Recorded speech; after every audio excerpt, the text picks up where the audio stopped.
And we're live. Welcome to Squares Lounge. Thanks everybody for coming today. Appreciate you. So everything looked alright with my granddad. He was discharged and all that, but still kind of a weird scare. He don't usually get that concerned about something, and he didn't feel right, so took him to the hospital. Um, but yeah, dumb genius, you can get the fuck up out of here, dude. Like seriously. He's doing better. He just went to the dentist. Um, I think he's just taking a little too much blood pressure medication, so he cut one of those in half because his blood pressure got way too low. And he got dizzy and he couldn't walk and he didn't feel right. What's up, Risky? Yeah, Dumb Gene. As long as your girl and all that, y'all gonna keep those old ass Groundhog Day videos, and then y'all gonna laugh and make the shit of me asking uh, somebody coming to deal with me and peanut butter, but then have me say fucking that stupid CP shit. Y'all are disgusting, man. As much shout out and attention I try to put on people exposing people that do that shit, and you're gonna fucking like, yeah, I ain't got no respect for you, dude. None whatsoever. I ain't got any money to talk to books right now, but I will have once I get paid. And last I talked to him, I was sending something to his, I'm working with, trying to help him get into what he's trying to get done. Oh, I bet he did.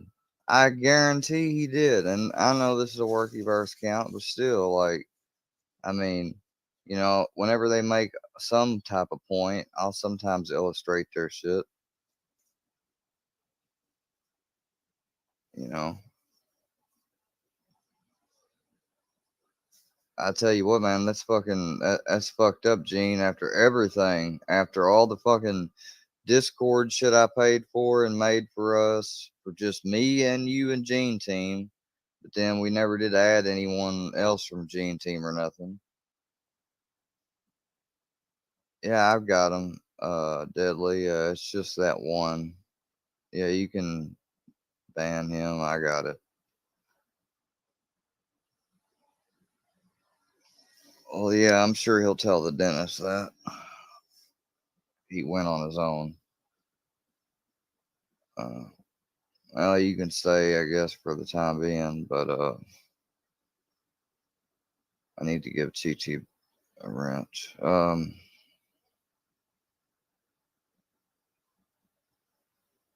No, Deadly, you kind of like, I mean, I ain't gonna lie, like the other day when you did that shit, you just, you make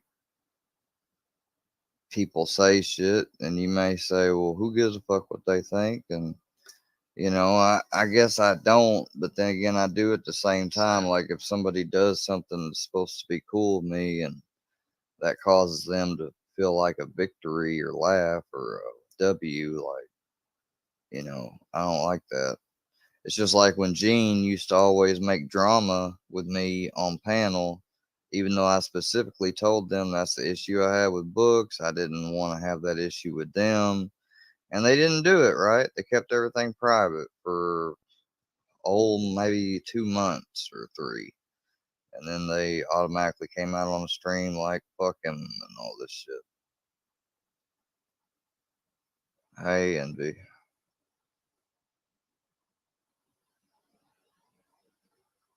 You're somebody else that I gotta wonder about, like Envy, because I don't even remember where you came from or nothing either, you know? And don't nobody take that personal, like, you just don't understand. Like, that's why I'm probably gonna end up, you know, trying to use this other platform and see how I do there instead. And ain't none of these people gonna know about it unless they somehow by miraculously like find me.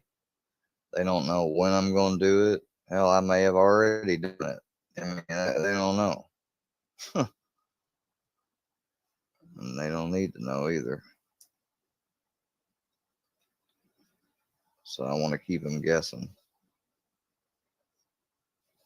That's one of the reasons why. Well, yeah, I'll keep that to myself. Never mind.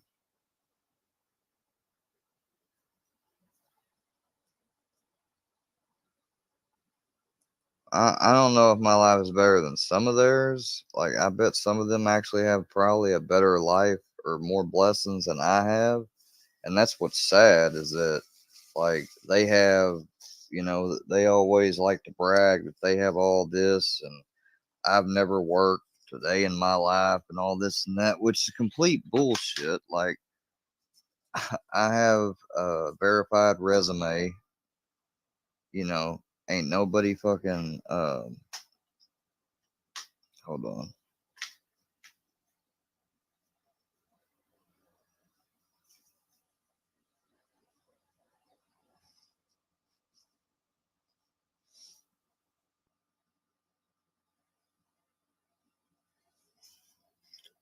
Ain't nobody fucking, you know, made any fake shit or anything.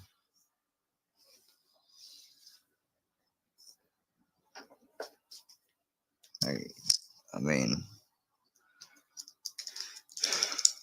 having a decade of experience in a specific field, I don't see how that's a sign that I don't work. Not to mention all the other jobs I had, Cracker Barrel, fucking, uh, whatchamacallit, Carrabba's, Sudsies, car wash, fucking dog daycare, 2 of those.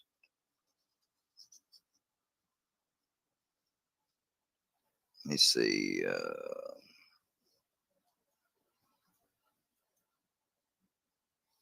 And I just heard about a job opening.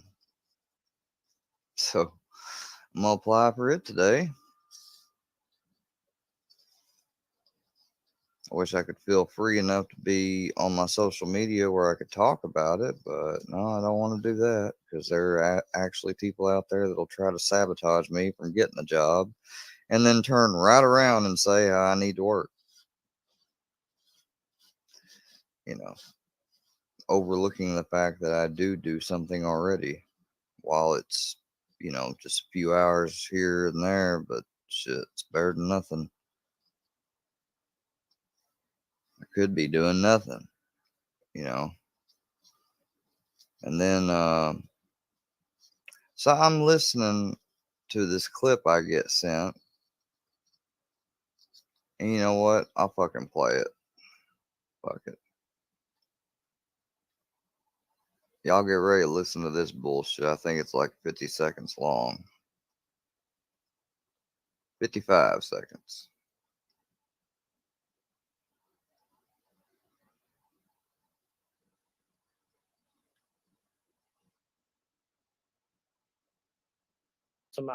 Against what? YouTube and well over say that short-term memory problem because he was sitting up. I heard him say that he hadn't outside of YouTube in well over a year. Hey, what the That's fuck? right. I have not done anything ever outside of YouTube besides the Iceman thing, which I was manipulated into. The Black Box thing, I'm more or less, that's on me, but I was guided and I wouldn't have been able to do it on my own. So, I mean, need to throw that in there too. And what she's about to bring up, this lady right here, like, I want you to remember what she addresses herself as, which is what I called her, and what she talks about that I did. And she don't mention why. She don't care that it was in relation to her laughing and talking shit about me, with a rusty nail and how I just need to get a noose next time and foolproof, all that type of shit. But listen, What? So wait a minute. or He's went saying on that he against a woman or hasn't What? something. I told the don't remember what it What? house was. Yeah, Cassie. I've never went off YouTube offline. You know, kind of like No Life Mike did, your cousin. in a year. Is that what he's saying?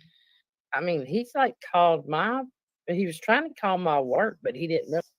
Yeah, I wasn't calling your work unless you're in practice yourself, because if I were to call a job and leave a voicemail in reference to you, it wasn't directly to you. It was supposed to be this clinic or whatever. It shouldn't have went to you because it was a complaint.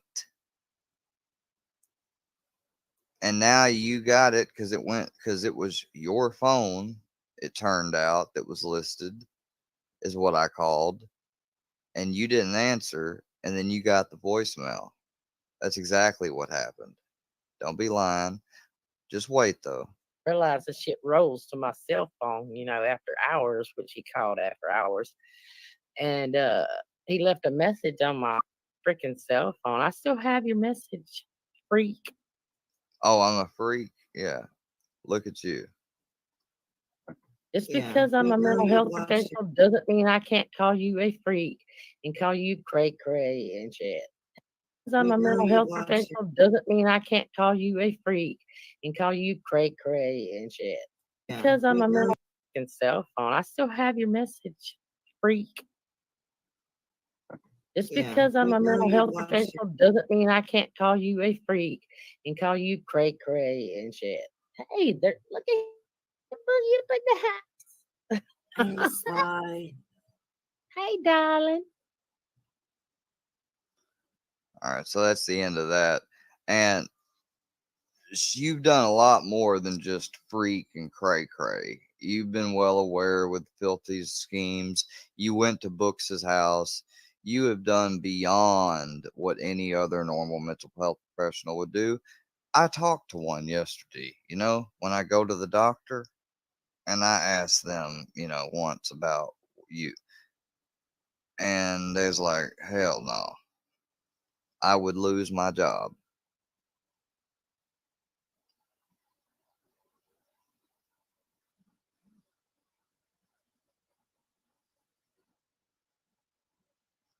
you know. But I just figured I would bring up that little tidbit since it's all right for mental health professionals, even off work. Like, I mean, what sense does that make? Just because you're off work, you're still supposed to be presenting like advocation for mental health, and you're all right with that. Like, I don't get it. All right, but we're gonna move on to some content, y'all, for today, and then I'm gonna get going.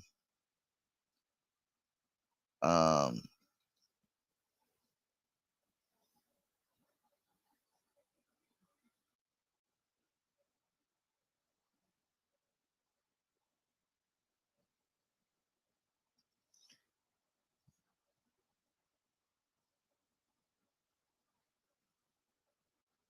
let me see if I can.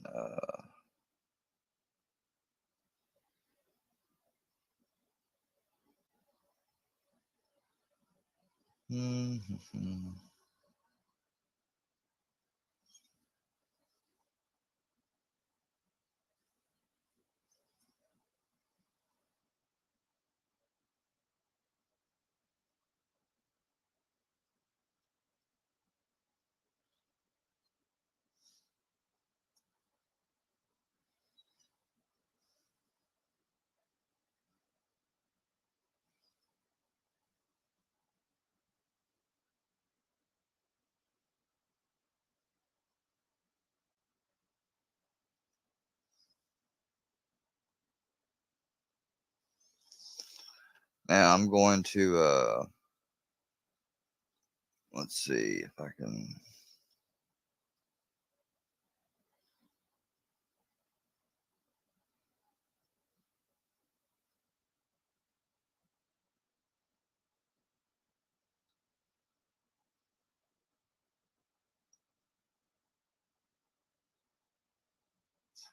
This is in 4 parts, And then at the end of these 4 parts, we're going to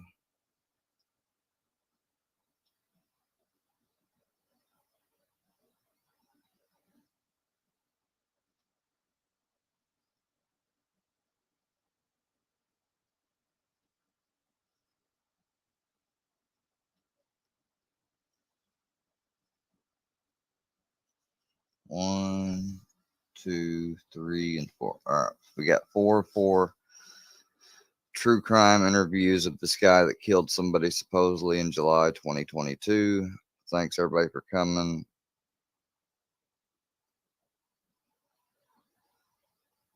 No, she never worked with me. That wasn't my therapist either, but she's part of the workyverse that come after me, and she's supposed to be like a mental health counselor, therapist, or something. But I see one actually monthly is the thing.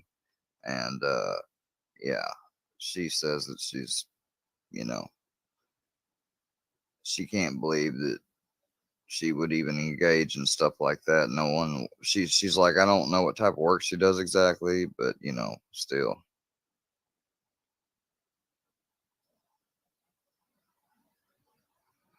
Well, okay, that could be true, but I wasn't calling for her, nor did I like press that button. I called to leave like a voicemail with like, I don't know what I did that was wrong or whatever. I'll tell you this though, I ain't worried about her. But I mean, she keeps on and on and on. Like, you know, maybe I'll have to make sure next time to call during hours or something and she could think, oh, well, once I show her some stuff, I don't care. How about then? Maybe then I could also have my counselor call them too. You know, let my counselor tell her what she's witnessed because I've shown my counselor a lot. So yeah, keep fucking with me, and that's not a threat. That's a fucking guarantee.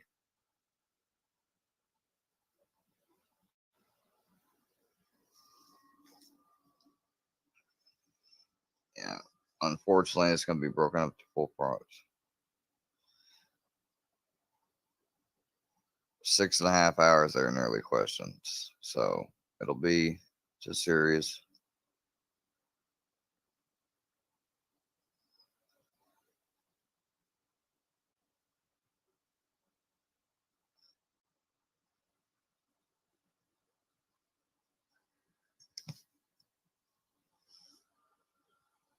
Oh,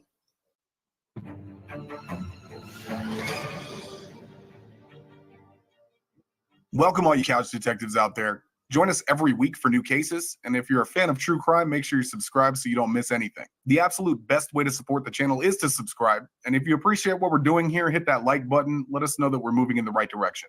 Okay, enough rambling. Let's get into it. July 24th, 2022, Jacksonville, Florida. In the early morning hours, a 911 call comes in from a scared resident of the Mission Point apartment complex in Jacksonville. Jacksonville 911, what's location of your emergency? I really want to remain anonymous. I'm so scared right now. Okay, what's going on? I was asleep. I woke up to get my favorite bottle. While I was in the kitchen, I hear somebody stomping up the steps and bust through the door. And then apparently there's a girl that deals with this man. And I heard her say, he threw her with a bed or something. And I heard her say, no, please, I love you, I love you. She said, no, please, I love you. He must have had her head on the floor because I can hear it from my room, her saying, no, please don't, I love you. And then I just heard loud boom. What do you mean by loud boom? I don't know, sir. I don't know what it is, but I'm scared. Do you think he like banged her head against something, or was it a I don't know gun? if he banged her or if it was a gun. I don't know. What I do know is I don't hear her anymore. Okay. I hear Holy shit. her crying, but I don't hear her. The sounds she heard were coming from 34-year-old local radio personality Tashika Young. known as Tashik's, on the air. Tashika was also a mother of 2 and 8 weeks pregnant. The strange thing here is that Tashika would not be found until over 12 hours later by her own mother, who stated that the door had indeed been kicked in. I am not sure if the police never responded to the initial 911 call or what. The children that the caller heard crying were found by Tashika's mother, one holding their mother's hand as she lay on the floor of her bedroom, and the other in their bed shaking in fear. The children were there all day long by themselves. What kind of monster would do something like this? Well, who do they usually look at first? You got it, Tashika's boyfriend, 33-year-old at the time, Bercy Armstrong. He goes by Jerome, but I think Bercy works just fine. Bercy is the person who helped create the 2 children left in the apartment that night, and presumably the baby that was on the way. He did not live with Tashika and the children, and when he came to visit from Connecticut, he would arrange to stay in hotels or with his parents in Middleburg, Florida, which is about a 40-minute drive to see his family. He says that as a man, he needs his space. Bercy doesn't have a license, so he doesn't drive. He has to have his parents or someone else drive him around while he's in town. But he sure made it easy for detectives to find him. He magically showed up while they were conducting their investigation at the apartment complex. Well, of course they want to speak to Bercy, so they took him down to the sheriff's office in handcuffs to see what he had to say about the situation. This is the full police interrogation of Bercy Armstrong. Remember, this is a 4-part series, so make sure you check the description for links to the other videos. Before we get started, let us have a moment of silence for Tashika Young, the victim in this case.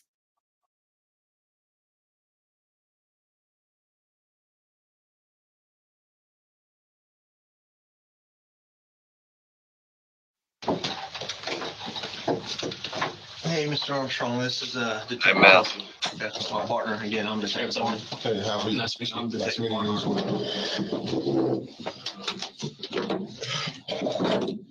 First things Bercy, B-U-R-S-U-I. Yes. Armstrong, 41889. Yes. Okay, what's a good address?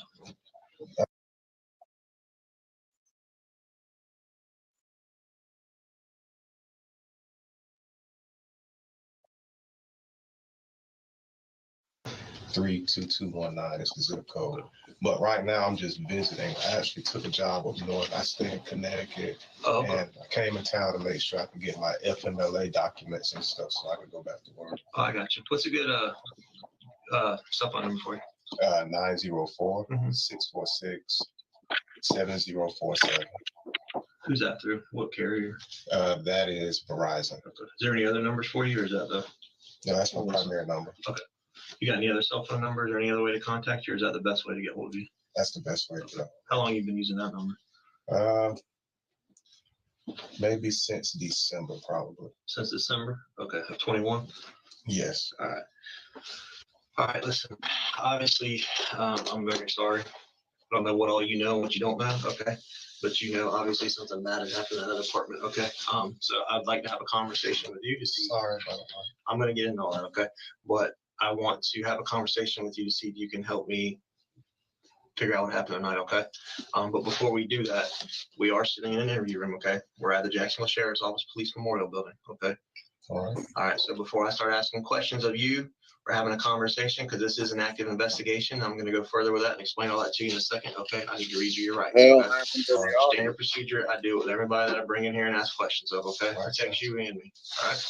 Are you under the influence of any drugs, alcohol? No. Is there anything or any reason that would inhibit your ability to have a reasonable conversation with me right now? No, just the fact that I'm not aware of anything. Well, I know, and that's what I'm going to get into all that. Okay.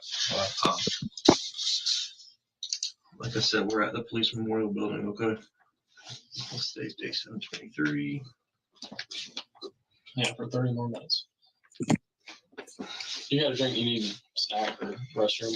No, my lips were parched from sitting in the back of the vehicle. And I know, I'm sorry you had to sit back there so long. There's a lot going on right now. That's just, I'm gonna break it all down and get into all that, okay?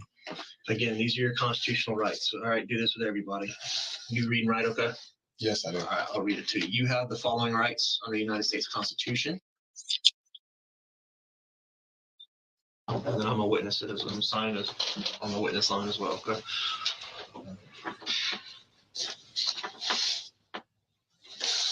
You said what do you do? You said you're I work in management. for. I work for Amazon at fulfillment center up north. Okay. How long you been doing that? I've been at their facility since December. Before that, I ran a company. So I left Jacksonville back in December, January. Supposedly killed his girl back in December, January, and moved up to Connecticut. Yeah, so. And you work for Amazon up there? Yeah. Why don't you get a job at Amazon here? We got Amazon here. I mean, I kind of like the culture. I like how everything is. Oh, okay. Sometimes you like to kind of decide and go somewhere else. And then me and the family, we were thinking about relocating and stuff like that. So I was kind of trying to see if she wants to move up there. And then, the kids are down here. Right. So How you like sold? I enjoy it. I love it, man. Really? Building snowmen and things like that. You moved there at like prime winter time, so. Are you from Jacksonville? Yes. So you're originally born and raised here? Yes. Where'd you go to school? I went to South Carolina State University. Oh, well, where'd you go to like school around here? And then Southern New Hampshire. I went to University Christian, and then I went to John Rabault. So at UC? Yeah. Did you graduate from UC or not? No, I graduated from John Rabault. Okay, from Rabault. You said you went to college. Did you finish college? Yes. Yeah. What'd you get your degree in? General Studies and Leadership Essentials. Okay. Are you using that with Amazon? Absolutely. Okay. Paying pretty well? I think sometimes we take a job for the opportunity because we're on a big track. Room for, the potential's there. It's Amazon, so it's a huge company, obviously. Yeah, me and my director, we're pretty close, so things should be all right. All right. But you mentioned family a second ago. So who is family to you? Like, who is your family? My family is my kids, my mom and dad. That's really my family. Who are you living with on Kinlock Drive? That's actually my grandmother's residence. Okay. So you stay with your grandmother on Kinlock? No, I don't even stay in Jacksonville. Okay. But I'm just here right now. Okay. So who do you stay with when you're here? Are you time I stay in Middleburg. Lately, I've been in Middleburg with and my that's your mom. parents? Okay. That's my mom's house. So mom's in Middleburg, grandma's on Kinlock. That's the address that I have on file and everything. Okay. But I've been in Middleburg for the past week and a half. Okay. And did you just come back in town recently? How long have you been back in town from Connecticut? I think I came back here about 2 weeks ago. Okay. All right. Well, I know you showed up have you been visiting her in the 2 weeks? Like, how is y'all's relationship? Well, she and I, we have a good relationship. Me and my parents, we have a good relationship. Okay. So I think that everybody meshes well for the most part. So for instance, where did you sleep last night? Last night I stayed in Middleburg. Okay, so you stayed in Middleburg. Is that normally where you sleep when you're in town? Yes. Do you ever sleep? The last time I spent the night over there was probably last Friday. Okay. Either last Friday or Saturday. Had you been over to her apartment since last Friday or Saturday? No. Okay. So last Friday or Saturday, you spent the night? I spent the night. My mom picked me up that afternoon. I had to take like a 12-hour course for a reinstatement with my license. I got you. So she picked me up that Saturday, and I've been in Middleburg ever since. Okay. So what, in your own words, what to you? Because you said family. So what do you? She and I, we had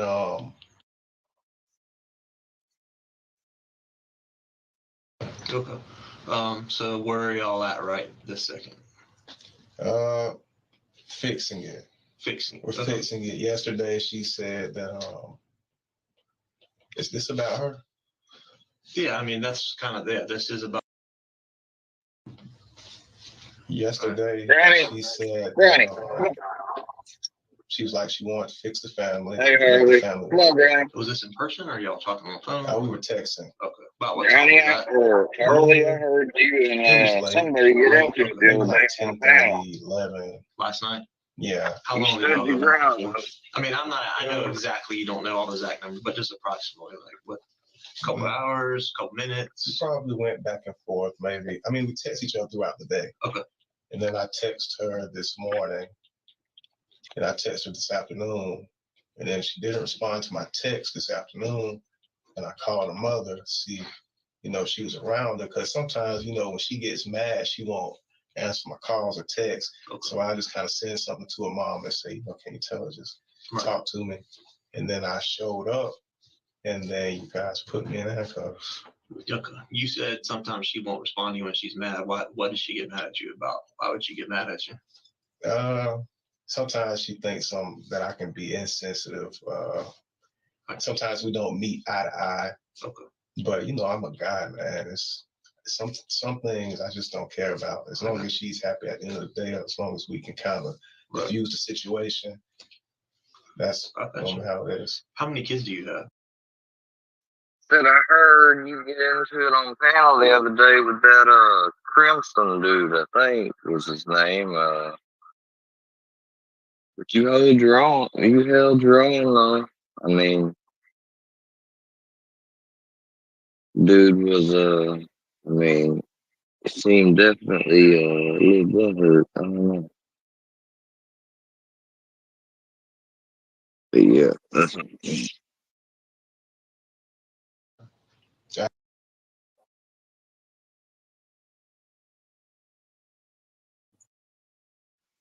And I have my oldest son. He's a 5-year-old. I guess so. You must like a dick up your ass or something. Or you said you must like sucking dick, or I don't know what you said. Yeah. Okay, that's from a previous relationship? Yeah, my college sweetheart. She and I were in a relationship for 7 years. We were engaged. We broke up. And they live in the Charlotte area. And Charlotte? Yes. And she and I. Over Harley, but don't realize what they getting into. If she wants to move up north with me, so. Okay. So do you still see your first child's mother in Charlotte? No. You don't? It's strictly about my kid. Do you get to see your 5-year-old? Yeah, they just took him back to Charlotte today. My sister drove up there. So how does that work? I have a very active relationship with all of my children. How does that work? Like, do you have to go up and get your 5-year-old, or does my family is pretty involved? I mean, you act like just a regular mama, but freaking once guys get around, they see that tattoo and see you changing oil and all type of shit. Like, you probably scare them away. So what my family does is, they make sure that everybody's hands on. Right. And it's a family, man. It takes a lot of people to make things work. So is your mom close? Your first child's mother? They me do I shit. like to think so. Okay. No. So they I actually think my mom likes them more than me. Well, so gotcha. So the last time you physically were at the apartment was last Friday or Saturday, or that's just the last time you stayed the night there? No, that's the last time I was there. Okay. When I left there, I never stayed the night again. It makes them insecure. Like, you got a little too much masculine energy in you or something. I don't know. Huh.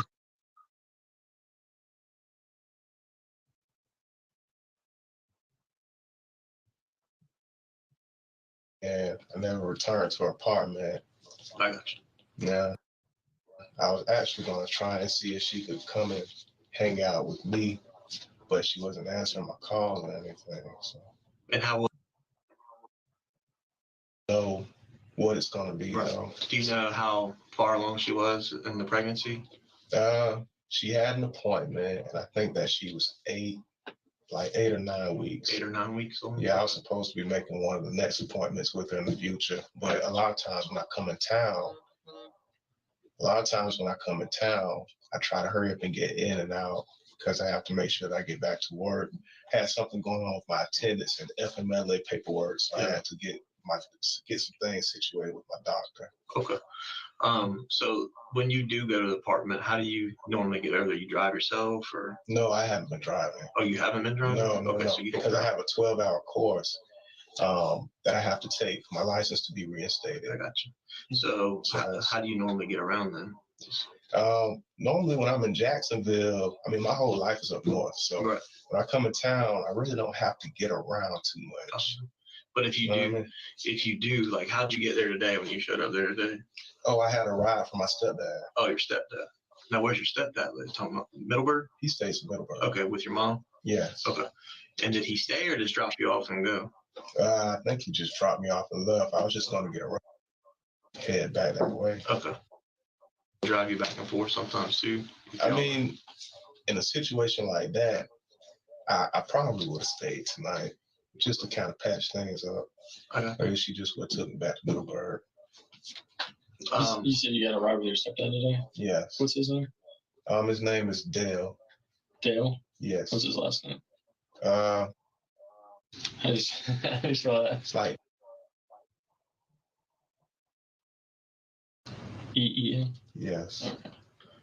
Okay.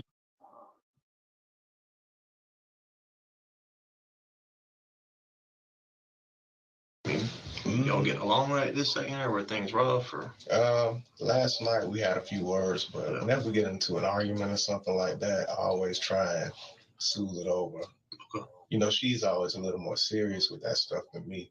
So what is she upset about? she told me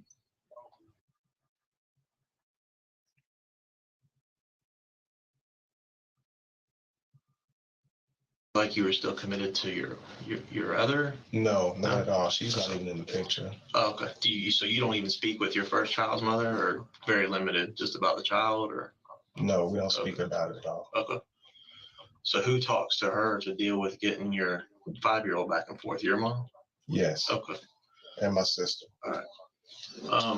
So what made you show up at the apartment tonight when we were all out there? Well, normally if I call her so many times, if I text her, she'll get back in touch with me.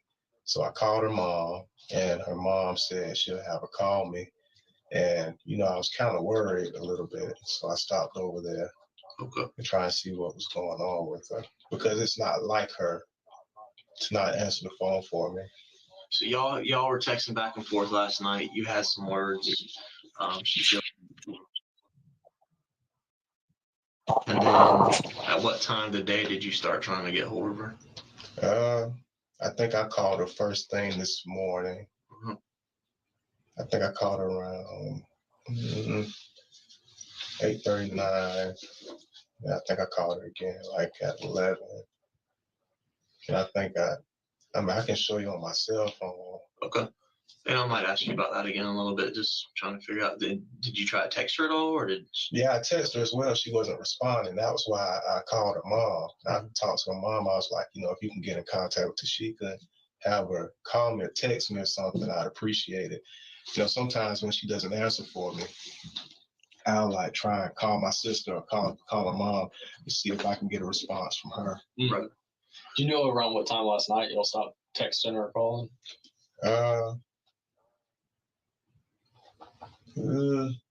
Maybe around, it was late, maybe between 10. I'm not sure. Okay, that's how we do. Was it a text? Was that the last communication? What was her last message to you? The last message that she said to me said that, I think she said that she felt like I didn't love her. I think that's what it was. Okay. So, you know, a woman said something like that to you, you know, to kind of make you feel away. So then I called her this morning. I wanted to try and patch it up and just kind of, you know. Right. Yeah. Would you, and did you ever live with her at that apartment at one point? No. Okay, so you've always lived separate, like with your... I think she moved into that apartment in January. No. She moved in there in February. By the time she moved in there, I had already relocated. No, it's like one of those situations where... I would like to take the time to thank all of our members. Your support really helps the channel continue, and you are truly appreciated. For early access to all of our videos, exclusive videos, and extra case content, consider joining our Patreon. The link is in the description below. Okay, let's get back to it. You know a person, And you've been with the person so long to the point where you really don't have to question it. It's like, Right. together, let's just move forward. So what was her hang up then about the commitment and everything? If y'all were engaged and there was no hang up on her end. The hang up is on my end because she and we had something going on where she kind of wanted to stay in Jacksonville a little bit. And me, you know, I was making my living up north. Right. So I was paying her bills and I'm paying my bills. And I'm just like, you know, we can cut the overhead costs if you just come up here. Yeah. So that's what we were working towards. So she didn't want to move up north. She said that the only way she would move up north is if we went on ahead and went through with it. Then she said she'd come. Why didn't you do that then? I'm planning on it. Planning on it? Okay. Yeah. Would she have left her family, you think, that she had down here? I mean, It was probably more important. Yeah. But so she was willing to come up north with you, but you needed. Yeah. So it was pretty much a done deal. Like a solid commitment. Okay. So did her mom ever call you back after you told her, like, hey, I can't get hold of her? No, I spoke to her and she was like, all right. So I'm thinking that she probably called her and she was just like, I just don't feel like talking to her or something like that. All right. Is there, do you know of any talks to? I mean, was there any of that in y'all's relationship? Any infidelity, whatever you want to call it? Was she back and forth with anybody? If she was, I wouldn't know because we don't stay together. You know what I mean? Yeah. Like I stay up north, she stays in Jacksonville. Whenever I'm in town, you know, I either get a hotel room. I think the most that I ever stayed at her apartment was this last visit, last week. And, you know, I left with my mom, so. Did you stay there just the one night, Friday or Saturday, or do you? No, I stayed there for like 3 days. 3 days? Was that kind of normal? Sometimes you'd stay there for a couple of days and then? I think maximum I would probably stay 2 days at a time. Okay. Most of the time, whenever I come in town, I get my own living arrangements. Okay. You mentioned the fact that, you know, the time that y'all communicate last and all that would be on your phone. Would you be okay with us looking at that? Yeah, that's fine. Okay, because I think we have your phone somewhere, one of the officers does or something. In order to do that, though, would you be willing to sign a consent to let us look at your phone? Okay. All right. What kind of phone do you have? It's an iPhone.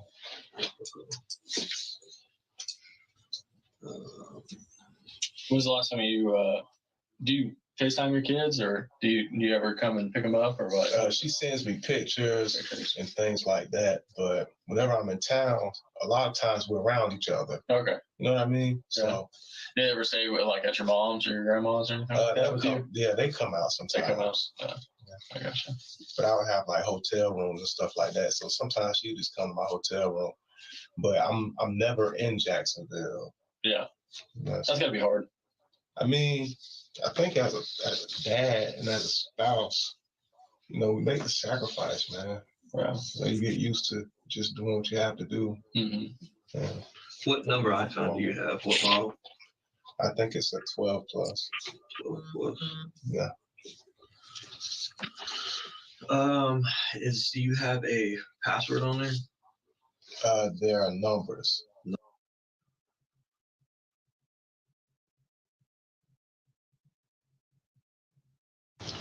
What's your 3-year-old into? Is he like dinos or?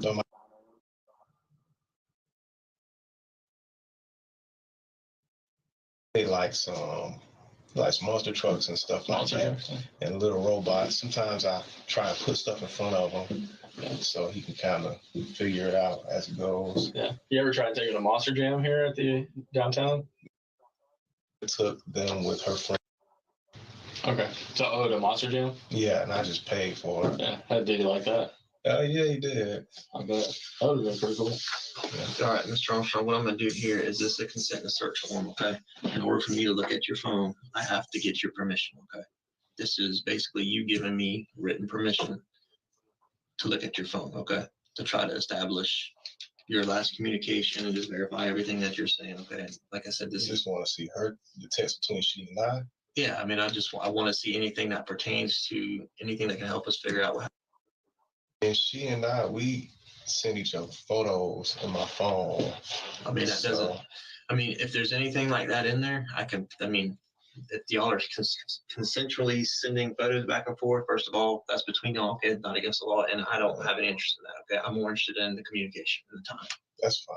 Is that cool? Yeah, that's fine. So what I'm going to do then is it says that you're giving permission to me and the Jacksonville Sheriff's Office to do that, okay? And then I'm going to ask you to initial these 2 lines right here. Feel free to read this form. I will read it to you, okay? Yeah, I feel a little uncomfortable about it. Okay. Because we send each other, might have to defer on that. Okay. Do you know what the status right now? As far as what? It's just, I mean, do you know why we're sitting here having this conversation? Why you're here? No. Okay. I asked you guys that a million times. Yeah. The officers on scene? I Well, asked them and they said that they had to speak to the detectives. right. Well, this, like I said, it's an active investigation, okay? And you're down here at the Jacksonville Sheriff's Office, obviously, okay? All right. He's passed away. Okay. And I'm very sorry to have to inform you of that. But that's why all this is happening, okay? And that's why I'm asking you for your help.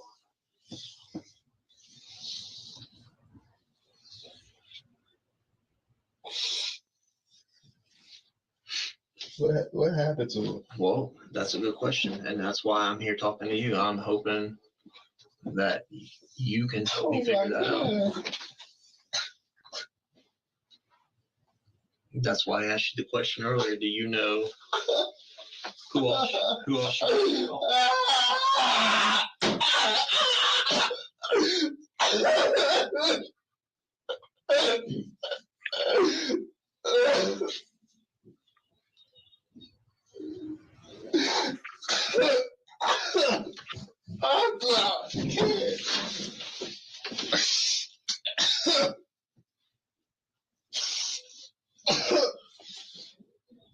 Mr. Armstrong, let me ask you this. When you got there earlier and you saw all the police, give me a minute.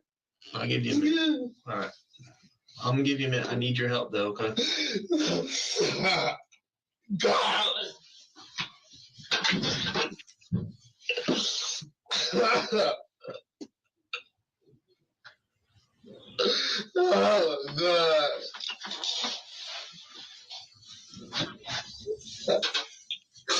Oh, my God.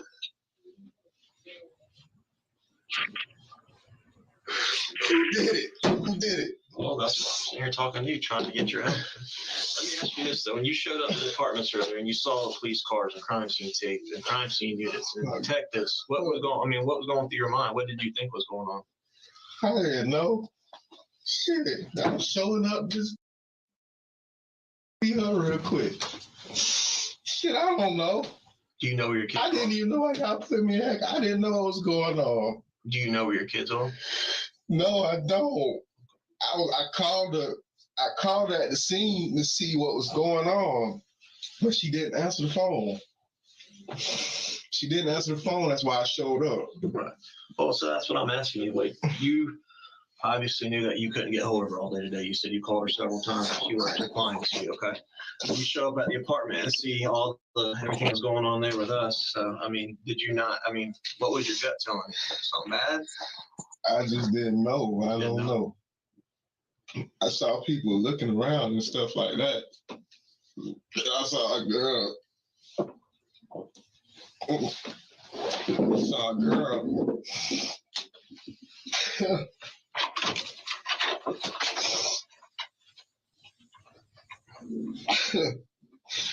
I saw a girl out there, and I know she recognizes me from her building, but I didn't know why everybody was standing outside. Right. Yeah, I mean, and again, I'm sorry, okay? Oh, yeah, man. Well, oh, but I'm asking you for your help. All right. So we're trying to come up with a timeline of when people last spoke to her. Is why we were asking about your phone. That's my phone. Just bring it. Just bring it. Where is it? We'll have to track down the officer for that. But I can't do anything with your phone without you giving me consent, okay? Oh my God. That's up to you. I'm not trying to force that on you, okay? Obviously you just got hit with a lot of information, okay, and terrible news, and I want to respect that, but at the same time, we gotta try to figure out what happened for her, her family, her kids, you as her. I understand. So I was just about to say you.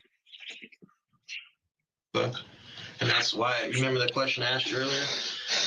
Did you know of anyone else that she may have been talking to or anything else going on? I know she had friends and stuff, but. Right.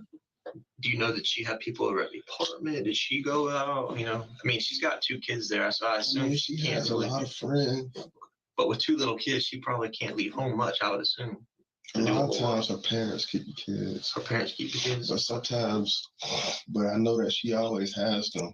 A lot of times I check in and she'll send me a picture letting me know that, you know, everything's all right. Does she have anywhere she likes to go, people she likes to hang with, things she likes to do?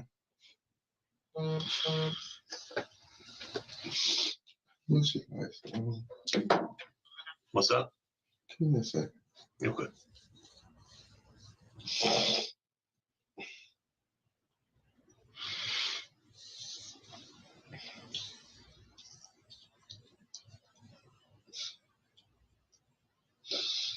Explain this shit. Kid. Are my kids all right? Where are my kids? Your kids are fine. They're with mom. They're okay. Do you know who all had access to her apartment? Shit.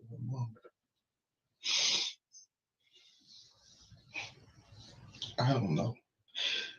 I know you said I don't go. I'm sorry. I don't go. Okay. We're just if her mom had a key, or if a good friend of hers had a key or anything like that. I don't know. You don't know. I don't know. I should have been there with her. And she never mentioned. What happened? Well, we don't know. That's this. I mean, when you got there, I had just pulled up not long before you got there. There's something that happened at that apartment. There's something that happened there. I saw her truck there. Yeah. And I saw tape there. Listen, this is an active homicide investigation. That's why you're here, okay? I want to know what happened. We want to know what happened, okay? I want to help you figure out what happened, but in order to do that, you have to help me. Like, we got to work together right now. I had just gotten there not long before you showed up, okay? I understand. And to do that, I definitely need 100% honesty out of you, okay? I'm telling you what I know. I understand. And I want you to be sure. I'd rather you tell me you're not sure, you don't remember, than lock yourself into something that turns out not to be true later, okay? So you said earlier, we've established a couple times now, the last time you were at that apartment was a week ago, approximately, last Friday or Saturday. Like Friday. And you stayed there for 2 or 3 nights, a couple nights, right? A few nights, you said? I might have stayed there from that Wednesday to Friday. Okay. And I left there. Okay, and you have not been there since? No. Okay. And you do not know of anyone else that comes and goes from that apartment other than you and maybe her mom? I'm not sure. Okay. But she doesn't speak to you of anyone that she has over, friends, company? I mean, that's not really my business coming from her. Does she go out and party? Does she like to have people over? I mean, I know she's had people over. Okay. She's not really a partier. We cut that out a while ago. Been any issues where you caught her talking to some other dudes or anything like that? We had times, we had incidents, and vice versa, my end. Okay. But you know, we always stick it out. We're kind of fully committed. I know that I wasn't dating anyone else. When you were over there, how was it? I mean, Last time, Mhm. the last time we had like an argument. Okay. Like we had a small argument.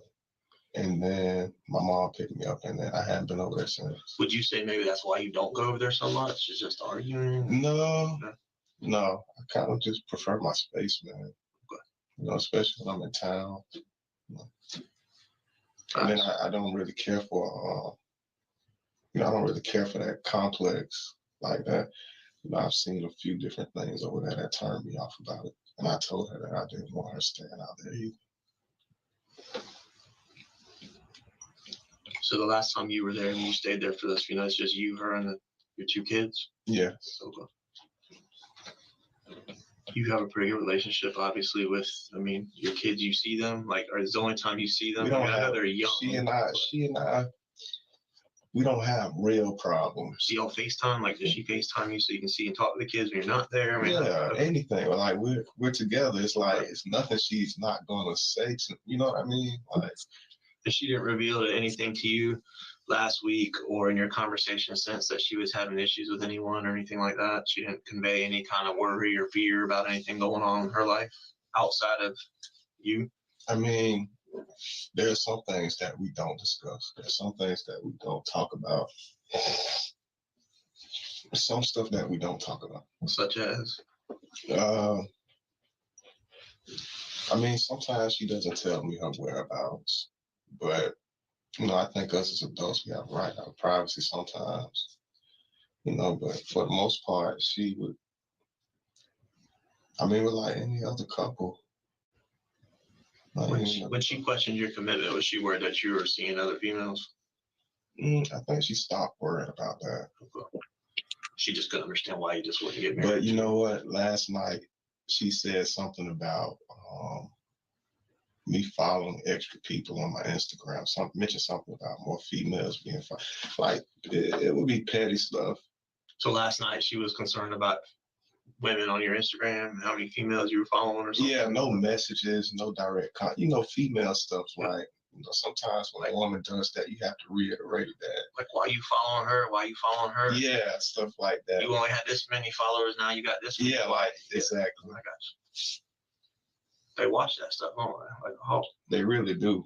Especially when we talk about relocating them and stuff like that and making the family work. You got an extra up because you're out of town, so she's probably really worried about what you're up to. I worry about what she's up to as well, but you have to find your peace somewhere.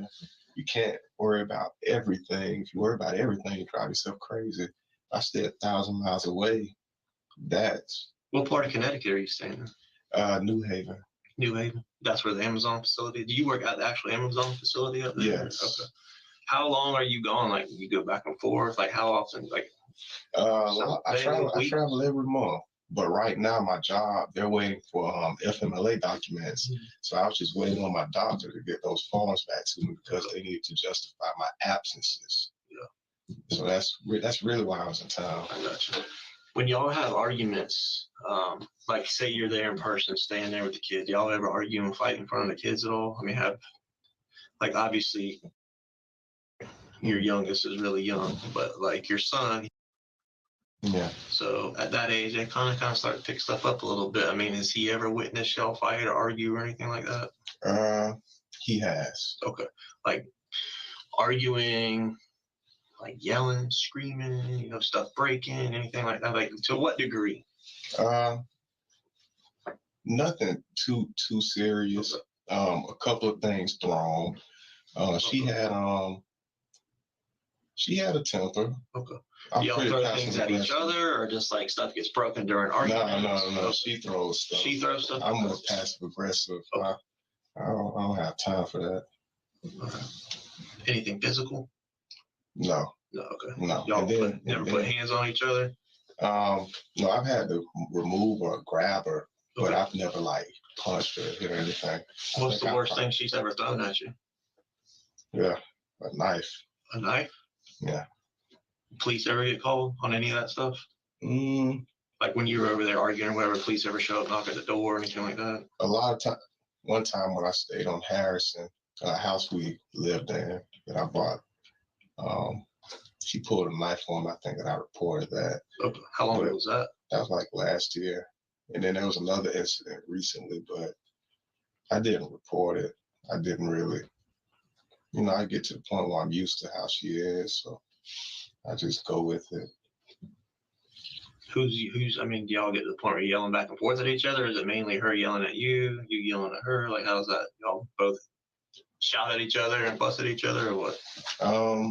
We would go back and forth. We would argue and stuff like that. But a lot of times, man, I just walk away from it most of the time. Sometimes it get out of hand and she starts throwing stuff. But even with that, the aftermath is like, we would be all right. One thing about it, once you get used to how a person is, it's kind of easier to deal with them. And that's kind of how we. How does your son react in arguing? My son didn't really witness any heavy arguing. I mean, it was just like a regular family, man. Families argue for us sometimes. We wake up, we keep it moving. Okay. Nothing serious. Nothing that would make anybody like really angry. You know what I mean? Like, just regular stuff. So you said the police got involved when you stayed on Harrison a year ago, approximately? Maybe over a year ago. But since she's been in this apartment, you said about February, right, this year? She moved in that apartment. The police have never had to come there while you were there? No. She hasn't called the police on you that you're aware of? No. And you haven't called the police on her? No. Okay. Have you ever had to reach out to her mom or any other family members and be like, look, you need to talk to she because she's kind of out of control? Or... I think her mom knows about some things, but I wasn't like a talented, like I'm not gonna call your mom every time something goes on. What's your relationship with her mom? Do y'all really have a relationship? I mean, do you go around her? Me and her mom, we're pretty cordial. We don't have a bad relationship. Y'all do like family dinners and stuff when you're in town? Or no? Only on holidays. Only holidays, okay. Sometimes, like, since I moved away, sometimes when I come to town, her mom stop by, or we go over to her parents' house. Her dad's really sick, so we would stop over there. Just little stuff like that. So that's what happens when you hit it. Trying to lock everything in, make sure that it's like one family. I got you. Okay, and you have not been over there since last week? No. Okay. Is there any reason why, or maybe your son would have said that you've been there since last week? Maybe FaceTime. Okay. How often do y'all FaceTime? Probably once every couple of days or something. Okay. When's the last time you FaceTime?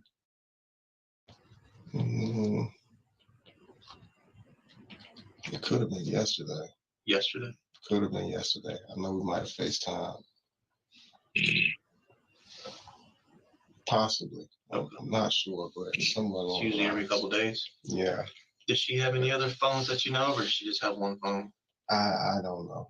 I mean, once I relocated, I just kept everything about the family, because when it comes down to it, the only thing I can worry about is what we're trying to do. I can't worry about who she talks to when I'm gone. I just know she'll mention some of her friends, right, but I just have to trust her discretion. I try not to poke too much. Do you know what her phone looks like? Like if it's got a case or if it's what kind of phone it is? She had an iPhone just like mine. She had a phone like yours. Yeah. You know what kind of case it was? Did she have a case on it or no case? I'm not sure. I'm not sure. Okay. Do you know what color it was by chance? No, I just know it's an iPhone because we FaceTime. No, yeah, I got you. You know her password? I remember one time it was like a set of numbers, but I don't try to go through her stuff though. I got you, Mr. Armstrong. I'm gonna ask you a question, and then I'm gonna make a statement. Okay. So I'm gonna ask a question. Don't respond immediately. Think on it for a second, okay? Because I'm gonna follow it up with a statement. All right. Is there any reason to say that? And then remember what I said. Let me make a statement. Don't follow it up. Think about it for a second. Okay. Because these incidents, it's usually one or two things, okay? Good people lose control momentarily, do some things, say some things they regret or wish they hadn't done. A, or B, there's an evil that exists within you and you're okay doing that, and you go into self-preservation mode and start lying about what happened and always think about yourself. Try and protect yourself, okay? And since I've been talking to you, hold on, like I said, I'm gonna give you a chance to answer that question in a minute. Just let me finish up. And since I've been talking to you, you seem like an educated person. I mean, you are an educated person. You've got a college degree. All right, we've had some normal conversation. You seem like a good dude. Okay.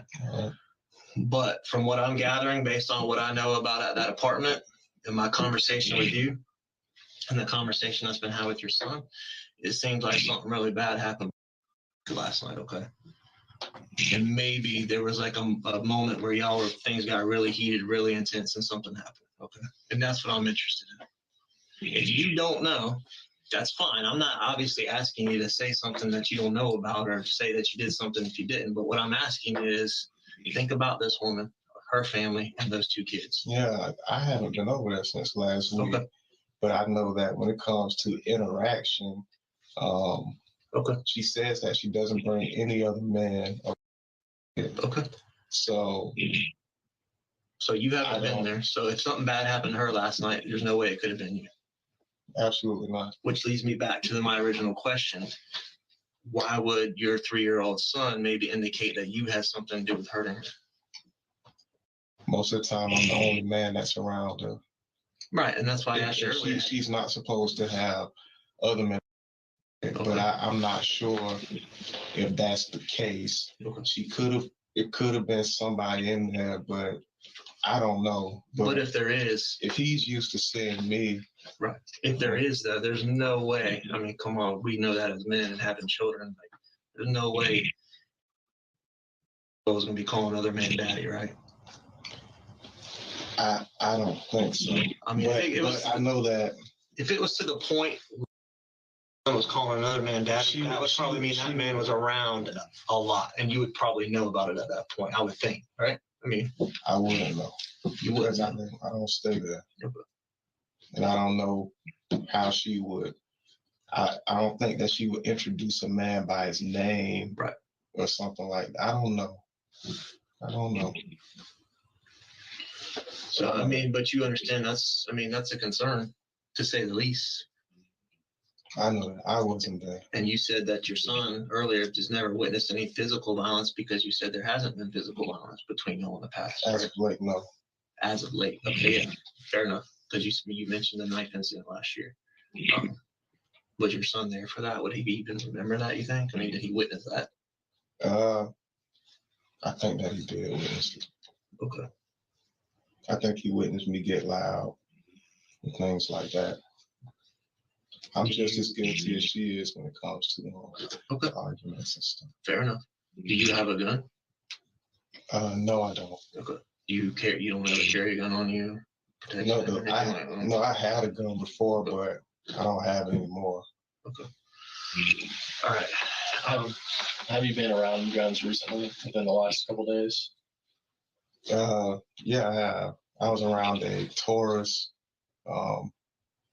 Yeah, I was around a Taurus 40, like a 40 caliber. What was that? Like a few days ago. Did you shoot it? No, I didn't. Okay. Whose gun was it? It was just a friend of mine. Oh, okay. So you don't own any guns or have any guns? No, I don't have any. All right. And then obviously I haven't done, there's a lot of stuff I still have to do, okay? But when I look at cameras and go through video, because there's cameras all over that complex, it's not going to show you coming and going in the past several days to a week. It wouldn't. Okay. And there's nobody or no other reason that you can think of for someone else. She hasn't mentioned a single thing to you. I wouldn't know. Okay. I wouldn't know. You don't think she expressed to you if she was in any kind of trouble or fear or danger?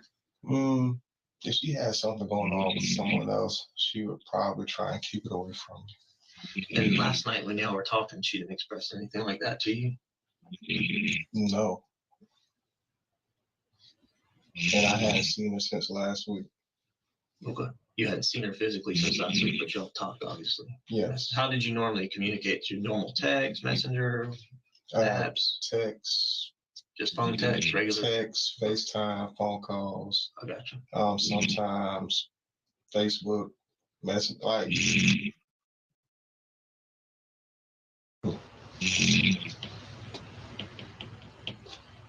But I do feel like she was seeing someone else, but I'm not sure.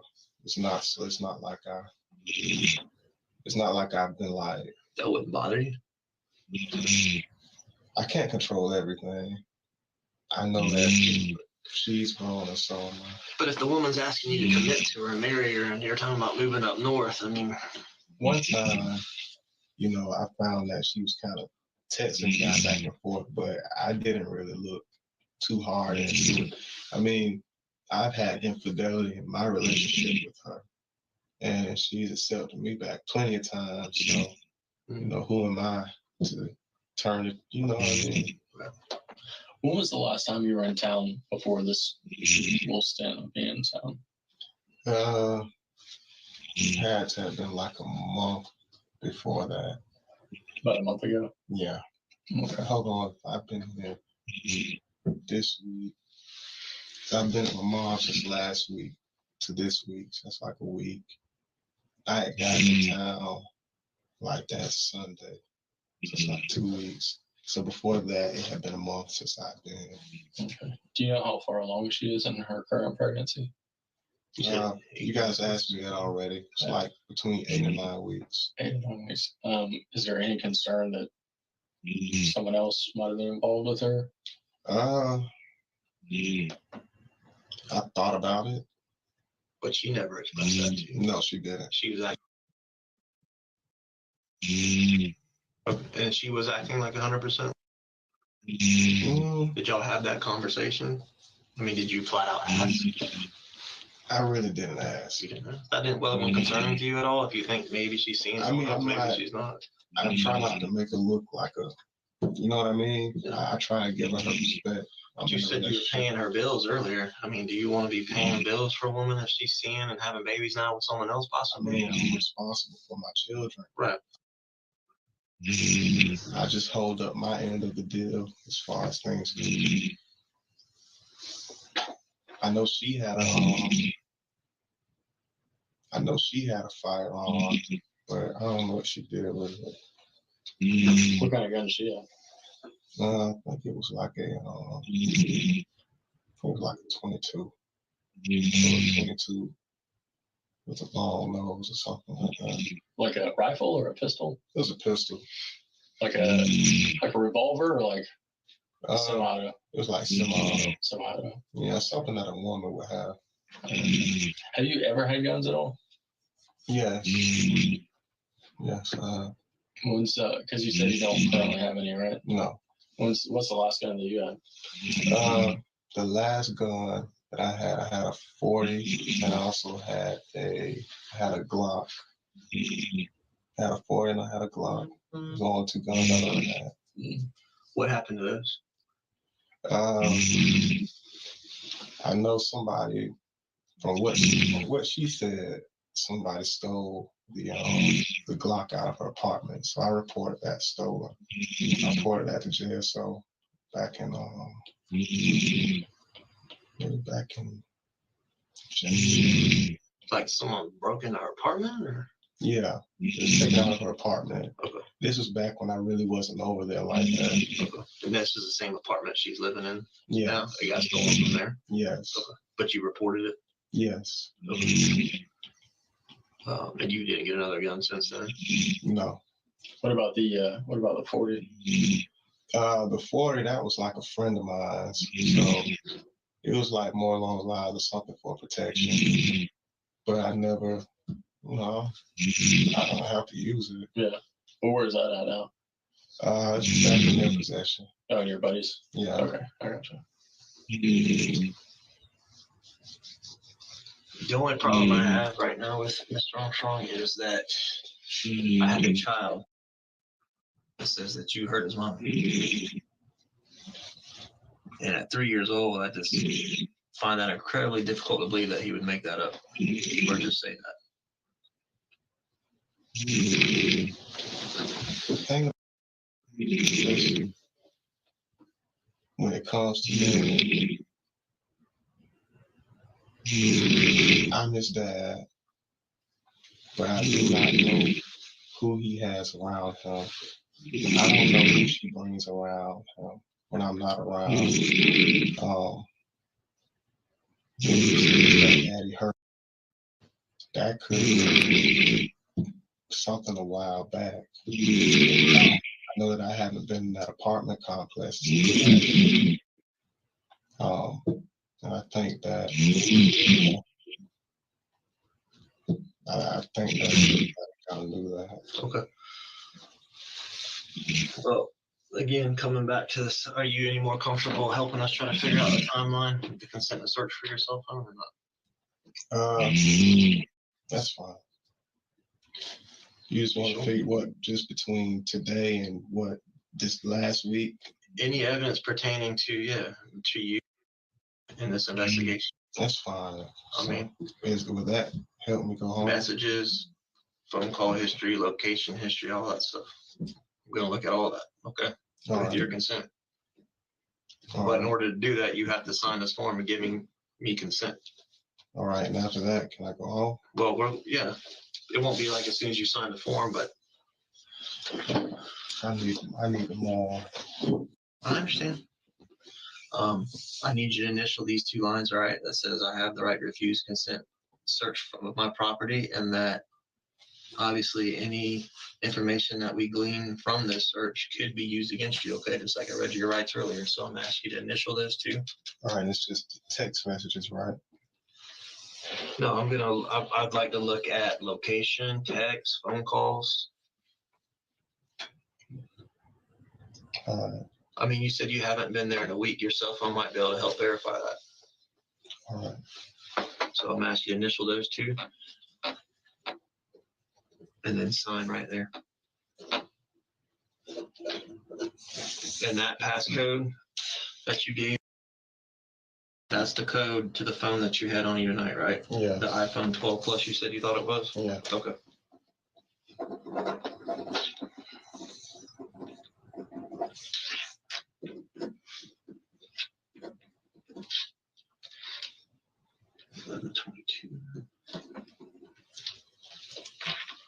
And you said you don't know anyone else that might have access to her apartment or anyone that she's been. I wouldn't know because she knows my driving situation. Right.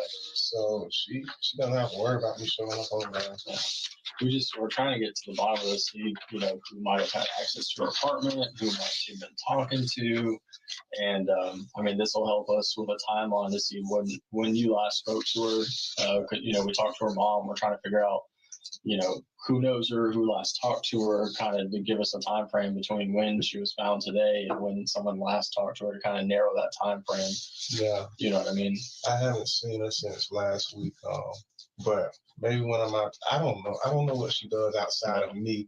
I don't ask her questions. I try not to insinuate. Sometimes I do. Do you know if she's got like if she talks to her mom, does she tell her mom everything, or if she's got a really good friend that we could talk to kind of get more information on someone that's here that might know a little bit more about her day to day? Like a BFF. Like who would she, if she was talking to a girl? BFF.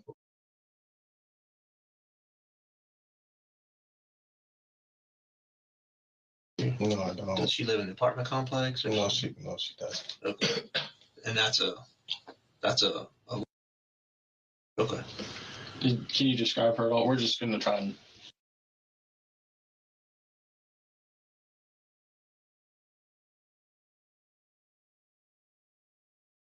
She doesn't. She's not a bad person. But if there was one person that she might be talking to about anybody else, she might have been reveal that kind of stuff too. Possibly. Okay. Sorry, do you know about how old? They're older than me, so she's like 34. 34. And she's here in Jacksonville? Yes. Do you know where she stays? No, I don't. Maybe somewhere on the west side. Do you know where? Not sure. Not sure. Okay. How about her mom? Does she, her and her mom pretty tight? Like as far as Her and mom, as far as you know? they have a decent relationship.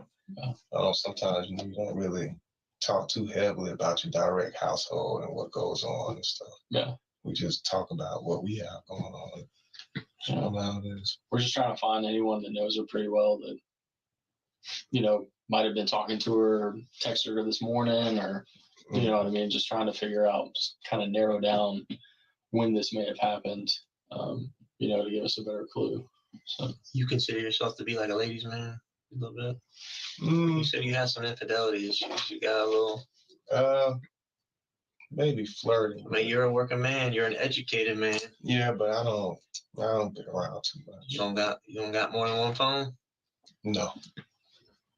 you have a work phone through Amazon or anything like that? No, I just use my one phone number. Your own phone? I do have a different phone number attached to it from like a text app, but that's on my iPhone.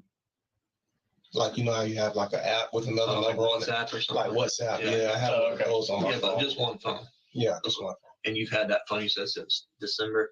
Yes. Okay. Do you talk to her through that other phone app or? No. Okay. You said y'all pretty much just text, phone call, and FaceTime? Yeah, I used to use the phone for like business purposes, the other number, but that was about it. All right. Now, I know you say you don't go to it doesn't sound like you go to the apartment a whole lot, right? No. Okay. When you do go there, does she have to let you in, or do you have a key? I have a key. You do have a key? Okay. Do you still have a key? I think I might have given it back to her, but I know I have a copy of it somewhere. Okay. So you still have a key to the apartment? Yeah. Okay.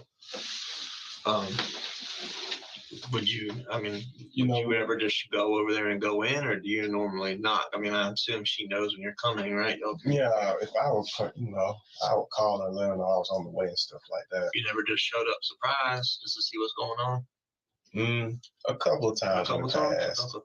Yeah. But my mom, after we fell out that last week, I just kind of stayed at my mom's house, man. Okay. But y'all were still talking? Yeah, we were still talking, but I was trying to see if I could see her today. It kind of worried me a little bit when she wasn't answering my calls. Do y'all ever go long periods of not communicating? No. Okay, so even if y'all aren't necessarily seeing each other physically, you're still talking? Yeah. Okay. What's the longest period? I mean, if she's mad or you're mad, what's the longest y'all would go without talking? Never really, maybe a day. A day, okay. Who's normally the one to get in? Come on, you know how it is. I think that we both do. You both? Okay. I think that we both do. I think once she and I start dealing with each other on a certain level, just get to the point where you start getting past that type of stuff. Yeah. Maybe when we first started dating, it was a little more difficult. But I mean, she obviously cared for you. I mean, she drove all the way to and from Middleburg sometimes to give you a ride? No. No. I would just get there. Like my mom would just come grab me. Did you ever like Uber or anything like that over there? No. Have you ever done it? That's probably expensive, huh?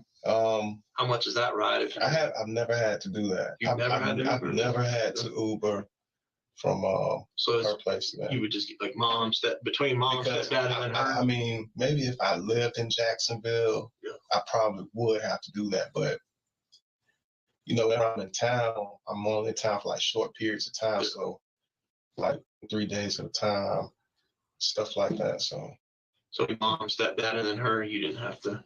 No. One of them always got you back and forth? Yeah, for the most part. And only when I'm in Jacksonville. The only time I Uber lift just come up north. Because I used to go to work. And you don't drive at all? I know a lot of people have good, so it doesn't stop driving, but you're pretty disciplined with that. You don't drive? No. I got you. Where did you stay the last couple of days? Middleburg. At your mom's in Middleburg? Yeah. And can you just run me through, like, as best you timeline the last 2 days? So today's Saturday, today was Friday. I guess were you went Thursday night and Friday morning? I've just been there. Just been there? Yeah, I haven't really been in town. You say haven't really been in town. Like, have you literally been in Middleburg the whole? I mean, past several days. That's where I've been. Okay. Did you go anywhere out there? You just literally just stay at your parents' I house? went to a store there. But you just stay at your parents' I house? mean, I had everything that I needed. You don't have a girl out there? No, I don't. Nothing? I'm pretty, I don't really lack too much self-control, man. Okay. I don't have to. What do you do all day? Play video games or? No, man. I Work stay or on my what? laptop, catch up, correspond with people, things like that. I gotcha. That's all I would do. Okay. The store you went to, is it like a corner store, like a grocery store? Yeah. Okay. Near the house? Yeah. I gotcha. So, but in the last 2 days, you've pretty much been at your mom's house or just like in the area? Yeah, like Walgreens, little places like that. Places you can walk to? Yeah. Places they don't mind taking me, or I don't mind hiking or something like that. I might jog or something like that. What do you do for fun, man? If you're here for long periods with not having to work, I mean, what do you just sit at the house? You don't just sit at your parents' house. Come on. Man, you can call them and ask Just them sit what at I the do. parents' house, yeah. I mean, I might play basketball, Yeah. but for the most part, I might read a book or something like that. My life's pretty boring, man. I got you. I did all of the sleeping around stuff. Does your mom work? No, she stays at home. She's retired. The last couple days you've been at home? Yeah. Was it? Did you tell us your mom's name? I don't remember. Her name is.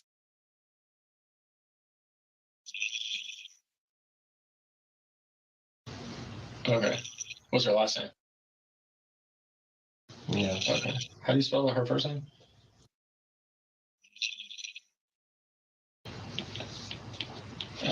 You understand why we're having this conversation? Does it make sense at least? I mean, who's the first person you're going to start with a lot of times in a situation like this? The person that you would consider to be closest to that person. And if you don't consider yourself to be the closest person to her, then obviously I want your help trying to figure out who would be. I mean, when it comes down to it, I would like to think, and I do believe that I'm the closest to her, but I see her the least out of everybody. Right. She didn't relocate with me when I left, and I only see her for days at a time. She knows that I don't really drive like that, so I don't know what she had going on, especially being the last time we saw each other was last week. Last time I saw her was like last Saturday. And it doesn't concern you that your own son is saying that daddy really. It does concern me, but I know that my son, he's like,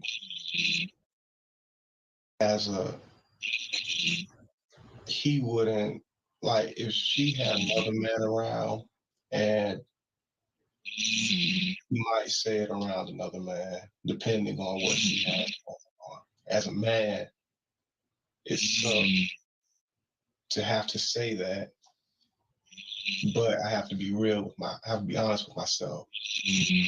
So, how sure are you that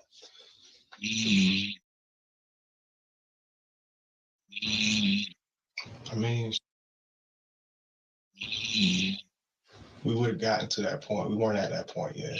We were at the point where we just wasn't. I know that I stay 1,000 miles away, be somebody sleeping over there every night, but I don't know that. Okay, that's what I was gonna say. She would never tell me that. It would be talking to or seeing someone else, but you don't. She would never tell me that. And you've never caught her on phone or showed up unannounced and found another dude. They're not like that. No, okay. I don't try to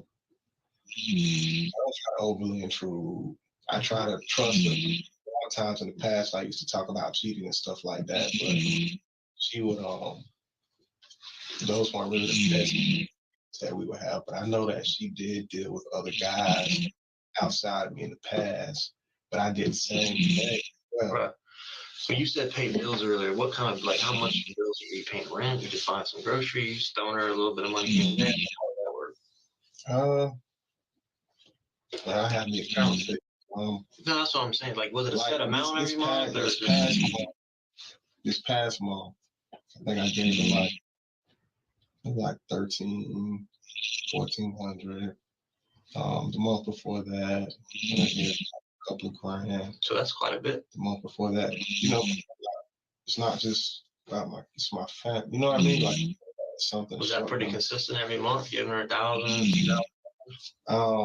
For the most part, Or was yes. you go long periods of not giving? I mean, is there months where you don't give her anything? No, Okay. no. And I told her, I have all of these things in my check I got you. account and stuff like that. So, but I would overly compensate her. Sometimes she would just take the money, and she would end up having to ask me for more stuff. I know she asked her mother to pay her rent, something like that. But I had already given her enough money to do it. There's nothing through the courts. You don't have any kind of papers or anything like that? No. Y'all just always kind of worked it out amongst yourself? Yeah. Okay. Take care of it. All right, Mr. Armstrong, do me a favor. Right? Sit tight, okay? Do you know off the top of your head phone numbers for Dale and Sandy? No, I don't. They're in your phone? Yeah, they are. Okay. Oh, do you have saved under? Is it mom and dad or Dale and Sandy? No, it's like mom and Dale. Mom and Dale. How about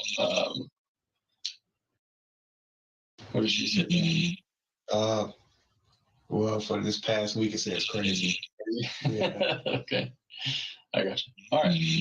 Just a minute. If you need anything, if you want a snack, need to use the restroom, just. All right.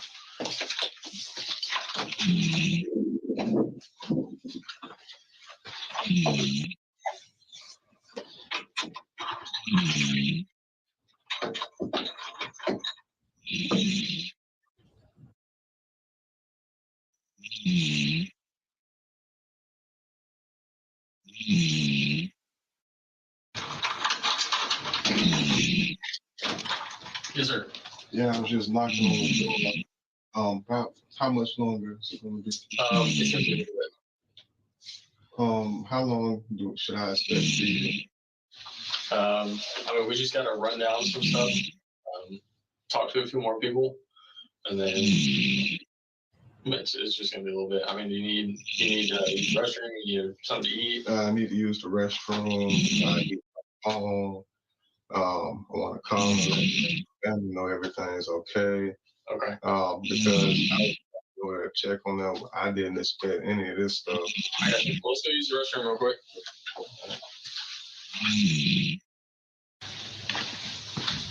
Are there any leads? What's that? You guys have any leads? We're just chasing down everything we can right now. So I can't get into it too much, you know what I mean? So it's an open investigation. So we gotta play everything tight to the vest. But have you guys been able to speak to your parents? we're tracking down everyone that we can right now. It's all part of it.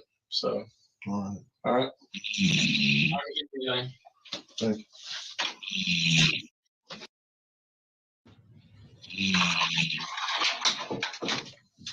Yes, sir. Hey, where is her body at? We're gonna come back in here in just a few minutes. We can go over that stuff.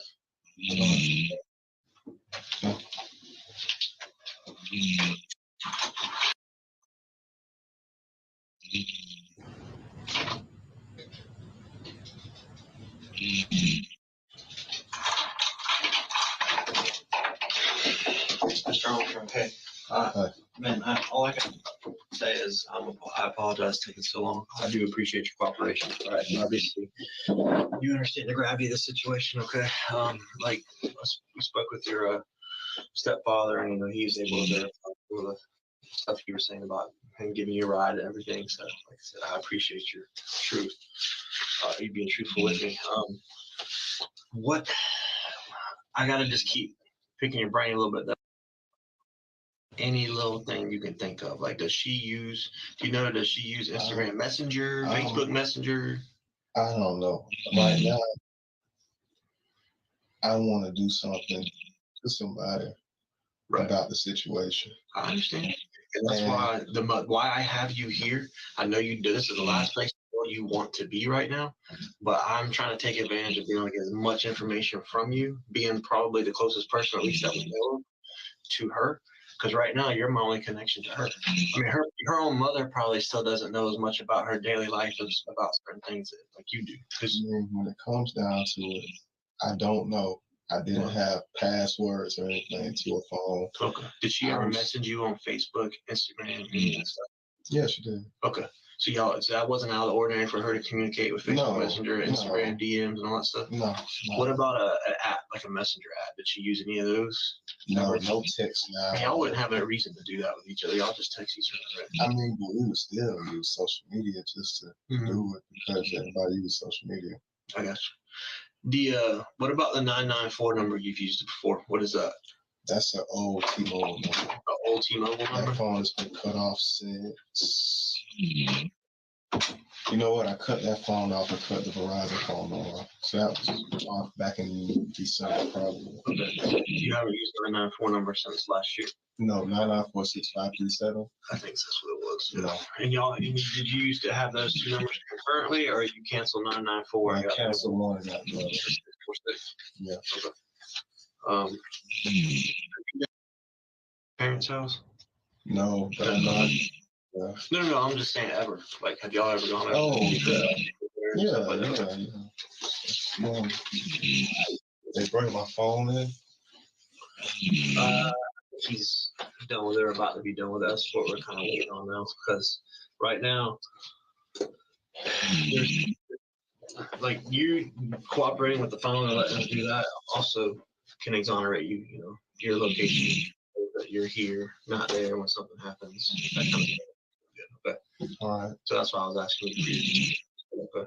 That's fine. Because if your phone's way over here in Middleburg or something, and something's happening way, up on the north side, then you know what I'm saying. So, well, because normally people, not very many people are without their cell phones. Yeah, that's true. So, what else did I want to hit on? Did she work? Well, I know she used to Instacart a little bit. She was substitute teaching. Started doing. She became a paraprofessional. What's do you know what school? And the school year ended, and then she like a summer camp. And she just had a car. Is it the Volkswagen? Whatever it is. T1. Yeah.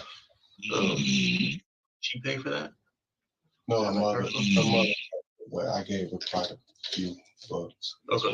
Now, you were saying there quite a bit of money per month.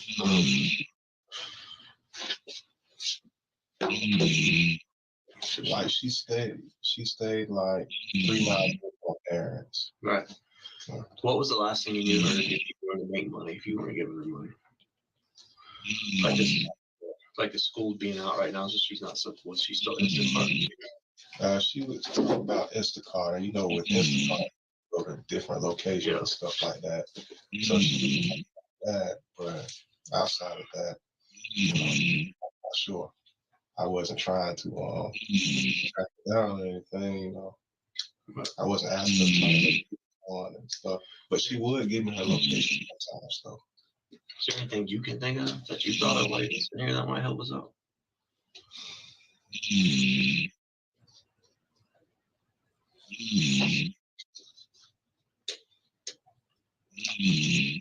I think that had some neighbors who stayed in the bed, but I don't really know if they were shiesty to me, but any distinct features about anybody that hangs around in that building or those apartments you can think of? Weird tattoo. It's a lot of different things take place in the complex that I've witnessed, and I just right there around her apartment building. Anything stood out to you? Did you ever sit outside? You guys fight out there before. Were you like cigars? Yeah, I do. Do you stand outside, like outside the apartment, or? Yeah, I was supposed to. Do you ever witness neighbors coming and going? Nothing stood out to you about any of the neighbors? A few of them looked a little different. She had one neighbor that liked me. She stayed above her, but I think she had a crush on my girlfriend because she had lived with her. So I think she was a dark-skinned girl with dread, stuff like that. You never really had much interaction with them? No, one day she cursed me out. I was on my laptop and she had a girlfriend, so she cussed me out. I wasn't looking at a girlfriend. Who lives in the apartment across? I think it's a lady, Just a lady. but I know it's like I know she has like 3 or 4 sons, or maybe that's. I know they smoke. Is there a man that comes and goes from there? I would know. Yeah, I haven't seen it. Okay. Any other dudes that like live right there in the building that you can think of? One of the guys had a whole lot of tattoos. Tattoos on his face. On his face. You know what? Remember what apartment? I know he stayed on. I know he or above her. Above. See, black or white? It was a black guy. So he had was he like thin or? Yeah, muscular. Okay. And there was another guy. What kind? Do you remember what kind of tattoos he had on his face? No, I don't. Okay. Then they had another guy. It was like a group of guys, like 3 or 4 of them. They were smoking the hallway and just kind of do their own thing, you know, and stuff like that. I just try to walk away from my business.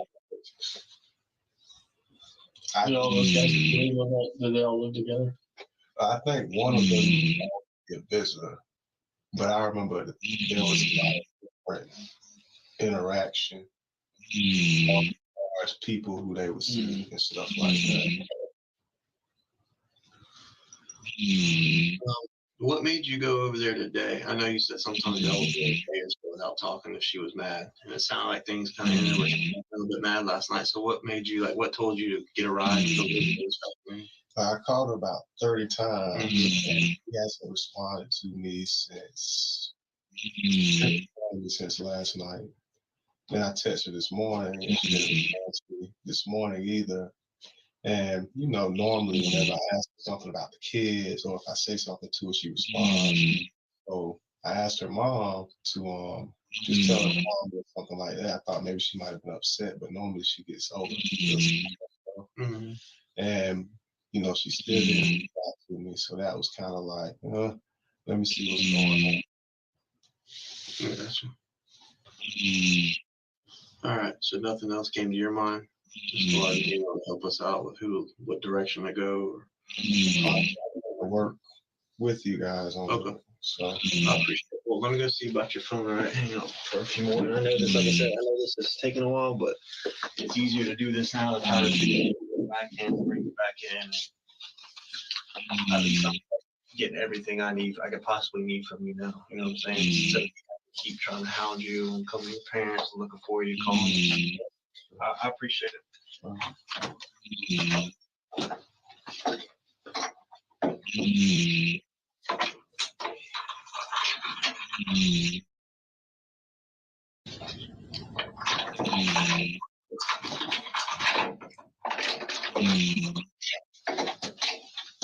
They're strong from any kind of snack. Grab some stuff. I don't know. It's got chocolate and almonds. How would you feel about giving me your cheek? Just let me swab. Just everything I can right now, okay? I'm not against I mean, you should like for paternity or something like that. No, just gonna be comparing it to other stuff we might find. Hey, if we find something later that comes back to a male, maybe a black male or something, I can say, well, it's not his DNA because he's already given his DNA, so now we go with somebody else's. Huh? All right. Well then,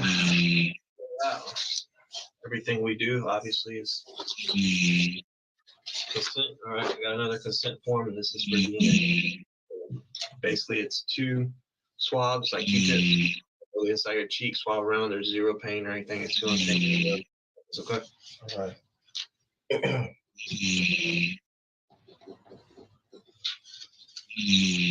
You had a question about where she's at. Did he answer that before? No, he didn't. So she's at she's transported to the medical examiner's office. They're going to do an autopsy. soon. And we'll be able to determine cause of death. Is that in this building? No. It's not here. It's somewhere else. It's over by the hospital. But they're going to do an autopsy to determine cause of death. Is there is there where it's gonna go there? For what reason? Just to see. No, they're not going to let you there because you can't go in afterwards. Whenever her family makes arrangements and she goes to a funeral home, if that's what they want to do, that's what you'll be able to see her. They don't let anybody. Yeah. Nobody in the general public goes just back to the behind the medical examiner's office. If you'll sign there and print, and you can date it. It's 7/4 now.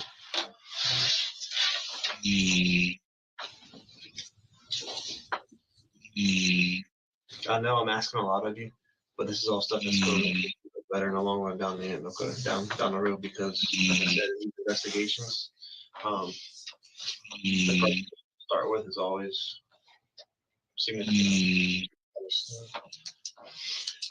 Will you print your name for you?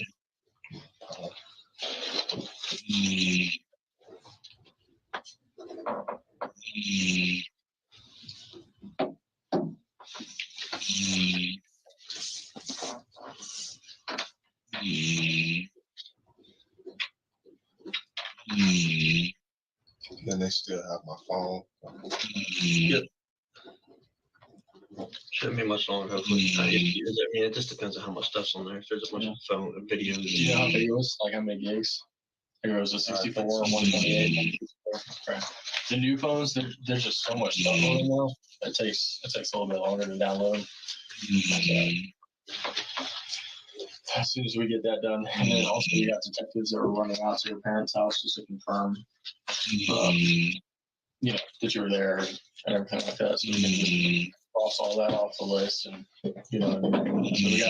so we gotta chase down everything. It's at our parents' house. Your parents' house. Just to verify the story. You know what I mean? So we can move on to the next. And you can call them. Yeah, they were already out. Yeah. A lot of times we do our business face to face, man. That's what we do.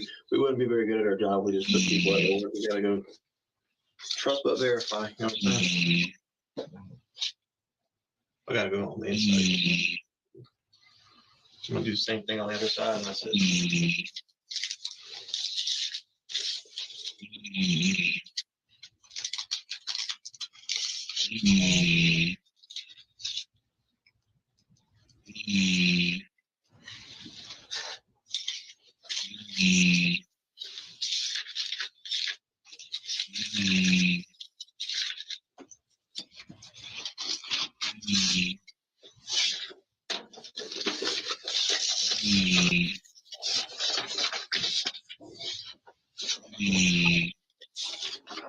So after they finished with my phone, Everything checks out after we do that, and your parents and everything like that will be good. about how much longer is that? I wish I could tell you, man. That's why we have a whole squad of people that do nothing but that. All I can tell you is it's been, I think, coming up on 2 hours now. As soon as you sign that form, we told him to start. Okay, so hopefully, I told him to let me know when he's done. Like I said, I know you're ready to go. I do appreciate your cooperation because at some point, these are all things that I would have been eventually trying to come after you for and get you to cooperate. I know it might have been easier at a Monday afternoon at 2 o'clock in the afternoon, but right now time is of the essence. All right, we have obviously, I understand. you understand the gravity of the situation. I feel like it's almost a waste of time, but I know you guys have. Right. Who are the other suspects? Exactly. That's what we got to figure out. Yeah. I was hoping you could give me some names. No, I mean, I'm certain if she was dating somebody else, I wouldn't know them. No, I mean, and I know she's not going to talk to you about that most likely. I just didn't know. I mean, who knows? Sometimes people come in here and say some weird things, you know. Sometimes people date each other knowing that there's 2 or other 3 people in the picture. I don't know. Do you think her if she was maybe seeing someone else? A friend who? Probably would. Maybe. Okay. Does any of that interest you? I've asked her. She didn't respond. Well, So you never know. I think there's Funyuns in there too. You want back to Funyuns? No, I just eat the oats and honey, man. You sure? Yeah, I'm sure. Let me grab you one of each thing I saw. I forgot the Funyuns. I can. No, I just needed something. Just Okay. You don't want any of that? No. You guys can keep it. That's for it. No, You've been sitting in here. You've been in the back of a car since I don't know how long. And now you've been down here for a long I time. don't have much of an appetite. I understand. Okay. Well, you don't want. I appreciate your food.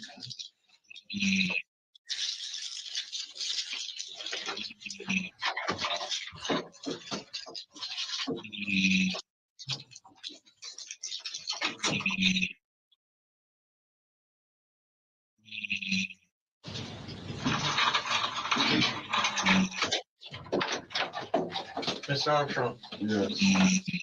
All right. Let's talk a little bit more.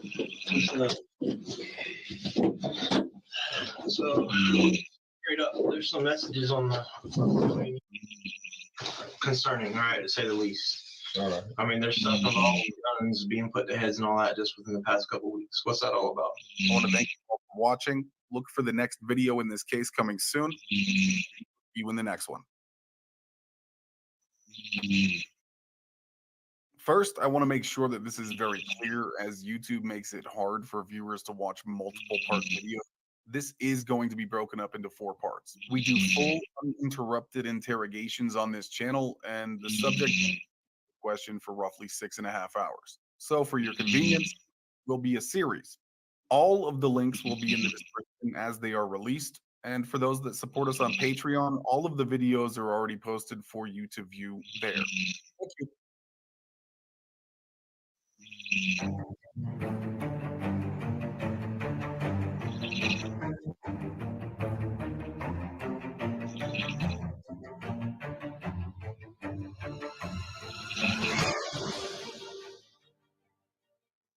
Welcome all you couch detectives out there. Join us every week for new cases, and if you're a fan of true crime, make sure you subscribe so you don't miss anything. The absolute best way to support the channel is to subscribe, and if you appreciate what we're doing here, hit that like button. Let us know that we're moving in the right direction. Okay, enough rambling. Let's get into it.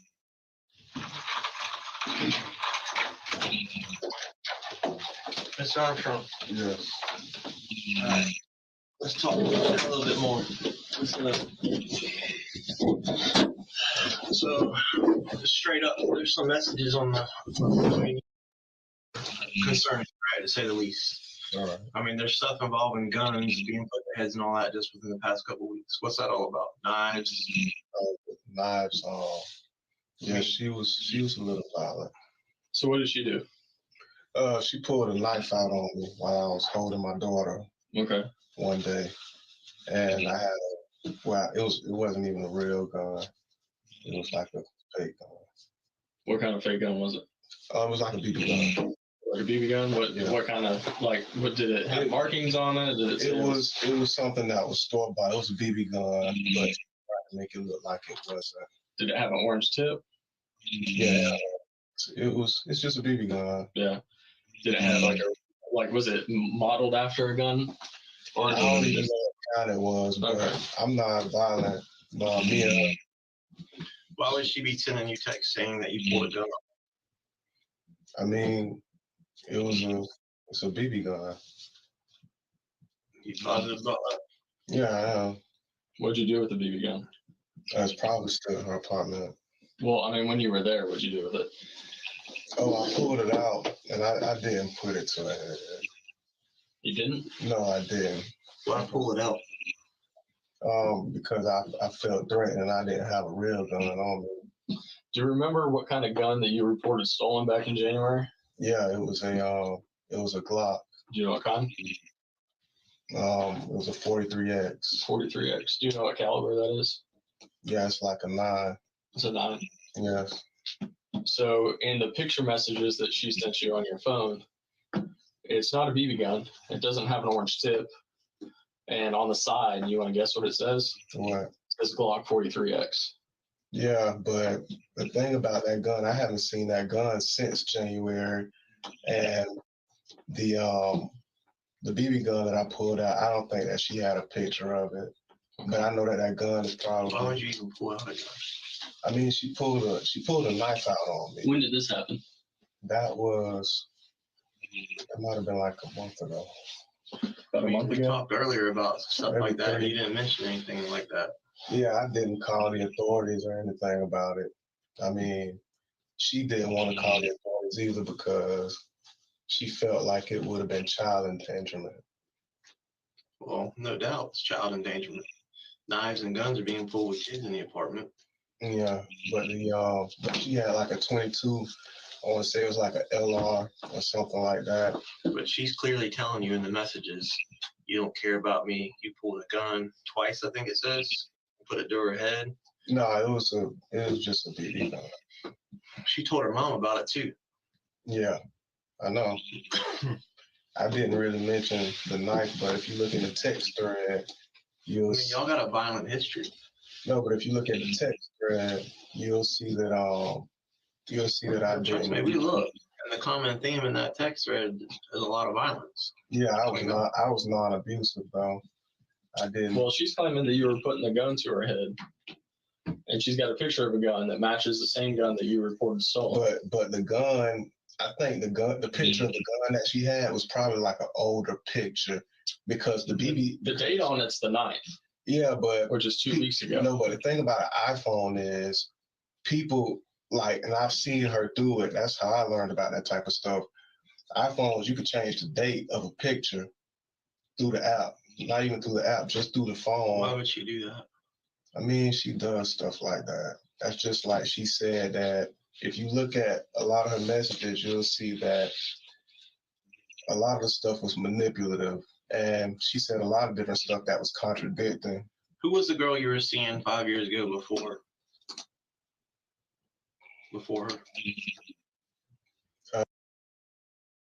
Who were you seeing? Probably my kid's mom, my first kid's mom. What's her name? Her name is Shantavius. All right. Who? Someone between her. Malika. The girl starts name with a Y. Her name starts with a Y. Why? There's a police report from 2017 with you and another. Oh, Yakaria. There you go. Yakaria. You got a history, man. No, but Yakaria, I remember when she put her hands on me. This was over on the north side. Yeah, but everything you said so far is you're the victim. No, but my thing is... When did you kick the door in? I didn't kick a door. You've never done damage to the apartment? No, the bedroom door, that was when she pulled the knife on me. The bedroom door, I pushed it open, and I paid to get it fixed. So if she pulled a knife on you, why'd you push the bedroom door open? No, I had the BB gun and stuff like that because I was holding my daughter when she pulled a knife on me. And I told her, I was like, it's like child endangerment, XYZ. I said a whole lot of different things to her, but I haven't seen the... So walk me through this. She pulled a knife on you while you were holding your kid. Yeah. And then what did you do? She still held it, and I didn't have a real weapon, so I pulled out I grabbed the BB gun. You grabbed the BB gun? Yeah. From where? I grabbed it, I had it in a bag. You had it in a bag? Yeah. And then where did you pushing the door in come and all this? It was really, I really didn't push the door in. I really didn't push it in. She kind of tried to shove me a little bit, but I didn't want to put my hands on her. And that was kind of partially one of the reasons why I started staying over in Middleburg after that incident. That's why. You're kind of dancing around this. First, you said you paid to have the door fixed. Yeah. Now you're saying you didn't push the door. I paid to have it fixed because she doesn't have the money to pay for it. And how did the door get broken? The door got broken because she and we were like right in front of the door. And she had a knife, I had a BB gun, I was worried about the knife. A BB gun that you got out of a bag? Yeah. Did you bring the bag? Was the bag there? No, my bag was already over there. I didn't have a real gun, and I wasn't about to pull a knife on her. I had set my kids to the side and stuff like that. She's pretty specific in that message that she sent you 2 weeks ago with a picture of the Glock 43X saying, this is the same gun you put in my head twice. No, that's not true. Well, The I thing mean, that's about what she's telling you. The thing about her is when I had the black really it was spray painted. When I pulled it out, she was kind of shocked by it, but I had to kind of scare her off. I did to scare her off.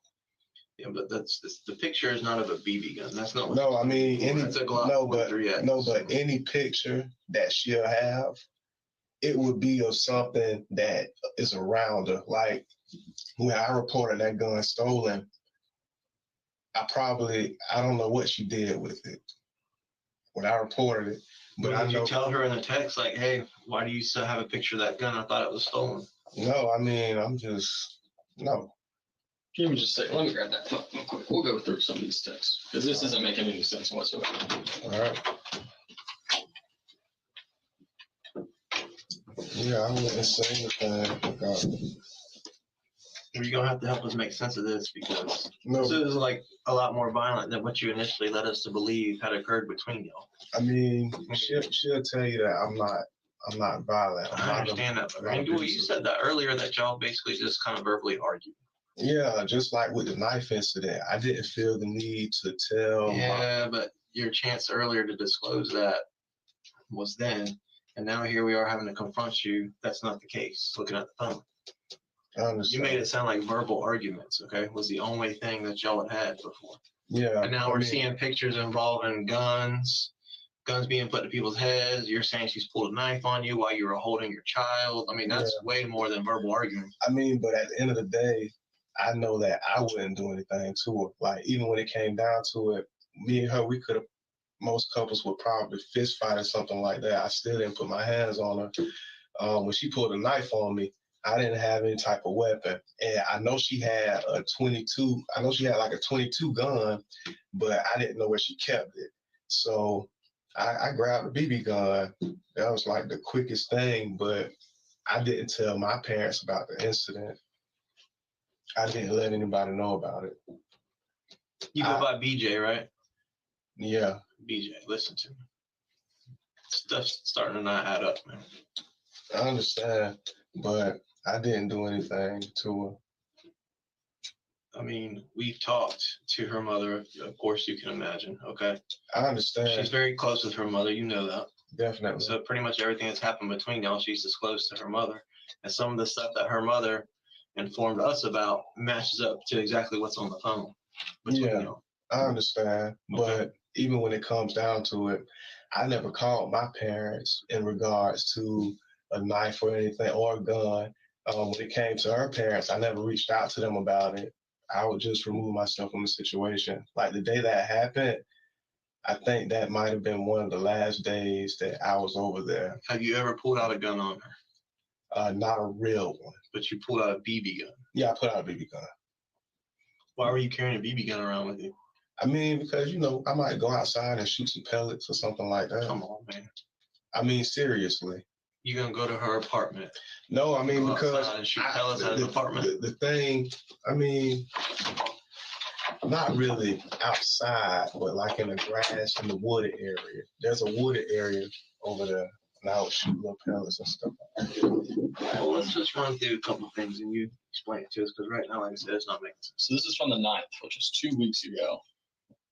She's saying, this is trauma for her kids. I'm so hurt. I felt the same. She's talking about signing the rights over, which I can only imagine would infuriate you because you said you love your kids. What about a gun being put to my head twice? You took my car keys. What was that all about? I didn't take her car keys. Okay. She's just saying that for fun.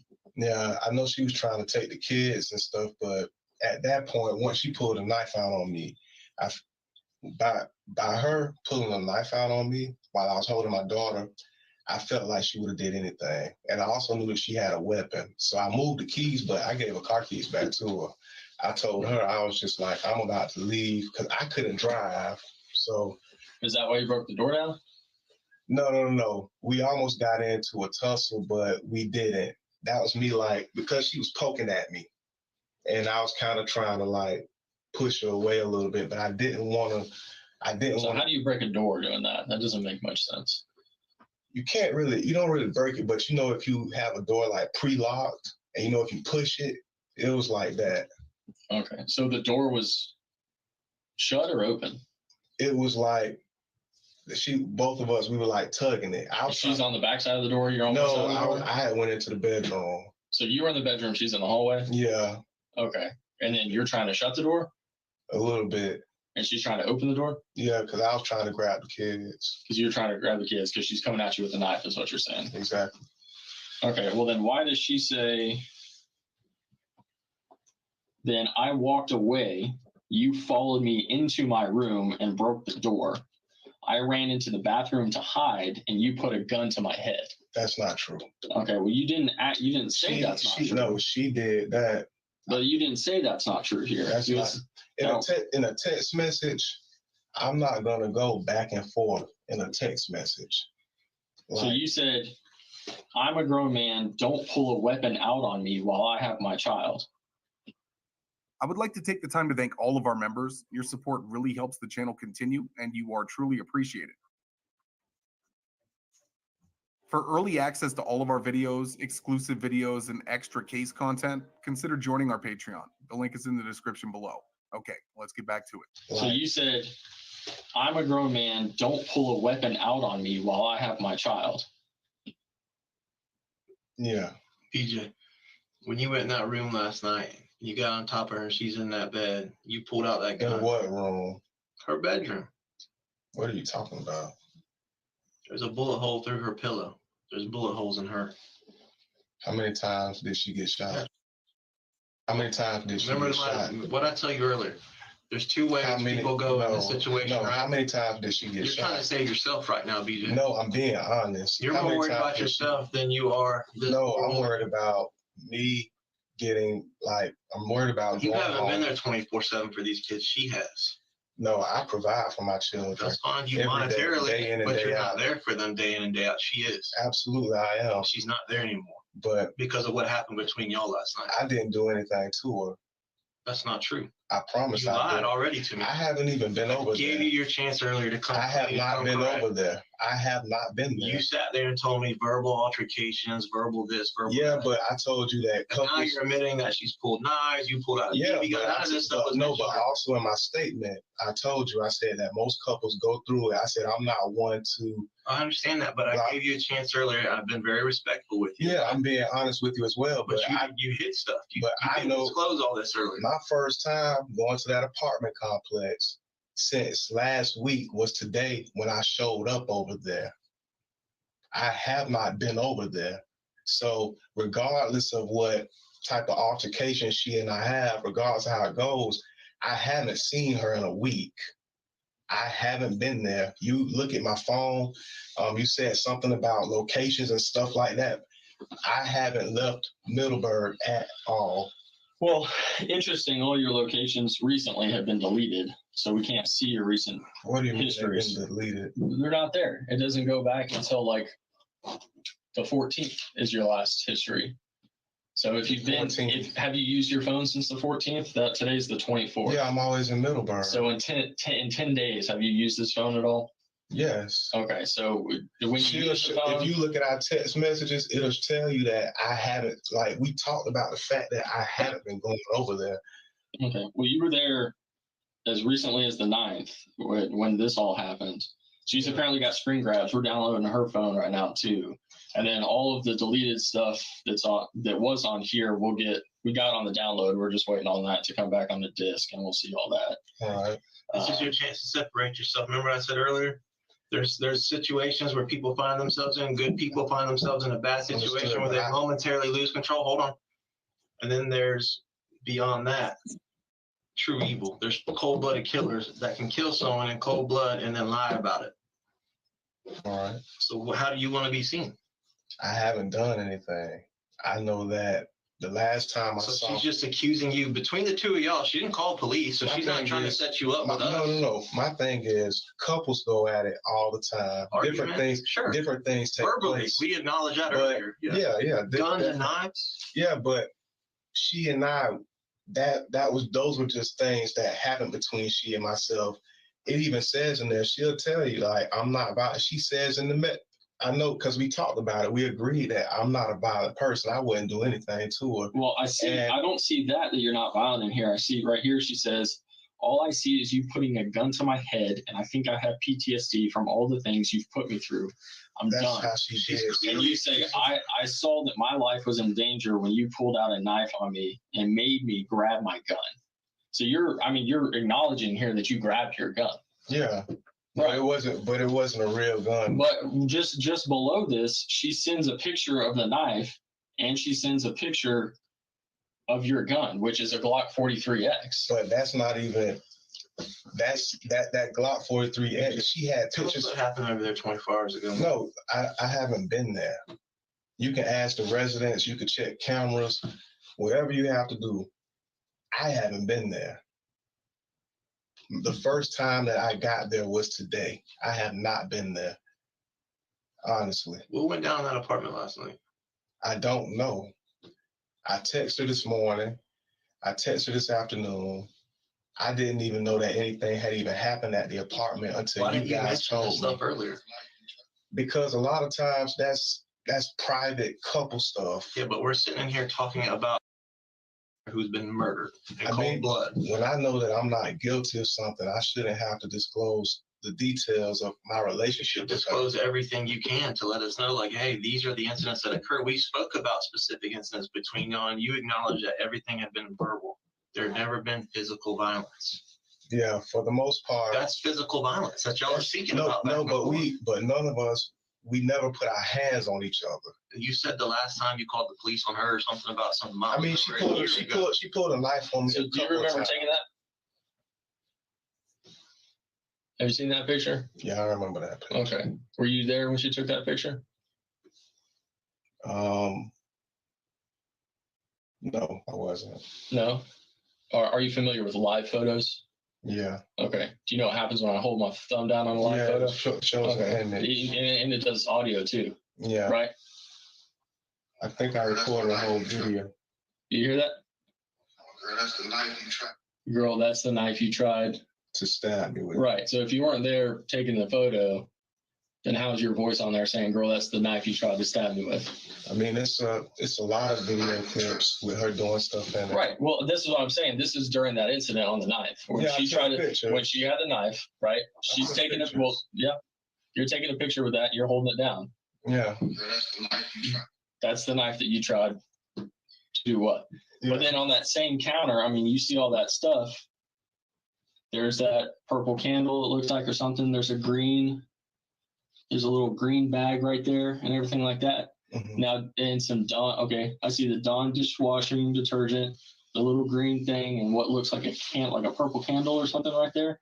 Now, do you see anything that looks like a green bag, a Dawn dishwashing detergent, or a candle in this photo? No. One more time.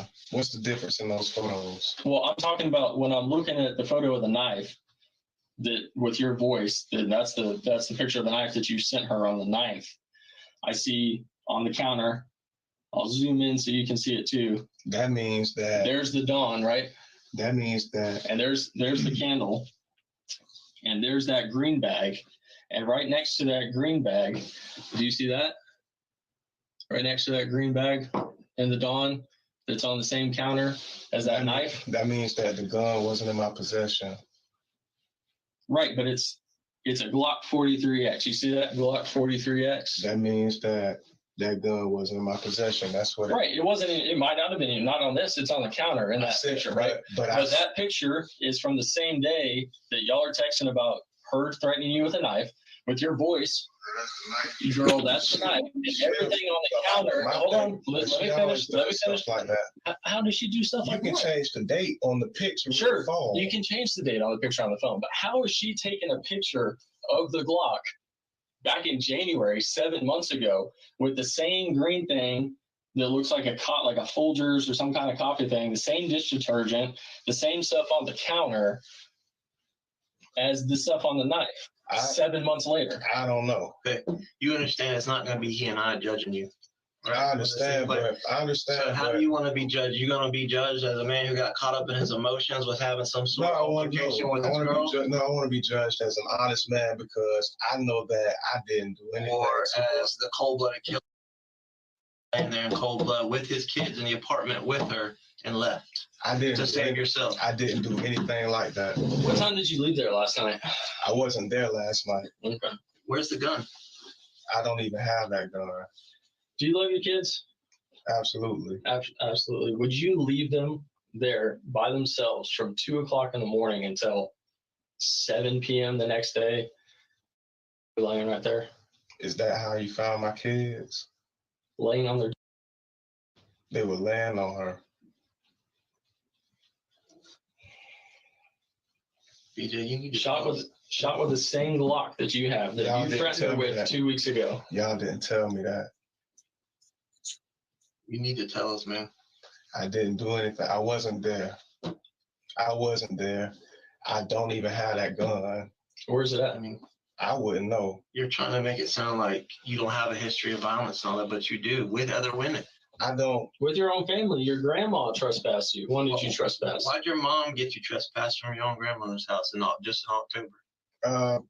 My mom has a issue. But do you hear yourself? You're putting everything is on everybody else. So your first baby mama with a 5-year-old has an issue. The in-between girlfriend has an issue that's got a report against you. Your current girl's got an issue with, that causes you to put guns to her head. And your own mother's got an issue that causes her to trespass you. So do you see the common denominator? I got 4 different people all have an issue with the same one person. I understand, but when it comes to my mother, my mom has... Well, not just your mother and your past 3 baby moms. My mom has multiple sclerosis. I only have 2 so it's got nothing to do with mental. Kids. When it comes to Yakaria got violent with me because she used to be like where's your self-accountability? I'm being accountable, but you're not. You're blaming it on everyone else. You guys are trying to say that I was in a place where I wasn't, and you're trying to say that I had a gun that I didn't have, and we're looking at the text messages from a manipulative woman, and you're trying to make sure. You definitely hid stuff from us. I'm saying, but you didn't bring up anything about guns and knives earlier. No, but when it came down to it, in my statement, I said that we had disagreements and things like that. Yeah, and I specifically asked you about violence and physical, and you said no, none of that. Well, maybe one time there was a time she pulled a knife a year ago or something. I think I had to call. That's a year ago. This is 2 weeks ago. I understand, but I didn't want to mention that. Because you didn't want to mention the whole part of you putting a gun to her head? No, I just didn't want to. I didn't want to taint her. No, I didn't want to taint her. You're in self-preservation mode. No, I didn't want to. I didn't want to save yourself right now. No, I'm really not, because at the end of the day, of course I'm going to save myself, but at the end of the day, I know that I wasn't there. I wasn't. I didn't even know what happened. I texted her around 10 something last night, and I texted her like I never left. I don't even have a car. You had me convinced there for a minute, man. I came in here, he did it. Then after talking to you, okay, he's being strident. Okay, maybe. Yeah, but I don't even. Come on, man. You can't. How do you explain that? I'm being honest. Like that's a Glock 43X. My thing is, she probably had. I mean. Right. Let's say she manipulated the phone. No. But even when I reported it stolen, when I reported that gun stolen, I think that she had a guy that she was talking to, and I think that she gave it to him originally. Another time she had a gun, she had a 22. But you never refuted here. You never refute that you never refute that you put a gun to her head all these times that she claims it.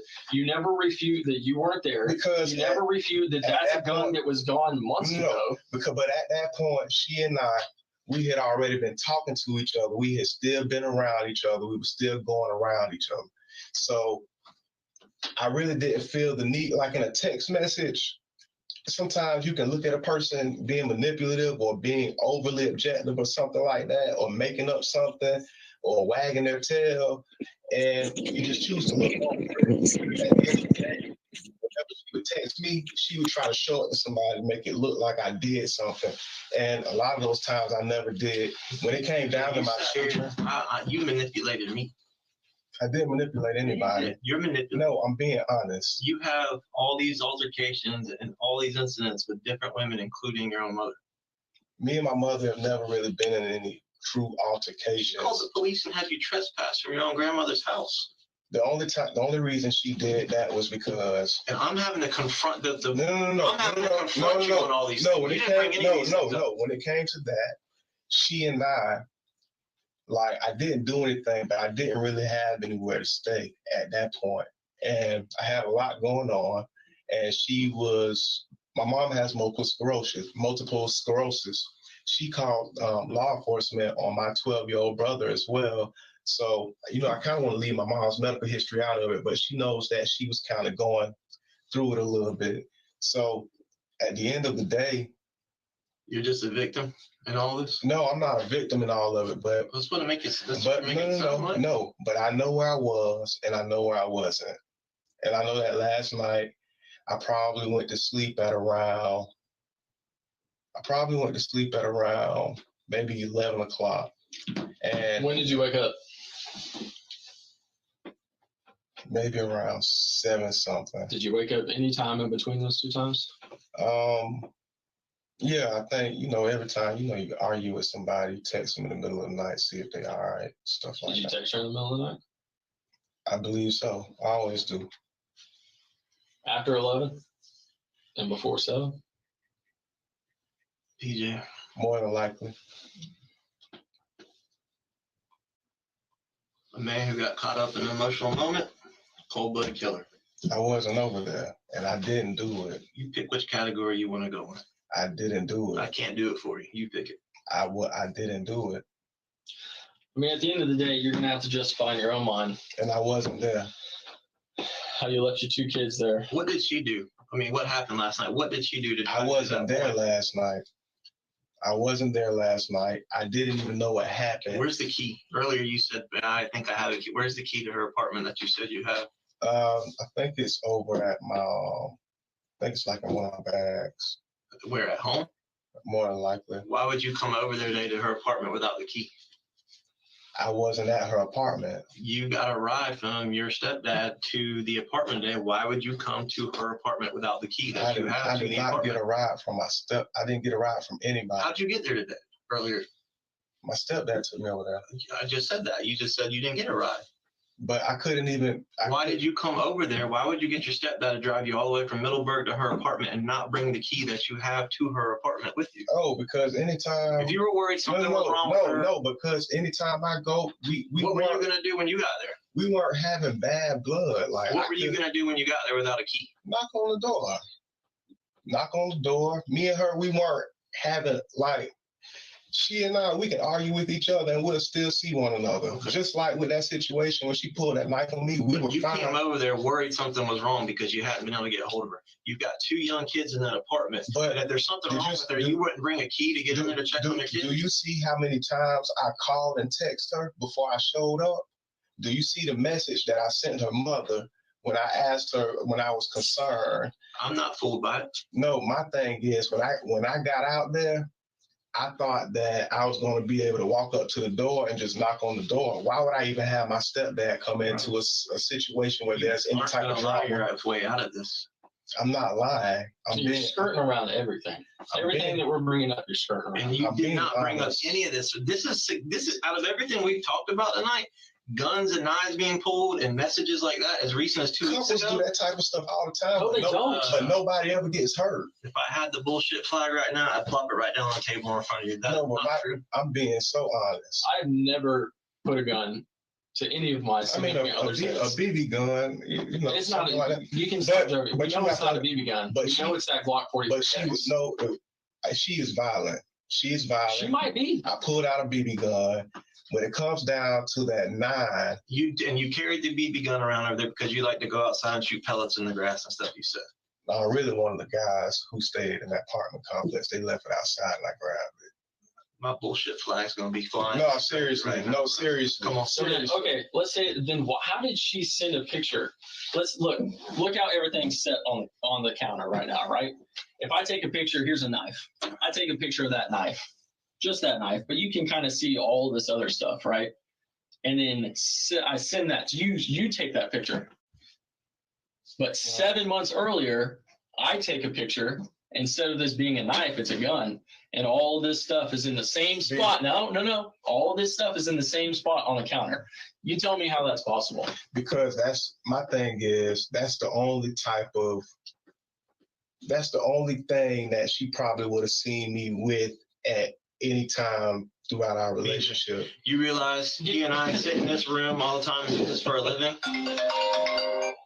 You understand this is what we do for a living? Understood. Okay. So when someone's completely innocent, we don't have to worry about shit like that popping up on the phones. We don't have to worry about all the information that was withheld from us early on. Just ask her where I was last night. Ask my mom. She was asleep. I think everybody was. She might know where you were 11 or 12 o'clock. Where were you at 2 o'clock? I think that everybody,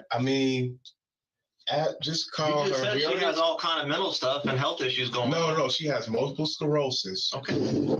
Which caused her to trespass you from your grandma's house, right? My mom had a lot going on at that point. You got a lot going on right now. But you got a lot going on. Understood, but when it comes down to it, everybody was together last night. Everybody. Until when? Until about 6 o'clock this afternoon. 6 o'clock this afternoon was the first time that I left. No, I left on a bicycle and rode to Walgreens and bought me a lighter earlier today around 2 p.m. And that was in Middleburg. What about last night? Last night, I probably sat on the patio on the porch and smoked a couple of cigarettes. I probably went to sleep. And so what time did you go to sleep? I probably went to sleep around 11:30. Okay. And I know I texted her.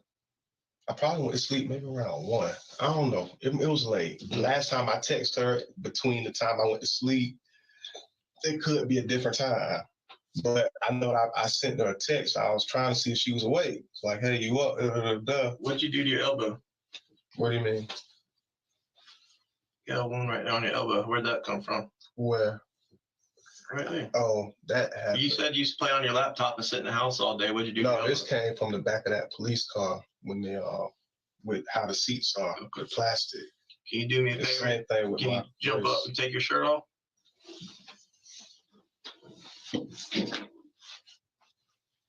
Spin around for me.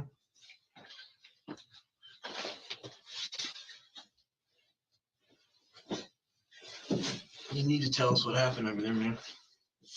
I didn't do anything. I haven't been there. I want to know what happened over there, just like you. Okay, so again, you came over. Now we're talking yesterday afternoon. Okay, you got there at what time? 5 o'clock, 5:30ish. Not long after we got there. Today. You showed up. You came from across town, knowing in your mind something's wrong, something's not right. She's not answering the phone. I've got my 2 young kids in there, and I can't get hold of her. This is not like her. It disturbed you enough that you had your stepdad drive you from Middleburg all the way to the north side of Jacksonville, but yet you went without the key? Yeah. That doesn't make sense. Because, if you're going to knock on the door, she's already not answering the phone. What if something's wrong with her? How are you going to get in there? At least I would have known that she was home and everything was fine. There have been times where she gave me a house key, gave me a key to her apartment, and then she asked for it back, and then she gave it back to me and stuff like that. So there would be different times when I would go over there. I'd just knock on the door, she'll open the door. So I know that if I go over there any time of day and I knock on that door, I know she's gonna open it. Why did she tell her mom a couple weeks ago you pulled a gun on her? And then lo and behold, y'all have text message exchanges between y'all from a couple weeks ago where she's saying you pulled a gun on her and put it to her head. My thing is, whenever it comes down to she set all that up. When it comes down to get herself killed. No, get herself killed by who? You tell me. My thing is, why did she say you pulled a gun on her to her mom, and then tell you the same thing? Because it was a BB gun, but she doesn't have a photo of. Where's the BB gun? It's probably in her apartment. Her apartment? Yeah. I promise you, it's not. It's probably I didn't take it with me. What'd you do with the Glock? I don't even know where it is. I never had it. When I reported it, No, once I reported it, that was the last time it was in my possession. You said she had a 22 earlier, and you just mentioned it again earlier. You never said anything about her having a Glock 43X. No, I didn't. I told you the Glock 43. I told you that the Glock 43X was reported back in January, but yet here we have pictures of it 2 weeks ago, and that she's claiming this is the very gun that you put to her head. I think she probably changed the date on that because she's changed. Sometimes she changes the dates on pictures because sometimes when she's out, she might say that she's Instacarting. And I used to make a fuss about it. I used to look at the times on it and I say, you weren't there at that time. So she has a habit of adjusting. But it's not the date. This one, you understand? We've gone through this. It's not the date. I don't know her setup in her apartment. Her calendar could have had the same stuff on it from that time to that time. Man, she was pregnant with what you assume to be. Why would I do something like that? Because she was threatening to kick you out. She was threatening. No, she wasn't. She was threatening to take your rights away. No. And you've been paying. You've been working so hard, and you've been paying for her, and you've been paying for the kids, and now she's with someone else. She's possibly having a kid with someone else. She wants to take your rights away. She doesn't want you to be around her kids anymore. And you go over there and confront her about it, and things. You put the gun to her head again. No, just this past. When was this? Wednesday. Just Wednesday, she told me, she was like, I would never do that. I would never try to terminate your rights. And I think she said in the text. No. Look at the most recent text. The most recent text say that she wants to be. I sent her something from TD Jakes. What happened when she filed for the injunction against you? She never filed it. She was doing that. She filed it. She might have filed a motion to dismiss it later, but she filed for an injunction. I was supposed to file one as well. You didn't mention that earlier either.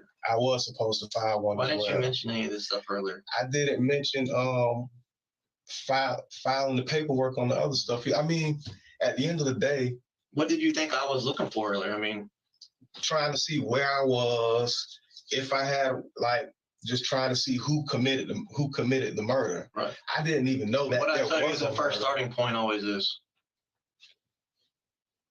you, the person closest to her, the person that's got the most emotional tie to her. Understood. But because emotions can lead to some pretty crazy things happening. Why does anybody walk in this room that's married to someone or has kids with someone that's just killed them? Yeah, but and lie about it. Yeah, but I haven't been over there. I have not been over there. I'm looking for the same thing that you're looking for. And it just seems to... Well, you can leave your phone at home and go do something that makes it look like you weren't there. I'm not... Why in the hell would I do that? Why does anybody do anything? Because if I were to go to her apartment and if I don't have a key or something on me, I would need my phone so I can call her. That's like when I showed up today. You know what the name of this case is going to be in my file? Daddy. That's not right. Daddy. That's not right. So the 3-year-old's lying on you too? My 3-year-old. Your kid's lying on you too? You've already accused multiple women and your mother. No, you said your 3-year-old and your 2-year-old that from 2 a.m. until 7 p.m. tonight were by themselves. You know why you got snatched up when you showed up earlier? You know why those officers snatched you up so quick? Why? Because Daddy. I don't think that is true. You don't think that's true? I don't think that my son said that. He did. I got it on a recorded interview. I don't think that. Knows y'all's history. Know you've kicked in the door. Knows you've held a gun to her head. Know you've been violent to your past girlfriend that starts with a Y. Know you've been violent with your past baby mama with a 5-year-old. Know you've been violent with your own family to make your own mom trespass you from your grandma's house. I've never. Know that you've been violent. I haven't been violent against my mother. And I haven't been violent against her either. Even when it came down to it, if you really look at if you look at everything. I am looking at everything. I'm looking at your history with 4 different individuals that have all had issues with you. The stuff with Yakaria, when she I'm talking about Yakaria. You're just skirting around. I'm going down the list. No, you're making an excuse for each one trying to justify. No, I'm not making an excuse, but I'm telling the truth. Cool. Fuck Yakaria. I don't care about Yakaria. Tell me why your 3-year-old son said Daddy.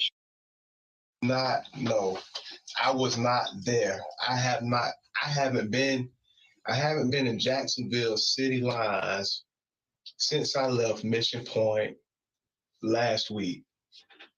And my mother, you can call my mother and she can. You haven't been, or your phone hasn't been?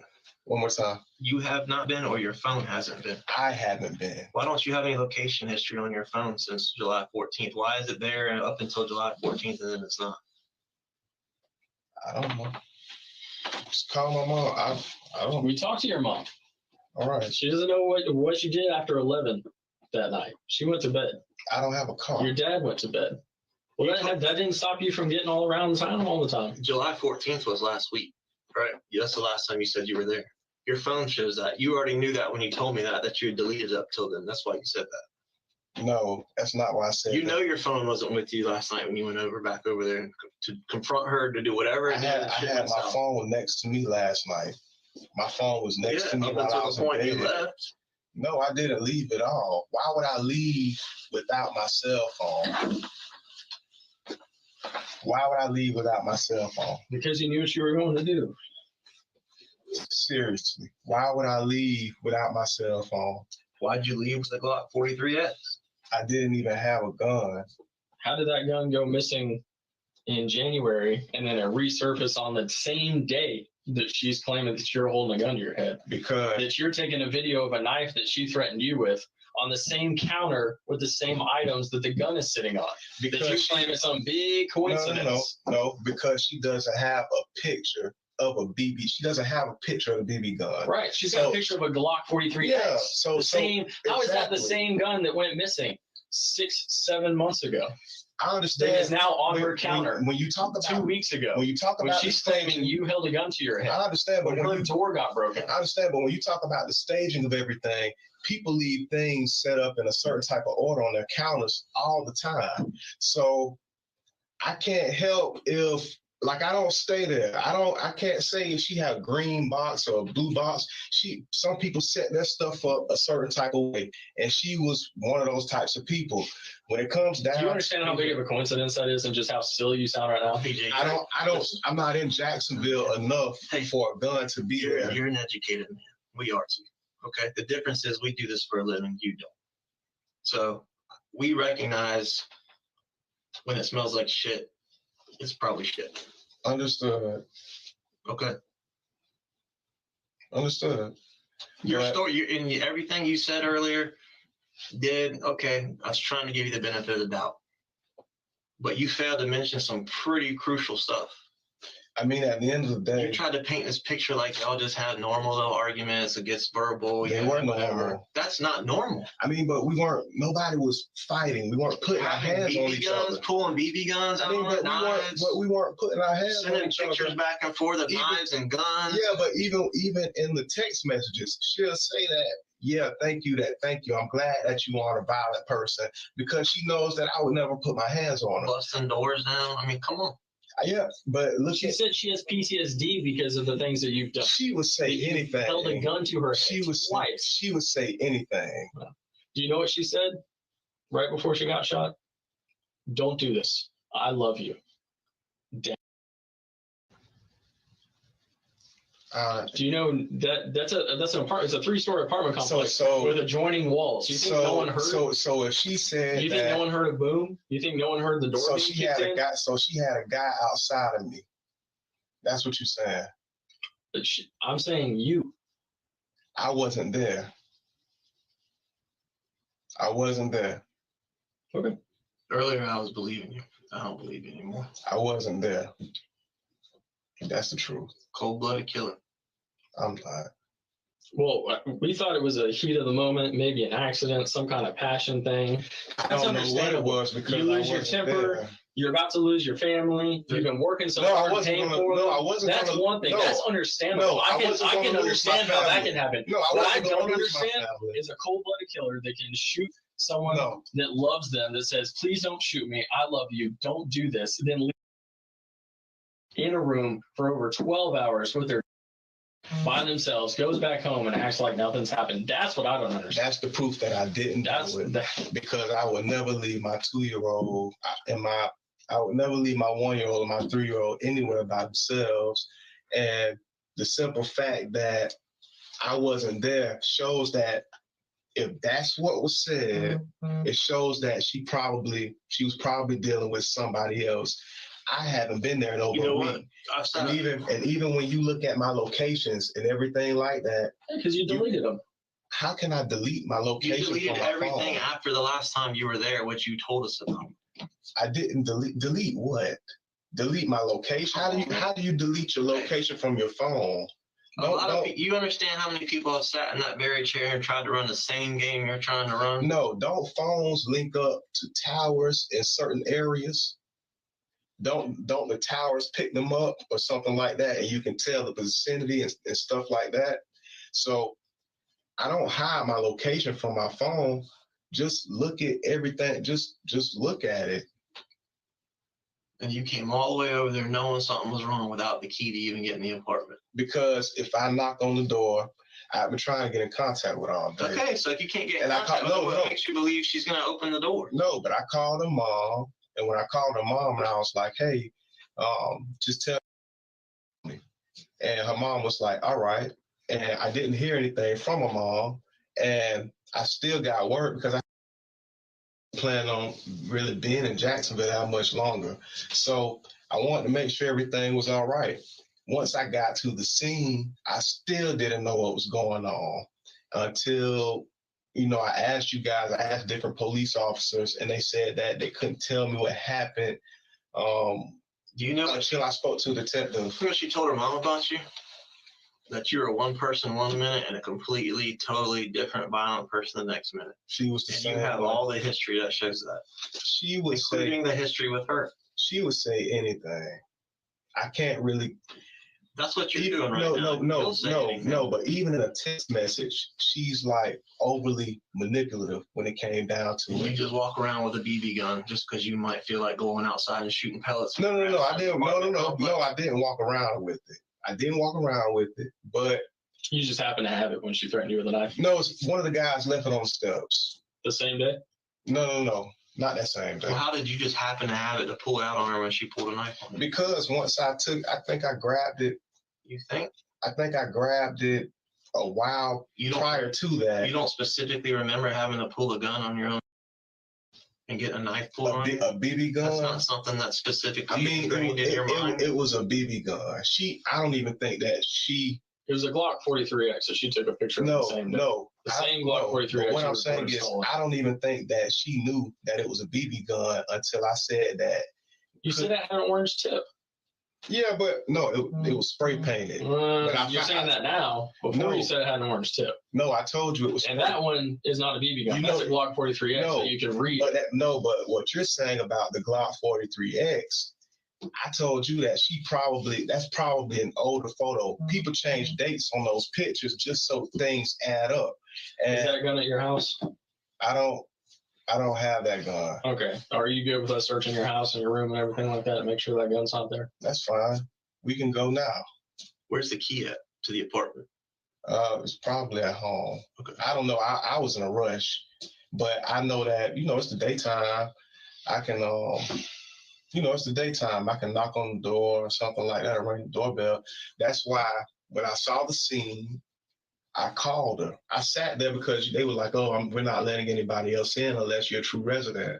I sat there for a while calling her to see if she'd answer the phone so I can kind of skip through. So when I go pull video from your parents' neighborhood, what's it going to show around, I don't know, midnight, 11 o'clock, 1 o'clock in the morning last night? What video?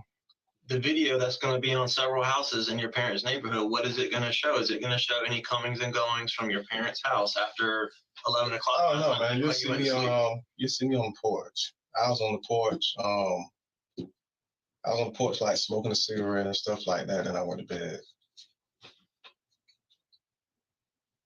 Who did you give the gun to? I don't have the gun. I don't even know where it went. The BB gun? Oh, the BB gun? The BB gun should have been in her apartment. I mean, something like that, I would just leave it in there. I don't know it could still be in there. She might have did something with it. She might have gave it away. I don't know the company that she keeps. I don't live in Jacksonville. So for me to try and sit and count who she has around her and what objects she exchanges with So them, after I you don't know. after you held this BB gun to her head, you just left the BB gun there when you left? Yeah, I did. So you made her think it was a real gun, and then you just left it? Actually, I tucked it in a drawer. Tucked it in a drawer, left. It wasn't Which drawer? It wasn't any use to me. Like in the kitchen, not in the kitchen. I put it somewhere high so kids couldn't get to it. What drawer is high? There was a drawer where there would be like pots and pans, and there was another drawer where. So the gun you wanted to make her think is real, that she thought was real, that you held to her head. She panicked. She panicked. I tried to scare her because I knew that she had that 22. That's like with the 22. I saw that in her apartment. I didn't take pictures of that, but I knew she had it, and she would. Yeah, because she didn't hold it to your head and threaten to kill you. No, but what she would do is anytime me and her would get into arguments and stuff, she would go and show her mother stuff. So when she would show her mother stuff, she would try to make it manipulative. Don't do this. Don't do this. I love you. I love you. Don't do this. Those words ring a bell to you? No. Daddy. That's not true. I wasn't there. That's not true. Is that what you're gonna say when you're sitting in a courtroom and that interview gets played?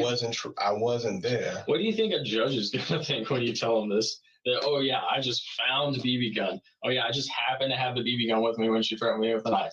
Oh yeah, she knew it was a BB gun. Oh, I just held it to her head. The fact that on the same day that I held the gun to her head, she sent a picture of a Glock 43X. Which is the same gun that I know and carry. The same gun that I said I had.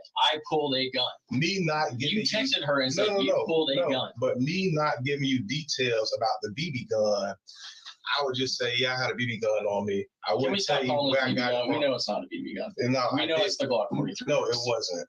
It really wasn't. And that's the truth. Even when you talk about my location from last night. Do you think anyone's believing that? I wasn't there. I mean, you were there. You just said you were there. I was there earlier today, around 6, but I wasn't there last night. Let's talk about when you were holding the gun to her head. Now, when I held the BB gun to her, the Glock 43. When I held it out, yeah. I mean, I was over there then, but I think that she thinks if you look at a picture of that gun and if you look at a BB gun, she wouldn't know. How many women are in your rotation right now?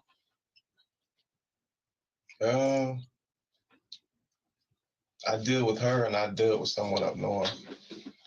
She found out about something. Something went wrong last night. You need to tell us what. You know the police got called out there very early yesterday morning, right around the time this all happened. People heard things. Your own son heard and saw things. I mean, you've been in an apartment. You can hear neighbors, especially if there's gunshots going on and doors getting kicked in. I mean, I'm just trying to think. Especially if someone's laying on the ground doors kicked in. So, especially if someone's laying on the ground screaming, "You don't have to do this. I love you. You don't have to do this. I love you." Doors kicked in. Doors kicked in. So it was a forced entry. You tell me. You've never kicked her door in before? No. Because you're not violent. Y'all were talking about the bedroom door that you broke. I mean, the bedroom door, I didn't kick that. She and not out. It was like a push, and the door was already messed up, and I paid to get it fixed. But no, that was after she went and hid in the bedroom. No, I never kicked the door. And she said that you followed her in there. She used to overly exaggerate. You didn't deny it in the text message.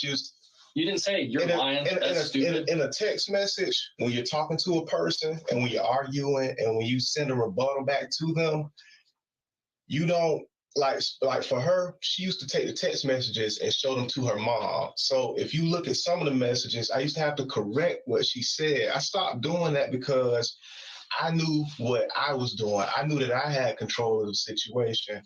I know that I would never harm her, especially with me knowing that she was pregnant. I know that if I would have went over there, if I was to go over there last night, it would have been for me and her to it probably would have been for me and her to kind of get close. It probably would have been to have intercourse or something like that if I would have went over there last night. Because she didn't want to.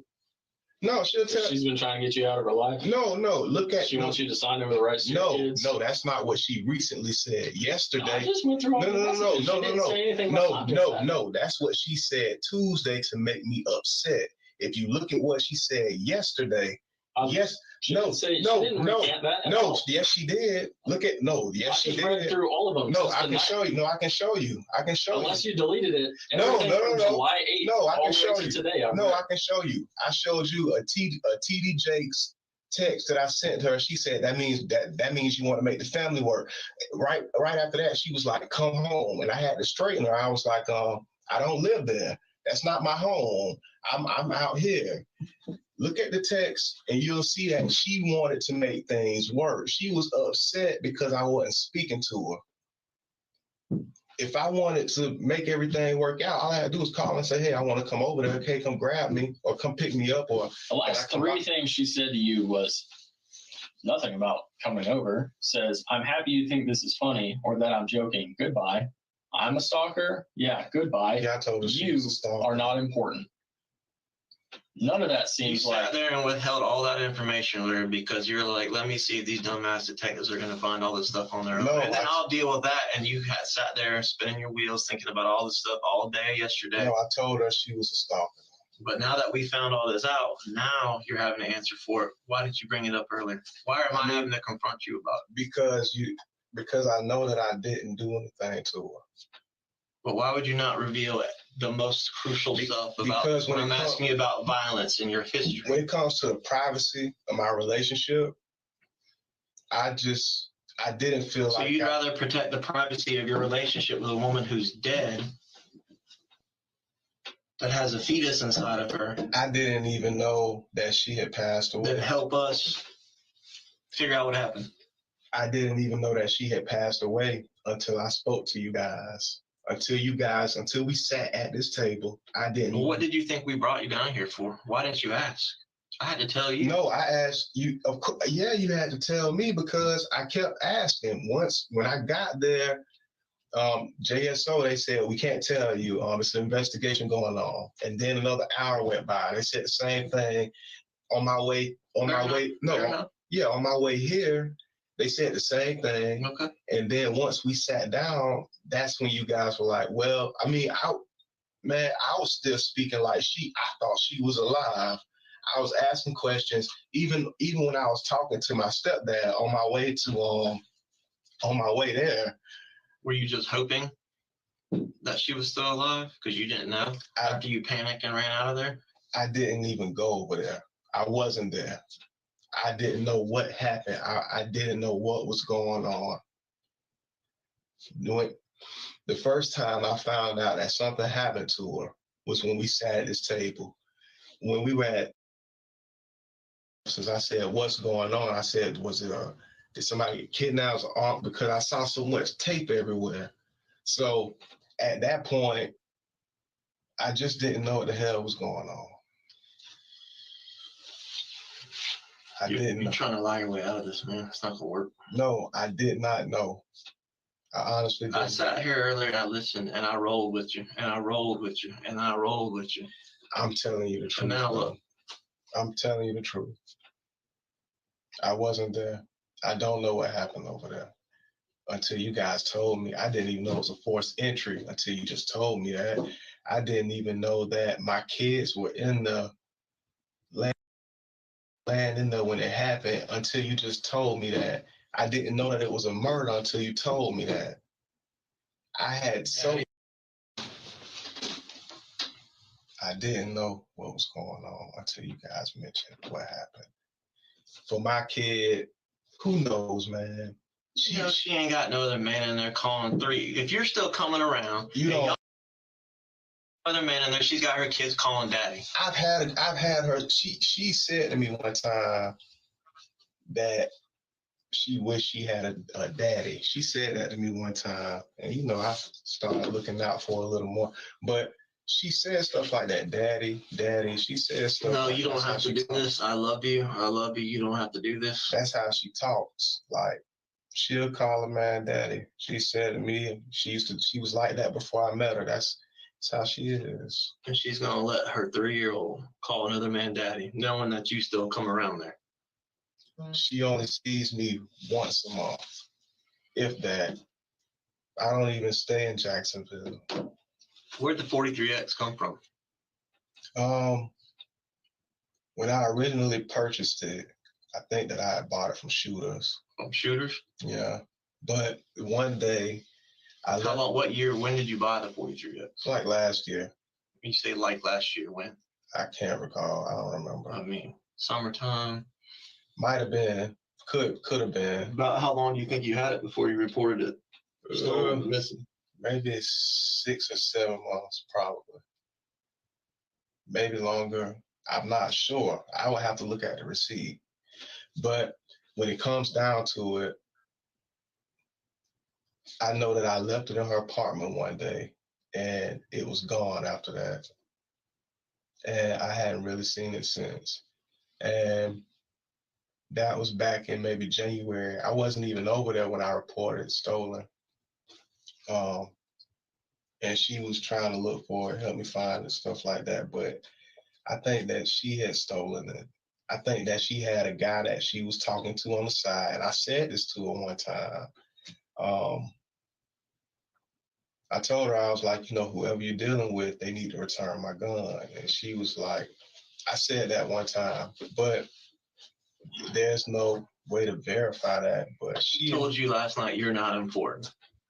And you didn't like that. You couldn't handle it. You went back over there. She didn't want anything to do with you. I didn't go over there. I said, she and I, we would insult each other. I know who I am. I'm comfortable in my skin. So she said worse stuff than that to me. And I didn't budge or say anything. So at the end of the day, You're saying all this with a smile on your face. No, because it's funny. No, it's funny when she says stuff like that because What's funny? Because she and she'll insult me, I'll insult her, and then we would go on about our merry way. Like you just said earlier, you weren't really interested or didn't really. No, I still love prod around if she was messing with other people, this and that. Because I can't monitor that type of stuff. Because if I stayed in Jacksonville and I knew that I was gonna see her every day, it would be different because I can monitor that type of stuff. I can clock it. I can say, you work from this time to this time every day. Why didn't you stay in Jacksonville? Why'd you leave? I wanted better for the family. I wanted her to move. That was another one of the texts we had last night. We were talking about her moving up north. I didn't see that. If you look at my phone, I just read all the way back to the 12th again. I didn't. No. If you look at the text, there's a text from yesterday that said that I wanted her and the kids to relocate up north. How are you gonna play that, knowing that you have a girl up there? I know I don't really have a girlfriend up there. Well, you said you had a girl up there. No, you said how many chicks do I have? Yeah, she was I had a friend, but it's not like a girl who I go on dates with. It was a girl who, I would socialize with every now and again. Nothing serious, no photos, nothing public, no real dates. It really, if you want to talk about it, she's the only woman that I was truly, truly dating. But I have flirted with another female. At the end of the day, if you look at the text, you'll see that I chose to tell her. I told her that I wanted her to move with me. I see where you say you trashed your apartment and pulled a knife, and then you got mad because I grabbed my gun. And then she sends a picture of the door completely shattered, not from just tugging on the door like you said. And then you say the only thing I broke was the door. True. So, that's contradicting what you're telling us now. And then sends a picture of a Glock 43X. Yeah, but if you look at the Glock 43X, that's probably an older photo. I did mention everything on the counter is the same as when you. I don't know how she set everything up on her counter. I don't know how that. That's silly, man. I'm serious. That's silly. I'm serious. Even when it's not even a creative. No, it's not even a creative excuse. No. But seriously, even when you look at our text messages from yesterday, you'll see where I said I prefer to move up north, and that was when she said, "Well, 2 out we of need 3 to be texts married." yesterday. She said goodbye. Stop talking to me. I'm That was done late with last. you. That was late. No, that's not. If you look at the trend of our text messages, look at 2 text messages before that. I'm looking at the ones where she's saying you're holding a gun to her head. I'm no, looking at the ones no, where no. she's saying She was you broke her bipolar. door. She was I'm looking at the ones where you said, yes, No. I grabbed my gun. And where you said, yes, I broke the All door. that stuff is old. And From it was 2 weeks ago. It was a BB gun, and that was the last time I saw her. You didn't say I grabbed The a last- BB gun. You the said last- I grabbed my A gun. gun, a BB gun, it's The the same same gun that thing. she took a picture It's of. the same. No, it wasn't. Yes, No, it was. no, it wasn't. And the last time I This saw mythical BB gun that you just found outside and then now it's not. gone. It's not. and is It's now- not mythical. If you Yes, go in her apartment, It's not probably there. right Research now. the whole apartment. We've It's been not in there. her apartment. We've been in her apartment all night. It's not there. Even when you look at our text messages, you'll How see. can you explain the BB gun being gone? It's not there. I don't stay there. I The don't. BB gun that you just found randomly outside. I don't live The same there. BB gun that you just happen to have. I when she don't. pulls a I knife. don't live there. I don't know who Not the comes and Glock goes. 43X that you bought last year. I Not the don't- Glock 43X that you reported stolen last year. Not the Glock 43X that you held to her head. I Not didn't. the I Glock didn't hold. 43X I did that not she hold. takes a picture No, of. I did not hold a Glock Not the 43. Glock 43X that you are no. known to carry. I did not. Not the Glock 43X that you I said did that not you hold a Glock pulled because 43X she to threatened her you with a head. knife. I did not hold a Glock 43. Not the Glock 43X that you shot. I did not hold a Glock 43X to her head, and I did not have that gun in my possession. The last time I saw that gun, the Glock was like in the last time I really had a firearm was a Taurus, and it was a friend of mine. It was a 40 caliber, but I didn't need it. Why did you have that? Just How long ago was that? that was maybe like last week. Who was the friend? Just a friend of mine. What's his name? Shoot, what Nick? Nick what? I don't know Nick's last name. I mean, it's just Where can I find Nick? I just gotta verify Is this. he I just phone? asked. You said last week. No, He's it's not gonna remember. irrelevant. It's not irrelevant. It's a friend named Nick that lets you hold a 40 and you don't know his name. I don't know his You don't last have a name. number? Where can I find Nick? Probably on the north side somewhere. On the north side. So how do you get in touch with Nick? It wasn't something that I was carrying. I'm just being honest. Where's You the said 40 you were now? carrying it for a little What's while. the 40 now? Oh, I'm not. It wasn't on my person, but that's the last type of gun that I was Hold on, carrying. who's Nick? Let's get this. Let's clear this up. Who's Nick? Nick is a guy out of the neighborhood. What's his last name? I don't know. What's his phone number? I don't know. How did you get in touch with him? Just being around. Being around where? I was at the park. My grandmother's house, the 6622 Kenlock address. Just being. I'm not talking The about. one you got trespassed from? No, I don't get trespassed. The one you just told us that you since 2 weeks ago you haven't been in Duval County. You've been out in Green Cove or in Yeah. But now you're up in Kinlock. That was around the same time when You said this last week you were holding No. 40. that was the last time. I'm being honest about my point is. You're not being honest about No, anything. no, my point. You're not no, being honest about anything. No. My Because you point- can't no. now because you My just point with made the up this no, Nick. no, that I'm we not. can't I'm not find. making up anything. Then who is Nick? My main point? No, who is Nick? No, my main Who is point. Nick? It's a guy in the neighborhood. He's not It's just really a a friend. random guy in the neighborhood letting you hold his 40. Everybody in the neighborhood. I didn't like carry it anywhere, but we talked about guns. The last time I had a real gun around me was when I held his. That's not what you just said. You said that he was letting you hold it for a That's what I while. just said. Yeah, he was just letting me hold it. And Earlier you said that you had it for months. but I didn't say I had it for I'll months. play back the tape. I had my own 40. You said you had both. I had my own 40. Oh, so now there's another 40. Now that you won't tell us who Nick is, now that I'm calling you on your bluff and you're getting caught up in another lie. No, I'm not lying. Because you're just skirting around it. Then No, let's I'm go telling find the truth. Who's Nick?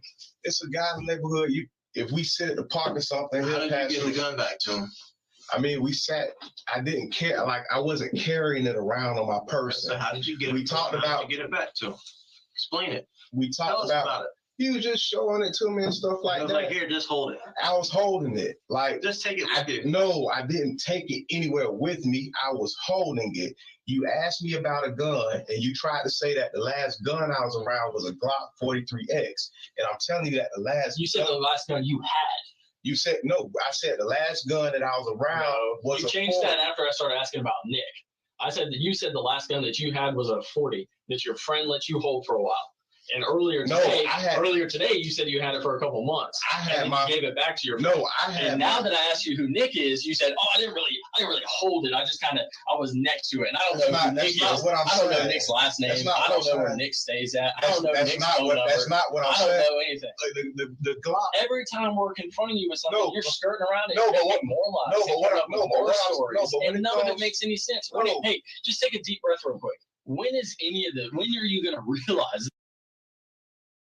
Hey y'all, sorry about that. I'm back now. But what do y'all think about what this guy is saying so far? Huh?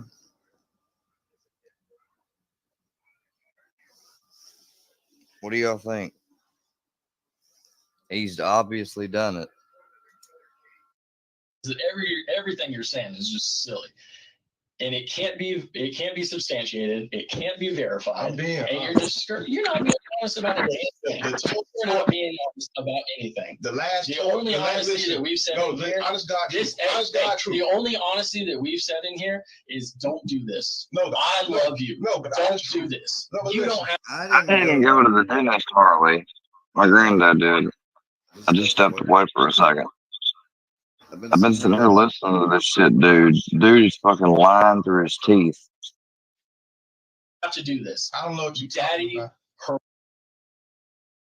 The last Taurus, if you look at my record of guns that I bought with my own money, you will see that I purchased a 40 caliber Taurus from Shooters Jacks. That gun is missing, but I didn't report it stolen. I looked for it. I didn't report it stolen. How long ago was that 40 caliber Taurus? I bought that gun like 4 years ago. So you just told me that the last gun you had was a 40 caliber Taurus. We asked you what happened. The last. We asked you what happened to it. You said you gave it to your friend Nick. The last. And I said, who's Nick? And now you fabricated a whole story. You made up Nick. The last gun that I was the reason I told you that was because you tried to make it like the last gun that I had in my possession was a Glock. Why 2 shots? Why'd you shoot her twice? Shoot who? Why 2 shots? I didn't shoot. Why didn't you? Twice. I didn't shoot her. You fired 2 shots in an apartment last night. Why? No, I didn't. How could you in the apartment with her that whole time? I didn't. How can you say you're just so calm and cool? Because I'm being honest. I gave you 2 options earlier. I gave you the path of emotional, things went down, something bad happened, I'm not a bad person. I wasn't even there. And then cold-blooded killer, I'm gonna lie, and I'm gonna protect myself. I wasn't there. Damn her, damn them kids, damn that unborn baby. I gotta look out for her. This is pure evil. I love my children. This is pure evil. I love my children. I'd do anything for my kids. I would never leave my kids in an apartment. Would you do anything to save your kids? I would never leave my kids alone by themselves. I would never leave my kids unattended. You would do anything for your kids. Yeah, I do anything for my children. You would do anything for your kids. Nothing can separate you from your kids. Why don't you just stay home, work distance? Why didn't you stay here, work, and live with her? Because I started a life up north, and if you look at the you had kids here. Yeah, but I was doing better than what she was doing. I was the breadwinner, so the best situation for us to have. Basically, my granddad couldn't go to the dentist yet because, with what happened last night with his blood pressure and everything, what they would have gave him up there could have made his blood pressure go higher, so they have to speak with his doctor and everything. He may have to get some things tweaked. I don't know. So, just update on that, too. All would have been for her to just come where I was at. But instead, she wanted to terminate your rights. And she was just talking crazy. She wasn't just talking crazy. We've gone over it 3 times now. I've read every single one of them. You just said you do anything for your kid. Oh yeah, I was snoring, sure. Okay. Nothing could separate you from your kids. She was trying to separate you from your kids, and there's nothing that you wouldn't do. So you made sure that you and your kids were not going to be I separated. spoke to her about that termination of rights, and if you look in the text messages, I looked in the text messages. look It's at the not text. there. I just read it look 3 at the times. text, and you'll see that Because I'm going to bring up the text, and you're going to create some new story. She wasn't serious. She wasn't serious about that. She was dead serious. She wanted to get married. She wasn't She serious used to. about that. Not anytime soon. Not since She just talked about. She just said she wanted to get married yesterday. Not in the text. Look at the text messages, I've and been you'll see looking that. at the text messages. She didn't say anything about marriage. I'm just waiting. Just waiting. For what? I mean, we were moving into my building. She says, "You want to marry me." This is 3 weeks ago. You want to know? This is in June. This is over a month ago. Are you trying to be funny, Harley? Yo, you want to marry me, but you keep me hidden. You moved up north. You want nothing to do. You're not present. You didn't want to post her. You didn't want to post her. This was just her life, but you wanted to have that little life hidden tucked away. No, she wanted to get married, and she didn't want to get married. I just looked at that was her trying to say she was upset. She said, "You keep me hidden." I'd be upset too if someone held a Glock 43. No. I'd be upset too if someone broke my door. I I'd did be not upset hold too a if someone Glock threatened my 43 family. next to anybody's head, and her saying that I keep her hidden. That's just her talking about how she felt about my social media. Comes another story. No, that she said. No, that's what you just said. That though, because you keep saying, "Look at the text. Look at the text." I look at the text. Yeah, I read the text every time, and it's not saying this is your phone. This is your text messages. That's not lining up with anything you're saying right now. Everything that she said when it came down to Oh, I mean, did you hear any snoring is what I want to know. Because apparently they're saying I was snoring. You know, anytime I'm not on the fucking video, I'm fucking snoring or something, or I'm asleep. There's what's you're fabricating. No. There's what's Everything that she said, even when she said something about termination of rights, I mentioned that to her. And Oh, I would think, what'd you just do? Just put it in a bag of rice? she was like, I would never do that. X, Y, and Z. That. She did. If you look at the text, you'll see that's what she said. And I read it, and nothing's making sense with.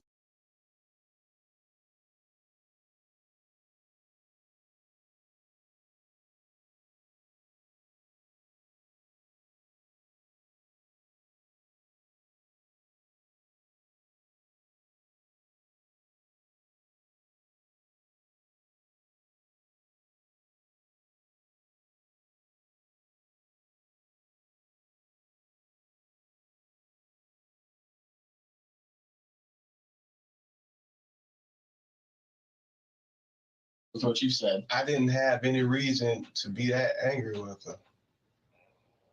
I really didn't. Harley, you want to tell some stories? Come up on panel? Maybe a little bit or something? I don't know. You don't have to come up now. It's been funny, the shit that I was hearing the other day, man. What went wrong in that apartment? I think that's. Well, what went wrong, Mr. Armstrong? What went wrong? Okay, Harley. She and I sometimes we just used to argue, but I didn't stay with her. I didn't live with her. You argued and it turned into a lot more than that. What do you mean? It escalated to violence. What do you mean? It escalated to conversations about guns being put to heads. By your own admission, she pulled knife on Part 3 will be coming up next. Yeah, but I'm not. You're just sitting there acting like you did nothing wrong. No, but I'm not fussing about it because why did she pull a knife to that on type you? of stuff. Why did she pull a knife on you? I was being nonchalant. I was being passive aggressive. She pulled it out on me while I was holding my daughter. You can stop the passive. No, seriously, don't seriously. I got report after report. Woman after woman, including your own mom. But even the first time, I was holding my daughter, I was holding her, and she pulled the knife out on me. So why? Because I mean, a lot of it, I'm sitting here wanting to just watch. So sorry, I've sat here for long periods of time just watching the video, But then again, I'm not sorry. People can suck my mom. She was upset and I wasn't paying her any attention. I was paying my kids more attention than I was paying her. So she pulled a knife on you because you're paying attention to your own kids? She was How is that being passive she was fussing at me and arguing with me about something, and I chose to ignore her. And so you pulled a BB gun off? No, after she pulled a knife on Damn, he pulled a BB. me, and after I set my daughter down and got my son in check, then I grabbed the BB gun. She didn't even know it was a BB gun. Did she follow you around with a knife while you set your child down? Yes, she did. Where was that BB gun even at? She pointed it at me. Where was this BB gun even at? It was in a book bag. It was in a book bag. Whose book bag? I mean, I had like a book bag. I had like a clear book bag, and I had like a black book bag. I keep like a laptop in. Is this when you were staying there, or you just happened to come over? No, I never stayed there. So you had just brought. Anytime, you brought two book bags with a BB gun in it for no reason. No, anytime I come in town, that's me visiting. Anytime I come in town. Why did you bring the BB gun over there? Cause my thing is, the reason why I don't have a gun. Why did you bring the BB gun over there? I found it in the complex. That day? No, not that day. When? I can't remember. A week, a month, a year, a day? It was on one of my visits. So you take it up north with you? No, you can't take guns on planes. That's why I never carried a gun. So it was on that visit you found it. I don't even have a gun. Why did you bring the BB gun over there? You can take a gun on a plane as long as it's in a checked bag and you declare it when you check your baggage. The BB gun was already over there. Okay, so now it was already over there. Yeah, but okay, but you put it in your bag. Why? I mean, shoot. And it's got to be in a special type of container too that can be locked, and ammunition has to be out of it and all. If I go outside, how many guns have you bought yourself? 2 guns. The Taurus 40. The Taurus and the Glock 43X. Yeah. You bought both those from shooters. Yeah. Taurus 4 years ago, approximately, you said? Maybe 3 years. And the 43X was last year. Yeah. And you gave the Taurus to Nick? No, I didn't give anybody that gun. What's that? No, you guys, when we talked about guns, what happened to the Taurus? I don't. Oh, that gun. I don't know. Oh, that gun. No, That's the one I just asked you. No, I can show you a message where. No, I don't want to. I want to know what happened to the Taurus 40. Stop thinking and answer the question. Honest God's truth, I don't know. Honest God's One time I was at a girl's house. We don't need any more crazy stories. It was stolen. What happened to the 40? It was taken. I said I didn't report it when it was stolen. I said that. When was it stolen? You know how I know when someone's about to tell me a lie? Because they started off with honest God's truth. No, I can show you in Facebook Messenger where I wrote a person about it. I don't want you to show me. I asked you to tell me, what did you do with the Taurus 40 caliber? Where is it? What'd you do? I don't know where it's at. You don't know what happened to a gun that you bought. Was it stolen, or do you not know where it's at? Somebody stole it from a girl's house. What girl? A girl I used to talk to named Ashley. Her name was Ashley. When was this?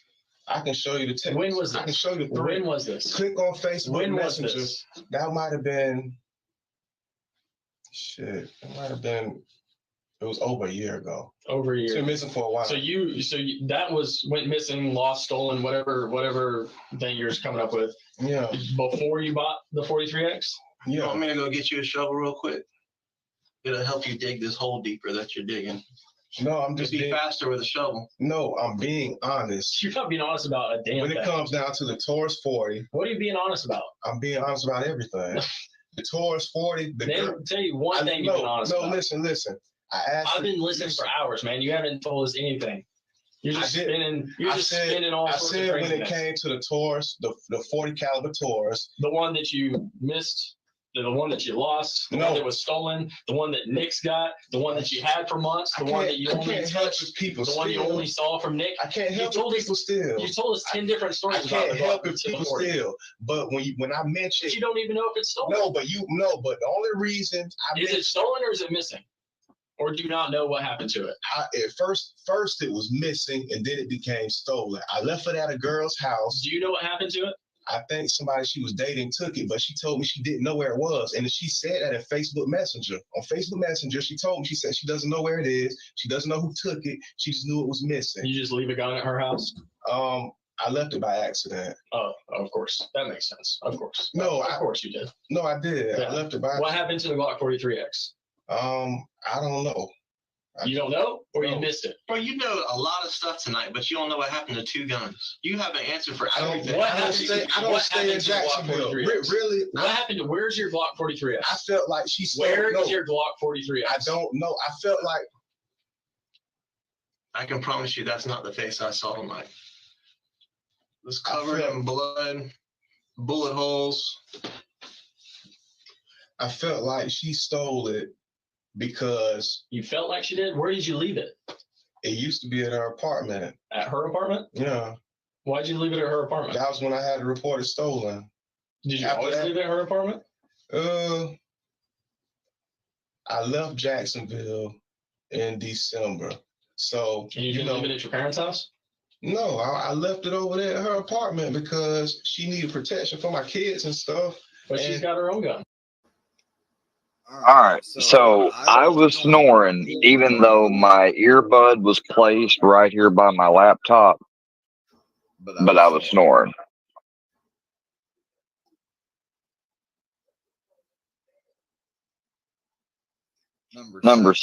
Number one, this is Scooter E-Beggar.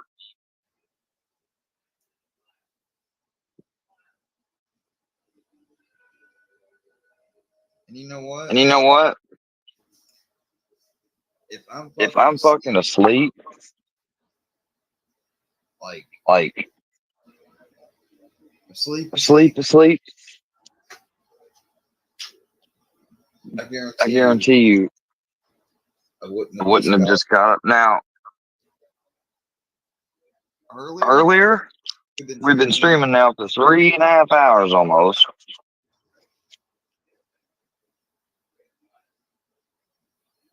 You know, I mean, why would I say, oh yeah, I probably did catch a little bit of Z's during the first, blah,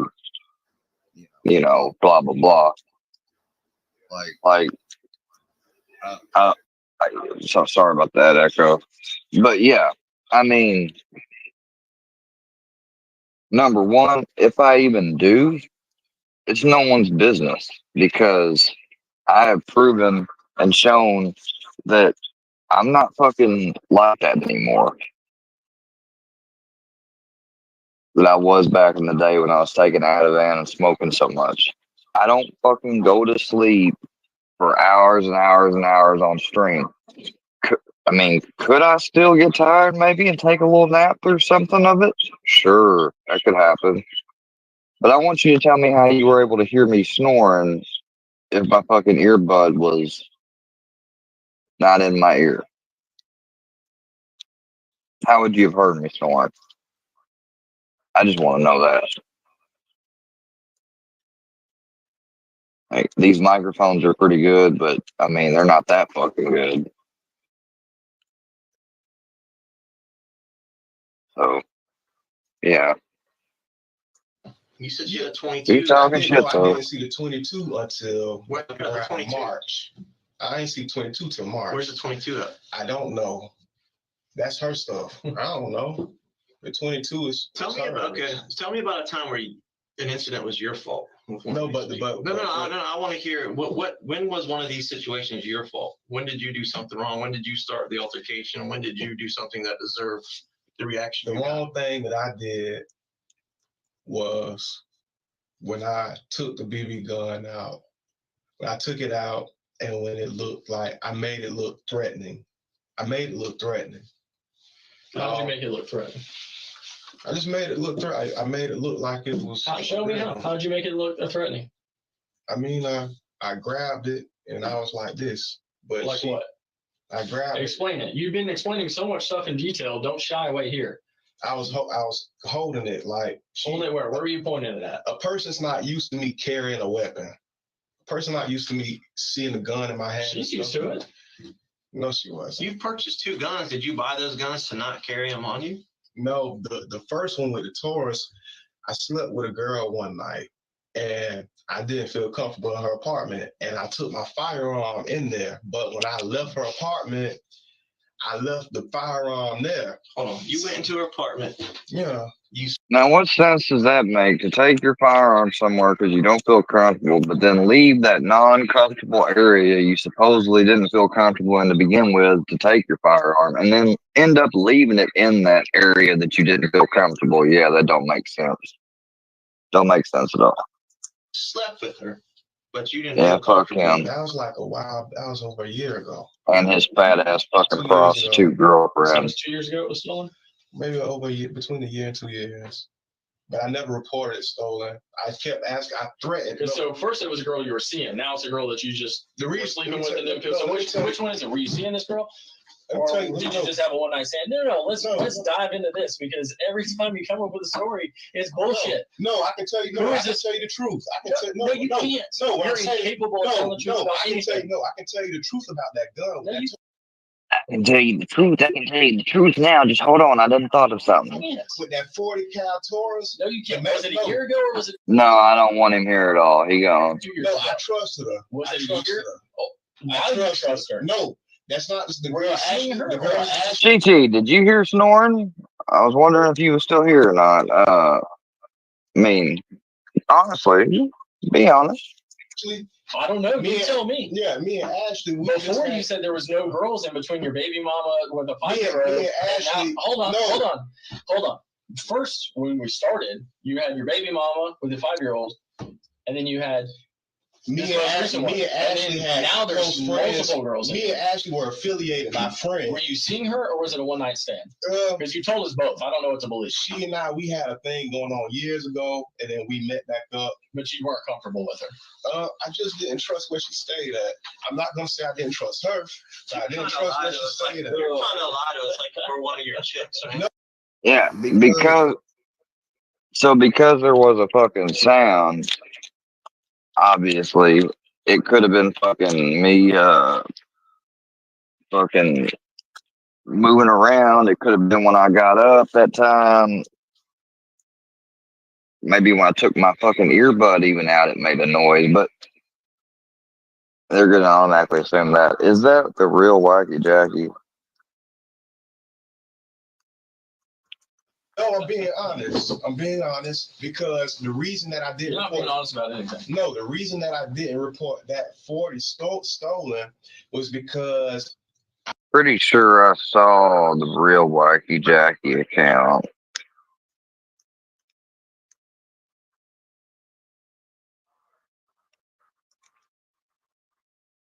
There's no way it sounded like a chainsaw. I mean, hell, my snoring. Let me see if it sounds like a chainsaw. Y'all ready?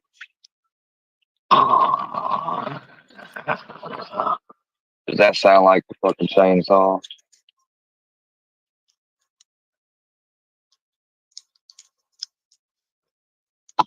I mean, I couldn't even sound like fucking a chainsaw.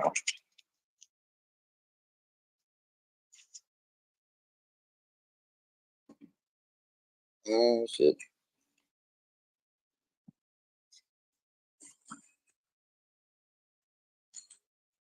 Okay.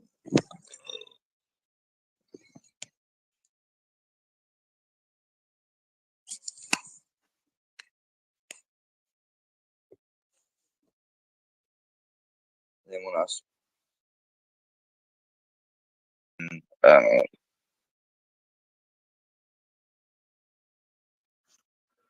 I figured that if I put enough pressure on her, she would give it back to me. So I told her, I was like, I said, hey, if you don't turn up with it, I'm going to report it stolen. And if I report it stolen, whoever has it, they'll end up going to jail. You ain't no street dude. This ain't your life, man. You ain't no street dude. Exactly. I'm not a street dude. So when I Because was, you're terrible at lying. no, I'm being honest. About what? If you, What are you being honest about? I can show you the thread. You can't show me a thing in here because everything that you've said in here is not true. It doesn't exist. I can show you the thread when you said with messenger on it. Man up. Man up. I am manning You up. put two rounds in that girl last night. Man up. I didn't. Man up. I really didn't. You did.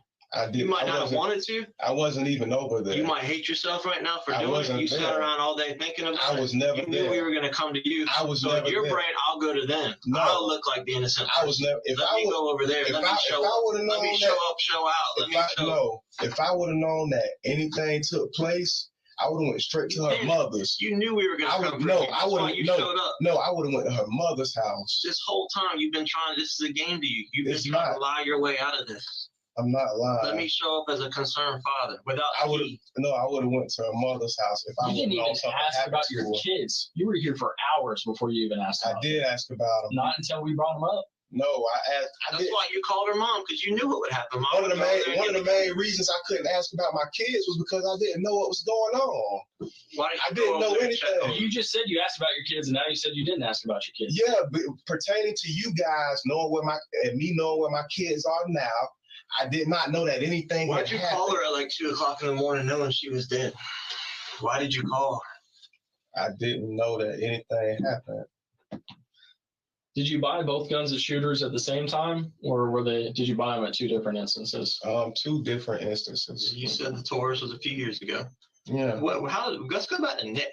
You said Nick ended up with No. He didn't end up with my Taurus. He didn't have my Taurus. 40. He didn't have my Taurus. So we're talking about 2 separate Taurus. Yes, that's what I was saying. I was saying the last time I was around a real gun outside of that Glock 9 was when I was around a Taurus. So the That's bottom what I line was is saying. you bought 2 guns within the past few years that you purchased personally Yeah. that you can't account for. You say you don't know where they are. One of them I reported stolen. The other one, with the But Taurus. yeah, you have a picture of a 43. But with the 40 caliber.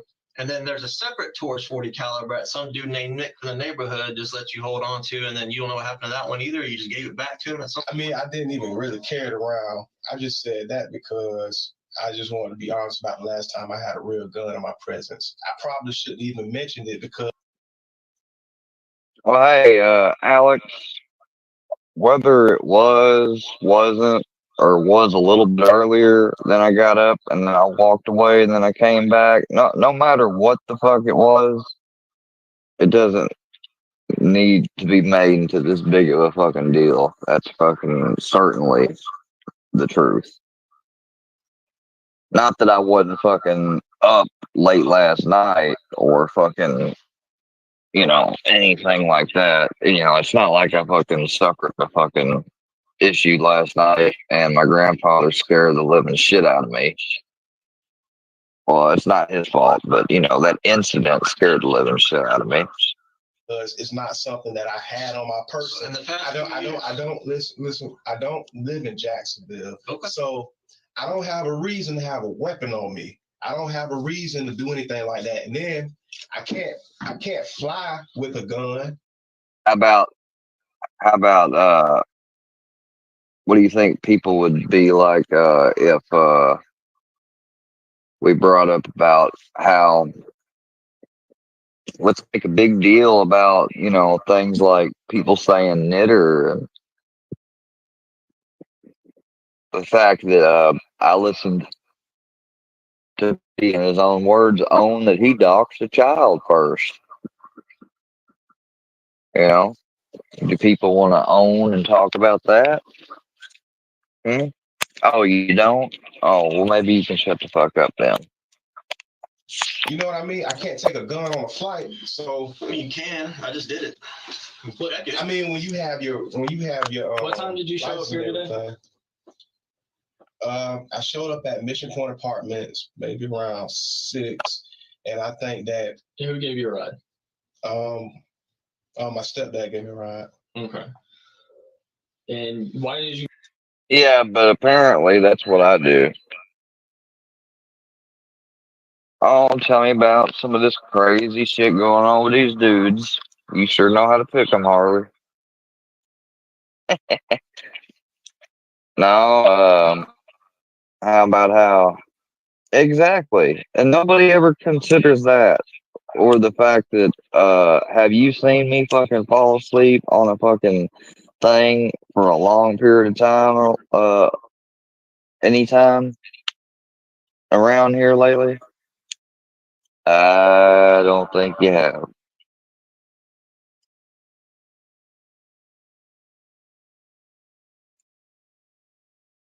Yes, you do, girl. Yes, you do. You come over? I came over to make sure that everything was all right. Like I had been calling. I called Tashika. I called about shit. I called about 15, 20 times, and then I sent a text to her mom. Whenever she Did you talk to your mom or your sister? I spoke to my sister earlier. When? Maybe around 4 o'clock. She was taking my 5-year-old back to Charlotte when I called her. She was like 2 hours. Did you express any concerns to your mom or your sister? I expressed concerns to my sister because my sister and Tashika, they kind of get along. So did they express any concerns to you? No. No. So I Worky leaks. I don't know why I can't ever. Oh, there you are.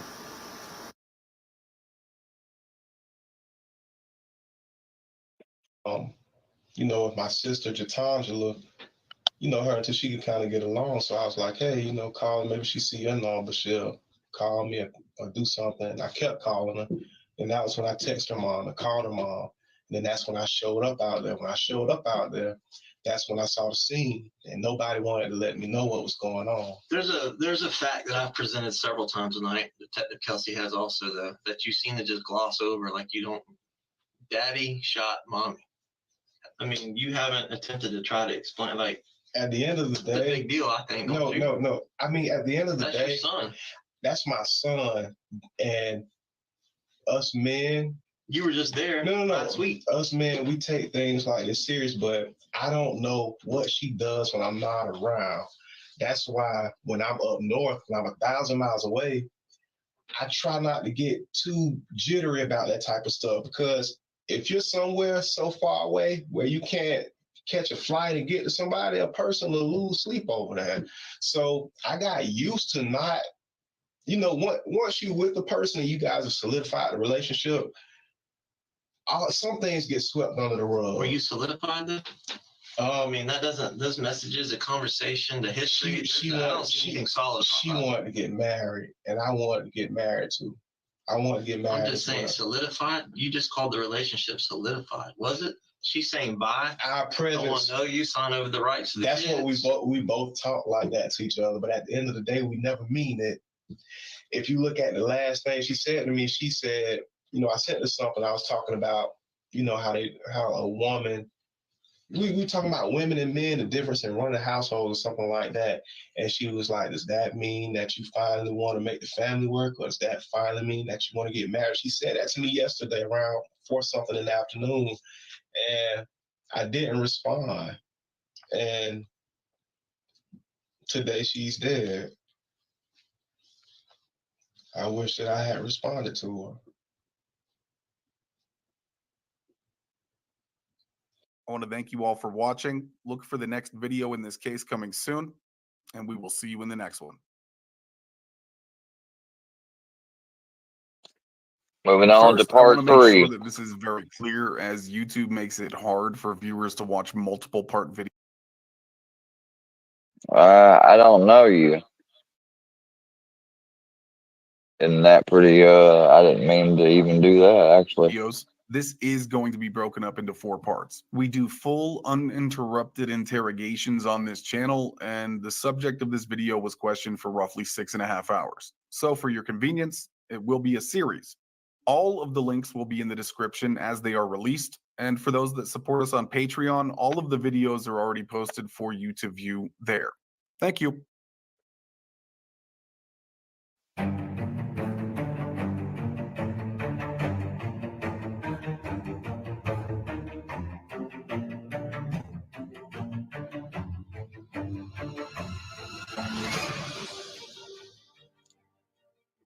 Welcome all you couch detectives out there. Join us every week for new cases, and if you're a fan of true crime, make sure you subscribe so you don't miss anything. The absolute best way to support the channel is to subscribe, and if you appreciate what we're doing here, hit that like button. Let us know that we're moving in the right direction. Okay, enough rambling. Let's get into it. Once you're with the person and you guys have solidified the relationship, some things get swept under the rug. Were you solidified though? I mean, that doesn't, those messages, the conversation, the history, I don't see anything solid. She wanted to get married, and I wanted to get married too. I want to get married. I'm just saying, solidified. You just called the relationship solidified. Was it? She's saying bye. Our I presence. want to know you. Sign over the rights to the That's kids. what we both talk like that to each other. But at the end of the day, we never mean it. If you look at the last thing she said to me, she said, you know, I sent her something. I was talking about, you know, how a woman. We were talking about women and men, the difference in running a household or something like that. And she was like, does that mean that you finally want to make the family work? Or does that finally mean that you want to get married? She said that to me yesterday around 4-something in the afternoon. And I didn't respond. And today she's dead. I wish that I had responded to her.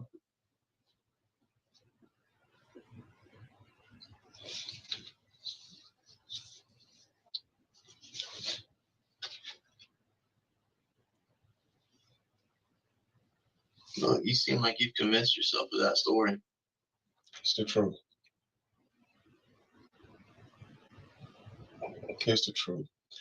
She would get nasty with me whenever I wouldn't budge for her. You never got nasty with her? Yeah, I did. Yeah, I didn't say that I did. But at the end of the day, I knew that we still loved each other.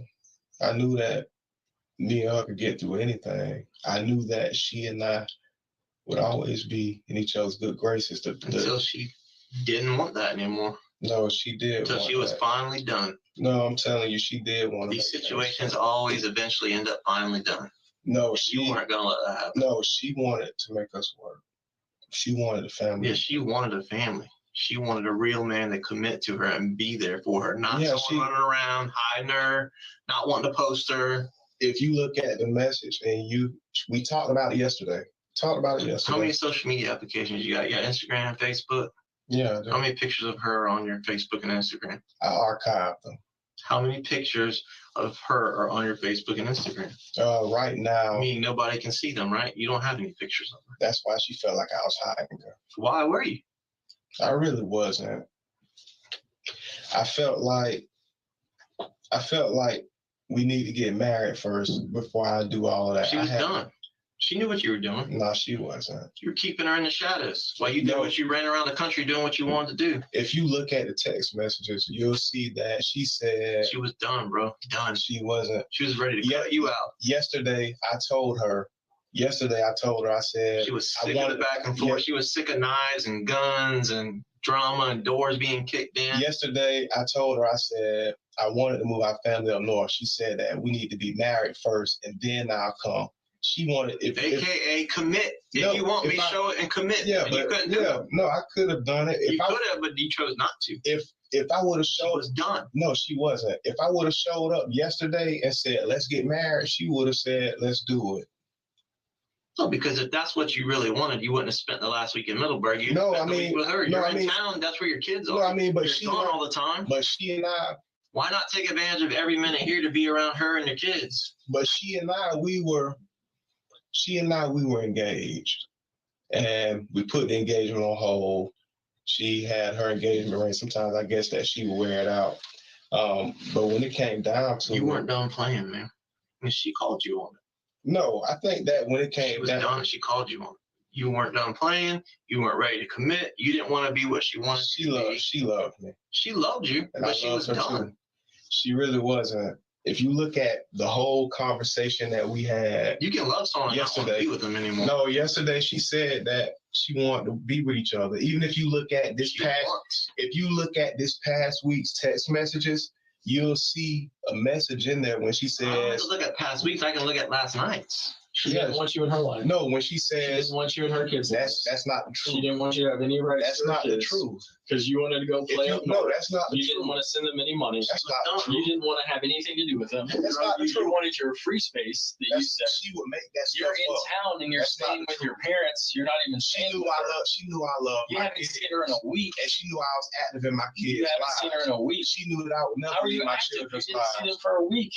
You're living. I mean, up I was north, talking. I mean, I was the other end talking of to the her. country. I was talking. I mean, the last time You I wanted nothing to do with her. no, that's not true. And the second she tried But I to need- cut that's- you out I of her need a life, space. you No, couldn't handle it. No, anymore. that's not true. But I need a space. The last Why'd time. you need space? You live up north. The last Which time one I. of those pictures is when you met The her? last time I saw her was last Saturday. Which ones is when you met her?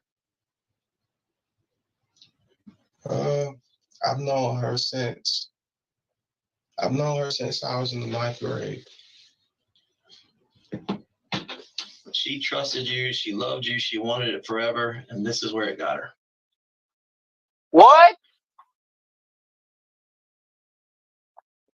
Wow. I only had 25 come out.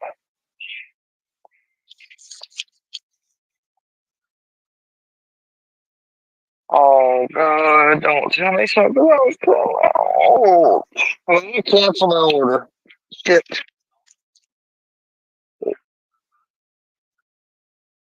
What are you going to do about your account?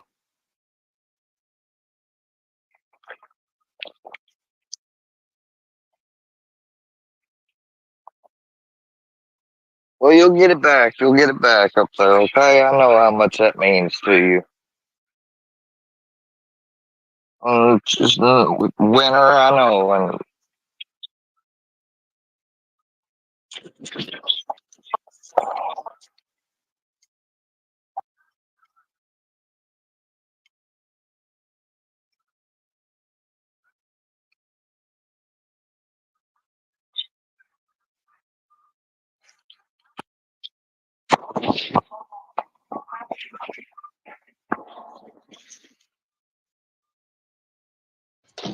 I didn't do anything to her. I would never touch her. Just pull a BB gun on her. I've known, BB gun. but I would never hurt. Send pictures back and forth of knives and guns. I mean, at the end of the day, that's something. Had that type of stuff going on. Sometimes I didn't even feel like I had to mention it.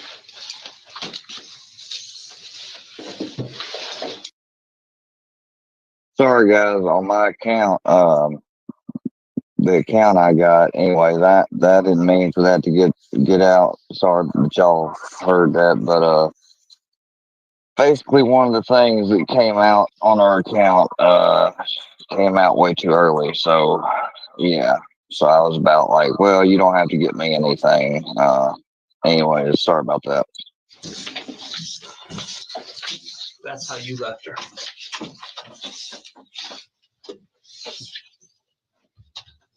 That's what you did to I her. didn't do that. You see your kid's blanket right there on her? I didn't. Do you That's know? how you met her. That's how you left her. I didn't do that. Do you know who put that kid's blanket on her? I didn't do that. Your 3-year-old kid. You know where your 3-year-old kid laid for hours I didn't do that. by himself, by herself, left in that apartment alone?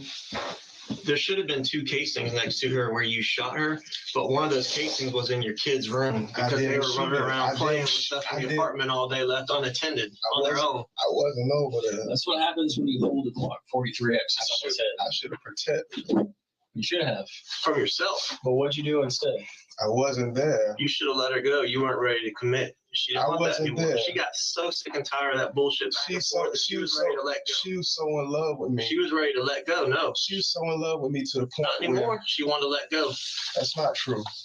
I knew how she felt. She said goodbye.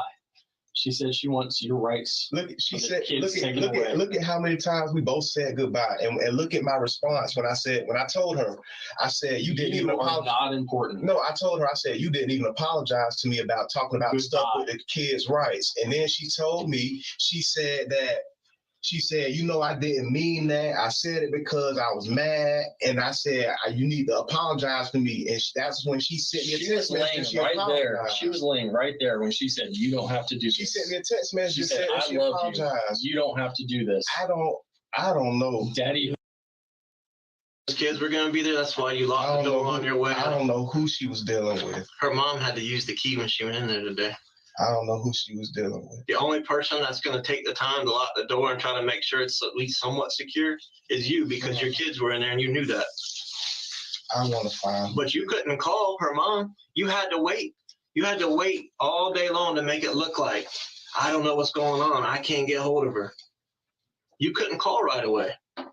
I never. You called had to mom. wait because you I went never to called her mom. self-preservation mode. No, I Let never. me save myself. No, I never call her mom. When me and her would get into arguments and stuff, I would never get her mom involved.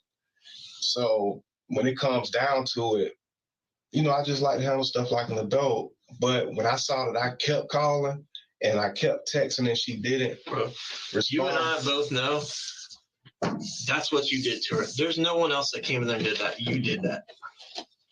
I didn't. You did that. I didn't. You got pissed off. You got emotional. Why would I be upset? She said worse stuff than that. You shot her in her own bed, the same bed you probably.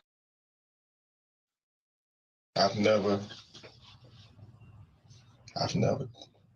The same bed that you used to have sex with her in, and there's a bullet in that pillow right where she laid her head last night. I didn't touch her.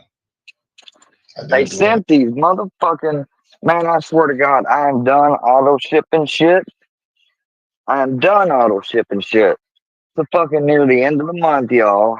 We have 2 accounts. We got 2 accounts. Besides, I got my PayPals and that stuff. But we got 2 accounts, right? Plus the savings. So these motherfuckers decided to take out, probably, from what I can think, because the amount that came out would have been for 2 months supply of Cordelio for Brownie and a common supplement support and his multivitamin, which altogether that shit's about like right at $60. So, but it's supposed to be taken out bi-monthly, meaning every other month. And they keep sending that shit.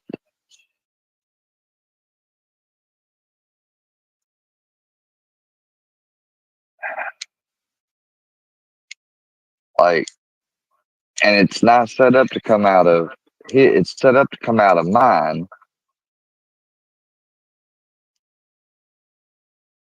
And so I was about to use mine to get something a while ago. And it's overdrawn. Because that stupid shit. I am, number one, I'm gonna have to cancel this order real quick, so y'all gonna have to give me a second. This shit's fucking pissing me off.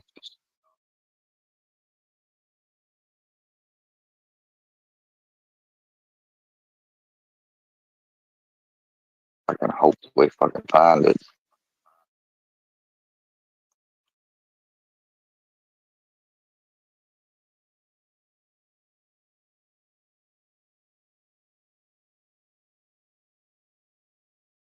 Should have a fucking email.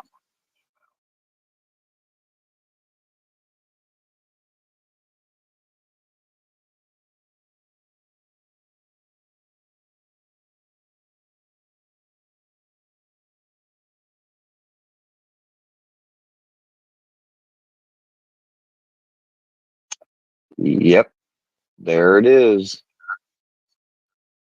Let's see it. Please tell me I can cancel this fucking thing. He does not need that shit already.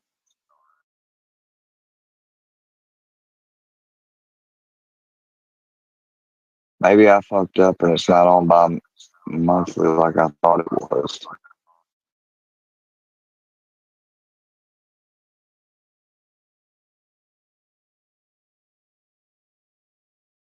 Shit.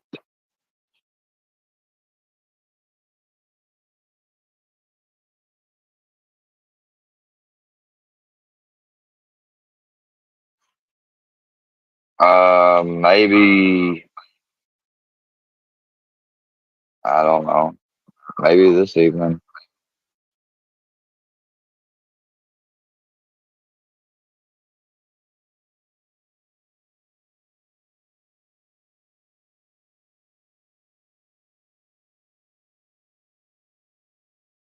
Well, I can't cancel this, but I'm turning off auto ship from now on.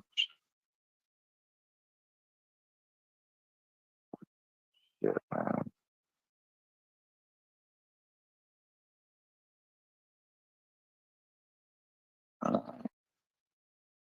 Might just leave this one up today, or because I'm not doing shit today. I'm home all day today. Or I can do another one later, I guess. All right. Reply. All right, let's get back to the fucking video, man. I'm sorry for the interruptions, guys. Fucking bullshit. Goddamn Chewy. Thanks to All that back and forth bullshit, guns, kicking doors I in, did- pulling guns. This is where it got you. I didn't do anything Knives. to her.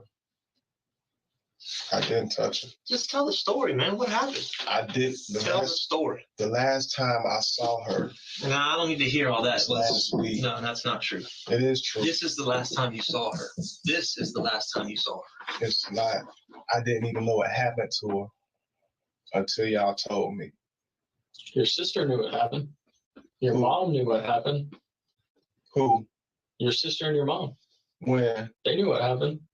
Before you showed up on the scene. You didn't go. They had been contacted. They knew something was wrong. Well, why didn't anybody contact me? Why'd you show up at the scene?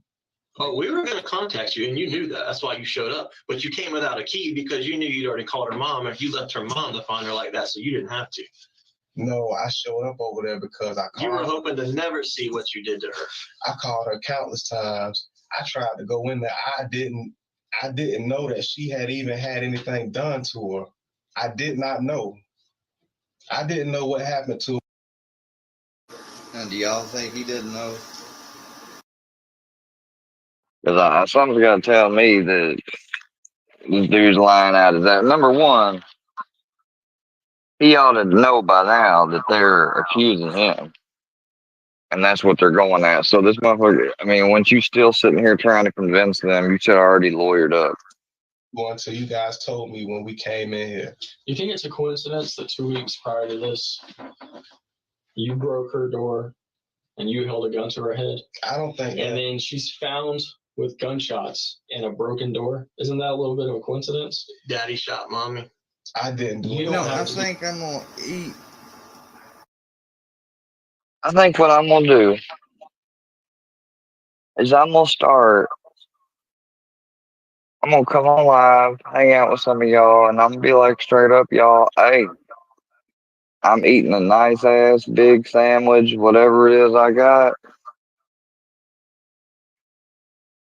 I'm probably going to kick back and go to sleep, y'all. Just to fucking piss people off. Like, I'm going to start doing what Ruski used to do, sleep streams. Do this. I love you. I didn't do anything to her, and I didn't go back over there. Once I left there last week on that After you held a Saturday, gun. Like, these trolls and stuff, y'all going to have to... No, I ain't going to sleep on you. But these trolls and stuff, they're going to have to learn that nobody gives a shit what they got to talk about.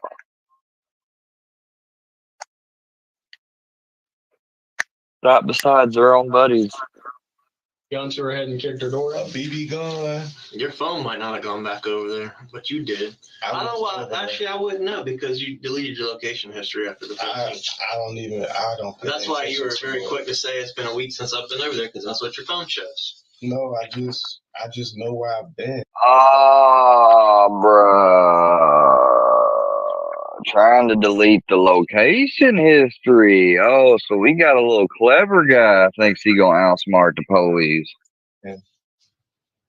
I didn't know that anything happened to her. Of course I not. didn't even Look, know I don't give a shit what some of these dudes saying that Harley's narcissistic. Okay, I ain't gonna lie, Harley. You kind of did give me a little, like,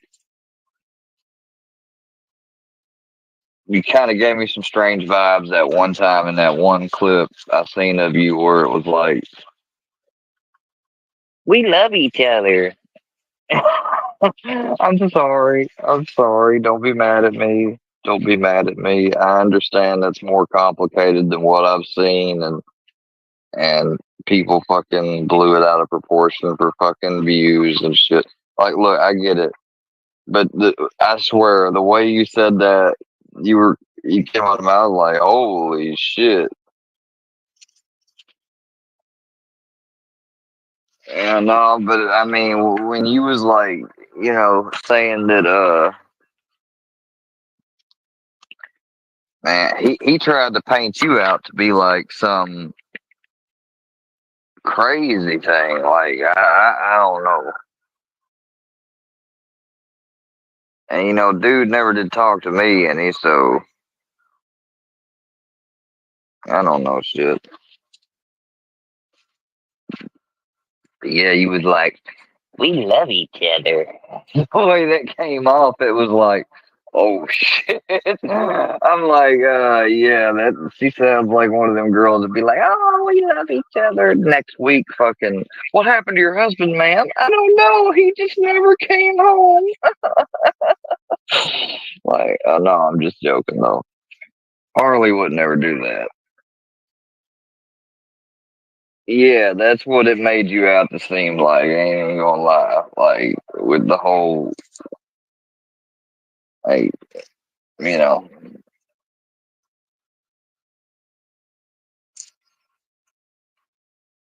Well, I think when you said the whole "we love each other," you was being sarcastic, but the way it came off from his angle on the camera was like, "We love each other, don't we, honey? Say it, damn it! You better say you love me." I was like, "Holy shit, she gonna kill his ass." I'm just kidding.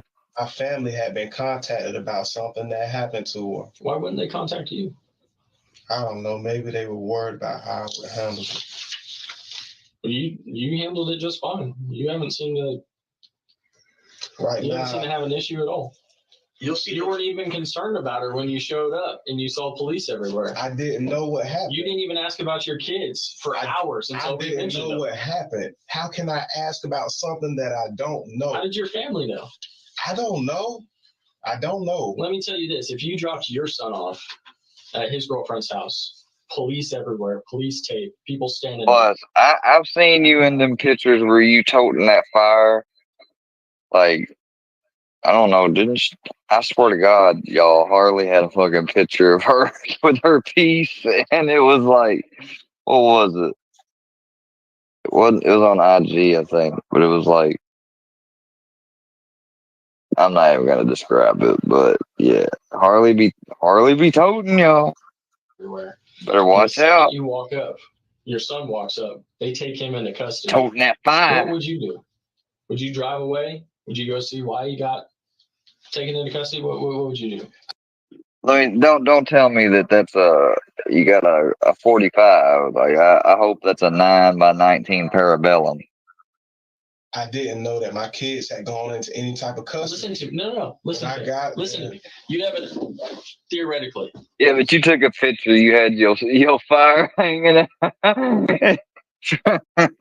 in your jogging pants. I was like, damn, she going to the gym strap. It's a micro 9. I was about to say it better be a 9x19 Parabellum. People think a 22 won't fucking stop somebody, but the fuck it would. 22 Magnum would stop somebody. They got 22 Magnum revolvers in like fucking 8 rounds. I don't give a damn. You put 6 22 Magnums through somebody, I don't think they're gonna have a lot of fight left in them.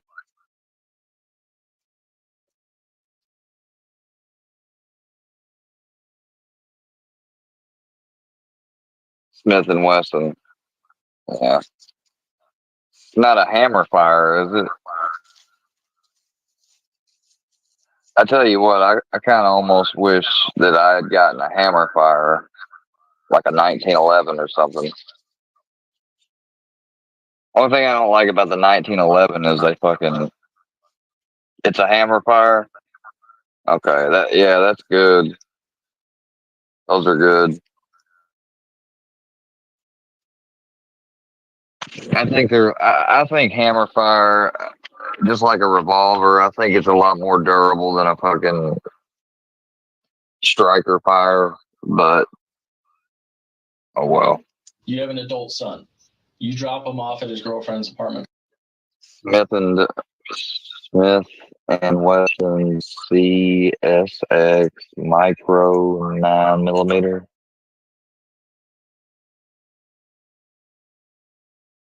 So this is what you got right here. Let's check it out.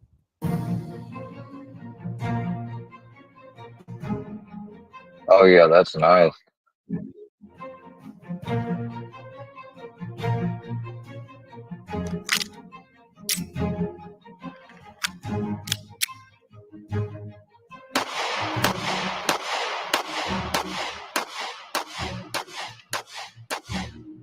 Oh yeah, I bet you can fire that with little recoil. Oh yeah, that's a nice compact gun. I salute that. Too many people are fucking anti-Second Amendment these days.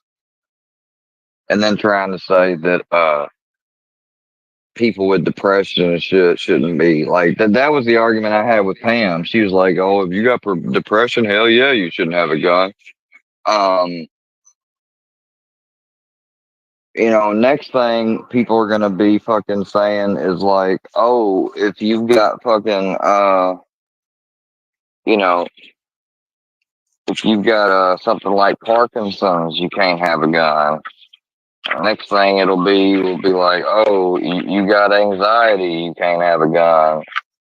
Oh, you got bipolar, you can't have a gun. Oh, you have paranoid tendencies, you can't have a gun. Like, I mean, that's not. See, too many people want to rewrite what the fucking founding fathers created.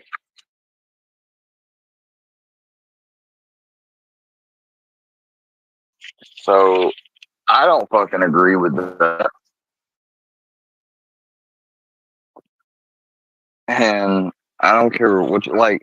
If somebody obviously has some severe mental illness, maybe like, but I think that should be between a doc. I think that should be up between the physician's doctor. But even that's a slippery slope, because then you could start having to where they have give doctors incentives to report people that way. So I don't know if that's the right way to do it or not, but say if you got paranoid schizophrenia, maybe yeah, you shouldn't have a gun unless you're in remission. Like there's this one chick that's done a keto diet. She's done ketogenic therapy to help her mental illness, and it's done pretty good results. Like I've watched her for a while now, and compared to how she used to be sometimes, like she's definitely improving with that ketogenic diet. I've heard about it, but I've not, really gotten into it any myself. It actually might not be a bad idea, but I think pretty much there's some ketogenic diets where you just eat like you eat a shitload of protein, like steak, or we might look into that next, and I'll show y'all some of her videos. Complex. We still got another part to go after this one. Everywhere. Yeah, I told him that it was. He asked me. He said, "Am I dropping you off, or am I supposed to wait on you?" I said, "I don't know." I said, "Maybe she'll be able to bring me out to Middleburg after I head over." That's a nice gun though, Harley. That CSX with that striker fire. I had no idea it was a striker fire, or not striker, hammer fire, and I see why you got it though. It's easy to conceal for someone like you. That actually probably wouldn't be. That would probably be even easier for me to conceal than when I had my G3, because the G3 is small, but it's still bigger than that. And personally, I like carrying in the front. So yeah, it'd be even easier with something like that. Here, once I got there, they said that they weren't letting anybody else outside of red. Not a plastic grip. Yeah, see, mine has they call it, what is it, carbon fiber or polymer. Yeah, mine has a polymer grip, but it's got the memory things or the little things that when you hold, they're supposed to adjust to your hand grip. Go into the buildings, and once he said that to me, they didn't want to tell me what happened. So I started walking back towards the car, and he said, "Hey, I need you to come here." So I asked him. See, that's kind of like the 1911. The 1911's all metal. You know, and the 1911 won 2 world wars. What's going on? I didn't know what's going on. Was your dad still there, or did he just drop you off and leave? He sat there for a minute because I guess he was trying to see what was going on too. Mm-hmm. So I don't think he knew. If my mom and my sister knew. What about when they took you into custody? I didn't see him after that. Okay. Had he already left before you were taken into custody? I don't know. Once they took me into custody, it was hard to kind of. Do you think if he saw you taken into custody, he would have come and seen what was going on? They had the whole area blocked off. If he saw you being taken into custody, do you think he would have come and seen what was going on? I don't know. Or do you think he cares? Stepdad. Maybe he didn't care. He probably didn't even want to give me a ride. I don't know. Were you still there when the police came and knocked on the door? I would like to take the time to thank all of our members. Your support really helps the channel continue, and you are truly appreciated. For early access to all of our videos, exclusive videos, and extra case content, consider joining our Patreon. The link is in the description below. Okay, let's get back to it. If he saw you being taken into custody, do you think he would have come and seen what was going on? I don't know. Or do you think he cares? Stepdad. Maybe he didn't care. He probably didn't even want to give me a ride. I don't know. Were you still there when the police came and knocked on the door? Knocked on what door? Knocked on her apartment door last night. Were you still there? After you did this, how long did you hang around? I was never there. The first time that I showed up at that apartment complex was around 6 p.m. That was my first time going over. So it's your position that some random guy that maybe she was seeing, maybe she wasn't, that your 3-year-old son also calls daddy. I don't know. Like, a lot of guys know that she loves me. A lot of guys, and some guys get jealous of that. You know, I'm a guy. Which guys are those? Which guys are those? Because earlier you said you didn't know anything about any guys. So you just said a lot of guys know that she loves you. I mean, I've been out and guys. Has she told you about other guys? No, but I've heard stuff. But have you confronted her about other guys? I just don't pay attention to gossip. Have you confronted her about other guys? Have you asked her about other guys? Yeah, I have asked her. What did she tell you?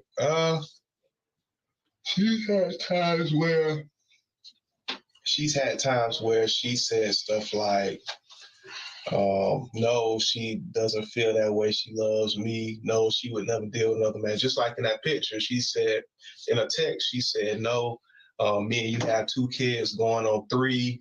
I don't want any other man. I just want you. Like, she said that stuff. How did you calm the kids down afterwards?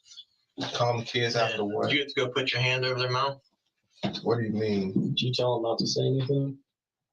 What are you talking about? Did you tell your son, don't say anything?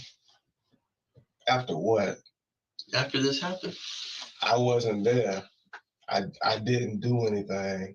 The first time that I got to that apartment complex was this afternoon. That was my first time being there since last Saturday. Since last night? I wasn't there last night. How does me telling you that she's passed away send you in a, ball and curling up and everything, but these pictures you don't have any reaction to? You're asking me questions. I feel how I feel, but I still have to be strong in this situation. I still have to, my kids, I have to deal with my kids. I have to worry about raising them. And I have to do it as a single parent. You didn't worry about them when you left them there. You think you're gonna I have wasn't custody of there. your kids after this? I don't know. That was a grand plan in your mind. That ain't gonna work. Maybe between her parent, her mother and me. I don't know. Maybe her mother can keep them while I'm up north and I can come and visit Jacksonville. I don't know. But that's how I'm thinking after that stuff happened. She was a great mother. And I didn't want anything to happen to her. Of course she was. She maintained the kids while you ran around the country doing. She tattooed my name on her wrist and her hip and different things. Like, she loved That's what me. she wanted at one point in her life. And No, then she gave up. No, if you She look knew at, you were never gonna come around. if you look at the text messages, We looked at him. She told you goodbye. She told you were nothing. She told you she didn't want you to have any rights to the kids anymore. That's not what she said. She said, we read them to you. No, she said, I want you to terminate her. And then once I said something to her, because I stopped talking to her after that, I said, why didn't you apologize to me about saying that you want me to terminate my rights? She said, you shouldn't have. She said something like, you should have taken me serious. You know, I was just angry when I said it. And we talked about making the family work again. Like, it was never going to work. It could have. You held a gun to your head. You kicked her door down. No, I didn't kick her door down. You came back and did it again. No, I didn't. And then shot her in her own bed. The last time. And then left your two kids there with her dead, laying there. I didn't leave my kids anywhere, and I didn't do anything to her. And that's the truth. The last time that I saw her. Get a good look, bro. Next time you see those pictures, might be in the courtroom. The last time I saw her, she did not look like this. The last time I saw her. That's not how she looked when you got over there last night. I didn't go over there last night. I wasn't there.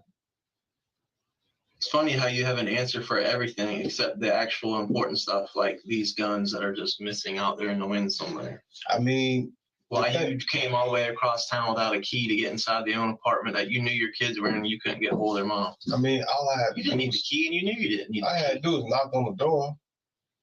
How are you going to do that if you can't get a hold of her? A person was willing to make a blank trip or a good trip. It's been plenty of times where I stopped over there before and she just opened the door for me. She would just open it for me. You acted like earlier that, you know, she might be seeing other dudes you don't really know. I don't know. That, but so why all the violent arguments? I mean, for me, what were the violent arguments even about? Why did she pull a knife on you when you held your daughter? I've been in Jacksonville for about 2 weeks now, since I came back, maybe 2.5. I'm not sure specifically, but you know, when you stay in a different place than a woman, it takes away a lot of the mess. Why were you? Go back to earlier what you said. Why do you have to stay at your parents' house? Why can't you stay with her and your children when you're in town? I mean, the last time I came for a long time, I had hotel rooms. Like, why can't you stay? I'm a man. I like to have my own living arrangements. I'm used to being in my own space. I'm used to being in my own Why not just stop messing with her then? Why not just leave her alone, let her go on about her life? Because it wasn't that type of situation. She and I. Why not let her go be with a man that was going to commit to her? She and I, we've always been committed to each other. And we still are committed to each other. We still are. Even through it all. We just had a tough time. We've had tough times. She didn't want you anymore. She was done. She did. She said you were nothing. That's not true. She said it in a text, but she was just trying to be mean. No, she said you were nothing. No, she was just trying to be spiteful, like most people do when they upset. Over the last 3 weeks, she said nothing. She said it's been all arguments. No, she said that after she said you don't love me. I'm happy you think this is a joke. Goodbye. You don't care about me. No, look at the text before that. She said something about how I feel. Why focus on the text before that? You have pride issues. She said that stuff because she felt like I just didn't want to get married. That's what it was about. She felt like I just didn't want to get married. That's why She was She was gonna upset. start holding you accountable. She was gonna go to the courts. You're gonna get put on paper. No, Yeah. I mean, even if she would have went, No more of this. You can pay what you want. She- when no, you want no, to pay. no, Come she- and go as you please. she knows that I gave her more in support than what she would have gotten if she would have taken me to the courts. She knew that. That's why she would never do it. And then we would always make it work. I know you still like her. Please just leave me alone.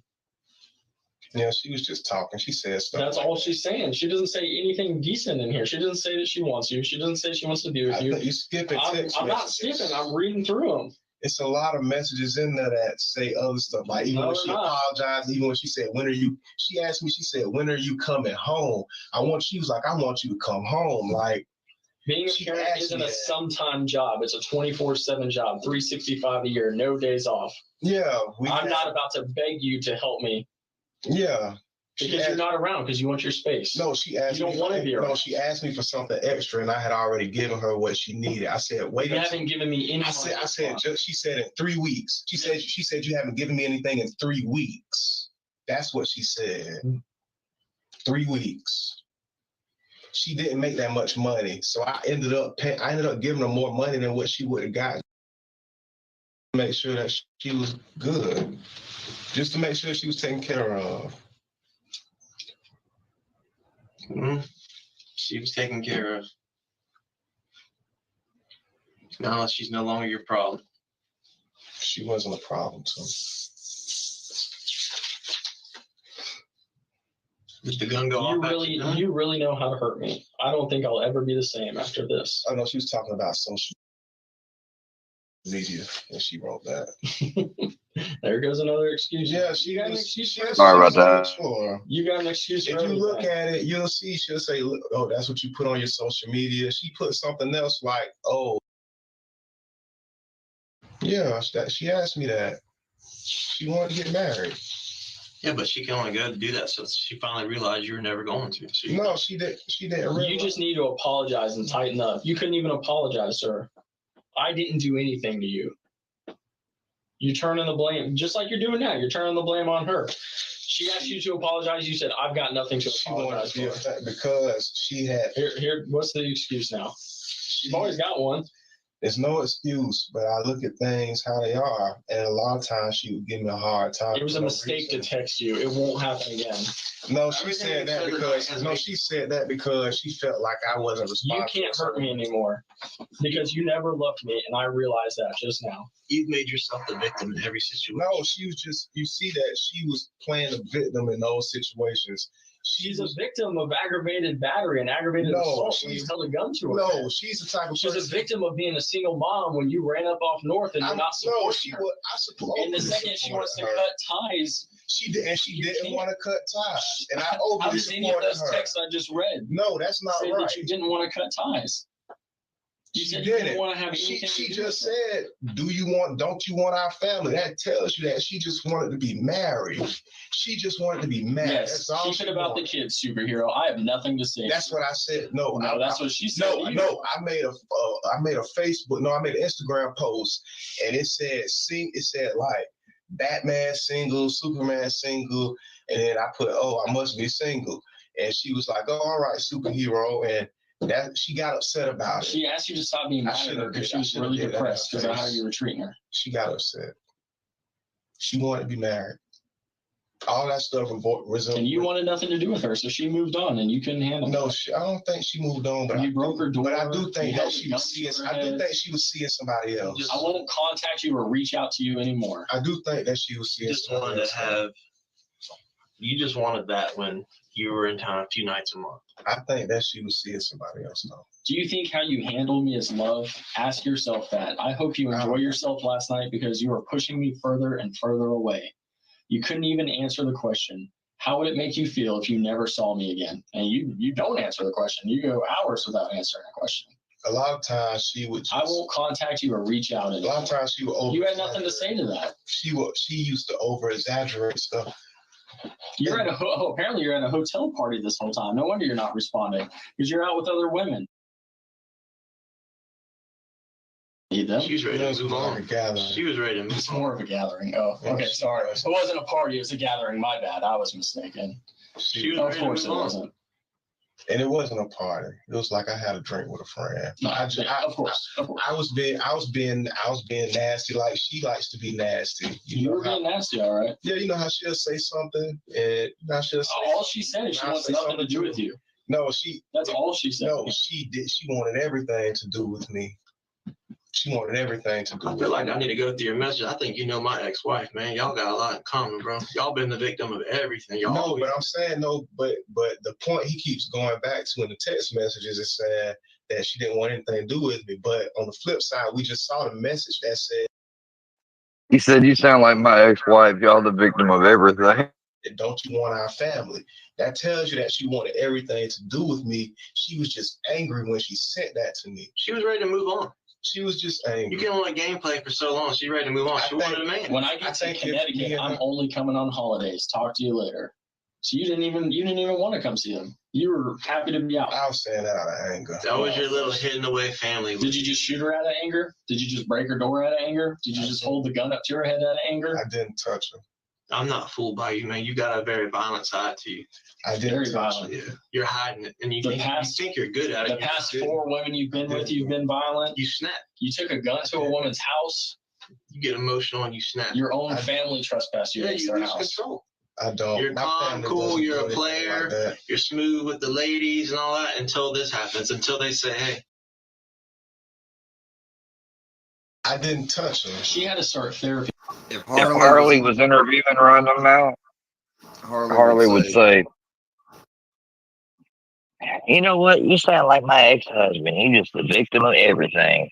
Yeah, I'm mentally drained. I had to start therapy. She used to take. No, she used to shake my son. She had mental health issues. You wouldn't answer the phone. You hung up on me. She had mental health issues. Why did you? I could see Harley as an interrogator, like, "Well, what was wrong, man? I mean, listen, man, you can't just pipe a girl down and think that that's all we need. We got to have, companionship. We got to know you want to be there. I mean, the fuck." I wish I could see some of y'all interview these people.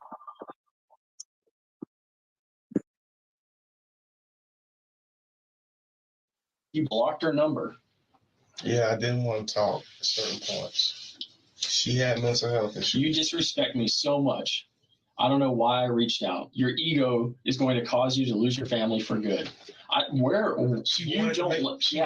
love me. Work. Where does any of this say that? I wanted to make the family work as well. Why? You were going to gatherings and hotels without her. No, but she said you do things. She said you when you get to Connecticut, you're not coming back. That was a you lie. Weren't giving her, you said you texted that to her. But I didn't mean it. Why don't you just I was just being mean. Why don't you just after all this? Why don't you just stop in the communication? I mean, she loved me and I loved her, and at the end of the day, you don't care that you hurt me. I'm pregnant. I'm not even eating. I really don't think you love me at all. That's you love. Didn't respond. Those pictures are love. That's how you loved her.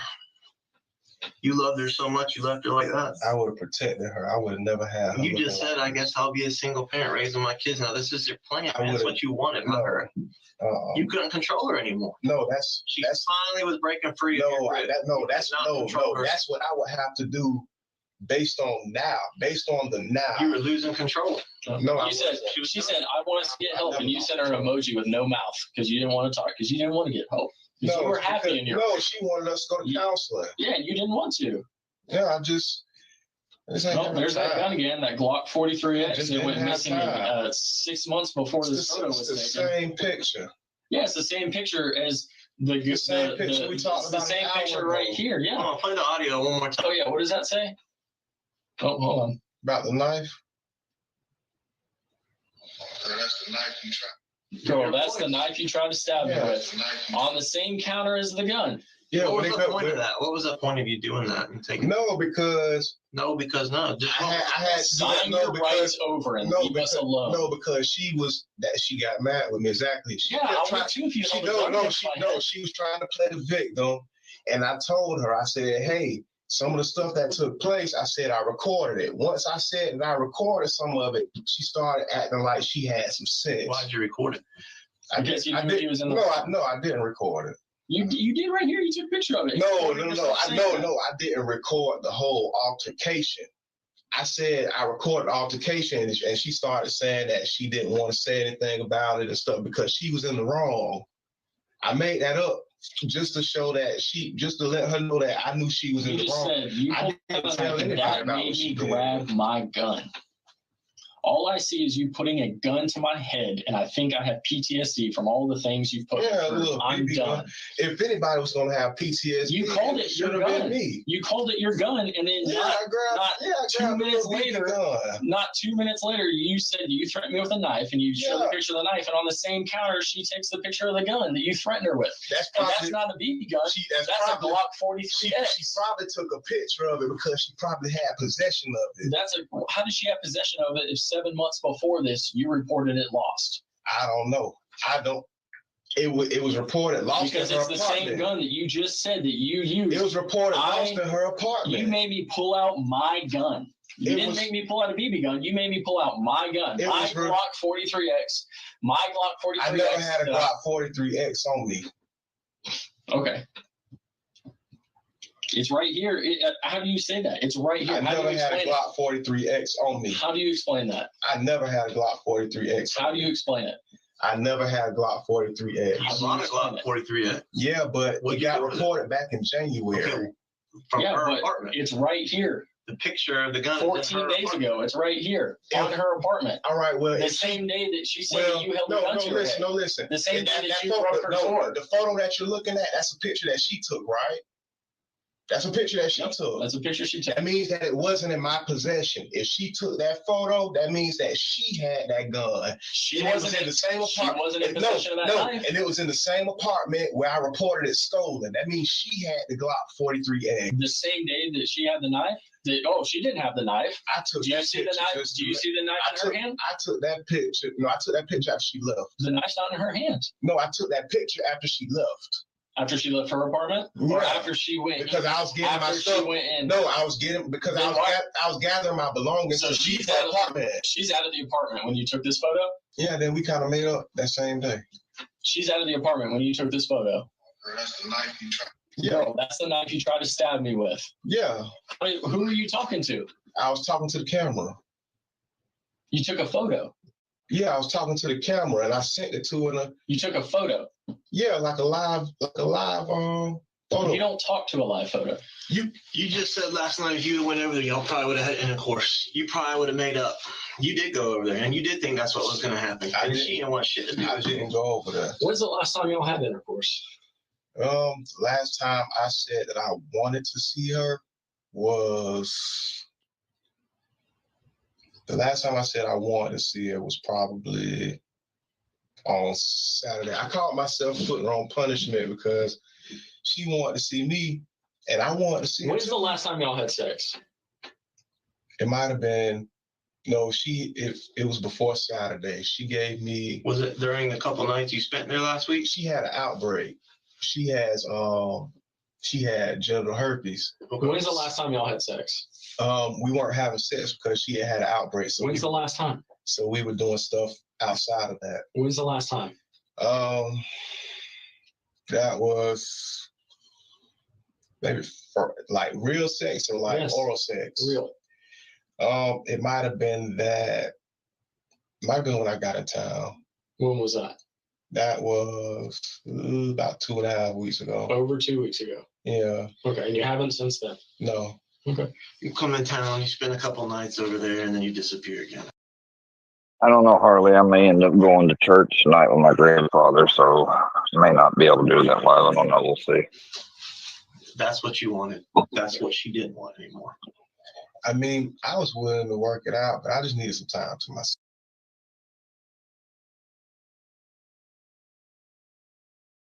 How are you not ready to settle down and commit to her? I wanted her to come up north. It would have been backwards for me to move to Jacksonville because. But she didn't want to come up north because she wanted nothing to do with you. No, she wanted to come up. She didn't want you in her life. She wanted to come up north with a wedding ring. She wanted you to terminate your rights. No, she wanted to be married for her to come up north.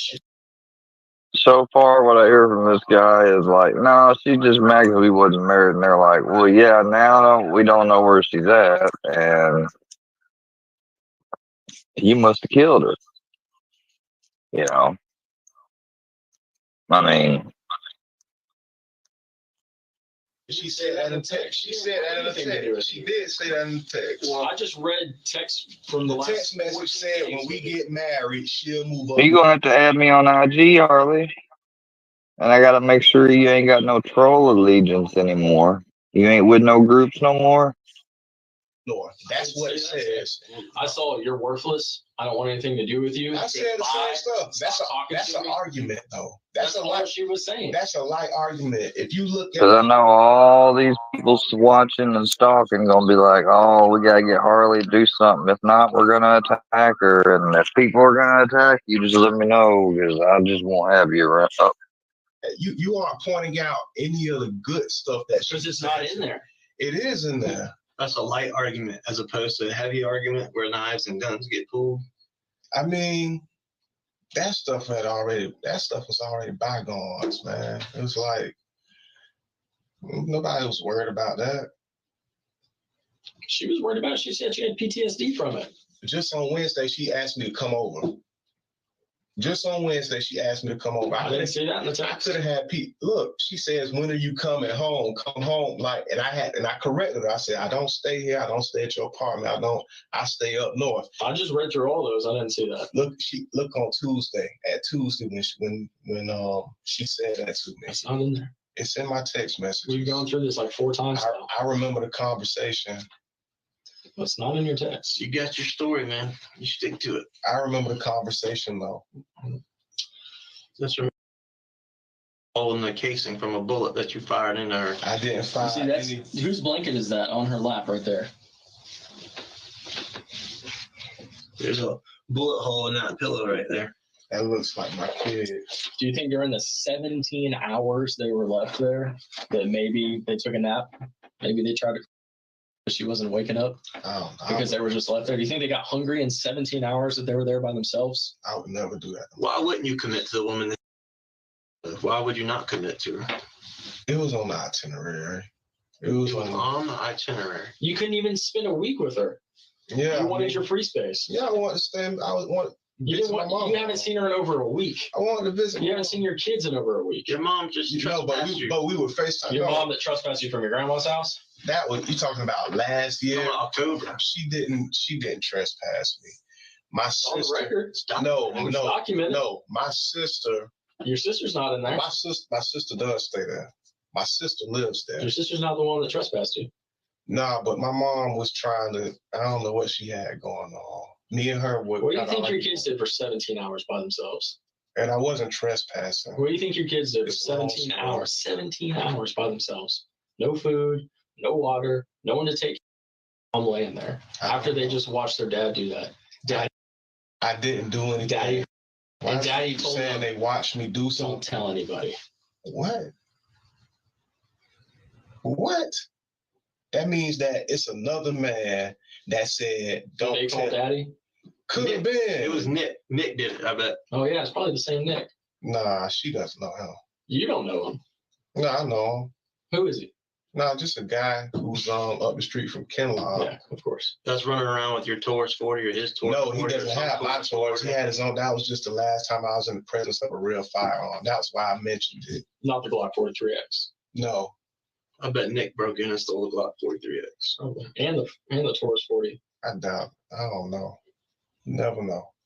But I don't even think he knew where she stayed at. He wasn't that close to me. You know, sometimes you just know people from around the way. But I know that he didn't take anything. And, you know, I just. Are you violent? I just wish that I had been with her. Are you violent? No, I'm pretty. These people are just all lying on you? I'm pretty passive aggressive. You'd use that term quite a bit tonight. No, I'm saying I'm pretty sure. Like, is that passive aggressive? That's your definition of that? Your past 4 girlfriends think you're all passive aggressive? That's what I'm saying. They all call it because you're just being too.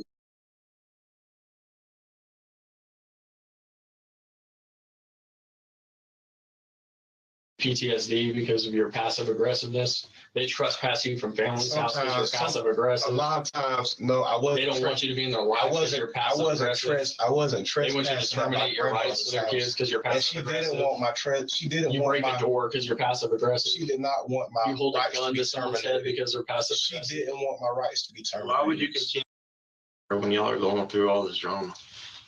Because at the end of the day, she and I would always work it out. That's why. Didn't work it out this time. We would always work it out. Is this working it out? Is this how you define working it out? I'm not responsible for that. Leaving her there saying, please don't do this. I love you. Don't do this. I love you. Just think, if you had committed and you had been there for her and your children and your family, this wouldn't have happened then. You could have used your Glock 43X to defend your family last night had you been there. Had you not wanted your own space. When I lost that gun back in January, I wasn't even worried about it. Well, maybe you could have died defending your family and she wouldn't be laying there like that then. But you needed your own space. I mean, I wish that I had been around. No, you don't. You said you wanted your own free space. No. You said you got a hotel. To keep something like that. You were a man. You said you were a man and you needed your free space. I don't know. You said you're a man and you're staying at your mom's house. But I said you're a man and yeah, I have my own place up north. I'm visiting. Away from your family. Yeah, I'm visiting. I came because I had a heart diagnosis. I came. My doctors are in Jacksonville. Who are you visiting? You're not visiting your family. No, I was staying at my mother. You wouldn't shoot her and do this to her because you don't pull real guns on her. You just pull BB guns on her. I wasn't in her presence. Yeah. All right.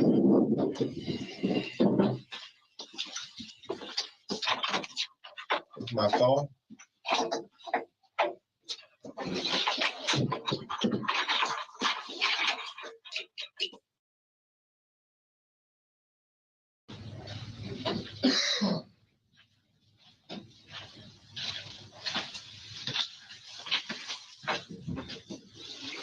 Excuse me. Yes, sir. You guys want to give me my phone, make a phone call? Not right now. All right. About how much longer do we have? We still got a few things to do. We might have a few more questions. I mean, we're kind of all in this right now, so we're stuck here too. I mean, if you need something, knock on the door. We got drinks and snacks. You can use the restroom. Just let us know. All right. All right. I'm getting out of here. I need to call a ride. We still got some things to do. You don't have to worry about a ride.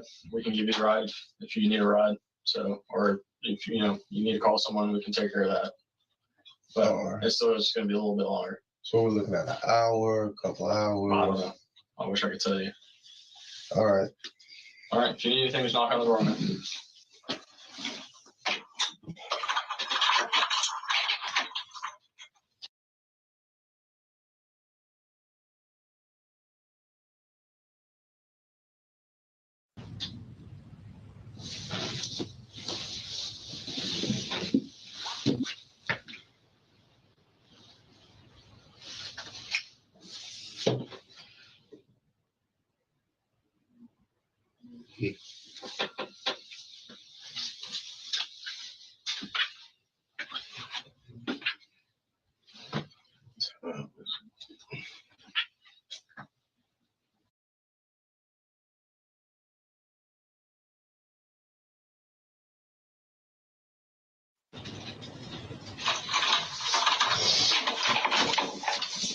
How you doing in here? All right. I know, trust me, I know what you're going to say. I know what you're thinking, all right? But you just got to have to hang in there and be patient, all right? There's a lot of things still happening right now, okay? All right, so what's going on specifically? Well, we're working through some issues just dealing with the case. I mean, okay? There's a lot that's happening. All right. So what do you guys need from me? Well, at this point, we are still kind of taking a look at your phone and some other things, okay? Just comparing timelines and. All right.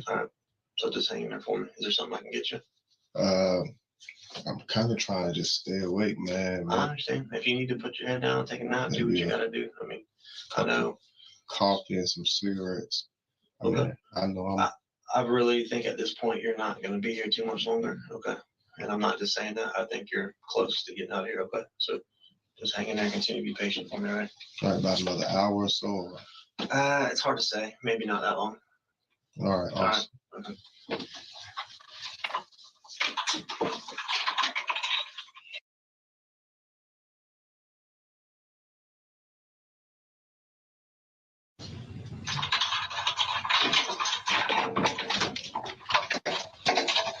Mr. Armstrong, I'm gonna give you an update. Okay, so here's where we're at. We are getting right now, getting a search warrant signed by the judge for your parents' house. Okay, All right. and we're about to go out there and search. So, is there anything we need to know? Anything you want to say before we do that? No. Okay. Nothing in your room or anything like that's gonna be alarming to us or of No. interest to us that you can think of? No. Okay. Is there anything in your room that you want to tell us about that we should know about before we go looking? No. Okay. And now I'm not even talking about like guns and stuff like that, just anything in general. Just laptop. Okay. Besides a laptop, anything else? No. Okay. There's nothing, no guns or nothing gun related, no ammunition, no gun boxes, no anything in that room? No. Okay. All right. Do you have any other questions for me right now? Can I ride with you guys when you go?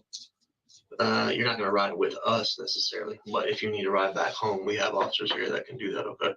Now, when that's going to happen exactly, I can't tell you that because I don't know. Okay. But that's where we're at. That's what we're working on. Okay. All right. All right.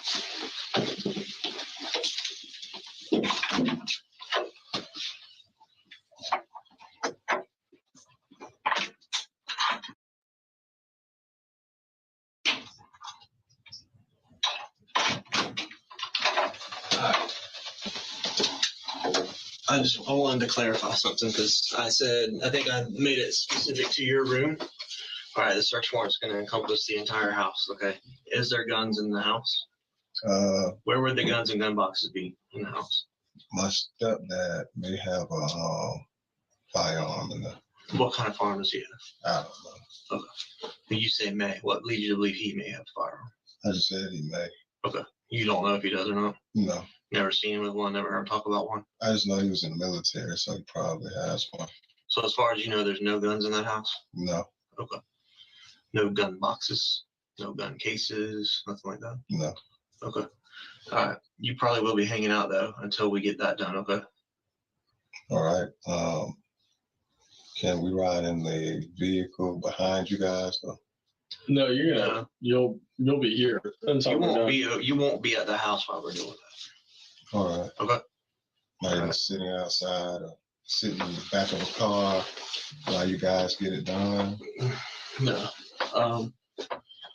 The other thing I wanted to ask you about is the key to his apartment. Where you said something about a bag earlier. Where is that? I had a black book bag.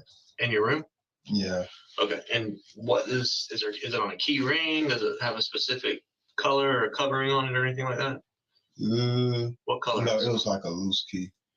Gold, silver? Or like a bronze key. Like a bronze key. It's just a loose key by itself in your black backpack? That's probably where it would be. Okay. You know, if it's not there, where would it be? Where else would it be?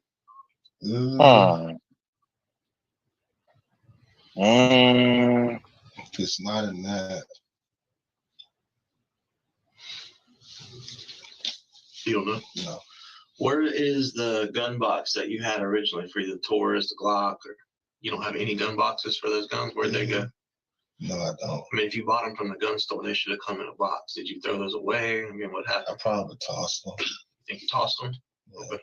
You said probably. I mean, 9 times out of 10. Okay. Because I was just visiting. So. Okay. So on a scale of 1 through 10, are you 10 out of 10 confident that there's no guns or gun boxes in your room or in that house? Yes. Okay. But if your stepdad has something, you don't know about it. Yeah. I got you. And the best place to look for the key apartment is in your backpack. Probably, yes. A bronze colored key. Yes. Okay. I mean, it's a loose key. I didn't have on a key ring. It doesn't have a ring or anything attached to it. It's just a key. Yeah, because I wasn't driving or anything, so it's not like on a car key ring. And okay. Do you have any other keys, like house keys to your parents' house or No, I use a code. Keys to your place up north? No, I left those keys there. I have a box for it. Okay. Key to that box? No, just numbers. Okay, Like a I got you. code. I got you. What vehicles are there? It's a Mercedes, a Volvo, and a pickup truck. Mercedes, a Volvo, and a pickup truck. All your mom and stepdads? Yeah. Right. Does anyone else live in the house other than them? My little brother. Your little brother, how old is he? He is about 13, but one of the cars I don't think that they use. So. Do you know if it's like registered or anything like that? The car? The car they don't use? Or is it just like a junk car, or is it like a car they're fixing up? No, all of their vehicles are registered. Okay. Even the one they don't use? Yeah. Okay. Is your laptop password protected? Yes. What's the password to that? One's a company laptop.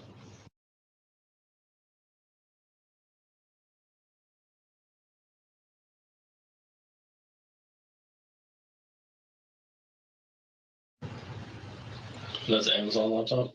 Yeah. Okay. And that's what you spend all your time on when you're over there? Yeah, that one and my silver laptop, the password is the same. Okay, so there's 2 laptops in your room? Yeah. Do you have any other devices or anything like that in there? Mm-hmm. Is there another phone? No. Okay. So just 2 laptops. 2 laptops, a jetpack that has Wi-Fi on it. You don't have any video game consoles or anything? No. Okay. All right. I think that's all I got. You got anything else? For now, if we think of something else, all right. But like I said, that's where we're at. Okay. All right. So it may be a little bit. You won't be left alone here. There'll be people. So if you gotta get something, drink, use the restroom or anything like that, you can still not go. We're gonna have people here. So we're not all leaving you. All right. Now, smoke again before you guys leave. I know it'll be a minute. We'll see how close we are to getting this thing going. All right.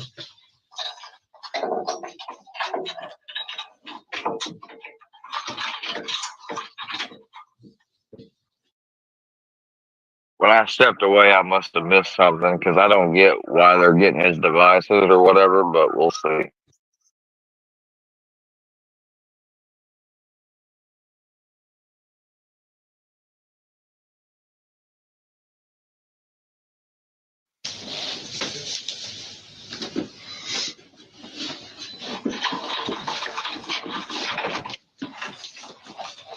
Hey, Jerome. Hey, how are you? All right, buddy.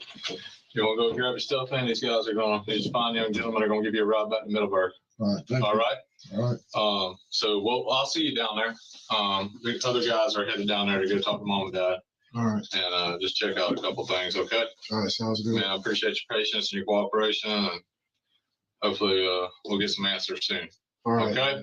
Please keep All me right. updated on Yeah. everything. Okay. Will do. All right. Just have this over right now. They're gonna come right back. You can close.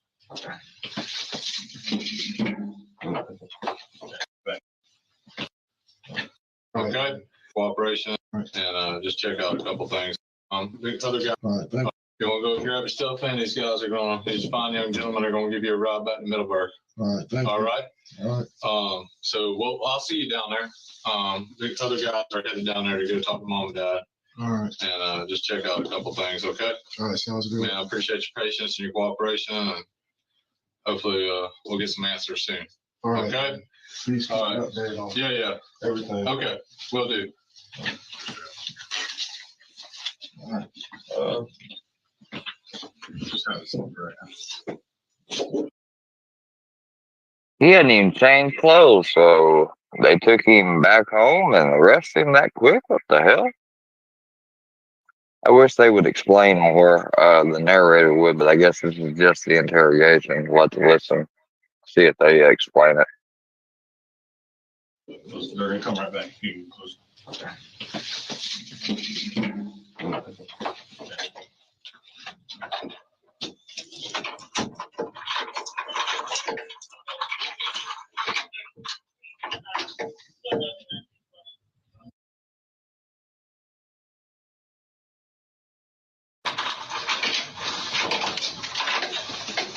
Mr. Armstrong, Yes. you ready to do this again?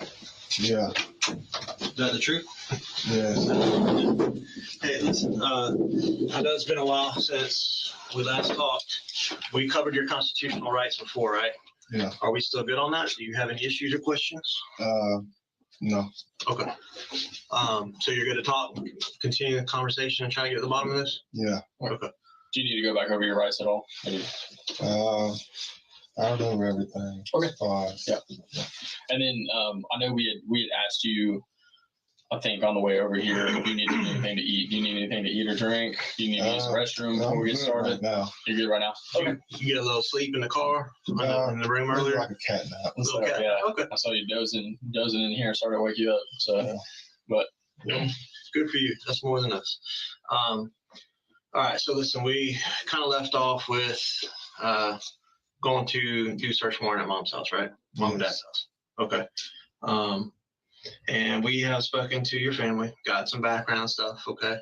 All right. All right. You, I spoke to Jay. How do you say her name? Yeah, your sister Jay. Yeah. Okay. And then your mom and your dad and I guess your brother, your little brother. Yeah. Okay.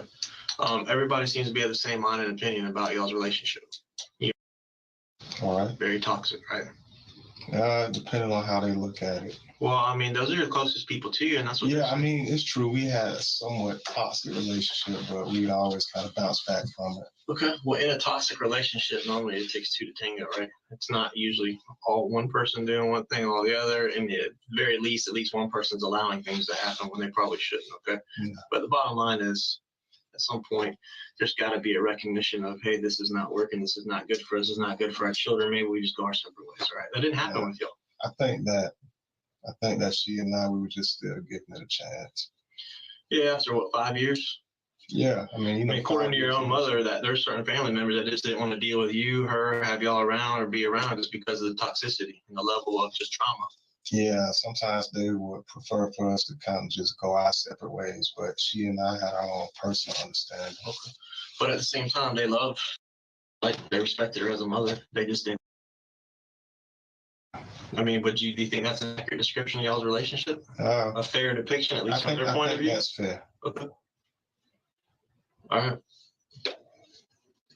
You have any other thoughts or feelings that differ from earlier when we talked? No, I don't. Okay. can you stand by everything you said before? Yes. These still don't have any effect on you? Besides the obvious, huh? I didn't do that. You didn't do that? No. And you don't know who did? No, I never went back to her apartment. You never went back to your apartment? No, my mom picked me up, and I've been in Middleburg since. And just to clarify, you haven't gone back to her apartment since when? Since last Saturday, probably. That was that Wednesday through Friday that we talked about. I think we had said from last week. This whole entire week, I haven't seen her, and I think that I arrived in Middleburg on. No, I might have been in Middleburg for the past 2 weeks. Right, I can't remember. My mom, she can tell you when she picked me up. Mr. Armstrong here, I'm not going to go through the whole song. We spent hours doing the song and dance thing back and forth, all right? The last time we left off, we were getting a search warrant for mom's house, okay? Yeah. Your family's amazing people, by the way. Your mom, your dad, I mean, and I told them how polite and cordial you've been this whole time, okay? Thank you. So obviously y'all were raised right, okay? However, you told me we wouldn't find anything at that house. Yes. You stand by that? Yeah, I do. I mean, you sat there in the back of that police car. What was going through your mind watching us walk all around and do what we were doing? I mean, could you see from where you were? I don't even know. I know you were down. I mean, I looked, but I didn't really pay too much attention. I wasn't really worried about anything being found or anything. No. It's not in the house? No. How about outside the house? No. How about the backyard? No. How about under the stairs? No. Clothing? No. Something else under the stairs besides clothing? No. Nothing. So if those items were placed there, they were replaced by your mother No, or your father, or no. maybe your brother, maybe they went and killed. Items are you talking about? You tell me, you know, you put them there. Don't play dumb with me, man. I didn't put anything. You've been under- doing this whole thing. I told you we're not doing this song and dance again. I understand. You know but what's there. You put it there. And guess whose size clothing it is? Yours. I understand, but I didn't go to her apartment. I never. Who did? I don't know. Someone in the house did. You said it wasn't you, your mom, No, your brother. no one in the household went over there How do you know? because I know that. Who else would go over there? Exactly my point. Who else besides you would go over there? Who else has a history of kicking her door in and threatening her with guns? I've never kicked her door. She and I, we had a dispute. Your own mother is aware about that situation. Your own mother told us that you told her that happened. And your Yeah, but sister told us that No, happened. but that was like, we were tugging on it. Okay, sorry. The door was broken and you threatened her with a gun. I don't want to get into the semantics. I didn't threaten her with a real gun. But All right, we're not rehashing this. We understand what you said. We disagree on the specifics of it. We've told you what we think happened, Yes. what we know happened, what we can prove happened. Your story. I never hid anything. I never hid anything.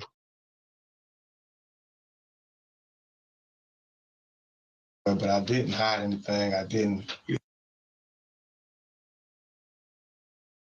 Re-say that again so you can hear how that sounded. Say it one more time how you just said it. Maybe I'm using semantic.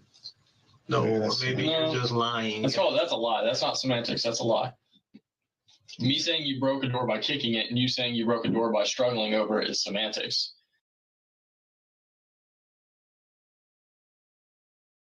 Not semantics. That's a lie. The thing about it is, when it came down to some of the stuff I had, I never. Let's not say stuff. Tell us what it is. You said when it came down to the clothes and stuff like that. Stuff like that. What stuff? You just said you.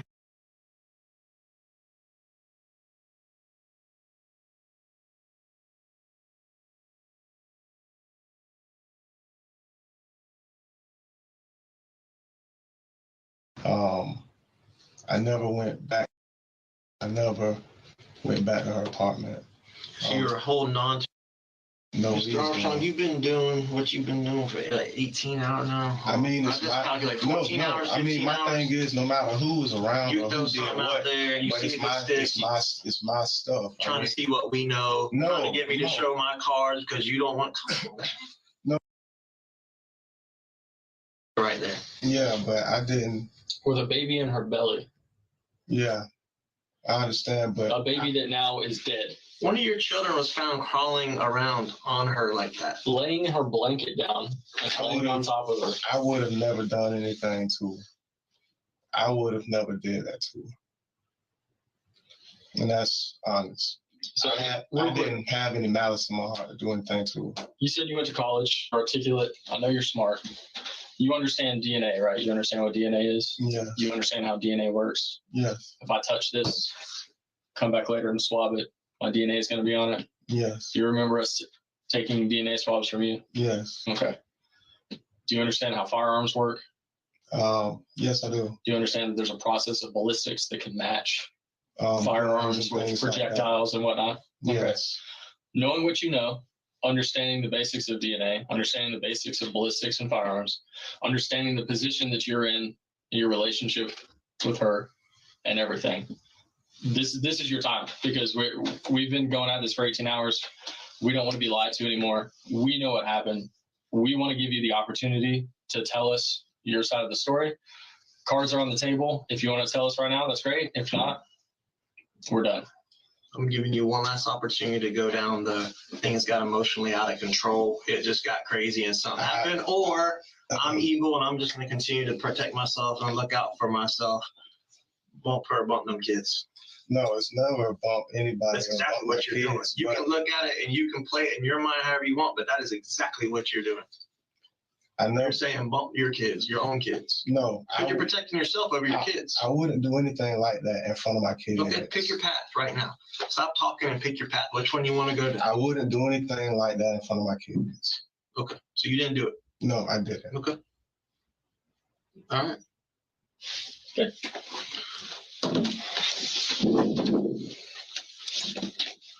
We'll leave it at that. Then I can only ask you so many times, right? Yeah. Okay.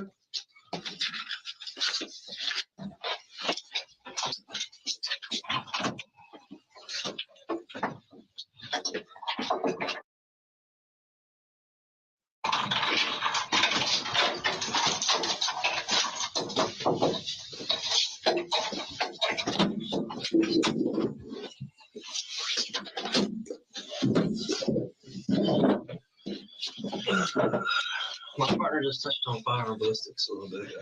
Just a minute ago when we were in here, right? You said you understood a little bit, but I don't really think you do. What do you understand about it? I know that guns have certain patterns on the shells and stuff once they process. Okay. Was it processed as far as where did that come from? Was it the one you purchased or you hold it for a friend? Was it Nick's? No, it wasn't. No, it wasn't. It could be a 22 or it could be a 43X. Yeah. I'm telling you, it's the same 43X that's in the pictures I between know you that. and I know that the caliber is a 9mm. Okay. Why didn't you mention that earlier? Why did you realize? Why is all? Have you not noticed the pattern for? No, what I'm saying is 15 hours we've had to sit here and backtrack everything. Because I know that I didn't do anything. No, because what I just told you earlier, you give up nothing, and then every time I confront you on something, you just lie. I know that I didn't do anything to her, so. Well, we're not talking about that. We're talking about the gun. When did you put the gun there? And where did the gun come from? That's what we're trying to figure out now. I want to thank you all for watching. Look for the next video in this case coming soon, and we will see you in the next one. And first, I want to make sure that this is very clear, as YouTube makes it hard for viewers to watch multiple part videos. This is going to be broken up into 4 parts. We do full uninterrupted interrogations on this channel, and the subject of this video was questioned for roughly 6.5 hours. So for your convenience, it will be a series. All of the links will be in the description as they are released. And for those that support us on Patreon, all of the videos are already posted for you to view there. Thank you.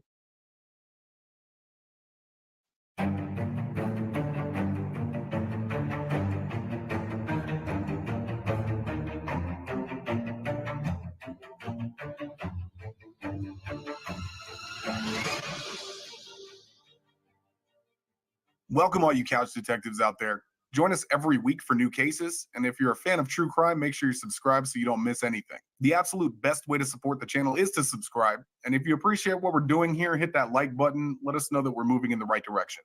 Okay, enough rambling. Let's get into it. My partner just touched on fire and ballistics a little bit ago. Just a minute ago when we were in here, right? You said you understood a little bit, but I don't really think you do. What do you understand about it? I know that guns have certain patterns on the shells and stuff once they process. Okay.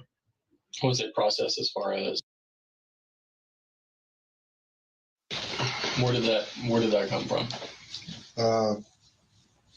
Was it the one you purchased or you hold it for a friend? Was it Nick's? No, it wasn't Nick's. No, it wasn't. It could be a 22 or it could be a 43X. Yeah. I'm telling you, it's the same 43X that's in the pictures between you and I know that the caliber is a 9mm. Yeah. Okay. Why didn't you mention any of that earlier? Why didn't you tell us? Why is all? Have you not noticed the pattern first? No, what I'm saying is 15 hours we've had to sit here and backtrack everything. Because I know that I didn't do anything. No, because what I just told you earlier, you give up nothing, and then every time I confront you on something, you just lie. I know that I didn't do anything to her, so. Well, we're not talking about that. We're talking about the gun. When did you put the gun there? And where did the gun come from? That's what we're trying to figure out now. The gun's been there for a while. For a while? How long is a while? I mean, I don't use it. I'm gonna make sure everyone knows what you did to your own kids. No, I didn't. Sure. No, I didn't do anything to my kids, and I didn't. You absolutely did. I did not do anything. I did not do You're an anything. evil person. Sir, I did not do anything. From the time You can start me all you want. You're an evil I'm person. not. And I didn't do anything. Guys, you know how long it's been since we first put you in handcuffs to right now? It's probably been 24 hours. It's been less than 24 hours. It's been somewhere maybe 15-ish. Do you know how long those kids were by themselves with their dead laying there alone in that apartment with no adults, no food, no water, no nothing? How many smoke breaks have you gotten? How many times have we offered you food, water, gone to the bathroom, make sure you were doing okay? Did anyone check on them? They were in there longer by themselves with their on the floor, laying their blanket on her because they wanted to be near her because they were by themselves. Longer than you've been here with us. Somebody returned it to me. How does that make you feel? somebody, why didn't you say that earlier when you were talking about recording I stolen? mean, because I don't know what they did with it. I Who don't is know. that? It's one of the guys who What's their name? it's a young guy. What's their name? He calls himself Scotty. What's his real name? I don't know. Man, is this some more? He calls himself Nick. He calls himself Scotty bullshit, man. No, it's not. 15 and a half years. 15 and a That's half not. years. That's not a lie. No, it's not a lie. Hey, But I don't 15 know. and a half years. You're up there with my top most evil people I've ever dealt with and talked to. Somebody returned it to me, but I know that I didn't use it. It came out the Middleburg. Despicable. It came out the Middleburg and dropped it off to me. I would show you those pictures again, but you don't give a shit. It does nothing. It didn't do anything to you earlier. Those pictures hurt my spirit. I can tell. You're real hurt. You just keep lying and trying to lie. I'm tired, and I'm not really lying to you. I'm telling you the truth. How do you explain the fact that those two casings, the silver 9mm casings from around the dead body, match the gun that's in the backyard? Explain it to me. Lie your way out of that one. Come on. Give me your evil lies. Come on. I don't have any lies, and I don't have an explanation for that. But I do know that my gun did get returned to me from a guy. How? In the complex. How did it come back? Why'd you bury it in the dirt then? I just left it back there. Anything like that, my mom doesn't like stuff like that in the house. She's got her own guns. She likes guns. Everyone in your house has guns. She doesn't like me to have a gun on my person though. Do you care about your mom? You don't care about your mom? Yeah, my mom. She hit the floor when she saw us unearth that gun. She hit the floor. My mom isn't guilty of anything. I know that. Yeah, you are. She broke down because she knows you are pure evil. How are you going to explain there's blood on those clothes that were hidden with that gun that's your size clothing? Explain that one. I don't have any blood on anything. I don't have any blood on So now it's just from lying to denying? I haven't been there since last Saturday. Okay. So then who'd you give that gun to go? I didn't give it to anybody. I mean, I just, guy gave me like $100. He wanted to hold it, and then he returned it to me. When was that? He returned it to me maybe.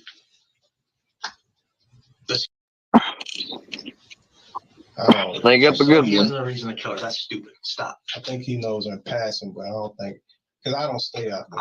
I gave you a little bit of credit earlier for being an educated, smart person, and I'm losing confidence in that. Listen, I don't stay out there, and because now you just lying. Smart at some point will start to recognize Like lying dumb shit. Let me just separate myself from. You're not doing that. No, but my thing is that's the true evil. No, but I know where I was. I know what I didn't do. I know that I didn't do anything to her. And saying it 1,000 times doesn't make it true. I know that I didn't do anything to her. I know that. I know that. The fact that this dude, they just found the murder weapon and some clothes that had blood on them that, guess what, will probably be hers, and he is still in denial. Like, at this point, you've talked so much, you might as well just go on and come clean and ask for mercy. He was in a vehicle. What vehicle was he in? I think he might have been something old, like a Cavalier or something. Okay. And he brought it back to me. and Did you? What did you do? Did you manipulate it all? Did you rack the slide? Did you do anything to it? No. Did you put ammo in it? Did you shoot it? No, I didn't shoot it. What'd you do with it? Yeah. Okay. How many times did Scotty drive your mom's Volvo? Never. Oh, then how did the same ammo from the Glock get in your mom's Volvo?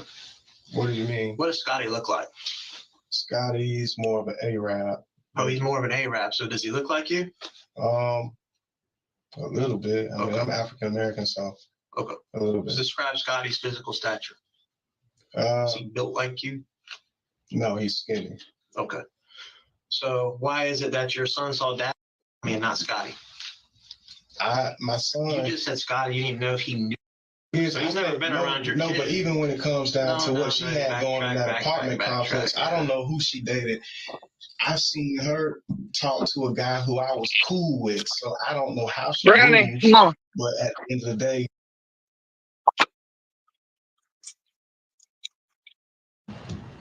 that was how that went. And then you just like went and threw a bullet in mom's car too, set mom up. I'm telling you. No, I didn't throw a bullet in mom's yard. You said there wasn't gonna be nothing there. Now there's a bullet. No, I didn't throw a bullet in the car. I think you want me to go arrest your mom. No, You set her up. I didn't throw anything in her car. If I had, Scotty gave you a gun. That's the only thing Scotty did with. but if I had, you don't know shit about Scotty, but you're gonna hide a gun for him and then throw a bullet from that gun in your mom's car. If he gave me like $100 just to rent it, I mean. Y'all, I think the next craziest thing we're going to be examining, y'all, is the phenomenon of cuckism. What makes a cuck? And how are they created, in other words? What makes a man want to go from, oh, she's fine, I'd love to be with her and have a relationship and get to pop that, okay, explicit content. Now, what makes a man go from that to, man, I'd really like to become friends with that guy so I can then watch him fuck my lady. I mean, like, what in the fuck, bro? I will never understand that shit. It's gotta be something mental, man. It just has to be. Harley, any comments? How did the bullet? That's gonna be the next live. We're gonna be looking into a deep dive on cuckism. I'm just joking. From the guns that Scotty gave you that you hid in the dirt in your mom's yard, how did one of those same bullets get in your mom's car?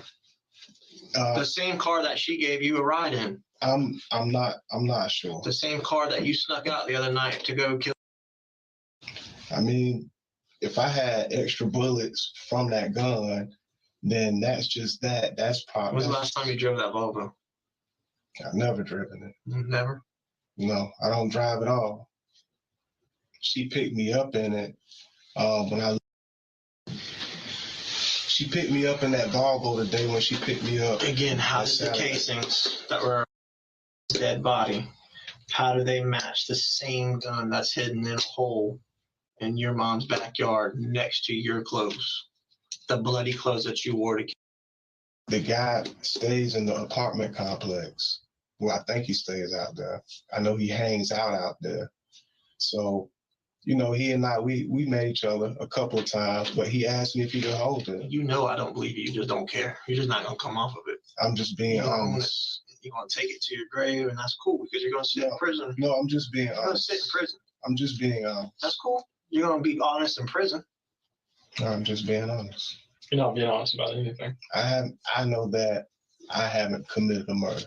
I didn't shoot anybody. The last time that I was in that apartment complex was when my mom picked me up in that Volvo. When she picked me up and. How much time did you spend in jail when you got arrested for DUI? Maybe a day. Damn, you got a world of hurt coming when you get to prison. 1 day in jail. That's all you know about the inside.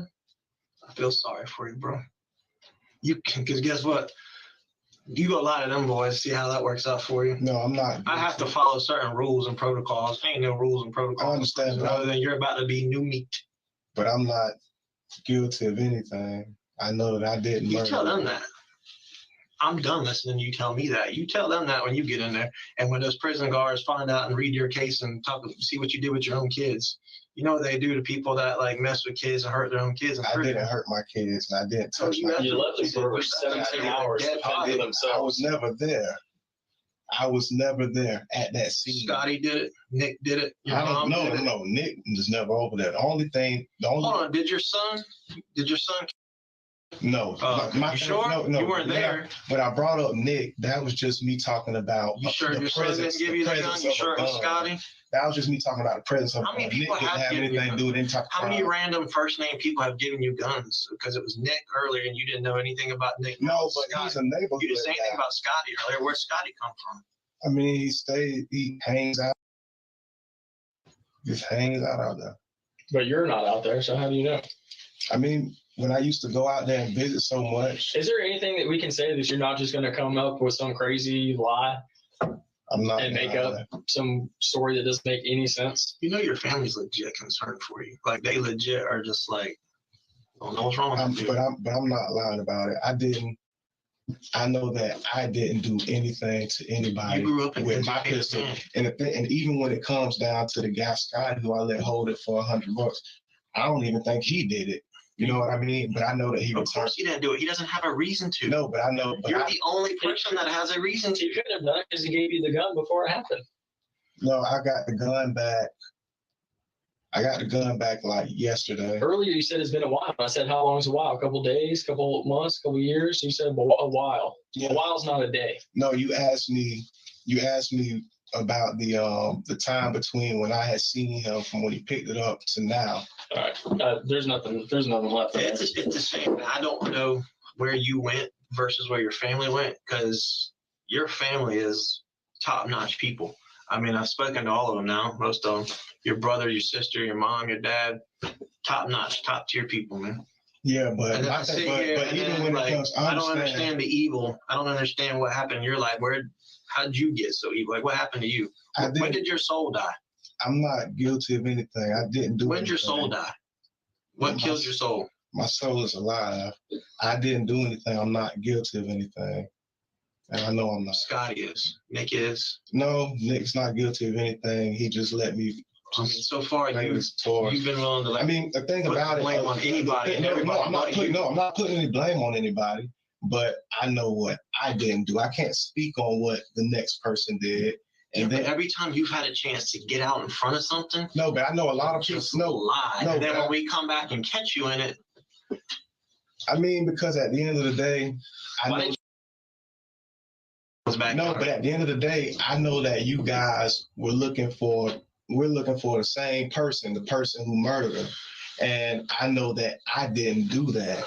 We're not looking. So did you get Scotty clothes? You hid those clothes, the gun and the clothes? You got those clothes for Scotty too?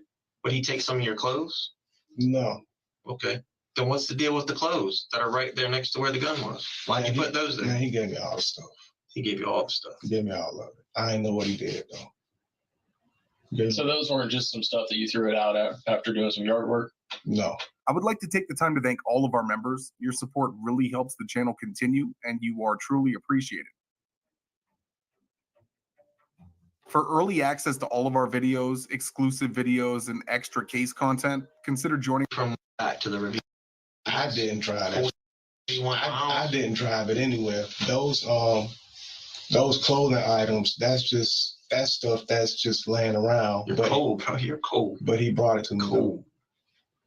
I don't know, man. There's obviously, we're not going to make any progress, all right? I've given you, I know that 15 hours worth of opportunity to come clean, all right? You don't have to. I know that I didn't murder. And I know that you did.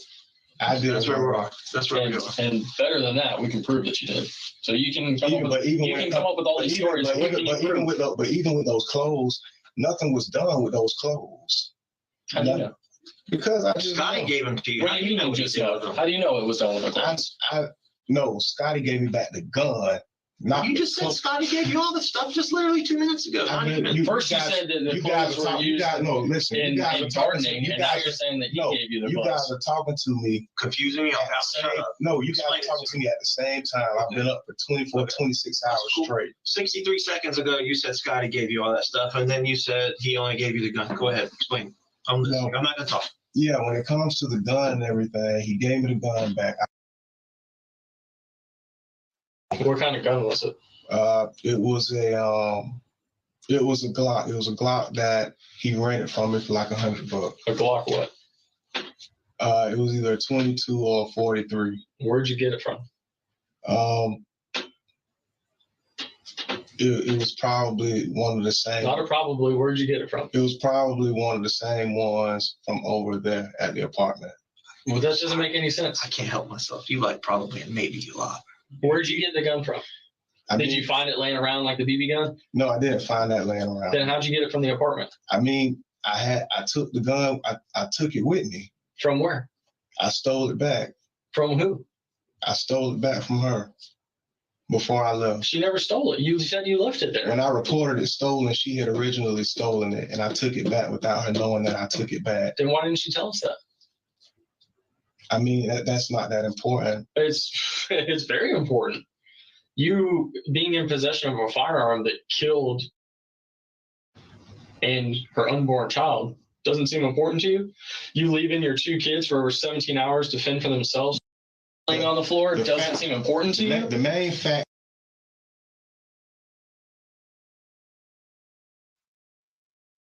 Does seem important I was to you? never at that apartment. What does seem important I was to you? never at that apartment. Are you the only person that's important to you? Your well-being, not the well-being of the children that you brought into this world, not the well-being of the woman that you're supposed to care for, not the well-being of the unborn baby in her stomach. You don't care about any of that because you are an evil person. You did this, and you don't care about anyone but you. I was never at. That's the end of it. There's nothing else you can say. I was never at that apartment complex. Oh, you can keep saying that. Say it 10 more times.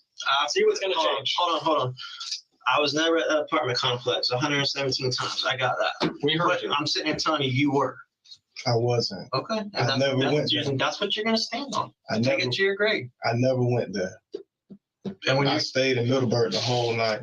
I don't know who. I'm sure at some point your mom will get beyond this. Maybe right now I can tell you she's just. But the guy. Your mom may come visit you in prison someday. Your kids aren't going to come visit. But the guy who gave me the gun back, I don't know what he did with it. Your kids well, you've already told us this guy didn't kill her.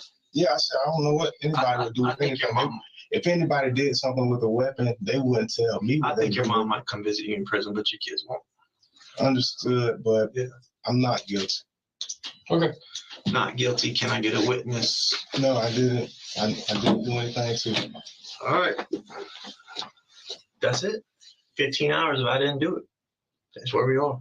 I gave you all the reasons why you did. But I didn't. I just confronted you. I didn't do it. Who did? Who did?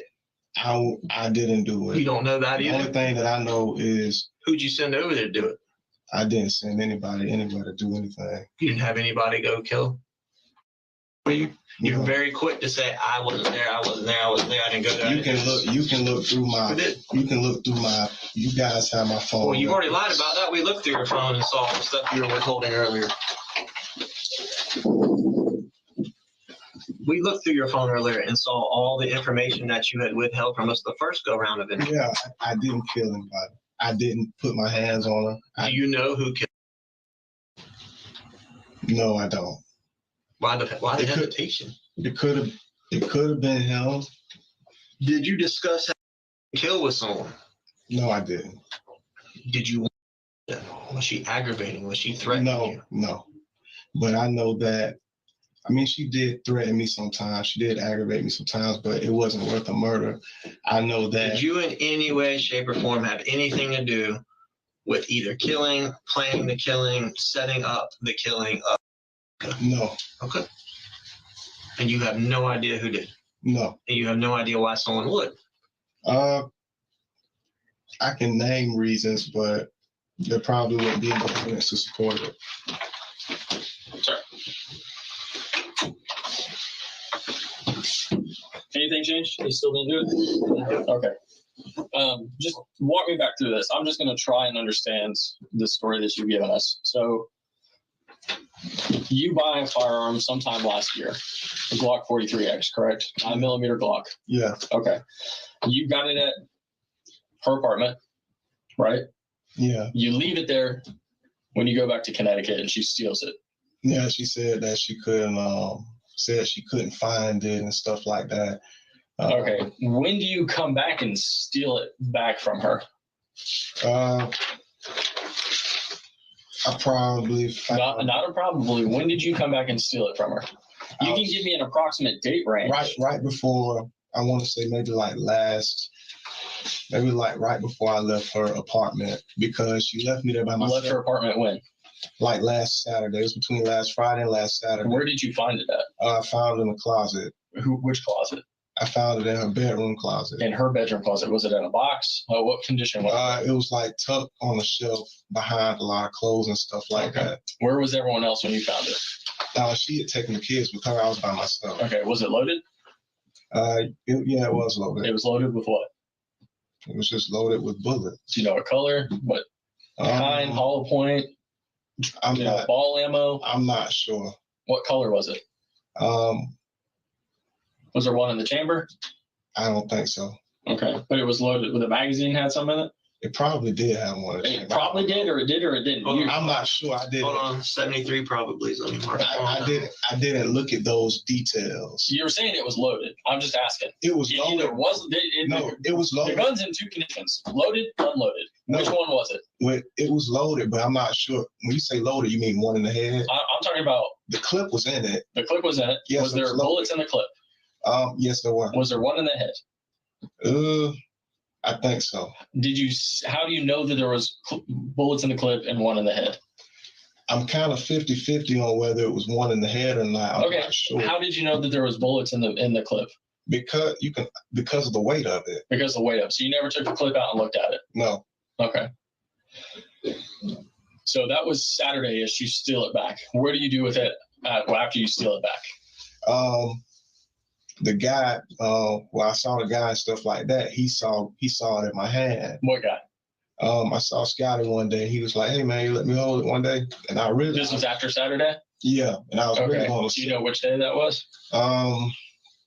If that was Saturday, I probably saw him. If that was Saturday, I think if I found it on Friday and if I left Saturday, that means I spoke to him that Saturday. So I found it Friday, saw him Saturday, left Middleburg Saturday. Left Middleburg or left? I left that Saturday. So the same day that you find the gun, you loan it to some random guy? Scotty. I had seen him around quite a bit. Everybody. But you don't know his name. You don't know what he looks like. I mean, I think he's Indian. Indian or Arab. He's a skin. Okay, so let's get past that because I don't want to get drawn up on the details that you like to go down. Friday, you find your gun that's been missing for months that you reported stolen back in January. So for 7 months, this gun's been stolen. The day after you find it, you give it to a guy named Scotty that you've seen around the apartment. But the thing about him is, did you or did you not give the gun to Scotty the day after you found it? That's a yes or no question. Yeah, I let him hold it for. Okay. Did he pay you? Gave me $100. He gave you $100. Okay. So then, where do you go after that on Saturday? I stayed in Middleburg until you came back yesterday to the scene. That was the first time I went back to Mission Point. Okay. When did Scotty bring the gun back to you? But he came back to Mission Point. I want to say yesterday afternoon around. It might have been 12:31-ish. Yesterday afternoon around 12:31-ish. Probably around that time, ballpark. And when he gave it back to me, because I'm not driving. That was at Mission Point? No, that was in Middleburg. That was in Middleburg? Yeah. Okay. And so how did you run into him in Middleburg? No, I mean, he sent me a message. On what? On Facebook. So if I go to your Facebook Messenger, I'm going to find a message saying what? It might say, hey, I'll drop it off at such and such. Okay. Do you know what his Facebook name is?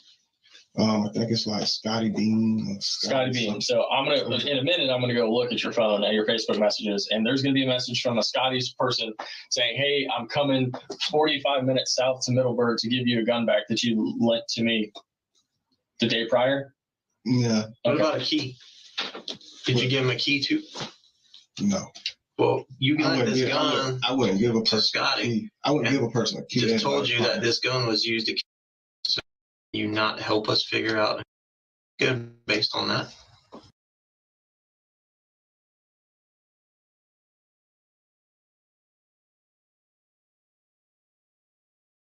Ass. When I you- didn't know what they did. When you leave the house, how do you go out?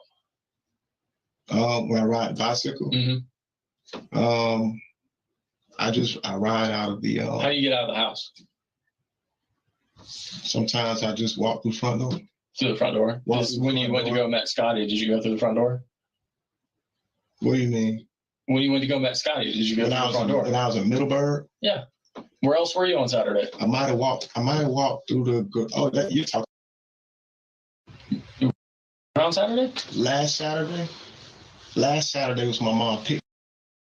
Hey, when you said you got the gun back. Oh, yesterday I left out of the. Are you Nick and Scotty? Maybe I think you're Jerome, Nick and Scotty. No, I'm not. Yeah. I'm just me. But Who's me?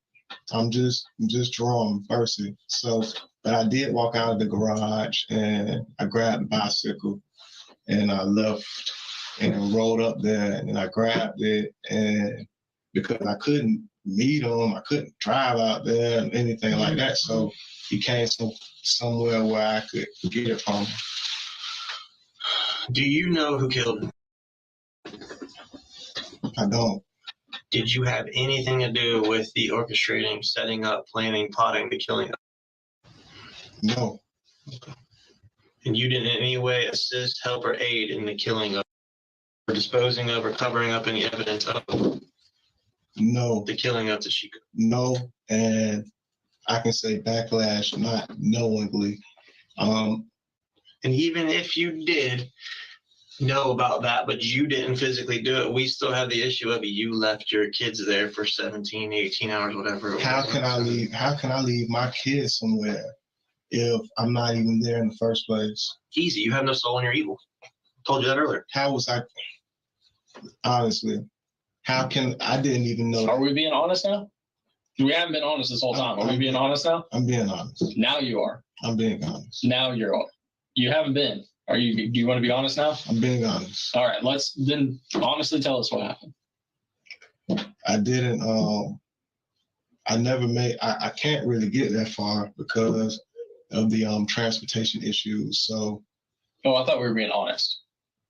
Are you honestly going to tell me what The happened? last time, the only person who gave me a ride to that side of town back to Jacksonville was Dale yesterday around 5:30 p.m. That was the first time I had gone back to that complex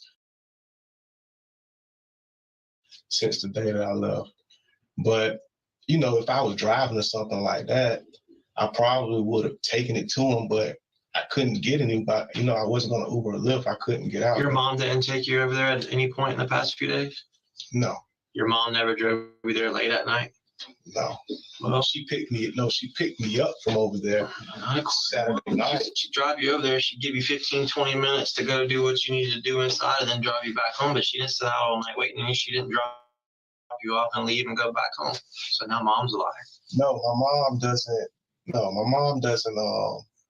She doesn't really condone. I miss your mom. She's a really sweet lady. I She really doesn't. like her. So if you're going to start telling me she's lying, then No, I I'm saying really she don't like doesn't you now. condone foolish.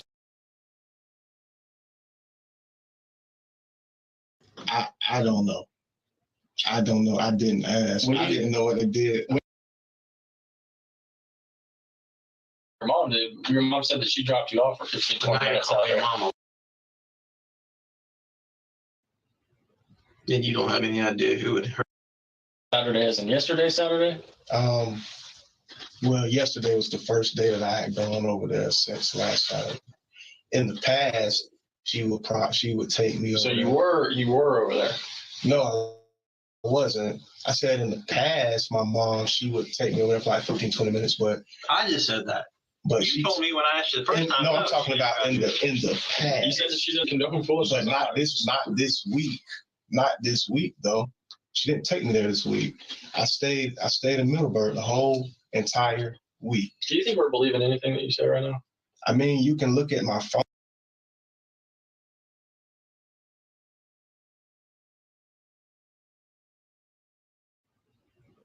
Then you don't have any idea who would hurt. Saturday is. I feel do that. He had the gun. Who else did it? I don't think he would do that. Well, he had the gun, so we got to go somewhere. Just like we're going through all these motions with you, we got to go through the motions with Scotty. Are we gonna go back to mom again? Don't do that, Smiley. No. Okay. How are we gonna find Scotty?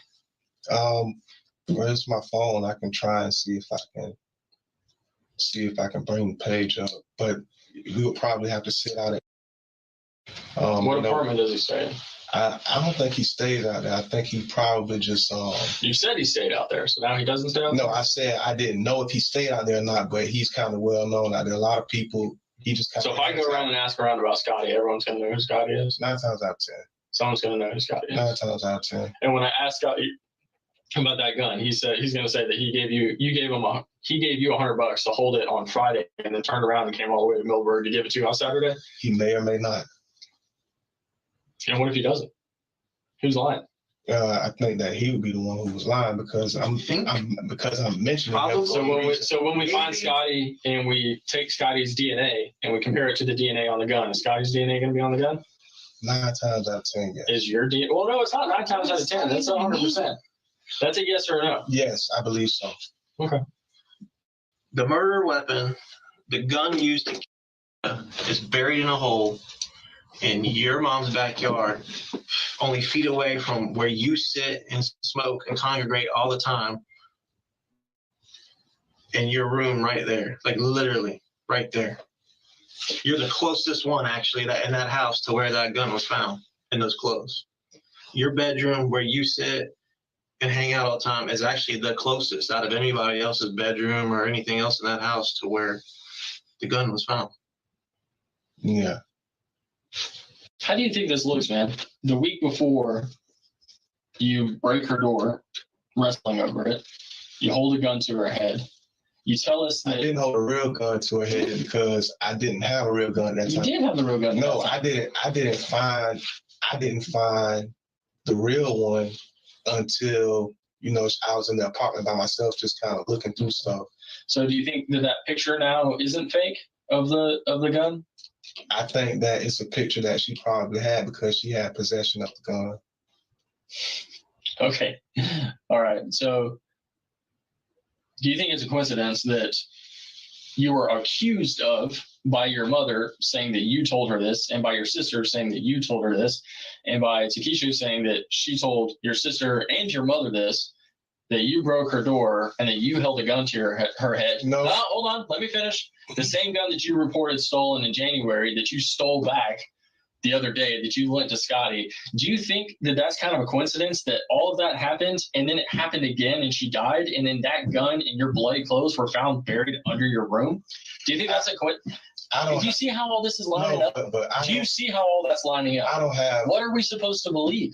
I don't have anything to do with how she would try and weave her tail. She's not weaving her tail. No, a lot of you times, told your mother that. You told your sister that. No, but at the end of the day, whenever something would happen between she and myself, she would try and blow it out of proportion to my family members, which is something I didn't do. At the end of the day, 2 weeks ago, you broke her door and held a gun to her head. No, I didn't. And then the other day, you broke her door again and shot her. No, I didn't hold the gun to her head. And I didn't shoot her. I didn't hold the gun to her head, and I did not shoot her. It's amazing that you're trying to talk your way out of this. No, I'm serious. I didn't shoot her. Who did? I never went back to that apartment. But Scotty didn't shoot her, right? I mean, my thing is... Did Scotty shoot her, yes or no? I don't want to blame people for anything. You're going back and forth. And when we're trying to identify Scotty, you're saying it wasn't Scotty. I'm not the only person with a Glock 43.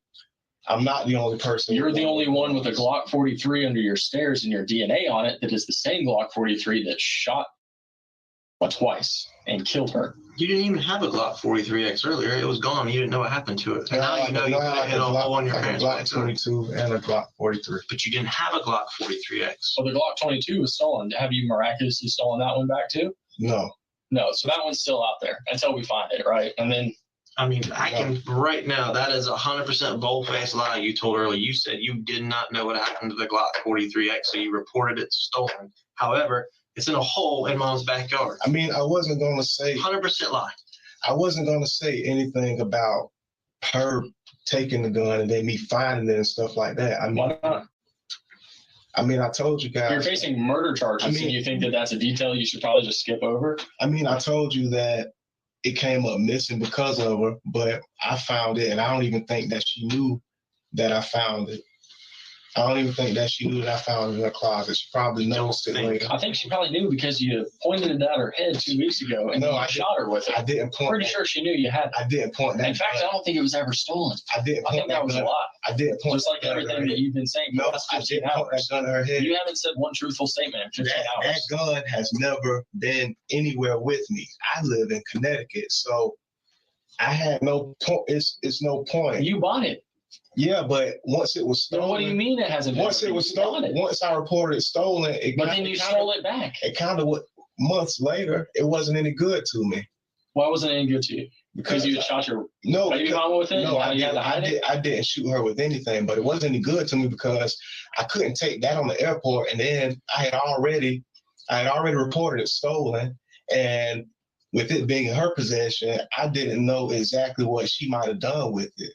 I don't know what she did with it between the time that I found it and between the time it was stolen. I don't know if she let somebody hold it. I don't know what does any of that matter? I mean, it matters if you're trying to take a gun on a plane, and I don't live. What are you even talking about right now? The gun has never made its way up north. Okay, so we never said it did. We don't care if it did. I'm just being honest. You haven't been honest this whole time. I believe it. Hey, I believe you. You probably didn't take that gun up north. There you go. No, but that gun's been in Jacksonville the whole time. Okay. What's your point? And I know I didn't kill her. Oh, okay. So I feel better now. Okay. Hold on. Jerome did not kill her. I'll type that up and close it out. We're done. Even though the ballistic says you did, even though the clothing at your mom's house that you buried and hid in the ground, all that good stuff, yeah. Even though Scotty doesn't exist, Nick is bullshit. You lied about a gun. Scotty's your own and Nick is your own family. Who your didn't own have anything to do with your anything. own family. I don't know.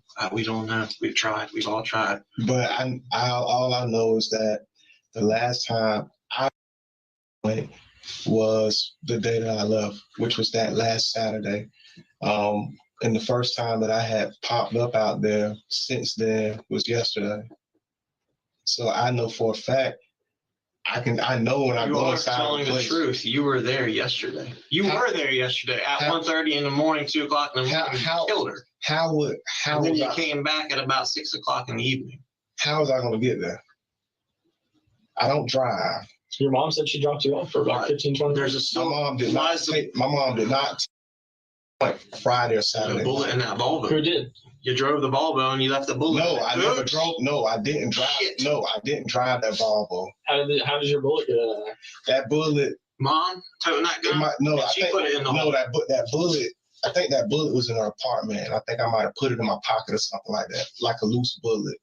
I'll call your mom and tell you've been trying to implicate her this whole time. No, like seriously. I don't know how many bullets were in the gun, but if it was a loose bullet, 9 times out of 10, I probably just had it in my pocket. Why would you have a loose bullet in your pocket? Because I wouldn't leave something like that in an apartment.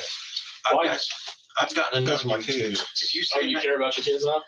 I always care about my kids. You didn't ask about them until like 10 hours into this investigation. I didn't even know what happened in those apartments until you guys gave me the information. Every time you said 9 times out of 10, the statements immediately following were lies.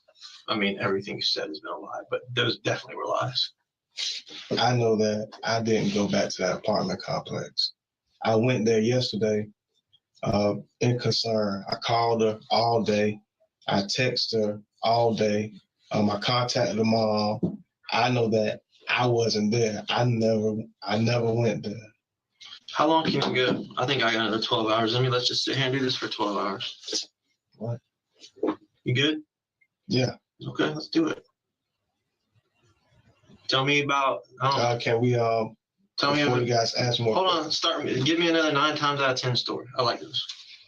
I don't have any 9 times out of 10. I think that a better term would be probably to just say what it is. 9 times out of 10 is always like a higher probability. That's why I say that, like 90%. I think there's a 9 times out of 10 you probably killed her. I didn't touch her. Maybe. No, you didn't touch her. You touched the gun. And you pulled the trigger. And then the bullet touched her. So I agree. You're probably right. 9 times out of 10, I think you're right. You didn't touch her. I didn't. You shot her. Man, all seriousness, all the jokes aside, man, this is a serious situation. Mother lost her life, man. She's laying there. I showed you the pictures, okay? It's a horrible, gruesome scene. Those kids, I mean, they witnessed it. They were there. I don't know. They had to live in that and experience it, okay, for 17, 18 hours, whatever it was, okay? You guys didn't give me there alone. You guys didn't give me the details. The gun that killed her was found at your mom's house, buried in a hole. Yeah, once it was returned to me. The same ammo and casings type are in your mom's car that are in that gun. They're at the scene. But once the gun was returned to me, I still didn't. Explain the bullet in your mom's car then. The same one with the same casing. Did Scotty get in your mom's car? No. Did you loan Scotty your mom's car too? No. Okay. The bullet was something that I just picked up. If I was trying to really do something, I just would have took the bullet and put it inside of the gun, but I didn't have the gun. Okay. Did you kill her, yes or no? Just straight up. No. Not a 9 times out of 10, not a maybe, not a probably. 10 Tell me right now that you did not kill her. No. Tell me right now that you did not kill her. I did not kill her. You do not know anything about who killed her? No. Okay, cool. Jerome, you're being charged with murder. It could be Scotty. Okay. I don't know. I know I did. We'll be in later to arrest you and walk you over to the Can I get a cigarette for a moment? Those days are done, man.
Turn around.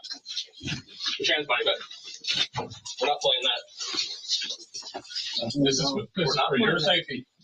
We're not playing. This is for your safety. Stop resisting. Hey, Stop resisting. This is for your safety. Just Okay? relax. Not resisting. Just relax. Stop tensing your arms. Just relax. We don't want to hurt it. Now, if you move, they're going to tighten up on you. That's on you. Relax. You're still tensing up, Jerome. Relax, okay? Listen, I know this is a lot to deal with, I okay? didn't do it though. Hey, I didn't do it. hey. You've had ample opportunity to explain, okay? They have provided you with more than ample opportunity. They asked me if the guy did it, Okay, and I said I didn't know. Jerome. Hey, stop tensing so he can lock these. I'm not They're telling. going to tighten up on you if you don't 9 want to. times out of 10. You're trying to spit some irrational stuff at a room full of rational people, I think including yourself. You are a very rational person. he did it. He did it. I didn't do it. And I don't want nobody to kill me. Yeah. Nobody's gonna kill you. I don't want nobody to kill me because I say that somebody did something. Come sit down. The only person that did something is the person sitting in this room that's not a police witness. Sit down right there. You still have that lighter from earlier? There should be 4 points if you want to press those. Where are they? What is on this? They're on our actual.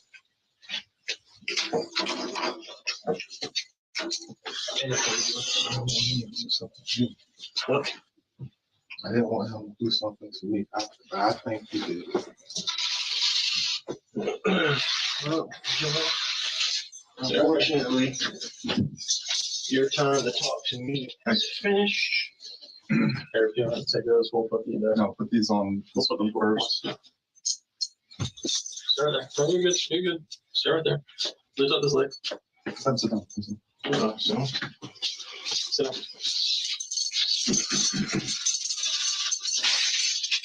Are reality setting in now? I just know that I did. Reality setting in now. You weren't worried before you played Common Cool for a long time. No, but it seems like you just want to pin it on me. Pin it on you. I've been talking to you for 15, 16 hours. You asked me, as soon as I said I'm not sure if he did it, you were like, that means I did it. Just made the same mistake a lot of people do. You can't use the small key. Thought you could lie your way out of it. No, I know I didn't do it. I know where I was. I know where I was.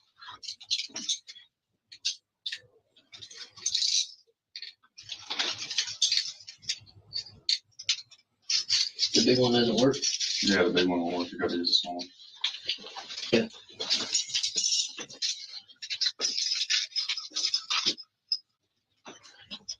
Yep. Ah, that's too tight. We're taking it off. Taking it off. Take them off. You gotta work with it. He hangs out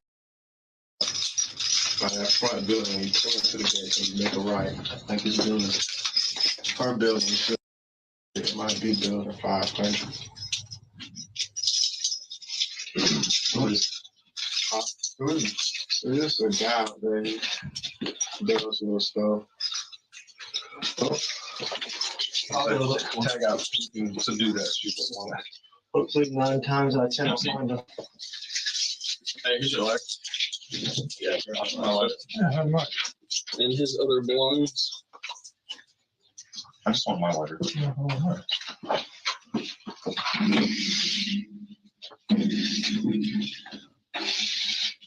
All right, man. We'll be back. Please don't go anywhere, by the way. You can't go. No, I know the cameras. It's just wall off. I know you guys watching.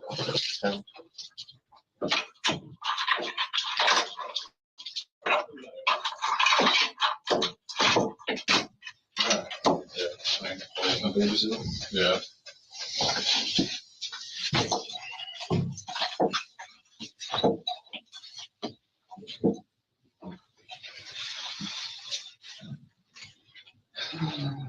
Where's your glasses at, Jerome? They take your glasses? We're sitting right there. Okay. Did you leave them up there when you tried to go up there? No, I have them in my pocket. Okay. But I just want to make sure. I want to make sure we get them back to you. I know that. I just know how it is. How was The guy who I let hold the gun, Mhm. I just know that I wouldn't be safe if he did or if he didn't. If he used to come in here and they said that he did it, then I wouldn't be safe anywhere. I'd have to ask to be in like protective custody and stuff. Here's the bottom line, man. All right. You are refusing to accept responsibility for anything. You are characterizing everything and making an excuse and coming up with these creative explanations. No, I'm accepting that don't make sense. I'm accepting responsibility for giving the gun to somebody, but What was your purpose of giving them the gun? he asked me to hold it. That's, you know, He rented it from me. but why? What was he going to do with it? What did he tell you he was going to do with it? What did you ask him to do with it? That wasn't my business. Whatever he was going to do with it, but he could have went in the apartment. Maybe he thought I was in the. That's nonsense, man. I don't If he know. borrowed the gun from you, why would he go in the apartment thinking you're in there? That's nonsense. People do that type of stuff all Man, the that's time. nonsense. You know that's nonsense. Here's the thing, man. All right. Some people look at me and they think that I've had a guy in that apartment complex try to rob me, and I didn't even have any money on me. Okay. So it's just one of those types of things. But the guy, if you ask about it, they'll probably give you a description of him. I said he's like Indian. All right, here's the thing. Look, I'm gonna take you back to elementary, right? Essentially to all right. From that age, growing up, you're taught the difference between right and wrong. Absolutely. Correct? Yes. Okay. And you're also taught that if you do something wrong, there is a consequence that's associated with a bad decision or a wrong decision. Can we agree with that? That's true. Okay. Now let me ask you this. Are all wrong decisions done out of malice? A little bit of both. Correct. So it's not, we can't characterize and say everybody that makes a bad decision did it out of just sheer evil and ill will, right? There are people that truly just innocently or accidentally do things that maybe they shouldn't do, right? Yeah. We call those learning opportunities, right? You learn from those. That's what builds character in us as persons and makes us better people, provided we don't continue to make those same mistakes. That's true. Right? Understood. Okay. So now let's say hypothetically speaking, I'm an 8-year-old little boy. Mama goes to the grocery store and she knows that this 8-year-old little boy loves chocolate chip cookies. But the only time I get chocolate chip cookies is if I eat all the veggies on my plate. Right? Yeah. So I don't like my veggies. I don't like to eat them every day. So sometimes what I'll do is I'll slide a couple of them off in the trash can. I'll slide them to the dog, the cat, whoever. And then I'll say, hey, Mom, can I have some cookies? Yeah. Now, am I being completely honest with Mom? By saying I ate my veggies, am I being completely honest with her? Yeah. I am? No, I mean, I understand what you're saying. I'm just agreeing with what you're saying. I don't want you to agree. I want you to I'm trying to see if you're able to follow and comprehend what I'm saying. Okay? So if I am dishonestly getting rid of these veggies, giving them to the dog, throwing them in the trash, but yet I'm telling my mom that I am eating all of them because I know my reward is going to be a chocolate chip cookie. Yeah. Right? Am I being honest with her? Am I being honest with myself?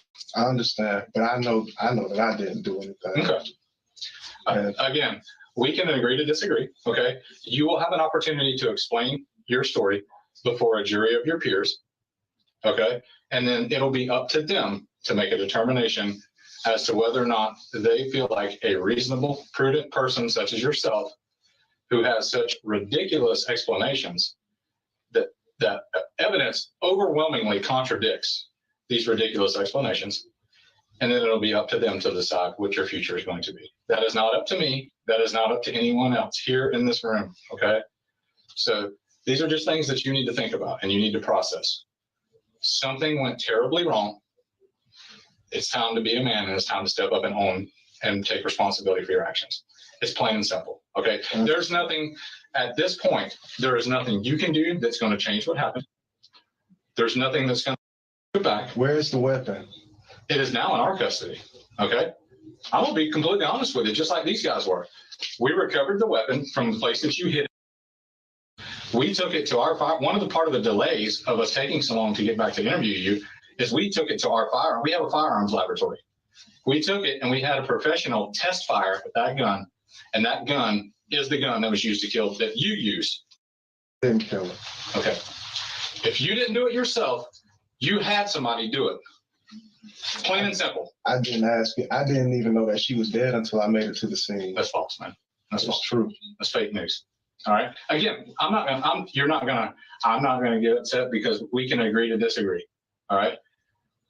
But what I'm telling you is, I don't need to tell you. Okay. You know, if you have any type of conscience, any type of heart and soul, you know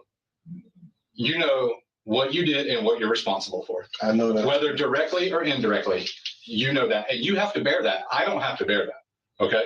That's something that you have to bear. And obviously, it's having an effect on you because reasonable, prudent people don't do what you just tried to do. But I know that I didn't do it. Okay.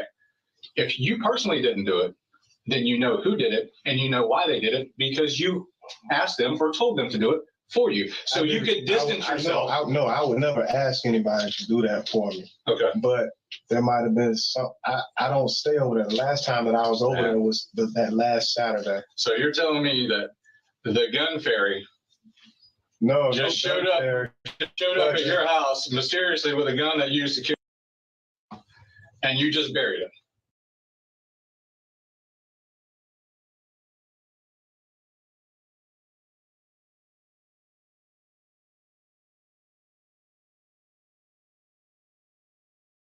Also didn't think we would find it, which is why you weren't worried about us going to your house. All right. The problem is you think you're smarter than everybody. All right. Take a minute and realize and accept responsibility for your actions, man. The responsibility that I'm willing to accept is the fact that I gave him the gun and I shouldn't have asked. I shouldn't have told him to give it back to me. Okay. Well, again. And I didn't know what he did with it. I didn't ask him to do anything. And that's just. Okay. Well, again, we can agree to disagree. Okay. I don't think there's anything productive that's going to come from us continuing to talk about this because you're going to continue with your same story, which doesn't make sense. I mean, okay? The thing about that is when he said that, it automatically felt like he was just trying to I felt like he was trying to disregard what I said. No, sir. I almost went insane. So facts and evidence do not align with your story. Okay. It is reality. It is time for reality to set in, and it's time for a reality check. He's not trying to trick you. He's not trying to persuade you into saying or doing something that you didn't do. You are being charged with murder. We have had an attorney from the state attorney's office who has been part of this investigation from the time we got called.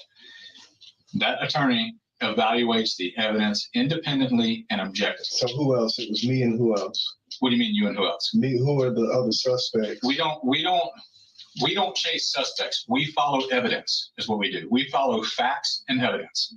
Okay. But yesterday, which ultimately leads to the identification of a suspect. But yesterday, when you guys grabbed me, when I went over to the scene, I wasn't doing anything but just going out there to see what was going on.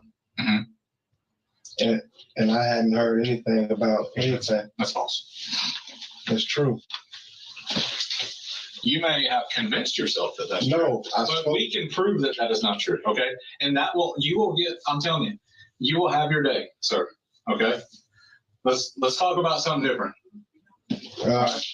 Before we go to this next step, can one of your colleagues just give me a cigarette so I can smoke and then I can go? I think the cigarette, I think we have been more than accommodating for you, okay? I know it'll be a while. You've had your last one for a little while, okay? So,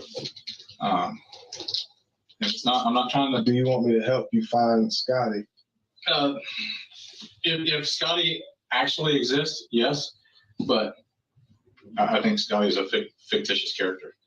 To be quite honest with you. Wow. A lot of people out there know. Okay.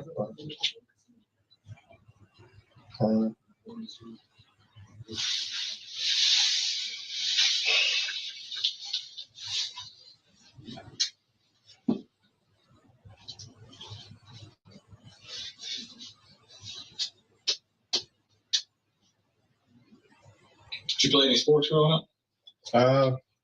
Played basketball and football. Organized or just kind of pick up here and there? Organized. Okay. It wasn't bad. All right. Now, you play Pop Warner? No, I never played Pop Warner. My parents wanted me to kind of stay away from it. I played basketball when I was that age. Okay. I didn't play football until high school. Okay. You went to University Christian? I went to University Christian 6th and 7th and 8th grade. Okay. And then when I got to high school, I went to First Coast for a year. Then I went to Reebok the rest of the remaining 3 years. Play football at Reebok? Yeah, I did. made it to an all-star game. You play defensive back or safety or running back or something? I played middle linebacker. Really? Yeah. Okay. So I was decent. Well, I mean, I'm sure you're fast, but you didn't strike me as having the size for a middle linebacker. I weighed like 220 Oh, okay. in high school. All right. It's like 5'11". Your pops is in good shape. Yeah. You got good genes, man. Yeah, I know it's hurting them, man. Well, Hurts the family. yeah, it does. It's like a big disappointment. It crushes the family, man. I mean, did you play AAU basketball? No, my cousin did it. Okay. But, you know, I don't know what to say, man. You know, you have your whole life in front of you, try to stay out of trouble. You try and walk a tightrope. Mm-hmm. Make sure you take care of your family while you're doing it. Try and keep your family pedigree. Versus sometimes things happen, man. Sometimes things happen that ain't supposed to happen. Emotions are hard to control, man. I mean, it's just a major disappointment. It's not even me, man. It's just, you know, you feel like letting the family down. The main thing You did let your family down. Stop thinking your family is a great family. All I ever wanted to do was just take care of the family, make sure everybody was good. You can still do that because you know what? Look at what you have put them through because of your actions. Okay, you can start to fix that and repair that by being honest with yourself, being honest with your parents, mom, dad. Mom and dad are going to love you no matter what. Okay, they're going to love you. They're your parents. There is no love. There's nothing that's going to come between you and them that is going to divide that love. All right. Sometimes it's tough love. And sometimes we don't want to hear it and we don't want to feel it because it's tough love. But that's a parent's job, right? That's true. Parents' job is to tell us, hey, I didn't raise you like that. And I know they didn't raise you like that. You're parents. Yeah, but just this type of situation, just having this type of news within the family, within it's devastating. Everybody, and within the network, and everything that everybody's worked so hard for. Absolutely. It's devastating. It hurts a lot worse than anything else because you work so long to gain a reputation, and then all it takes is just like a few moments, and it's gone for things to go away to erode. And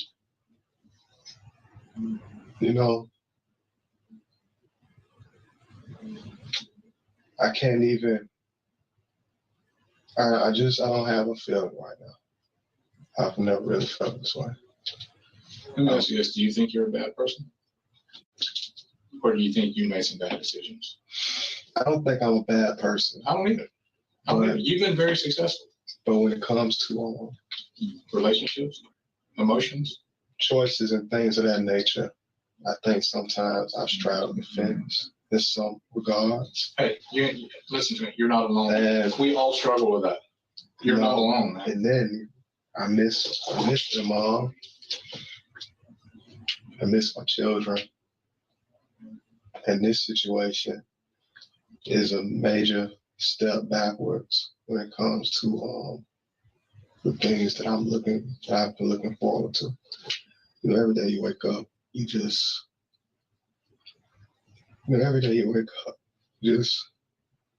only reason you try is because of who's coming behind you. Sure. It's the only reason you give it a shot. No, absolutely. You're It's the absolutely only correct. reason why you even stay persistent. And I know a lot of ways I paid a lot of high prices. I made a lot of sacrifices just to get certain opportunities. The same way your parents made sacrifices for you, right? Just to even be able to do certain things, man. It's like you pay a high price just to be able to live. And when I say live, it's not living. I'm breathing and drinking and stuff like that. Like live, like I can give my child an opportunity. I can teach my son a craft. I can give my daughter something to help her that goes outside of her beauty pageant and stuff like that. Those were the main things that pushed me. And with this situation, it feels like a lot of progress went backwards, and it hurts. It's an unexplainable feeling when you have a vision, when you see where things can go, and the only reason you had a vision is because of your children. You know, my time in the sun, it's been gone. I'm an adult now, but their time in the sun, it's just starting, and it sucks. And I carried the weight so much, even when it came to carried the weight. She never even looked at different things. Just putting my family in a different situation. She wasn't a homeowner until I bought a house, and that was a proud moment for me because I did it by myself. Sure, that's a huge accomplishment. That I put my kids in my house, and I have a place for her to go. And you just take the inertia, you just keep going and moving forward, and it turns into different things, it transitions into different things. And the only reason you do that stuff is for your kids. The reason why you buy a house and not go get an apartment is so that your children have a yard to play in. So your children can have a true ownership, privilege. In a safe place. Yes. And something to call their own, something that they were comfortable in, something that they, Yeah, I asked her mom to let her live with her for a few more months while I got things together in Connecticut once I moved. Because mom lived. Yeah, and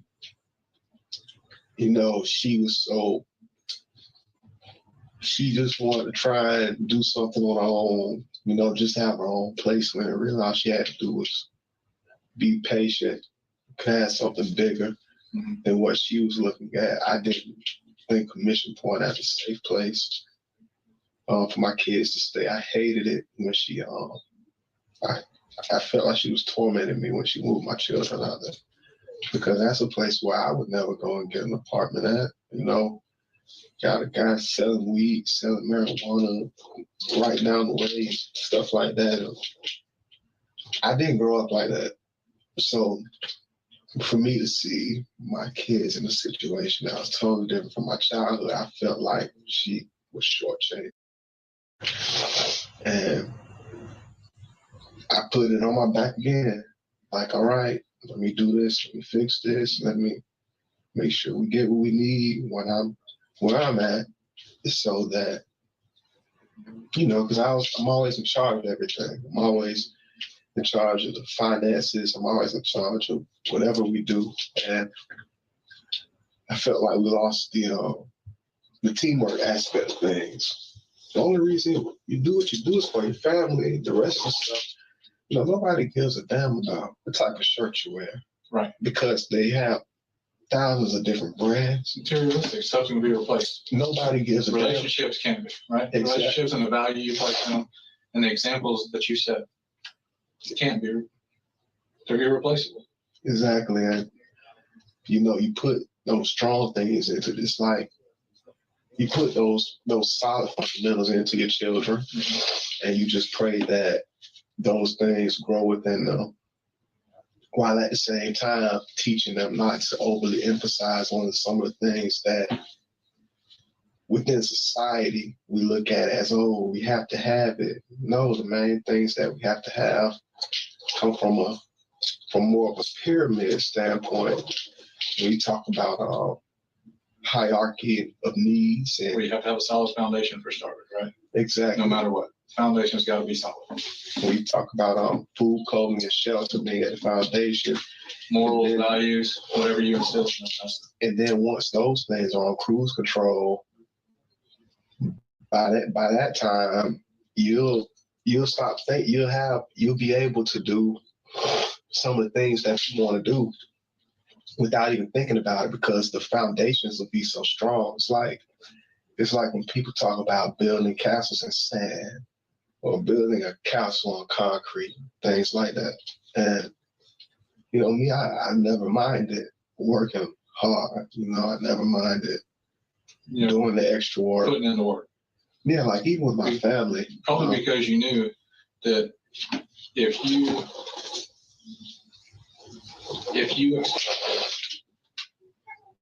to achieve some type of success or a result, you knew that you had to put in the work. I can tell that you come from a good family. Your folks are good people. Your folks, I'm telling you, they are. Even I just met them. I can tell, and you can tell. You're educated enough to know that when you meet someone, you can tell if they were genuinely a good person or they are not. I can tell, but a lot of times you still deal with people I'm sure on both sides, and sure, you know, you always have to. It's just a certain way of doing things. We learn. We see things from both ends. We choose where we always stay within our square, but we accept others from their square, and we're able to develop things based on like-minded. That's what makes us. That's what, despite what differences and things that are going on in our country today, that's what still makes this the greatest country in the world. I agree. Right? I agree. I mean, the we are never going to agree on everything, and it's okay to disagree. Right? Yeah. Right. So I just wish more people would adopt and understand that and accept that is the problem. That's something that I had started kind of. I wasn't overly sharing, you know, but I had one of those things where I just I'm a black man. Most people who are my color, the only thing they like are shoes and clothes and jewelry. I don't even wear jewelry because in some forms, it's, you know, a guy told me a long time, don't wear it all. And being conservative always wins the game. And when I look at my people, I look at people who look like me. Yeah, I only see or meet people like myself so far and in between.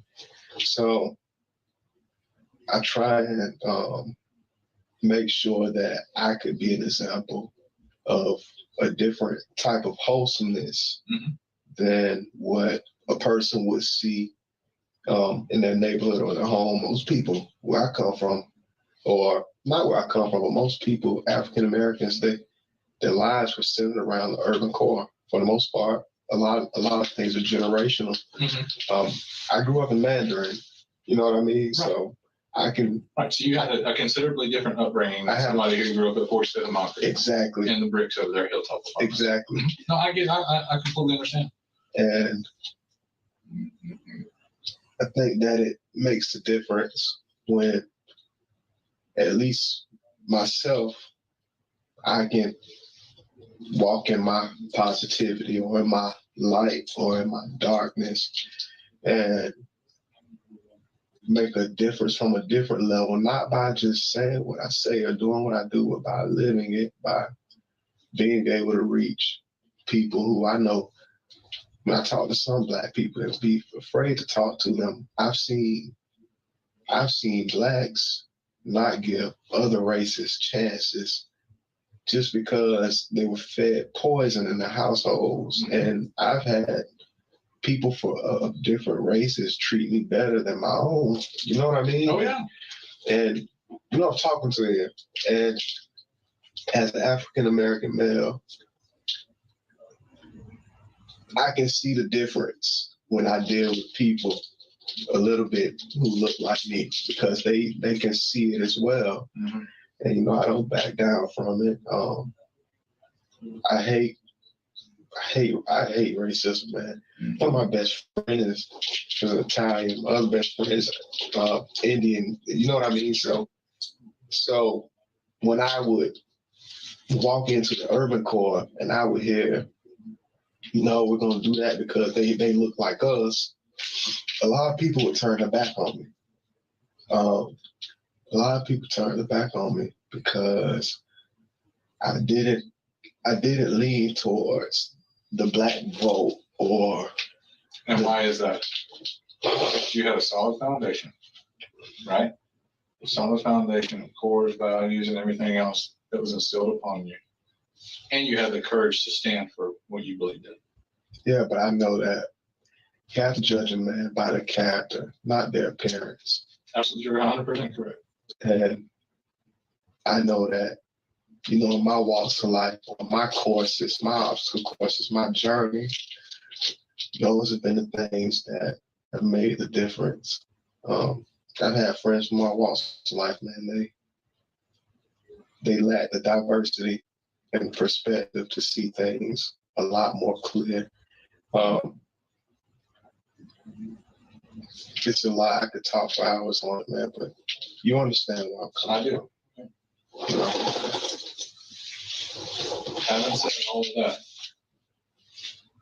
Having said all of that we just talked about, why did this happen? What led up to this? How did we get here? Man, I don't know.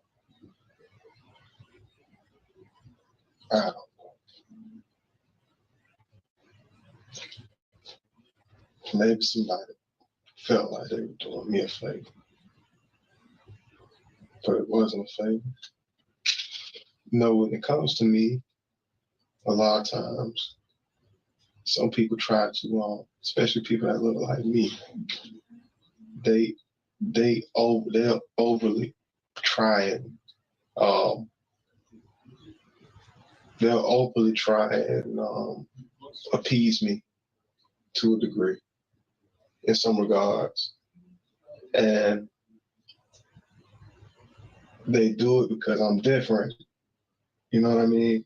And I'm not God, I'm not Jesus, I'm not Peter, Paul, or Mark.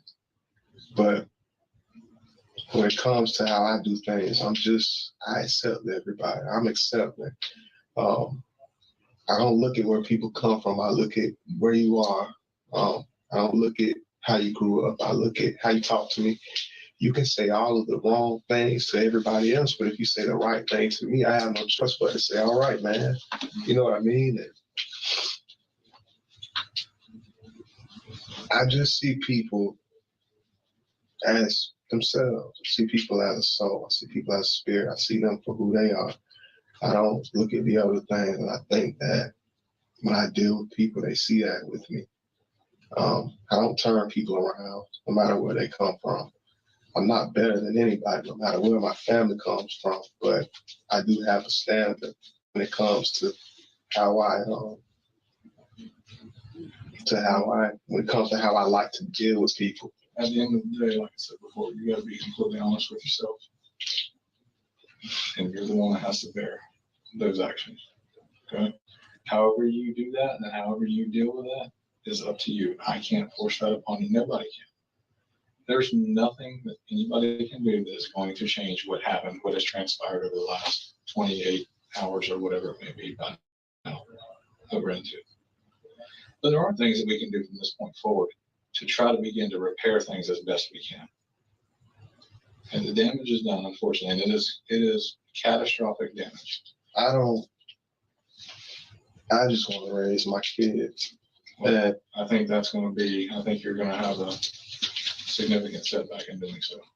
And I don't want to go to prison. Well, I don't want to go to prison.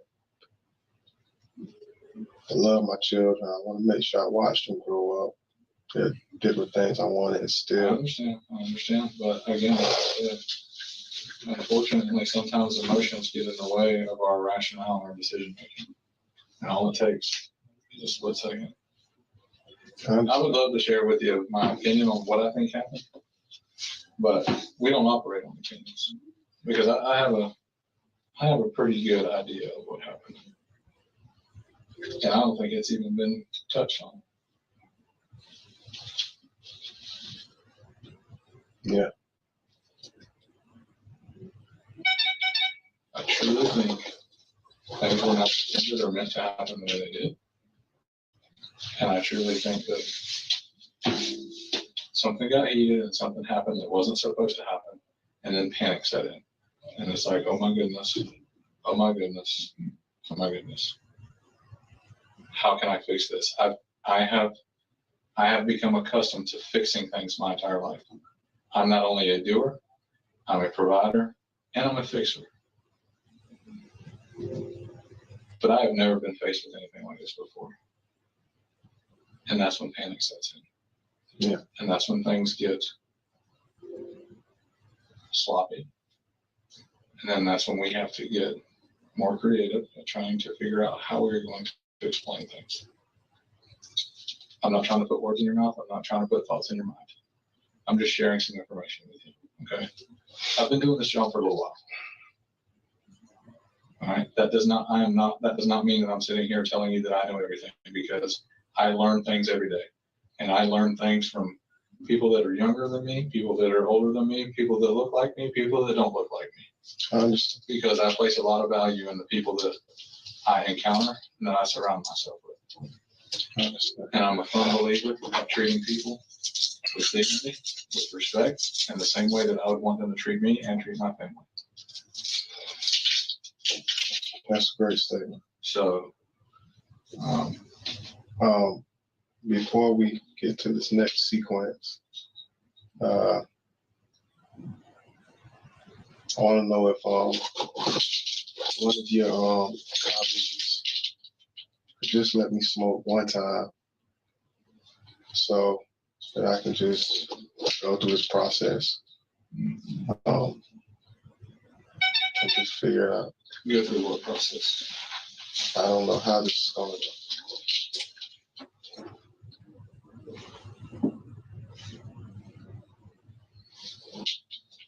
All right, so I'll walk you through the process, because what's getting ready to happen now is the guys are finishing some paperwork. From there, we're going to walk you over to the jail. You're going to go through the intake process, where they're going to fingerprint you and photograph you. And then when it comes to the photo and everything, I would anticipate that sometime either tomorrow morning or tomorrow afternoon, you will go before a judge. I want to know if you guys can keep the news out of the situation. It's already all over it. Non-disclosure. If they could It's leave, already all over it. they could leave my picture off of the headlines, things of that nature. They are going to, obviously you watch the news, right? Yes. You know how they are. Has my name been in the news as of yet? It has not.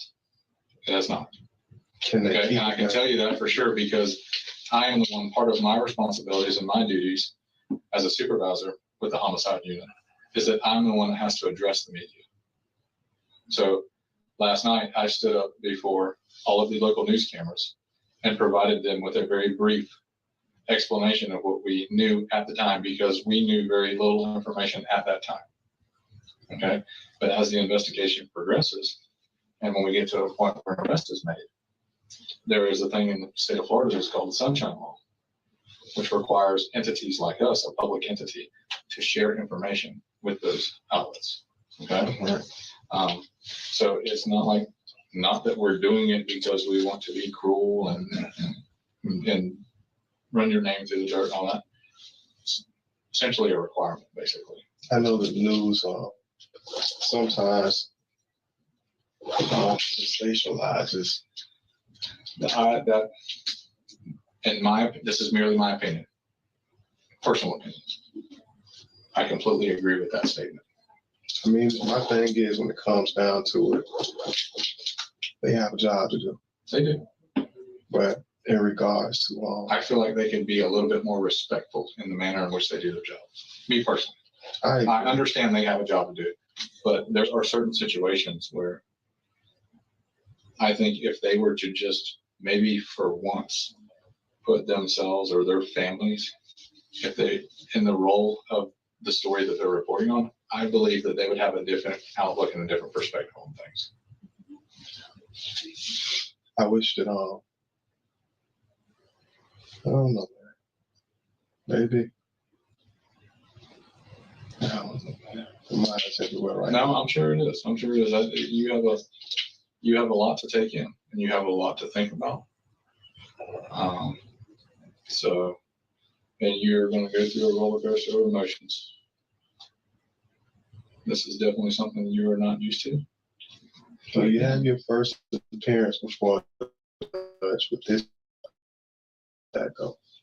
I mean, it's just like any other first appearance. I mean, they're going to review the probable cause of the data, and they're going to say, yes, I agree, or no, I don't agree that there's probable cause for this arrest, and then they will set a bond. But, and then from there, the clock starts and the process starts. So, you know, but at any point, you're going to be appointed representation, and then either you personally or your family, you always have the option to hire counsel or someone to represent you. But if at any point during that process, you decide that, hey, I would really like to share exactly what happened, because you'll get to that point eventually. I should have just, you know what I mean? At some point, you're going to get there.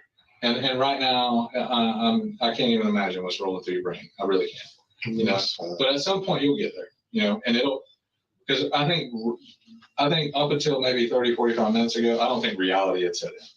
But I think now reality is slowly starting to at least appear. I should have just ran for public office or been preaching. So I should have been preaching. But you know, like I said, what's done is done. Nobody can change it. No, I understand. But there are this as bad as this seems right now, there are still things you can do to help the situation, to help your babies, and to help both of your families. What does that look like? Huh? What does that look like with this? It starts with being honest with yourself and not doing this because that's all you've been doing for the last 15 or 16 hours. Deflecting, pointing things this way, pointing things that way. You know why? Because of self-preservation. Because when we do that, we protect what? Right? Understood. So at some point, what we have to do is we have to stand before that mirror that we look at, and we have to say, self, I think I need to be honest with you. I just need another chance to make it right. So, but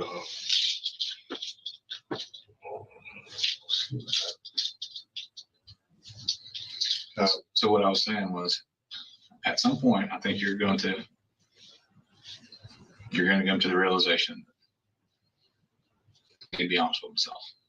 I need to be honest with my family. I need to be honest with his family. I need to be honest with my children. Yeah. Okay. Is there a way that I understand? The guy who had the cigarettes, can he give me one? What is that going to do for us? Right now, it would just calm my nerves because I know once I walk out of here, I won't be back in here again after that. Well, the only time you will come back here is if you make a determination that you want to be honest with yourself and you want to tell us exactly what happened. That's the only way you'll find yourself back over here. Because you're getting ready to you're getting ready to go into an environment that is definitely not something that you're used to. Yeah. People with these types of charges, what floor is that? It varies because they have just gone through a whole reclassification. They still have a little bit of COVID protocol things over there, so they kind of sometimes have to arbitrarily move people. I would say predominantly they used to be on the 4th and 5th floor, but they're moving. They sometimes there's little to no explanation for the housing assignments. So, and again, that is a completely different side of the house than what we work on. That is, the correction side is different, even though it all falls within the Jacksonville Sheriff's Office. They have their own kind of policies, practices, and things over there that are different than the way we run things on the police side. So I wish I could tell you more specifically how it relates to that in your housing assignment, what floor, who you be with, and all that, but I don't know. All right. And that's one thing about me. I'm always going to be completely upfront honest with you. If it's something I don't know, I'm going to tell you I don't know. I'm not going to make up some silly answer and expect you to believe it. I'm not going to lie to you. I'm not going to tell you something that you want to hear just because I think you want to hear it. Yeah. All right. It may not always be what you want to hear, but it'll be the truth. I promise you that. All right. Okay. And that's what we expect from people when we come in here. And it takes a while sometimes, but eventually we get to that point. Yeah, understood. So, I understand. And I can tell, man, I can tell how heavy this is weighing on you. And what that tells me is it tells me you're a good person. Because you got a conscience and it bothers you. Because if it didn't, if you were truly just an evil person, it wouldn't bother you. It would not bother you one bit. You would be sitting there, you know what you'd be doing, matter of fact? You'd be doing what most of them do that don't have a conscience. They come in and go to sleep just like that because it doesn't bother them. It doesn't faze them. Yeah. But you're a good person, man. You are. You just let your emotions get the best of you. And you made something went terribly wrong. You made a poor decision, followed by a couple other poor decisions. And ultimately, that's what's led you to being here. No. The colleague have time to walk me out for a smoke break before they send me to process. I don't think so. I think our smoke breaks are over. Okay. And again, I'm not saying that because we're trying to be ugly or anything like that, but no. But I mean, based on your kind of demeanor and your behavior, we got to be very limited on, you know, where we take you and what happens, right? Because ultimately, your safety is our responsibility. So I don't want to take you somewhere that kind of goes beyond the scope of where we have to go minimally. And minimally, all we have to do is walk over to the jail, right?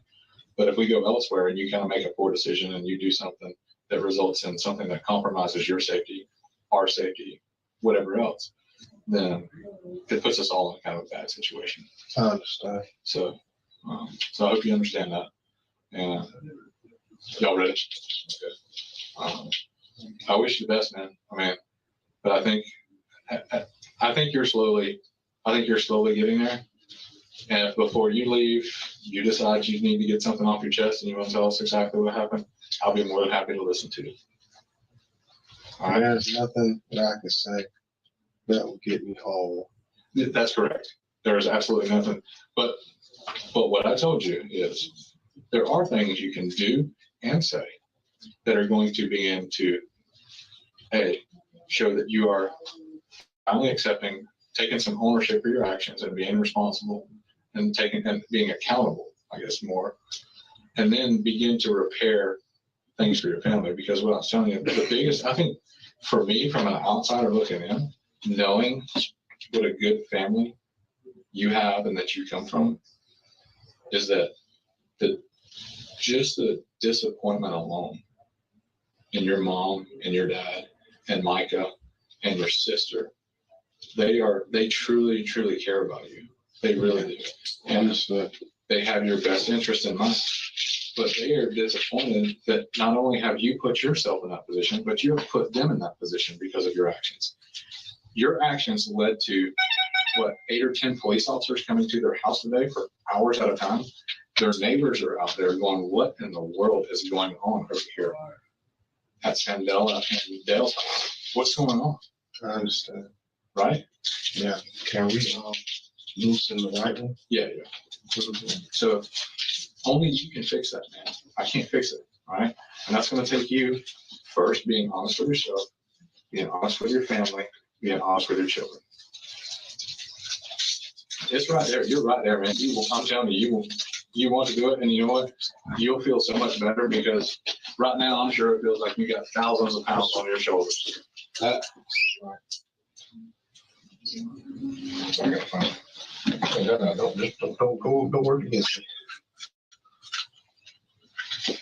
And you will, once you get that stuff off your chest, you're gonna feel like instead of you sitting like this, you're gonna be like, at least I have the weight off of it, right? It's behind me. I don't have to wonder what's coming next, who's coming to talk to me next. I don't have to continue to bear this pain, right? I understand what you're saying. Okay. Have a seat. Let me finish what we got to do, and then we'll get you on the way. Okay. Just a couple minutes now. I'll read it.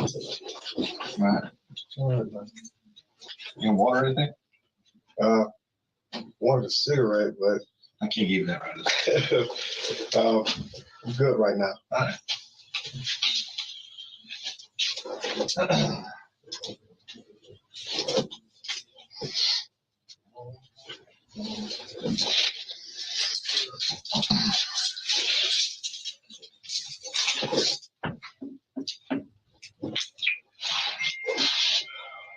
been a long day.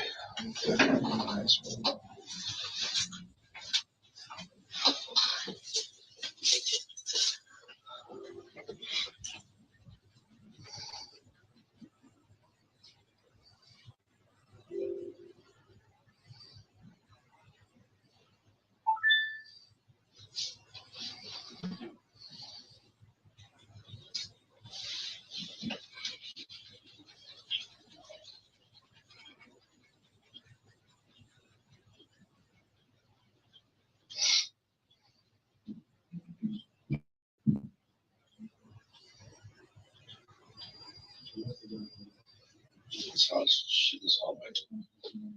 Hot in there? It's a little warm. It's kind of cool as well.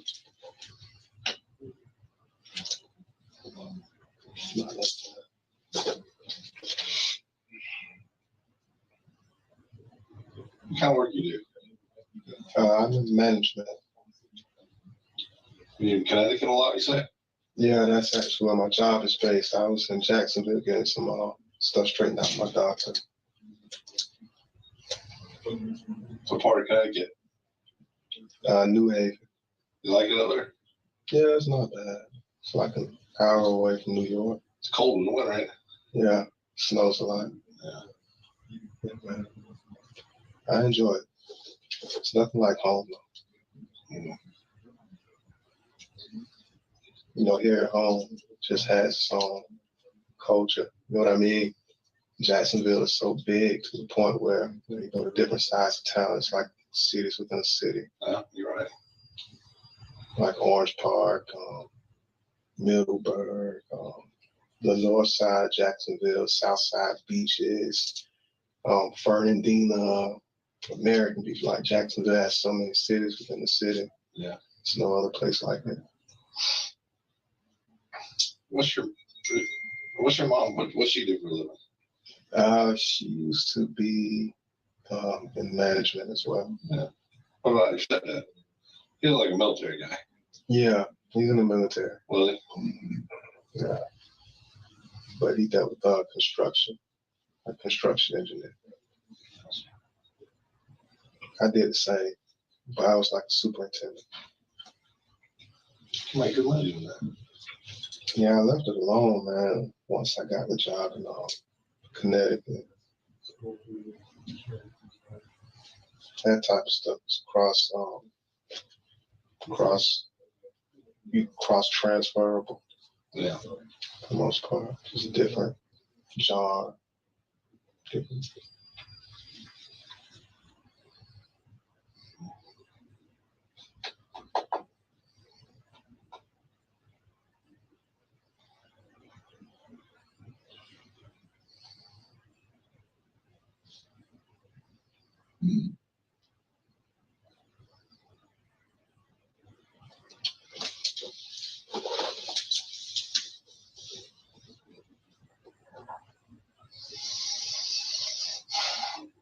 John, where are you originally from? Military kid. I've been everywhere. Nice. But moved here in 99. Doing some work and then got this job. I've been here too long now to leave. You guys' job seems pretty light. I'd rather be in, I don't really know. I spent a lot of time in North Carolina. I like it there. Yeah, your job doesn't seem too bad. Mm-hmm. Job doesn't seem too bad. Job? Yeah, your job doesn't seem too bad. It can be. So dealing with different personalities and people like myself. Yeah, it's, you know, whether it be a traffic ticket or settling an argument, you know, nobody's ever happy with you because people just want to do what they want to do, you know? Yeah, that's normally how it is. Normally how it is. Yeah. I love it about putting me on one of those floors. I don't really I don't want to be somewhere where it's too crowded. Somewhere where I can stay with myself long term.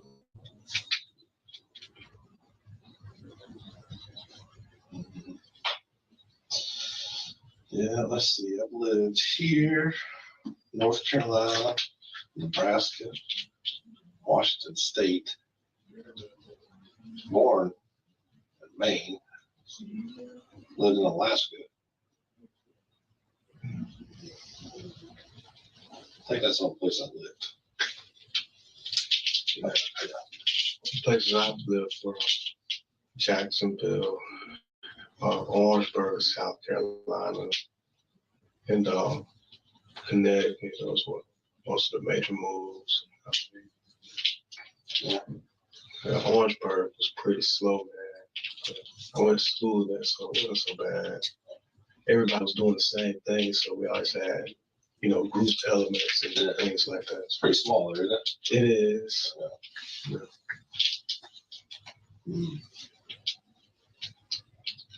But it's like right outside Columbia. So Columbia really isn't bad. Not that far from Charlotte then, right? No, Charlotte was like 2.5 hours away. Yeah. My oldest son, he stays in Charlotte. He's 5.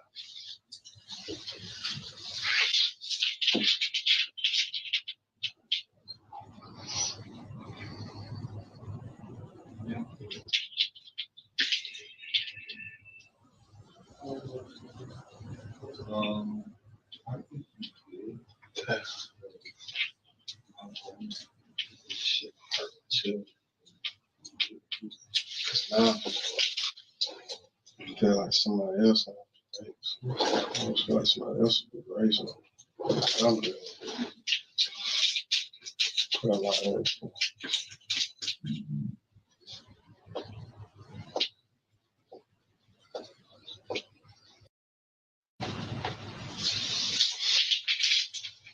You a Jaguars fan or did you switch over to the Patriots a little bit there? I don't really watch a whole lot of sports, man. I'm always a Jags fan, along with the Steelers.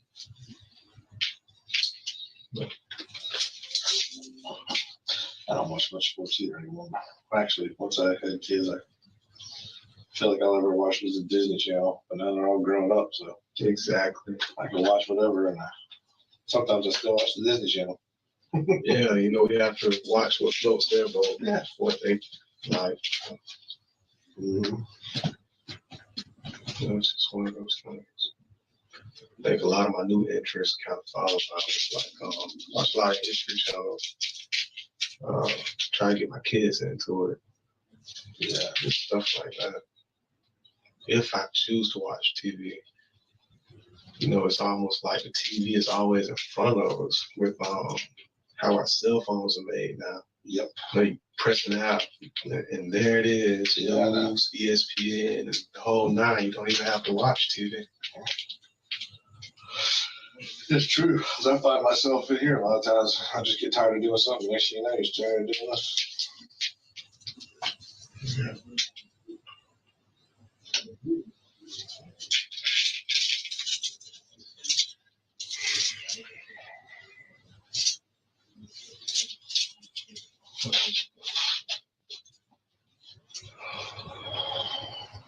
The last time I saw these, something like this, I had gotten a DUI, and I was spent the night in jail.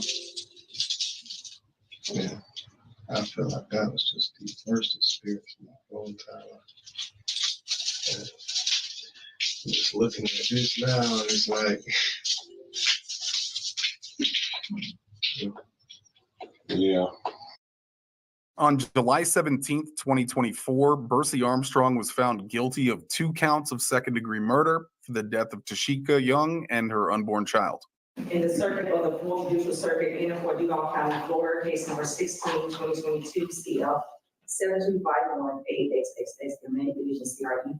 State of Florida versus Bercy Jerome Armstrong Jr. verdict count 1, with the jury found the defendant guilty of murder in the 7th degree as charged with any information. We find the defendant discharging firearm causing death or great bodily harm during the commission of the offense. Verdict as to count 2, with the jury found the defendant guilty of murder in the 2nd degree as charged with information. We found the defendant discharging firearm causing death or great bodily harm during the commission of the offense. Say so be all done in Jacksonville, Duval County, Florida, signed by all person on July 17, 2024. And on August 22nd, 2024, he was sentenced to life in prison. He is currently serving his time at the county jail awaiting transfer to prison. Tashika's 2 children are now in the full-time care of her mother. I want to thank you all for watching, and we will see you in the next one.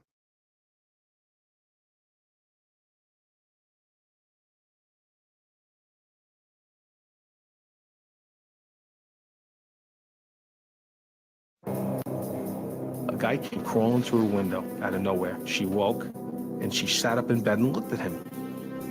And he looked back at her, and he went like this. Man, I want to get this guy so bad because he's out here killing people. And now it's personal. I got to catch him. Short, mid-50s man, gets a gun stuck in his face. He's able to disarm the guy and fire the gun. I'm a trained professional, and I couldn't do that.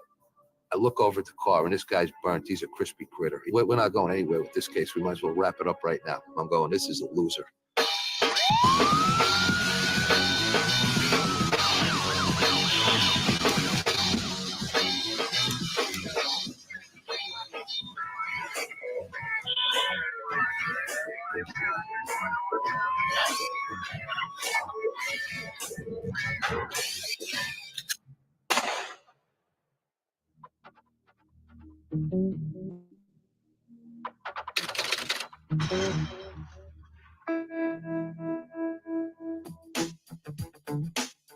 Detective schedule is horrible. You work 2 nights and 2 days back to back, 4 days on, 2 days off.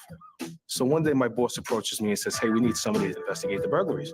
And I said, there's nothing really to them, you know, a lot of them are dead ends, you know. And he said, well, you know, if you could make it work for you, I'm open to suggestions. So I said, well, if you give me Monday through Friday with Saturday and Sunday off, I'll do them. And one thing I learned is there's only X amount of burglars out in your precinct, and you have to keep an eye on them because there's patterns. The same guy may be doing 2 or 3 different burglaries a month, and you got to try and identify those patterns, and that's what I was good at. I had one pattern and the press named it the Spider-Man burglar. It was the Upper West Side of Manhattan where I worked. He concentrated on brownstone apartment buildings. This guy would get into apartments while you're asleep. A lot of the windows were up in the middle of nowhere, 4th, 5th floor windows, no fire escapes, maybe a cable wire or a drain pipe outside the window. This guy was getting in. Nobody knew how. Come in and I get a call of a burglary on 88th and Central Park West. He had a 2-level penthouse. Turned out the alarm went off in the middle of the night. He went to see what it was, and he found patio doors had been opened up, and a stroller that was in front of those patio doors was moved across the room. So he knew somebody had been in there. Called 911. The patrol units responded, and they didn't find anything. What else did you notice? I explored these strollers. Later on that day, I get another call that there was a home attendant home with an older gentleman. She said a guy came crawling through a window out of nowhere. While she was asleep, she woke and she sat up in bed and looked at him. And he looked back at her and he went like this. And she said she laid back down, put the covers over her head, and this was like 4 in the morning. She said she didn't take the covers off till 7 in the morning. And naturally, when they got up, they realized that there was some property missing, and that was in the same building as the penthouse. I think it was a night or two later, he went back to the penthouse again, and the penthouse got hit for a second time.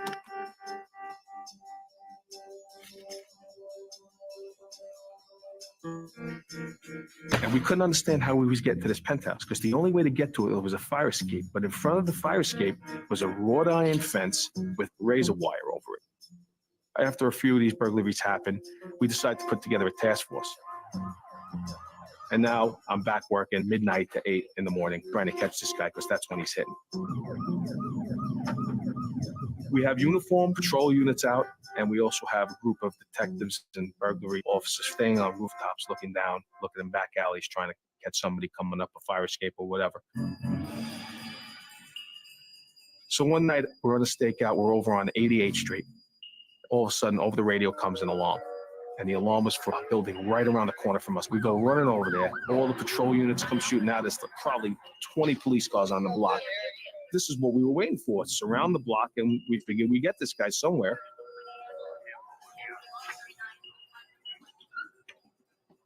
We get there, and the owners of the apartment, men and women, they come out, and they tell us a story. The alarm went off on the top floor. Their bedroom was on the 2nd floor. They said that the husband grabbed the baseball bat.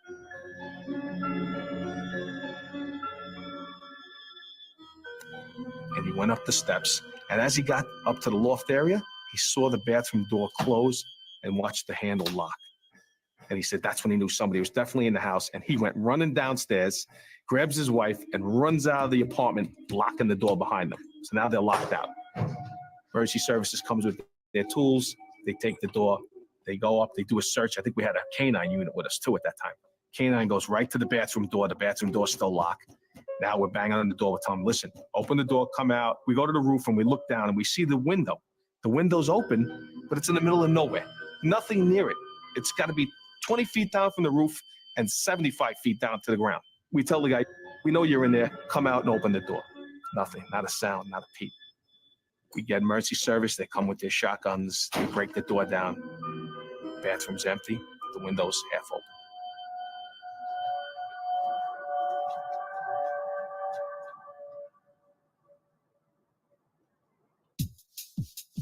We call up the print unit. They come. They get a good fingerprint.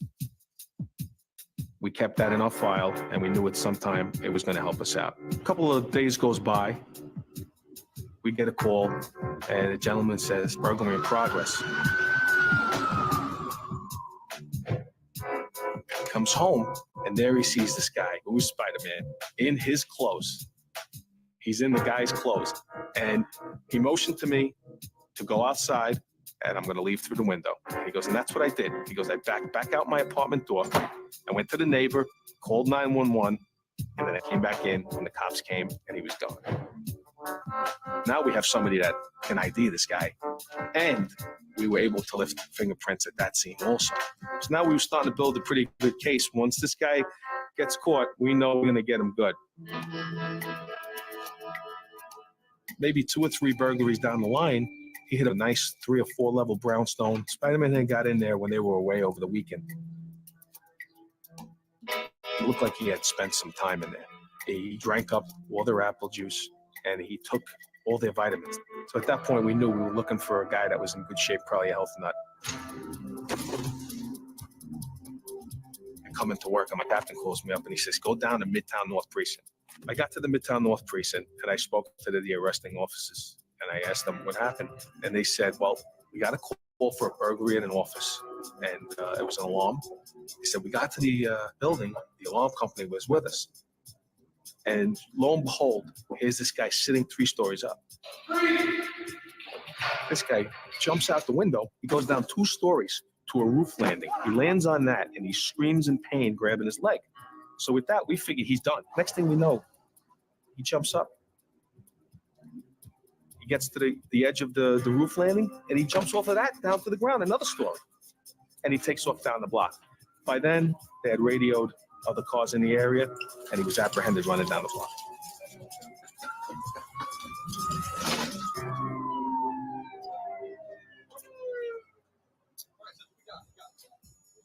As soon as I look at him, I can tell this guy's built V-back, cut up chest, cut up arms. So I sit down with the guy, and I talk to him for a while. I don't ask him anything about any burglaries. Just we chew the fat for a while. Why is he in such good shape? And he tells me, oh, I'm a personal trainer. I said, oh, really? He goes, yeah, personal trainer on the Upper East Side of Manhattan. I do all famous people. We get into the interview room. We got you. Write it down. We ended up getting 8 or 10 confessions out of him. One of the things I had to know was, how did you get over the fence to the fire escape for that one building? And he says, I put my feet on one wall, my hands on the other building, and I went foot and hand up the wall and then over the barbed wire and then up to the fire escape. And that's how we made it over the barbed wire fence. We also brought him in for a lineup, and the gentleman picked him out in nothing flat. We went to trial on that. He didn't do too well. I think he got 20 to life. Turned out he was a drug addict, and I think he kind of, in a way, was looking for help, and he knew that this was the end of the line. Maybe he felt he would get some help out of this. I don't think he thought he was going to get 20 years, though. I guess at the end, Spider-Man got caught in Detective Clancy's web, and that was the end of his burglary career.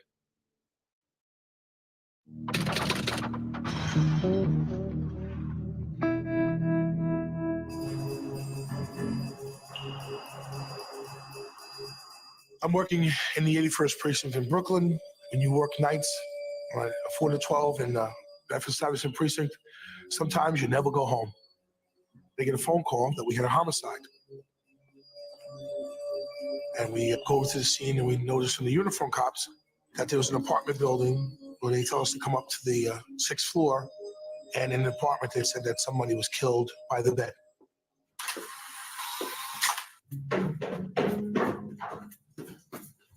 My partner and I go upstairs, and we start talking to the police officers who inform us that they noticed that there were a lot of crack vials on the floor.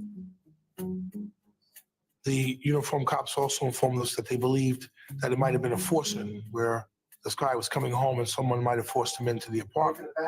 And we concurred with the same findings that the uniform cops had. The individual was lying on his knees, face down. I noticed through the pillow that there was a bullet hole through it. So we knew that the perpetrators that were involved in this executed this individual, but we didn't know why.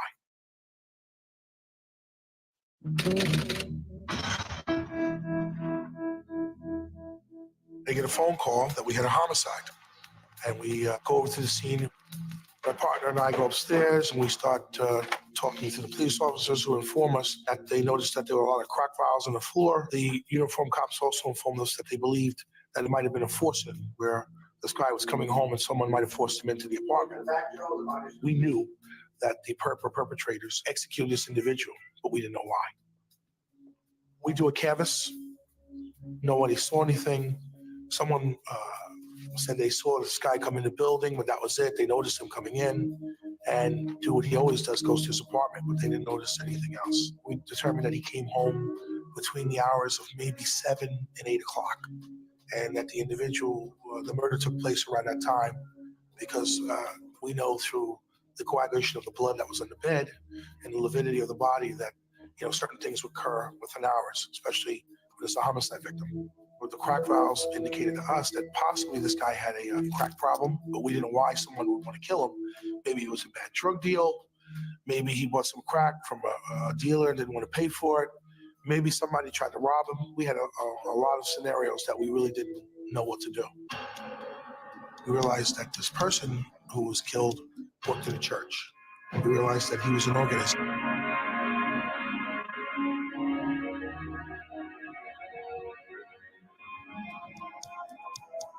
He came from a pretty well-to-do family, very well educated. And after we spoke with the family, they didn't seem to know what happened to him. And we knew basically whatever happened to him from the area.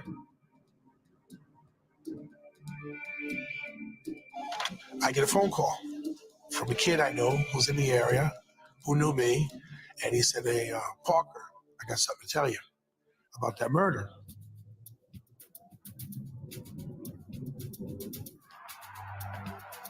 I meet the kid somewhere, and he tells me that basically he heard that an individual by the name of Little Gotti and a person named Torres did it. From what he was telling me about Little Gotti, that he was a really bad guy, that this kid was known to carry guns and shoot. He didn't seem to know much about Gotti, but he knew about Torres. He knew that he saw a girl in the neighborhood. The kid said, can you give me some money for this? So I think I gave him like 20 bucks. And he said, look, if I see this kid in the neighborhood, want me to call you? And I said, sure. So while I'm back in the precinct, I'm getting nowhere with running Little Gotti. That comes up to hundreds and hundreds of people that use that name after the famous Gotti. A day or two went by, and I get a phone call from this kid. And he goes, hey, Parker, that kid you're looking for, Torres, he's in the neighborhood. And he says, you can't miss him. He's wearing the military fatigues. He says, look, you got to come right now because he may not stay here for long. We go over, and sure enough, I pull up on the scene and I locate this kid within seconds. I jumped on this kid before he even knew what hit him. And I said, you're Torres, right? And he goes, yeah. So I told the girlfriend he'd be talking to you a little bit later. He has to come with us right now.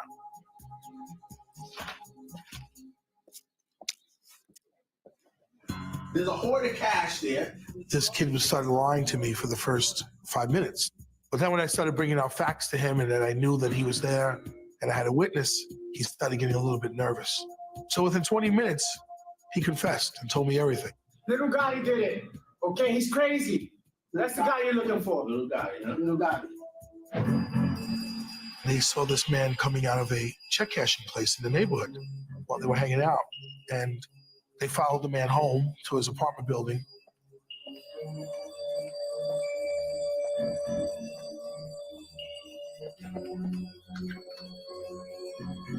And when he got there, Gotti pulls the gun on him, and they force him in the apartment building at gunpoint.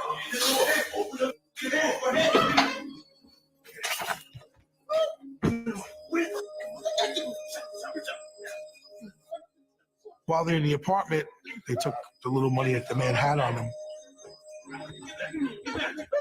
And then he made the man kneel down on the side of the bed. Gotti took a pillow and put the pillow over the man's head and shot him. He said they ran out of the apartment. He said he went home to where he lived and Gotti went to where he lived. And he said that he never saw Gotti again. He said, I never saw Gotti again. I never spoke with him again. So I asked him anything about little Gotti he could tell me, and during my interrogation of him. And he told me basically that he was in jail with him in the Queen's house and that they were incarcerated together, but he didn't know his real name, maybe an A, something with an A, Alex or Alan. He wasn't really sure. We take the kid and we put him in a cell. I start thinking to myself and I said, wait a minute.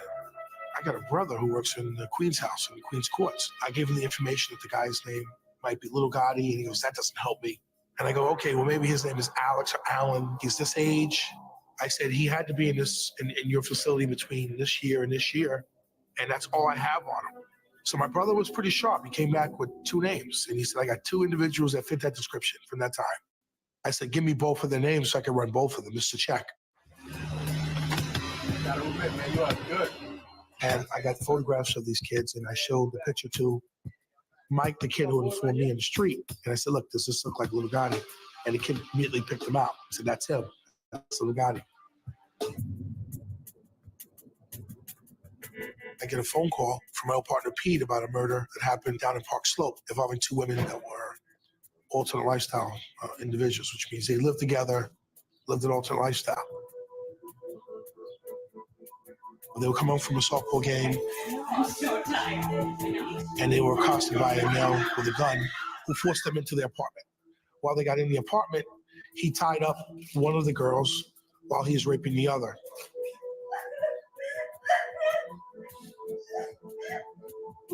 The other girl broke free and charged at him, and he took the gun and shot her in the head and killed her.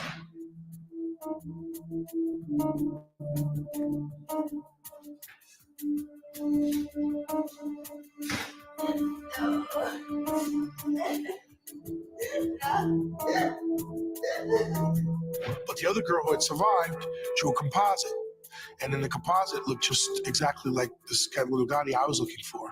I'm looking high and low for this guy Little Gotti. I'm looking in his neighborhood. I'm going to his house. Man, I want to get this guy so bad because he's out here killing people, and now it's personal. I got to catch him.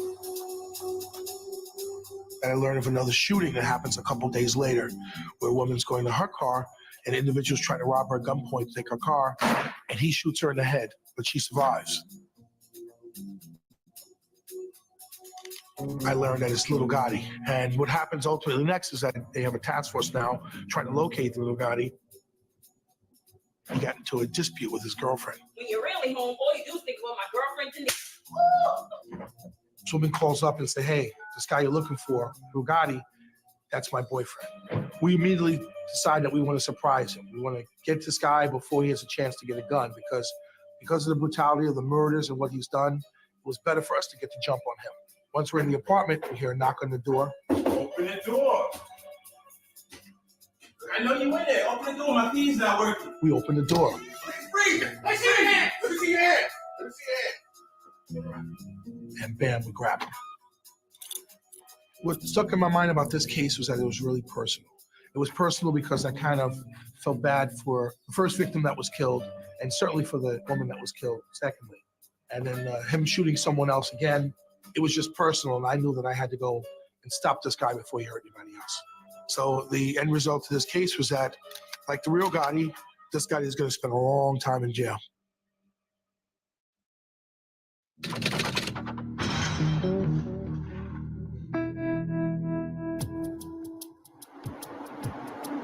I started out my career in the 7-5 precinct on patrol in East New York. From there, I entered the investigative track into narcotics, in which I stayed in Brooklyn North. And when I did receive my detective shield, I went to Manhattan South Detective Bureau, where I thought at the time I would be living a nice, easy life.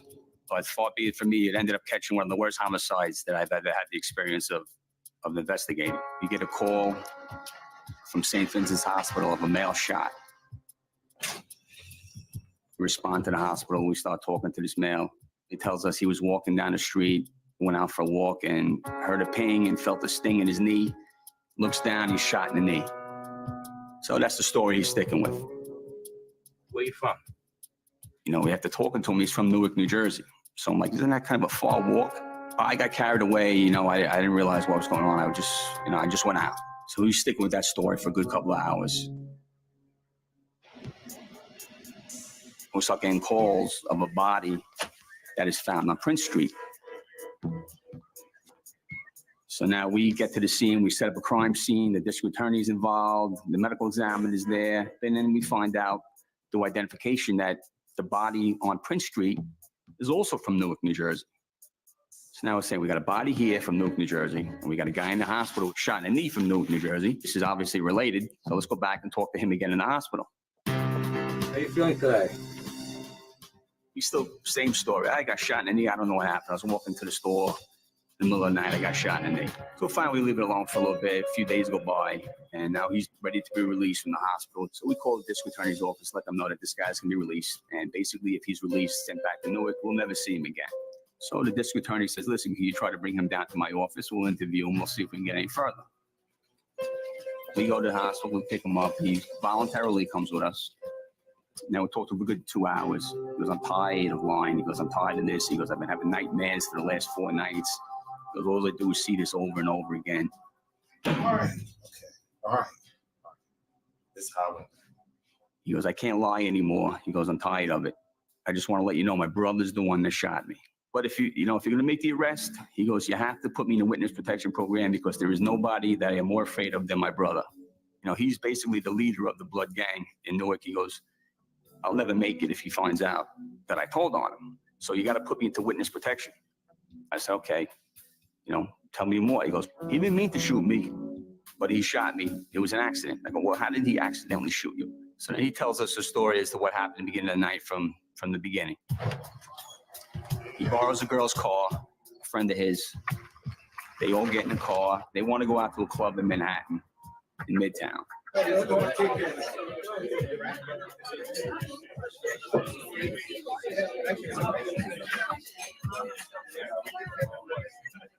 Apparently all gang members, they all get together on Thursday nights. They all go out and have a good time. They go out party all night long.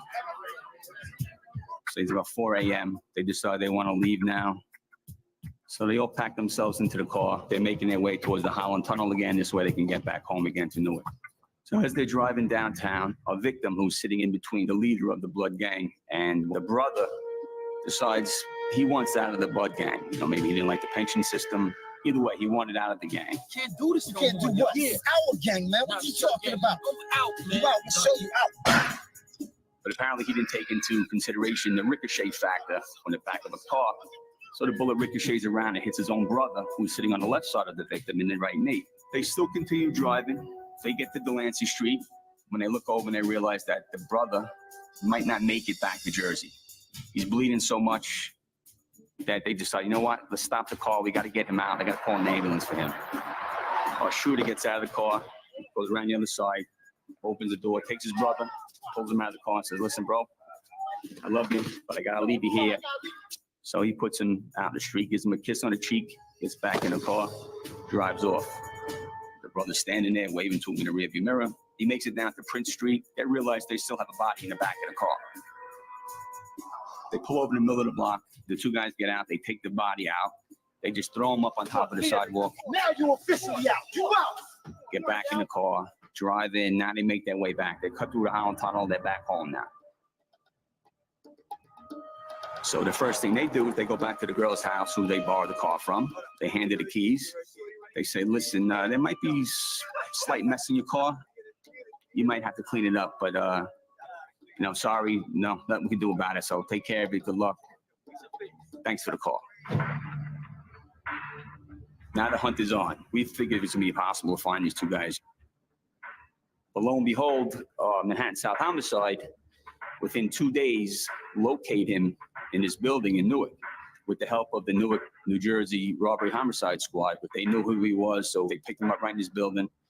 It was a type of area in Newark, New Jersey where, they don't rake leaves in the fall. They rake up shell casings from around the building and they recycle them. That's how many people are getting shot in that area over there. And so I go out to Newark, New Jersey. He's in the interview room. He's sitting there by himself with his hands folded, staring at the wall.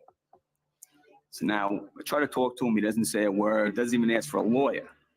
And finally, after about an hour or so, I get out of the room, and one of the Newark detectives pulls me over and says, listen, don't feel bad. You're not going to get anything out of him. The witnesses or the victims always end up missing or they don't cooperate. He's not going to talk. He knows the game. He's a stone cold killer, and that's just the end of the story. It's like, all right, no problem. So we're thinking we have a perfect witness. And you know what? Who cares? We're going to wrap this up anyway overnight. So then we call up the district attorney's office. We tell them what we have. And then out of nowhere, the district attorney was like, well, I don't think we have enough to arrest him yet. So, I'm looking around like stunned, like, excuse me? He goes, yeah, I don't believe the brother's story anymore because back when he was 10 years old, he lied to the New Jersey police on a report. So I don't think he's going to be a credible witness. So we're like, well, what do you want us to do? He's like, well, you're going to have to either, find new evidence or get a corroborating witness for it. So then we're like, they're not going to extradite him. They're not going to do the warrant. And New Jersey had nothing to hold him on either. So basically, we had to cut him loose. Can't touch me. What's going on, partner? What? So now he's smiling at us, waving to us on the way out of the precinct. Take care. So we're like, now we're back at square one. We're like, I can't believe this. The guy that we let go to shoot it now feels somebody ratted him out. So he doesn't think it's his brother. He doesn't think it's his buddy who's in the car with him. So the only other person he could think of is this girl whose car they borrowed. The next morning, he goes to the girl's house, waits for her outside. She goes out early in the morning to work with her 6-year-old kid. She goes to get in her car, puts the key in the car. He pulls up behind her. She turned her head. She hits the ground, leaves the 6-year-old kid laying there, sitting there, and takes off in another car.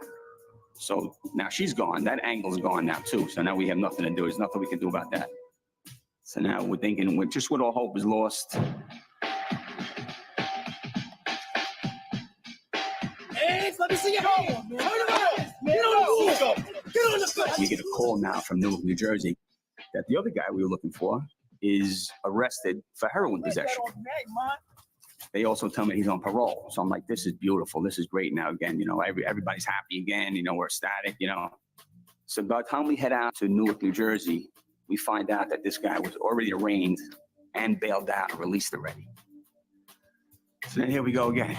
Now we're like, this is ridiculous. You know, we're happy, we're not happy, we're happy, we're not happy. We don't know what to do anymore. 16 bundles of heroin on parole. Told the parole officer, well, we're not going to violate it. Apparently it's not enough. Like, what does he need, 17 bundles? Like, what is the cutoff, 16, 17? So they're like, well, that's the way it is. He's bailed out, he's on the street again. Basically now we think he's gone. There's no way. It's for these two guys to be sticking around now after they've both been brought in. It would be very rare for them to be staying in the same area where they were.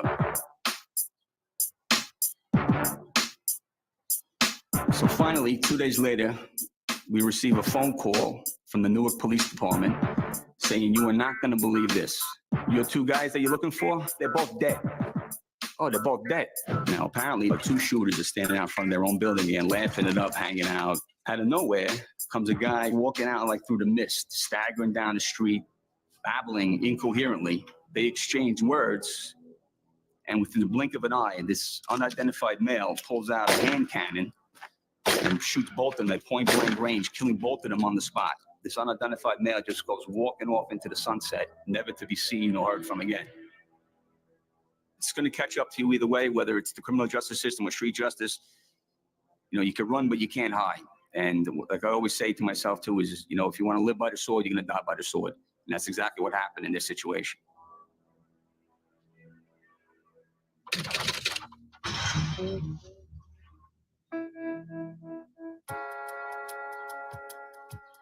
I was working in the 108 robbery unit in Long Island City, Queens. When we came in on early Saturday morning, we received a call that there was a robbery and a shooting, and that the victim disarmed the bad guy and took the gun back to his house in Brooklyn. We put out a hospital canvas just in case the perpetrator was hit in the shooting. A hospital canvas has all the detective squads notified if there's a shooting. We decided to go to Brooklyn to interview the victim. The victim gives us a story that he went to Sunnyside with his son and his son's girlfriend. They were taking the girlfriend home.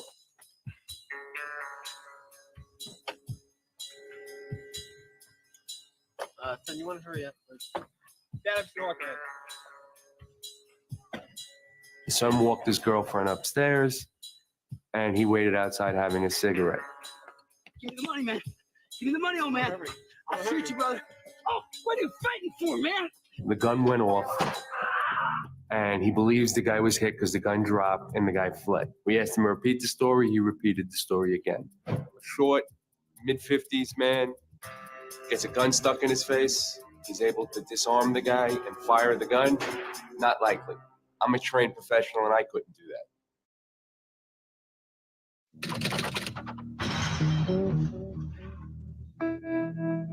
We received a call that there was a robbery and a shooting.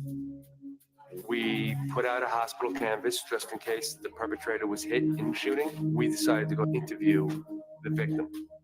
The victim gives us a story. Give me the money, old man. The gun went off and the guy fled. We asked him to repeat the story. He repeated the story again. A short, mid-50s man gets a gun stuck in his face. He's able to disarm the guy and fire the gun. Not likely. I'm a trained professional and I couldn't do that. Story didn't add up. We couldn't protect him if we ended up in court.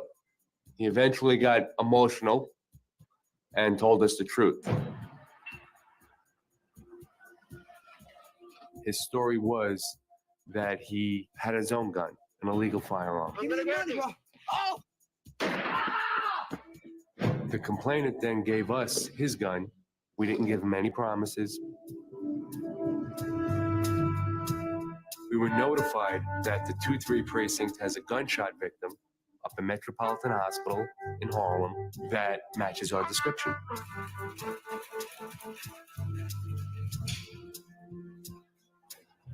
We go to the hospital, interview him, not as Queens detectives, but just interview him as a shooting victim. The victim says that he was walking down the street in Manhattan and was shot in a drive-by and cannot identify anybody. We take the photo, we put it with other photos, go back to Brooklyn and speak to our original victim, who identifies him as his attacker. We contact Metropolitan Hospital. They inform us that he left. He fled the hospital in his gown and his whole backside exposed.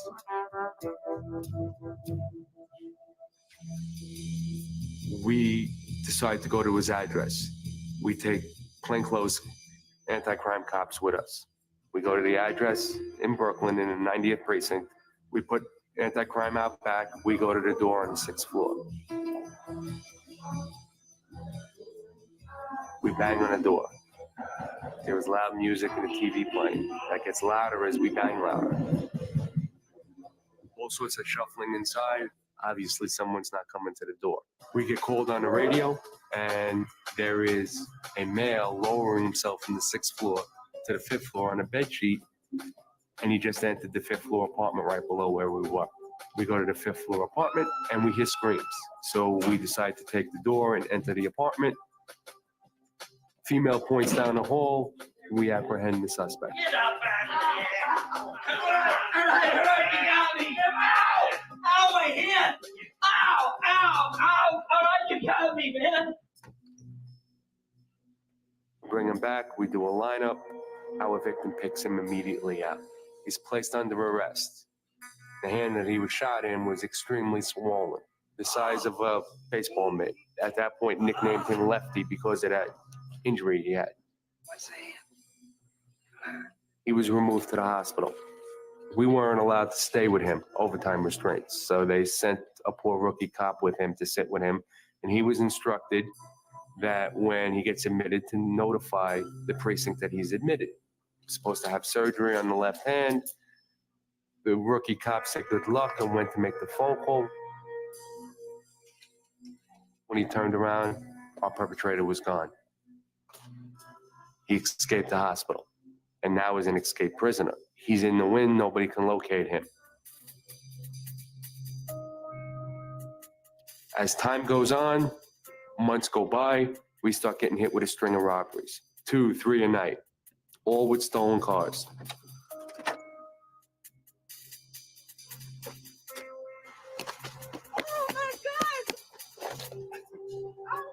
A few days later, was an accident on Skillman Avenue. A male black and a male Hispanic were in a car, ran a light, hit a cab.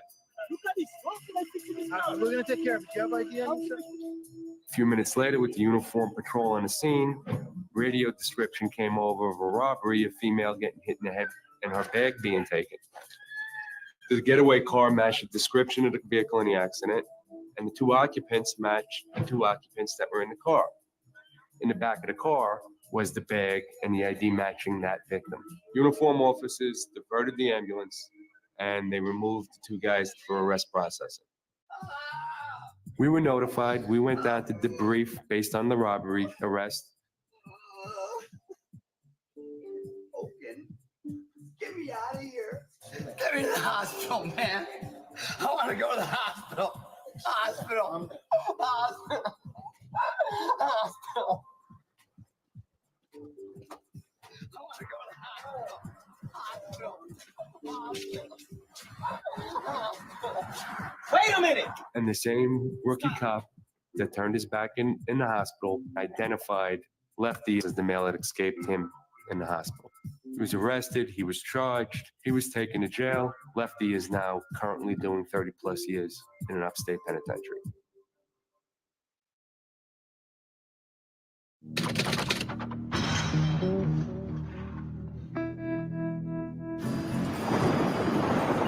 I'm sitting in the homicide office. It's one of these nights, it's pouring rain. Last thing you want to do is go out and do anything.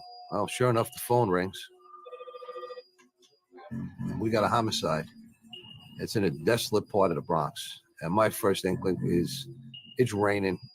It's in an abandoned area. This case is going to be a big loser.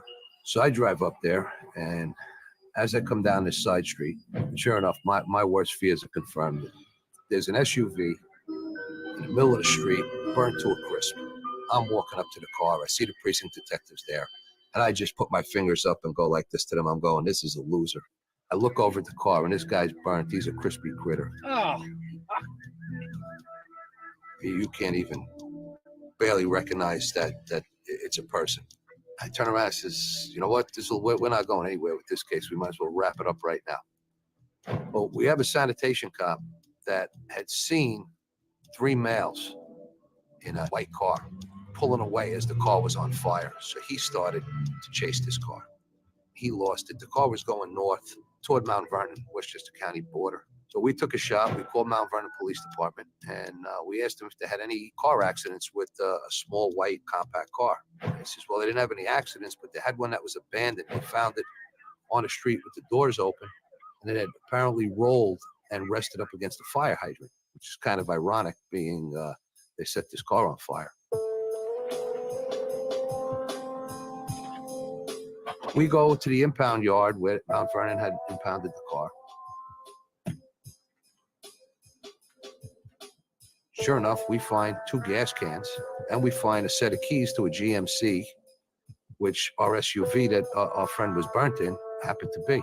We go over to the car, back at the crime scene, and sure enough, the keys fit. We're kind of on our way. We run the plate. We find out it comes back to a female in the Bronx. We go to see this female.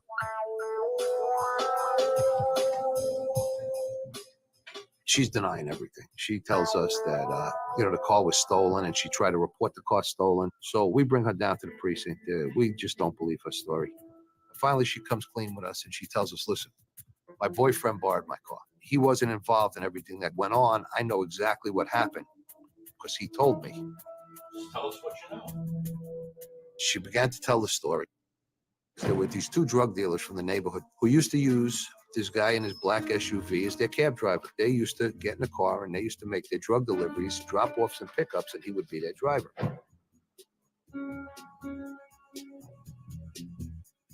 Well, they went to make a drop, and they took this fat kid with them. And they leave the fat kid in the car with this cab driver.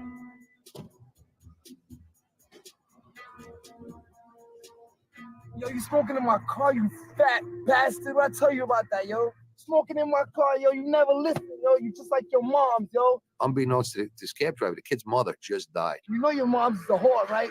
She don't listen either. Well, the kid just snaps. The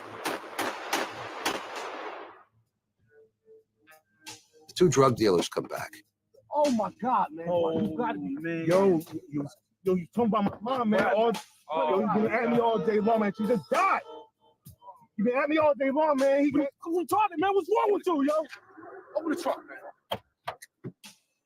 So they wrap the body up and they throw it in the back of the SUV. They go back to the block.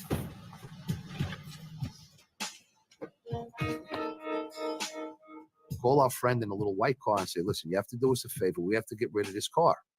Never telling them there's a body in it. They start driving to this desolate area. On the way, they get into a car accident. They got a dead body in the back of the car. They get into a car accident, so they just take off. It's a hit and run, and they leave.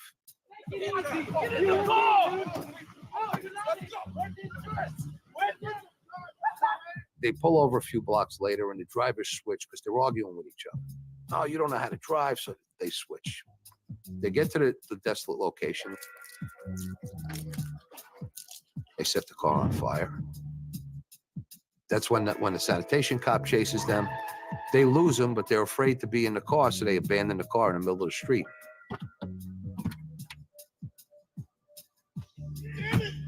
They split up. Two guys took the subway back down to the Bronx. One guy, he says he took the bus, but I'm still not sure. I think he wound up taking a cab back down to the Bronx.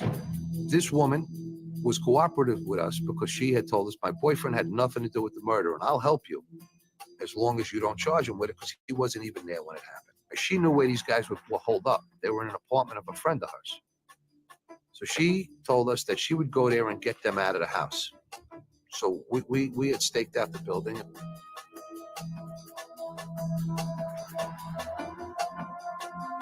When these people came out, she would start talking to them. She would run her fingers through her hair. And when she did, we would know these were the guys, and we would scoop them up. He walks into a grocery store.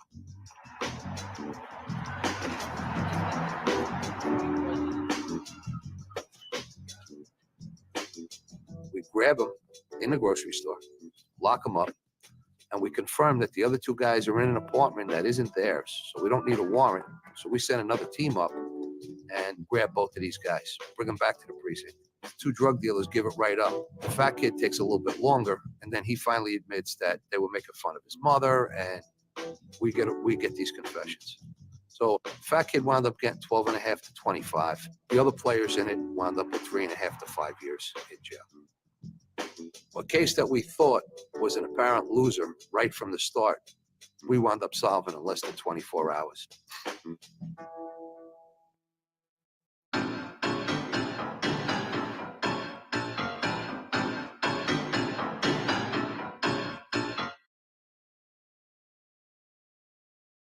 When you see a girl like that, and, you know, right away I thought about my daughter, wasn't much, pretty close in age. And, you know, you think to yourself, you know what kind of savage, what kind of animal is going to do something like this? He's thinking, there's still evidence in this car. You know, I can't get all the blood up. And they're going to be looking for his car. What do I do? It's the last thing that you would think that this kid would do is stab another kid. We know he's taken some rounds. We know he's been shot, but he's not going down. The guy's just, you know, I mean, you could see he's still moving. What the hell's going on with this guy?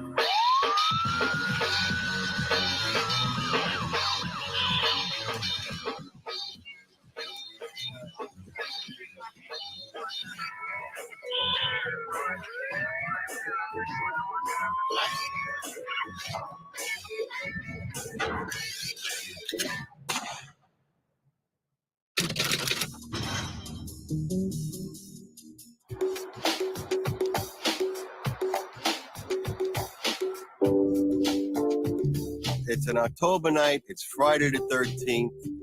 We have a full crew of guys. We have a good night ahead of us. We're all looking forward to what our assignment is this night. And the assignment is we're going to one of the hottest clubs in the city.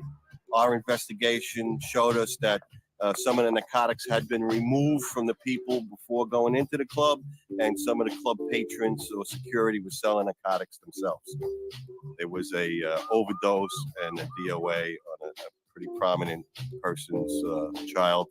So we started an investigation into these clubs, and the investigation detailed that we would go in, hook up as many people as we could to do buys, and enjoy ourselves. It was like one of the perks of being in narcotics, that you were able to go into a place like this and be able to sit and relax with your peers in a pretty chic place, do some heroin buys, drug buys, coke buys, whatever they may be. So we were pretty happy about this. Although you work, but it was out of the norm that we normally deal with junkies and crack addicts and, you know, kicking doors open, and it turned out to be one of the worst nights. So the lieutenant says, listen, take care of whatever you guys got to do. You got to prep things, get anything ready. We said, do you mind if we get something to eat before we go? Because we know we're not going to eat until the morning anyway. So he said, sure. We hit a nice Italian restaurant, kind of bulked up because we knew we were going to be working most of the night. I had a nice, I think it was a veal asabuco that night. Asabuco. It was was pretty delicious. With this, we're all eating, everybody's having some laughs, and the lieutenant shows up and he says, we got a little bit of change of plans tonight.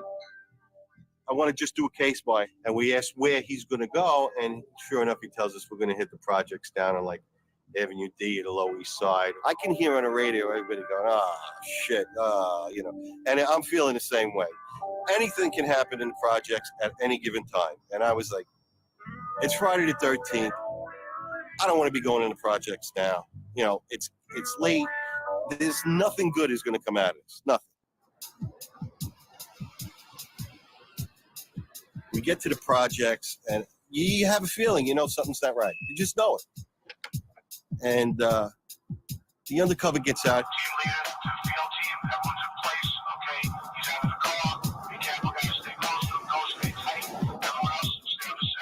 He's being ghosted by another guy who puts his locations and directions over.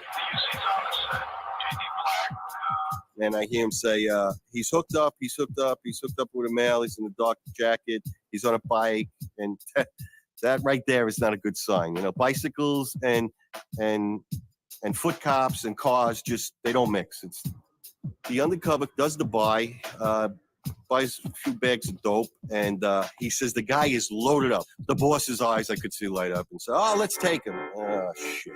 You know, like, what are we going to do? Now we got to go find this guy, and, you know, the plan changed again. You know, the first plan was, let's just go straight to the club. Now we're in the project. We're just going to do a case by. Now we're taking the guy. So that means somebody's going to have to do arrest processing. Somebody's got to take him. We got to search him, you know. So it takes at least 3 or 4 players out of what was supposed to be a good night just to babysit the guy that we got to process now. But it never gets to that. It gets to the point where he takes off on the bike, and now we're chasing him.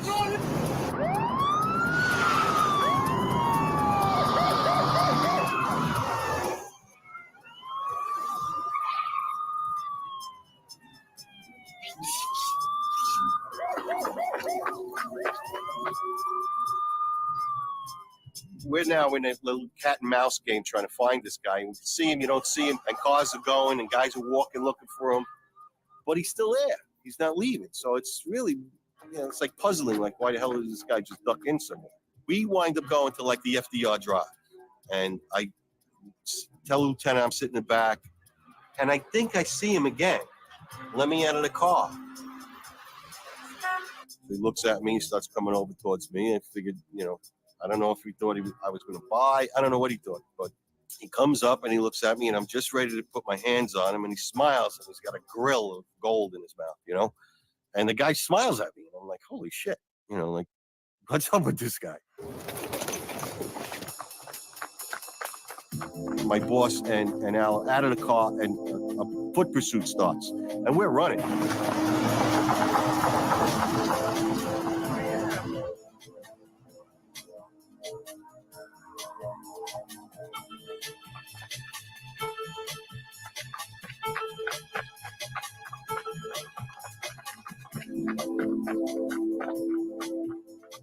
He breaks off to one of the projects, one of the buildings, and I run around him because I think he's going to go through the door. You know, working in there, you know what they do. You know, so I figured he's going to go through the door and come out the other end of the project. And my lieutenant takes off after him, and I go around the back of the building, and I hear on the radio, because we got point-to-point radios, he's got a gun, he's got a gun, he's got a gun, and the oh shit factor starting, you know, gun, and now guys are flying all over the place. And your first concern is, you know, is the lieutenant okay? Did the lieutenant get shot?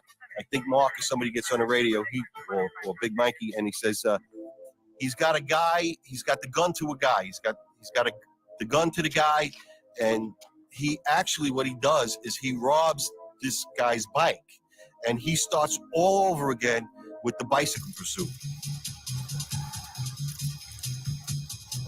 I go and I get his bike, because the guy on a bicycle always gets away. I'm on the bike, I'm on foot, I'm chasing him, I'm jumping over barriers. And this was going on, it felt like forever. In the meantime, now, the uniform guys are starting to show up. And I hear pop, pop. Now I'm saying to myself, shit, they're firing at a guy on a bike. I'm on a bike, get off the bike. And that's pretty much what I did. He abandons the bike eventually. We really don't know why it's going on so long. And, you know, he's been shot at. There's been shots fired. I'm sure he's been hit, you know, but the guy is like nonstop. He's like a machine. It was unbelievable. And we get to a certain location and he's like got cover now. He's got himself some cover. And I think Tommy Sal and a couple of guys, they got cover too.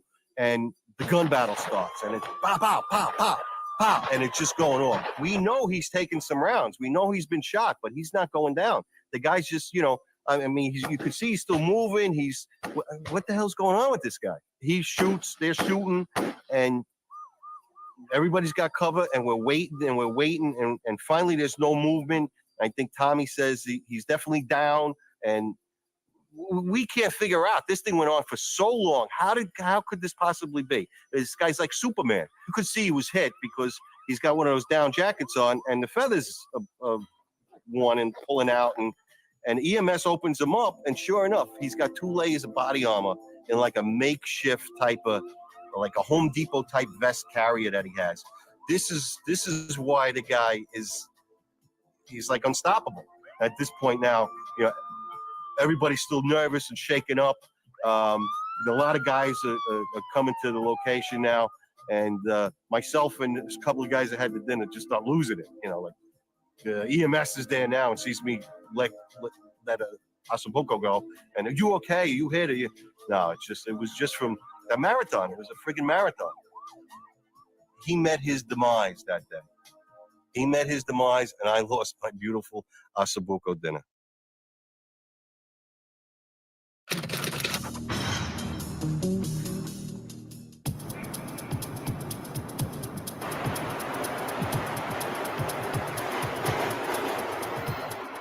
Sitting in my car, my partner, day tour, nothing going on really. I just lit up a nice big fat cigar. I was getting ready to enjoy. And I get a phone call from my boss that they found a body at an underpass. And it was in a bag. Nothing uncommon for New York City. I've been in homicide. This is what you get, you know. Just another day, another homicide. And we start heading over there. We go over and you can smell the body, some of the decomposition as you get closer. It's one of those smells, once you know that smell, you never forget it. Turns out a homeless guy had been sleeping there, and he saw this big black plastic bag, thought it might have been something in there for him, like clothes or something. He rips it open and gets a surprise. It's a young girl, about 19, who's obviously dead. We see later, she said she was pregnant. She was 7 months pregnant. When you see a girl like that, and, you know, right away I thought about my daughter, wasn't much, pretty close in age.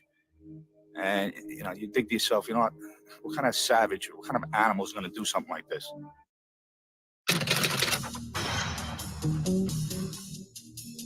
Turns out a homeless guy saw this big black plastic bag. He rips it open and gets a surprise. It's a young girl, about 19, obviously dead. We see later, she said she was pregnant. She was 7 months pregnant. Now we're at the morgue that night, and I'm getting a workup on her. Her height, her weight, any kind of tattoos, her clothing description, all this stuff you're gonna need so that we can call missing persons and give them an informational. This way, if somebody reports her missing, now they can match it. Next day, we go to the autopsy. They cut her open and they take out this 7-month-old baby that's full term that could have probably been born right there and then because he was already fully developed. And it hit home. The tough part about this case, we had no forensics evidence, we had no witnesses, we had no video. We didn't even have it identified at this point. So now we got nothing. We get a hit on the fingerprints that she had applied for a job. And with that application came in an address. So me and my partner headed up to Mount Vernon and got to the address. And I had a photo of her from the autopsy. You know, I took a Polaroid of her face. Woman answers the door. And we walk in and says, "Oh, we're investigating a case in Manhattan. Wondering if maybe you could help me out. You have a daughter? Does she live here?" She says, "Well, yeah, she goes to college." So now I got a feeling in my stomach already. So now we go in, and right on the dresser is a picture of her. And it says, "Ma'am, your daughter, was she pregnant by any chance?" "Yeah, as a matter of fact, she's about 7 months pregnant." "Well, she has a boyfriend now. He lives out in Brooklyn." And she gives us his name. So now we got the boyfriend. And we tell her, "Listen, she's dead, and she's been murdered." If any cop will tell you, some of the worst things you could do is do a notification and telling somebody that their daughter's dead. And we have nothing on it yet. And we start going through all these phone records. Now we identify who the boyfriend is through the cell phone records. Let's go pick him up. At this point, you don't know. He's a perp, he's not a perp, not really sure. But, you talk to the mother, and she kind of gives you this indication. There's a couple other people we talked to give you an indication that he wasn't too happy about her being pregnant. And we go to his house, nice house out in Brooklyn. To look at him, you say, this guy's nothing to look at, real meek. You don't get that typical guy you're used to dealing with on a murder case. You get this college kid, looked like any other normal kid, nothing arrogant about him other than he thinks he's smart. So we take him in, we get him in the car. It wasn't that he was reluctant, but he was like, "Oh, well, what do you need me for?" And then we say, "You know what? It's this girl that's missing." We give him the name just to see what's going to happen. He's like, yeah, I know her, but I broke up with her a long time ago, a few weeks ago." So now he puts himself at least 3 weeks from the last time he saw her from when she's murdered. And we drive back to the city. And I purposely go past where the body was, on the underpass. I look in the mirror, I give him that look, just to see his reaction. Cold as ice. We take him into the precinct, and we're trying to get his DNA to see if he's the father and all this other stuff, but he doesn't want to touch anything. He doesn't want to eat. So he says to us, he goes, "I don't understand something. If she lives upstate, and you say she was last seen in Brooklyn, what am I doing here in Midtown?" So now we know, like, the gig's kind of up, So then we hit him with it. We show him the photos, we hit, don't bullshit us, the whole 9 yards. We go at him. We go at him for a long time, till the next morning. He thinks he's smart because he's a college student, he's a psychology student, so right off the bat, he thinks he's smarter than you. Because you're just a dumb cop, so you don't know any better. And he's not telling us nothing. We ain't got enough to collar him, so let's, cut our losses here, send him home. Now we got to build a case on him. We were focusing a lot on him and her cell phone and his cell phone and his actions. And one of the detectives assigned to the case, Detective Brian McLeod, breaks this case wide open one night while he's sleeping in his bed at home. He's sleeping and he's like, "You know what? We're spending too much time concentrating on the boyfriend stuff. Let's see what we can get from the family." So now he starts going through these records, the phone records. Turns out she called the 1-800 number like a day or two before she dies to activate a credit card. Call the credit card company. Credit card company tells us, yeah, then there was two or three usages after she's dead. It's like, all right, somebody's got the credit card. Now we got to figure this out. Credit card company tells us the call came in from a trucking company out in Brooklyn. Now we got to narrow it down when the card was used and who was working at what time. Now we come up with this one guy. Turns out went to a college local, same college that the boyfriend went to. So like, okay, now we got to get him in. So they show up, they pick him up, they bring him back. They don't say nothing. He asks, like, "What's this all about?" And he says, "Oh, we don't even know, guy. It's, they played off beautiful." They're like, "I don't know nothing." So we get him in, and he's a big, stocky football player, tall, muscular. I said, all right, I'll use that to my advantage. I'll start bullshitting about lifting weights. Do whatever I can to, get a rapport with the guy. So we get him in, and we sit down, and I got the crime scene photos of the dead body in a folder. And he's sitting down in the room. He's hanging out. He's relaxing. I said, "Listen, I just got to get that, some stuff straightened out." And I make like a, and now the pictures fall out of my folder by accident. So now he sees the dead bodies. I said, "Oh, guy, I'm sorry. And I make sure he sees it." I'm sorry, this is nothing to do with you. Another case we're working on. So I take the photos and I walk out.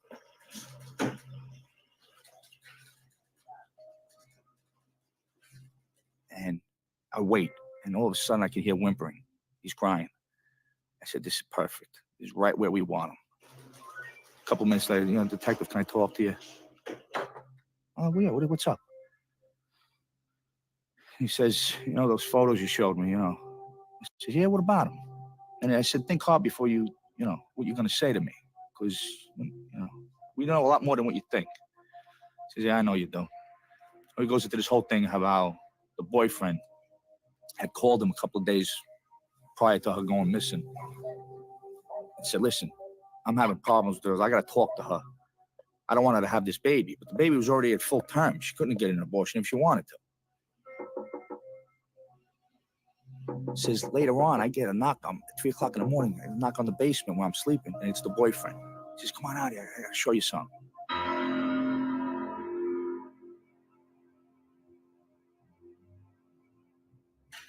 Jock comes out with the boyfriend, and the boyfriend goes, she's dead in the back seat. And he tells him, the boyfriend tells the Jock, listen, you're part of this now. You got, she's dead. You're part of this. You got to help me get rid of her. The boyfriend brings with the car and the dead body a bunch of the black plastic bags we found her and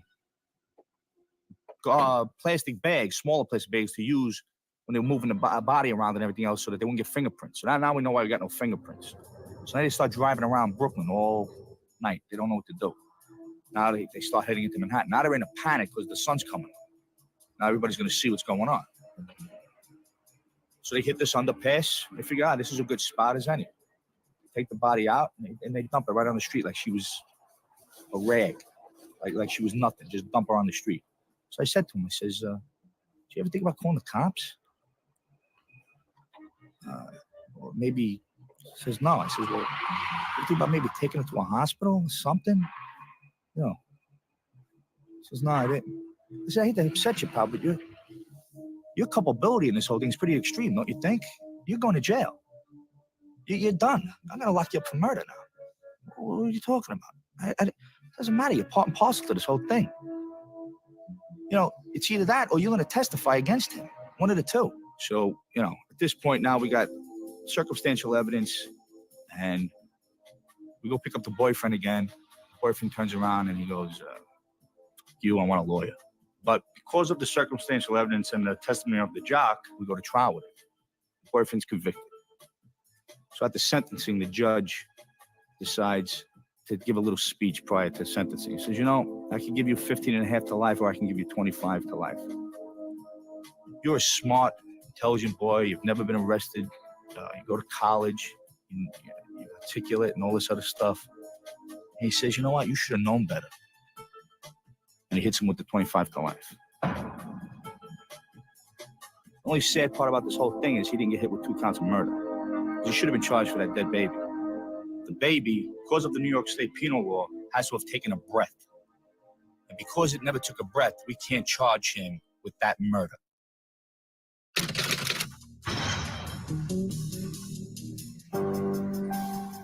The patrol sergeant from the precinct called the detective squad.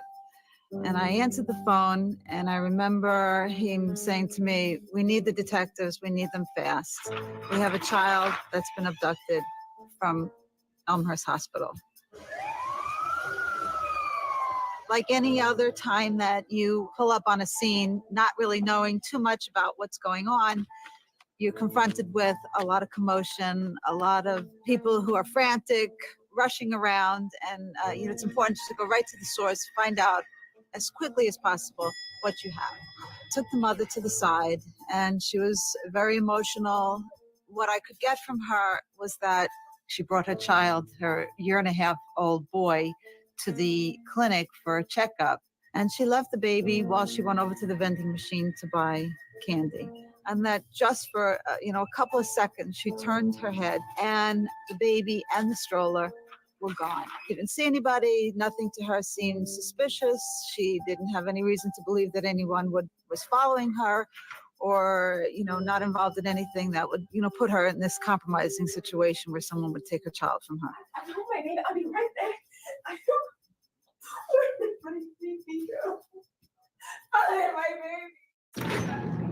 So hospital security, they worked with us. They locked the hospital down. No one was allowed to leave the hospital.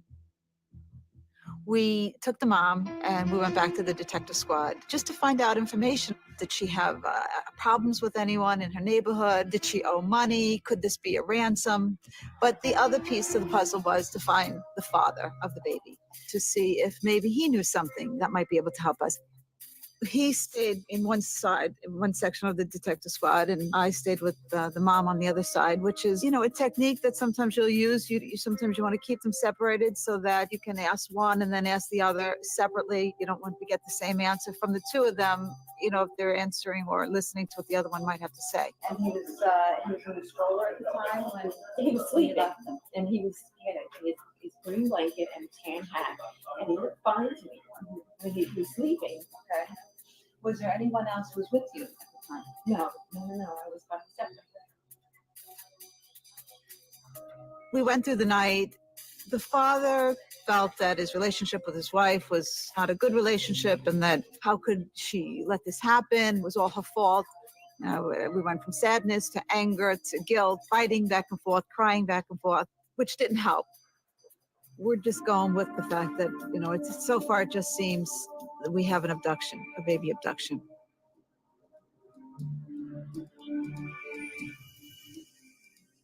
Later on, we went to her house, which was very hard for her, and we were looking for photos. We had task force, everyone out, still searching for the babies. Anyone who might have cameras, local stores that might have cameras anywhere on the street. Time was not on our side.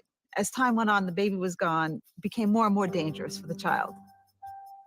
18-month-old child. The mother had taken the boy toddler to the clinic for a checkup and had left the child. I just remember all the media coming and calling and looking for information. We decided to go with the press conference, and she did an emotional plea for anyone with information about her baby to please come forward and turn her baby back to her. And you know, it was a very sad, emotional press conference. We had Crime Stoppers and the TIPS hotline and, you know, all kinds of 800 numbers out, giving information for anyone to call us if they knew anything that would help in our investigation. As time went on, we called in more enforcement, more detectives from other precincts to come and help, which is not uncommon. You need extra help, it's there, you just, you know, request it and you'll get whatever you need. So we had lots of detectives come from all different precincts and just come and work with us through the night. And again, most of it was searching, canvassing, just looking for anything suspicious. Dad was cooperative, mom was cooperative. We interviewed other family members, neighbors helping, anyone offering whatever they could do to help us in our search for this baby. We're working through the night in the precinct on the investigation with not much to go on, when suddenly we receive a phone call from EMS stating that they received a call from an elderly couple that found a child wandering aimlessly, all alone, unattended in a parking lot. And we were wondering, maybe that was our child. So EMS called us, they were going over there, and we just, you know, jumped in our cars, and all of us went up to Roosevelt Avenue. And sure enough, we met EMS there, and they were holding the baby. And we just knew from the photo that we had that, you know, this was our child. But again, we still were at a loss for how did this child end up on Roosevelt Avenue, which was maybe a half a mile from the hospital. Where had he been? And so we knew we still had a lot of unanswered questions. The mother and I were alone in the interview room after the child had been found. And the mom and the dad, they were happy to have their child back. And I assured her that now that we knew that the child was safe and we no longer had to worry about the child's well-being, I assured her that we would do everything that we could to find the person who caused this abduction of the child. And I explained to her that it could take time and that, you know, I would be patient, and I understood what she was going through and how emotional it was for her for the past couple of days, and that I would help her every step of the investigation. But it was important for us to determine who actually abducted her child. She put her head down on the desk and she was crying and she was upset and very emotional. And she said something that shocked me. I didn't expect her to come out and tell me she had planned the abduction. She planned the entire thing so that her husband would come home to her and to her child. That morning when she took the baby to the clinic, in the stroller, she was with a girlfriend who was also a babysitter for the baby. And that they had planned that the babysitter would just roll the child out of the clinic and then just take the child home where the child, you know, was comfortable and okay.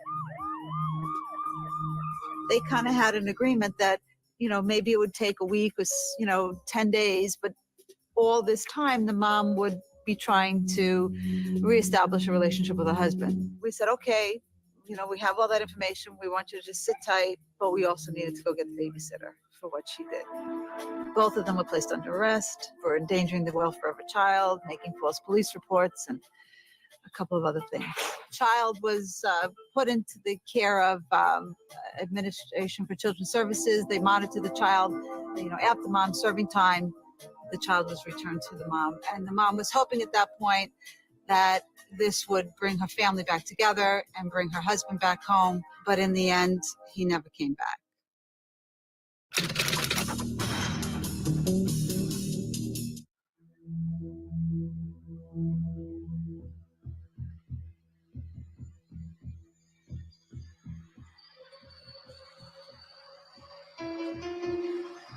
As a New York City detective for many years, you really think that you've seen everything. This one particular incident really blew me away.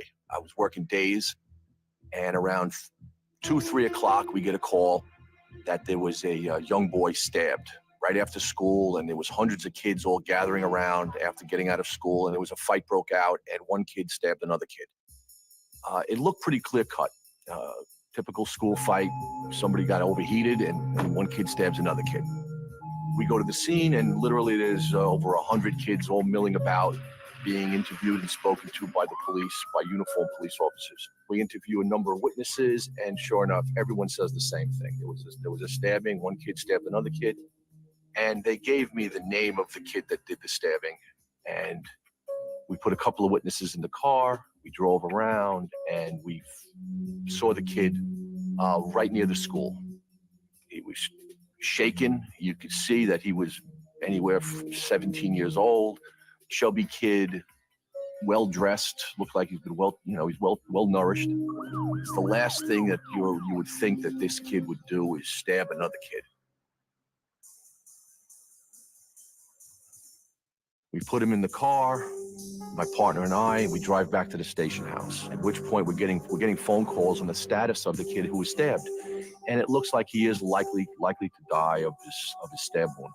But he hadn't yet passed away, so it's still just a stabbing and assault, a serious assault.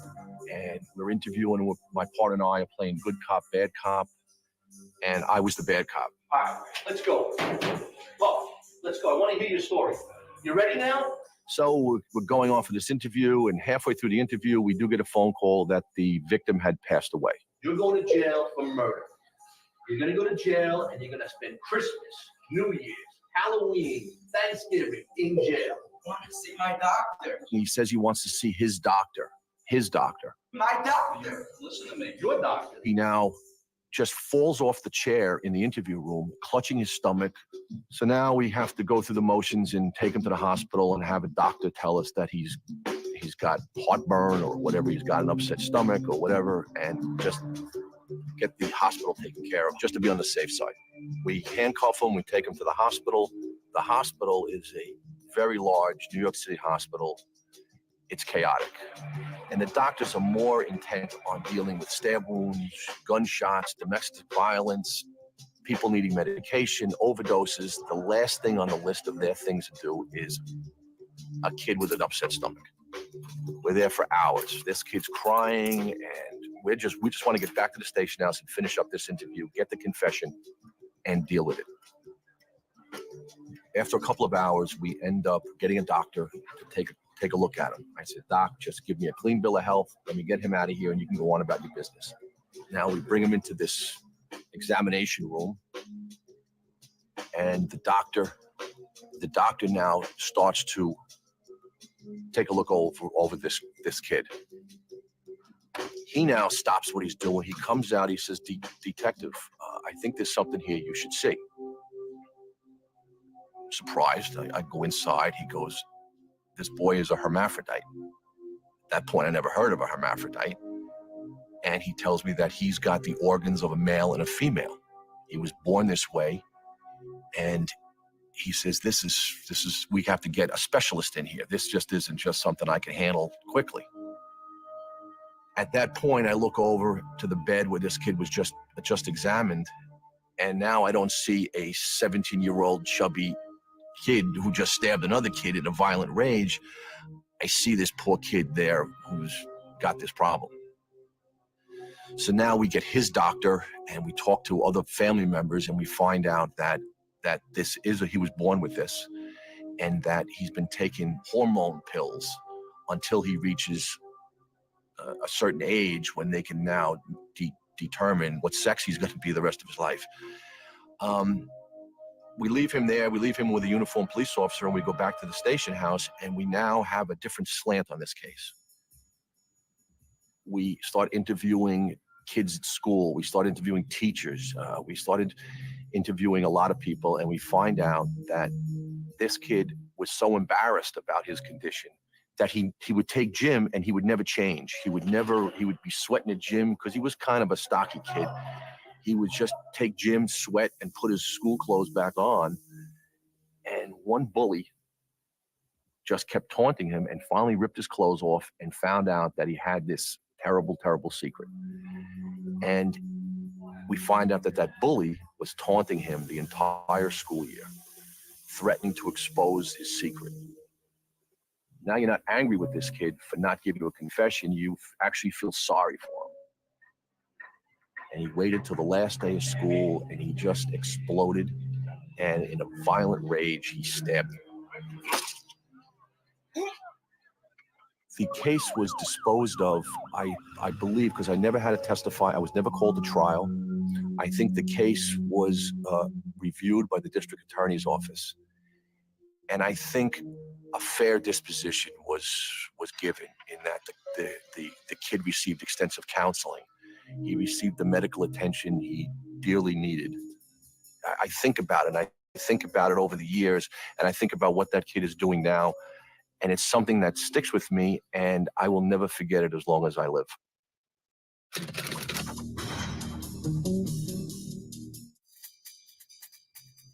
So working in the 105 squad, going over the cases from the night before, when across our desk comes a missing person, Mr. Rodriguez, a father of 2 children, 2 grown children, not married, and he has a regular routine, and all of a sudden, in the middle of his routine, he just disappears. So we take the case, we go to the house, we interview the son and the daughter, ask them tons and tons of questions.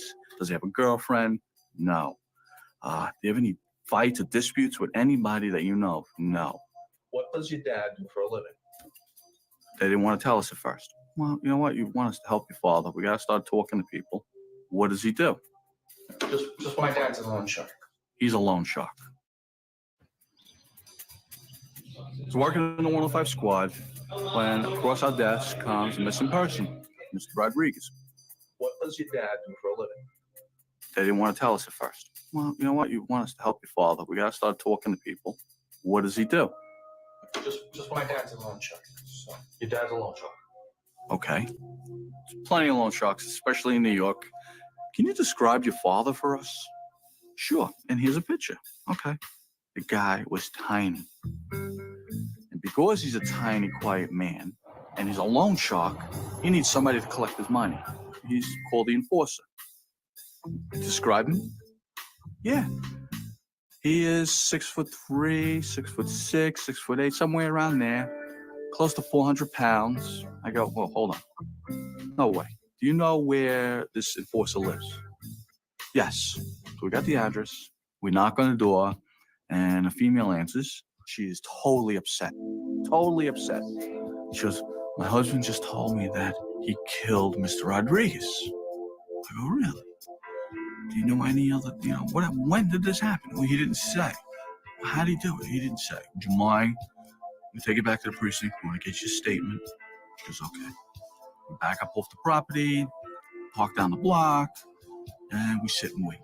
Usual cars going up and down the street, nothing in particular. And we see this one van coming at us. I said, that's the enforcer. Well, how do you know? Because it's tilted on one side and he's driving and that's the side it's tilted on. We zip up, jump out, identify ourselves. We need you to come with us. Do I have to? Yes.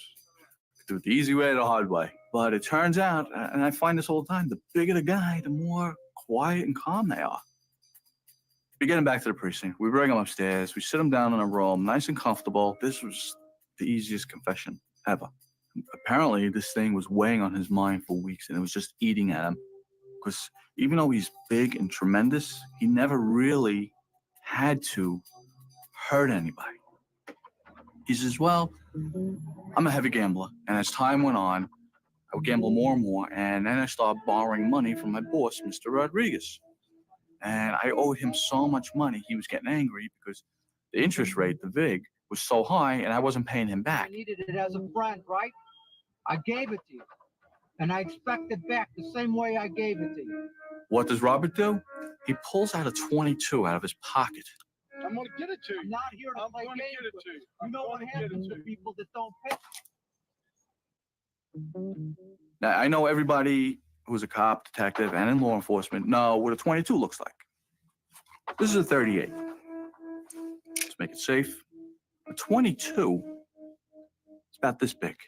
And I'm thinking to myself, how do you... He said, I panicked. I didn't know what to do. He says, I took some cloth from the back seat. I wiped the blood off the windshield because the blood splattered. Wiped the... He looks in the back seat and he sees a hat who is now dead.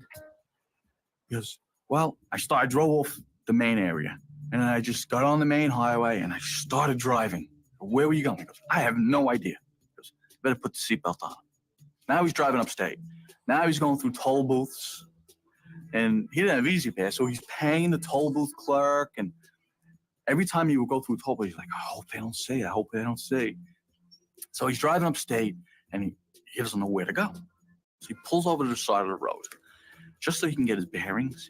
So he comes up with the bright idea that he's going to bury the body upstate in the woods in a desolate area. Puts the car in drive, hits the gas, not going anywhere.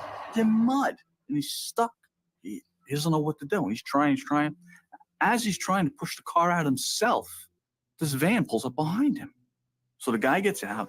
So he's like, you have your friend, go into the driver's seat and we'll push out. He's like, he's sleeping. He can't, let's leave him be. I don't want to disturb him. 2, 3. Thank you. And the family drives off waving. And he drives off through a couple more toll booths, finds a desolate area, and he says to himself, this is a good place anyway. I just gotta get this done.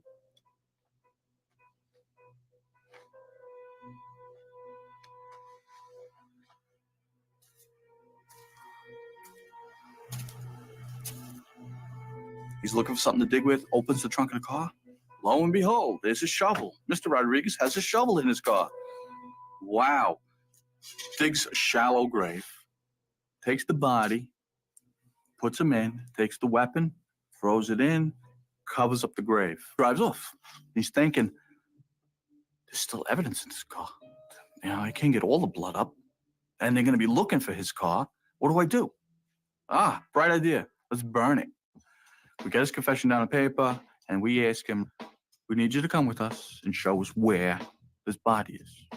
We have emergency service up there, and they started the digging. And when they finally got down to where the body is, the body was covered with maggots. And everybody's getting sick to the stomach from the smell.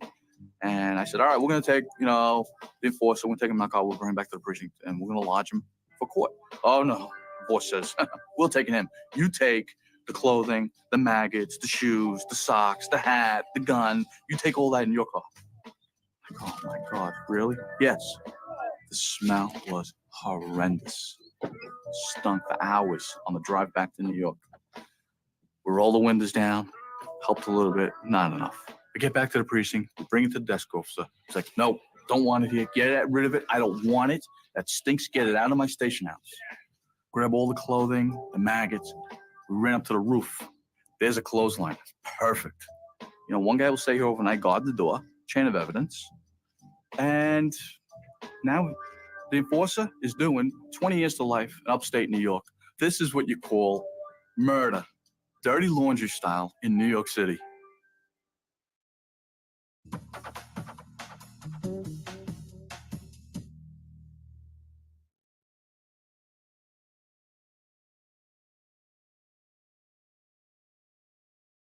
He slows down, he goes into the lane, and proceeds to roll down the window and fire into the car. He thought she was nice. He wanted to meet her. Of course, that's not true, because if you want to meet somebody, you ring their doorbell. You don't climb in through the kitchen window. Basically, when we got back to the precinct, he just looked at me and he said, I just needed to do it because they didn't show me any love. Homicide cases are really very, very personal for detectives. You have more of a sense of who the person is in death than many of their closest friends have of who they were in life.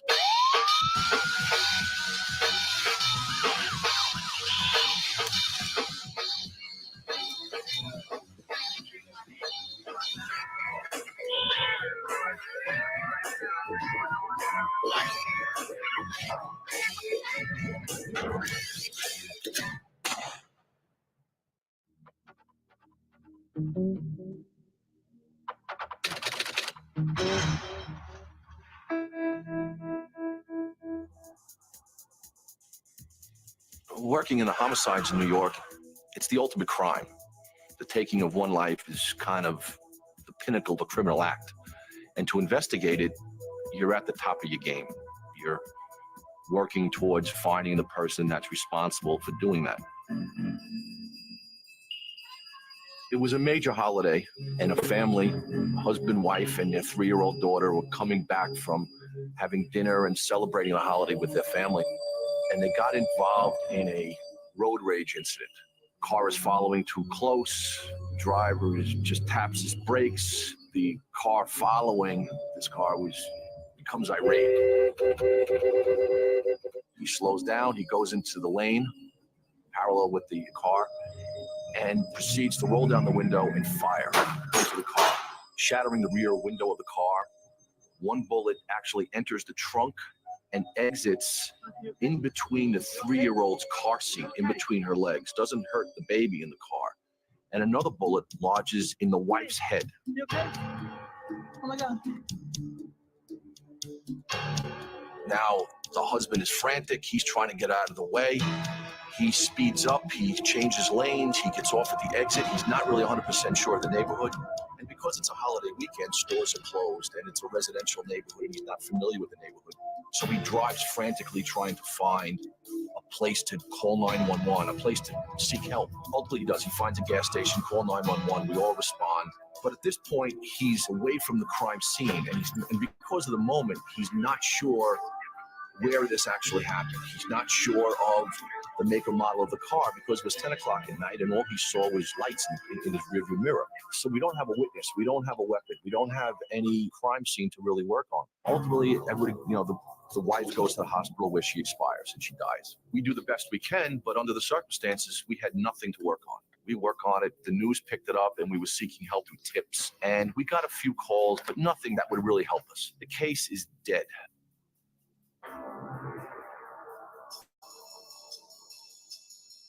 Now, a year later, on that same holiday, at the same time, we block off this major highway. And we had cars backed up for miles. But it's something that had to be done. We were just hoping that the same people who were visiting family then are visiting family again now. And we really didn't get anything. What happens now is kind of odd. Detectives from another precinct are investigating a burglary. And they go to the suspect's house. They meet the suspect in this burglary. And the suspect says, you haven't got anything on me. You could search my room if you'd like. You got the wrong guy. So these detectives go into his bedroom. they noticed on a vanity mirror a little picture that was cut out of a newspaper at the time of this homicide of this little baby girl. Here is a kind of a disheveled, disgruntled person, and he's got this picture of this little baby. So now questions are raised, and we start to look into this further, and we start to work on this person now as a possible suspect. He had a history of stalking women. He was kind of an oddball character, had a volatile temper.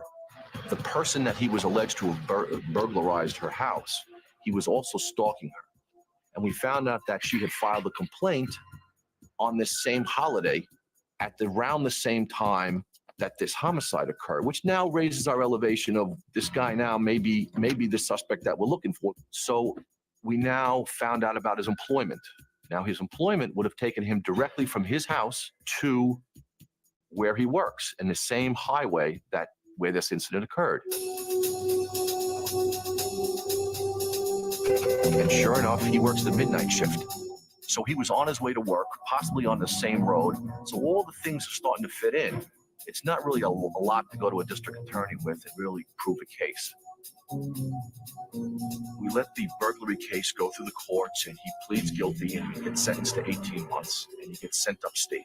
At which time, before he gets lodged into the state system, we put him in a cell where I have an informant. I said, you're going to get a new roommate, and I want you to be his best friend.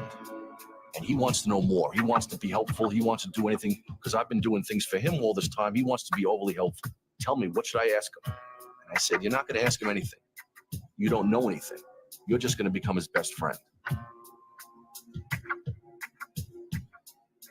So for 3 months, we let them become friends. And I get calls every day telling me, Tom, this guy is nuts.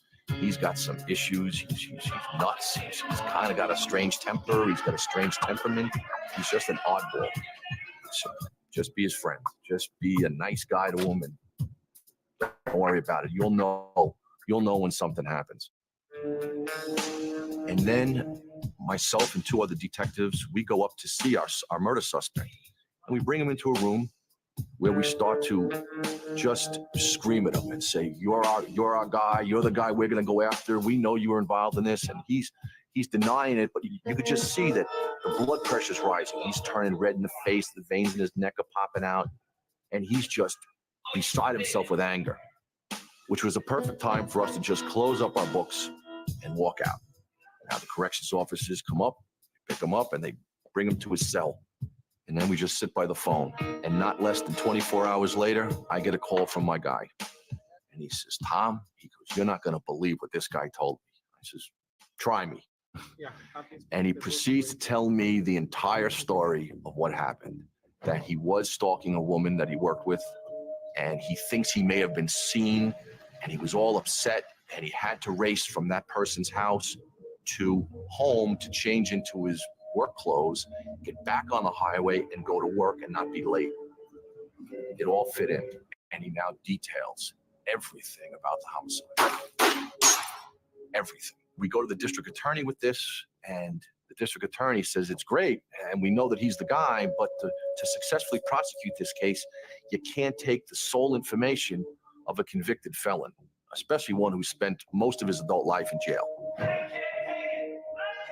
Around the same time, my informant and our suspect are in anger management classes at the correctional facility, where you could see that this guy is he's just beside himself with anger.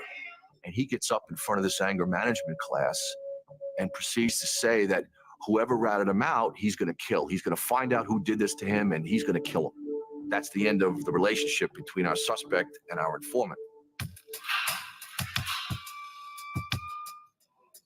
So they take him out of his cell, they put him in solitary confinement, and they're trying to figure out what to do with him because he's still got about 6 months left of his 18-month burglary sentence. We realize the district attorney needs more. We can't use this informant any longer. We know that he's going to be transferred to finish out his sentence, so we put him in a cell with a second informant that we have. He's whisked in the middle of the night. He's put on a bus. He's taken to the second prison where he's thrust into a cell with another guy, where he proceeds to now not only tell the story, but add little things that really tighten up the case against him. Second informant calls up and tells us the story. We said, put everything on paper, write everything down, and thank you. We go to the grand jury, we indict him for murder, and now the big gate opens up. Out comes our suspect, happy as a clam. He's got a big smile on his face, and we just told him that he's going back to jail. We put the handcuffs on him, and that's where he is today. You're never going to bring the woman back, but you are going to give the husband closure, which ultimately every victim's family needs that. There's such a tremendous job satisfaction. It's just a wonderful feeling.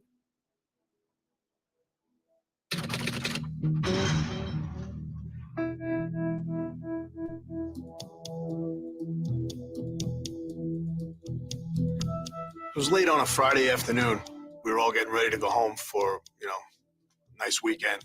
When we get a call from the desk sergeant in the precinct, we had a female Hispanic laying at the bottom of a set of stairs, unconscious. We respond over, myself and 3 or 4 detectives. And when we arrive, of course, the usual crowd had gathered. The carnival-like atmosphere of a crime scene.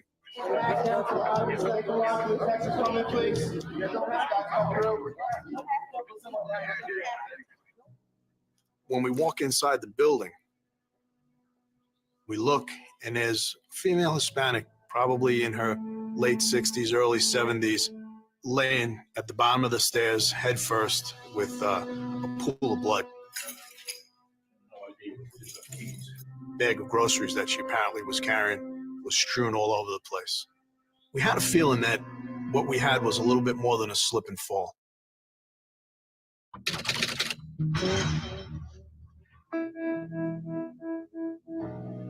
When we walk inside the building, we look, and there's a female Hispanic, probably in her late 60s, early 70s, laying at the bottom of the stairs, head first, with a pool of blood. Bag of groceries that she apparently was carrying was strewn all over the place. We had a feeling that what we had was a little bit more than a slip and fall. She looked like she had fallen from quite a distance. At the scene, we have the superintendent of the building, who's hysterical crying. Turns out that this is his wife. This is his whole world. He has no children. We interviewed him. They had moved here probably 40 years ago from a Latin American country, and they'd made a life together in America. We found out what her routine was. She was a nurse's aide, was on her way home, stopped at the supermarket, was going to make a special dinner to celebrate his birthday. Now that, that birthday is just shattered, that his entire world is shattered. And we have nothing. We have absolutely nothing. We have no witnesses. We have no motive. We have no reason. She had a fanny packet in the front that was still there. She had her keys were still there. Her money was still with her. Her wallet was still with her. We knew we had a homicide. We just didn't know why. We didn't know how. We had no motive. We find out that her husband is a soccer coach for many of the youth in the neighborhood. Having never had any children of their own, they kind of adopted all kinds of kids in the neighborhood as, their adoptive kids. They were just beloved by everybody. And, the neighborhood was in shock that this woman, met such an untimely death. When we were up in the apartment, we asked for a couple of pictures of him and her that we might possibly use in wanted posters down the road, or we might appeal to the local newspaper to see if they could help us solve the case. He gives us his picture, and sure enough, it's a picture of the two of them on vacation, and they're just, having the time of their lives. And, this is the picture it hands me, and it just, it struck a nerve for me, because these lives are shattered now. We're front stage on something that's just so tragic. We bring him back to the precinct and take a picture of him also. for no other reason than to have a picture of him on file. As luck would have it, we start to get a pattern of female Hispanics are robbed in the lobby of their apartment buildings in a pretty tight cluster to where this happened. So we know now that if we can solve this robbery, we can find out who's done this. And we get our break one Saturday afternoon. 2 cops on patrol bring a victim of one of these robberies up. Victim, probably the robbery happened maybe 5 minutes in the past. And we go to an area in the precinct where someone, if they stole jewelry, would likely to go pawn it. We go into one of the pawn shops, and sure enough, we find her jewelry. And no sooner do we get out in the street with our recent victim, she starts to tremble uncontrollably. And we was asking her, what's wrong? And she's speechless, but she's pointing at some guy sitting on a bicycle. So I asked, well, why are you pointing? What's with the guy on the bicycle? And she goes, that's him. That's the man that robbed me. So we walk over to him, myself and another detective. And this guy, his heart is beating out of his chest, and he's in a real cold sweat. So we know that we have something here. We transport him into the precinct, and to kill a little time, we put him in some lineups, and he gets identified by a few more victims. Number 2. Number 2, you sure? But we still don't have that one thing we want. We know that he's involved with our victim, and we want him. We want to get that confession. Out of this world. You're from around here. You know this. We're sitting in an interrogation room with him for a real long time, number of hours, and little by little, he's coming around, and he says, I know what you guys are looking for. He kind of gives us teases. He teases us and lets us know that he's gonna tell us what we need to know, but he's gonna tell it to us on his time frame. And now the interesting thing, or the ironic thing, we know that our victim's husband had been a soccer coach in the neighborhood, and he was just like such a great guy to everyone. And it turns out that this kid, sure enough, had played soccer for our victim's husband. So we have now a little bit of a personal appeal on this, and we're waiting. We're not going to use it quite yet, but we're waiting for the right time to spring that on him. So he tells us, listen, I'm getting tired, and I need to go to sleep. Wait till the morning, and I'll tell you guys what you need to know. Now, we had taken pictures of the victim at the scene. We had the picture of the victim and her husband on vacation, and we had the picture of the victim's husband hysterical crying the day that his wife was killed. So, I looked at him and I said, listen, before you go to sleep, I just want to show you a couple pictures, and I want you to get a good mind's eye on these. And I throw down a picture of the happy couple with the drinks, with the umbrellas.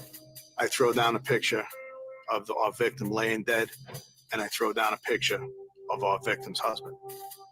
Now he realizes that he's just killed his soccer coach's wife. And he just looked at me and he goes, you know I can't go to sleep now. And I said, I didn't think you could. And he said, I don't know why she wouldn't just give me the fanny pack. If she would have just given me the fanny pack, none of this would have happened. She had only given me her purse. It would have been good.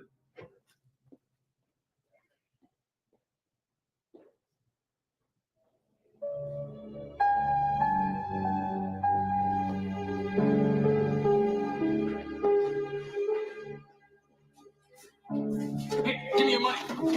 I just needed the money. And sure enough, he tried to pull the fanny pack off of her, and down the stairs she went backwards, smacks her head on the bottom landing, and it kills her.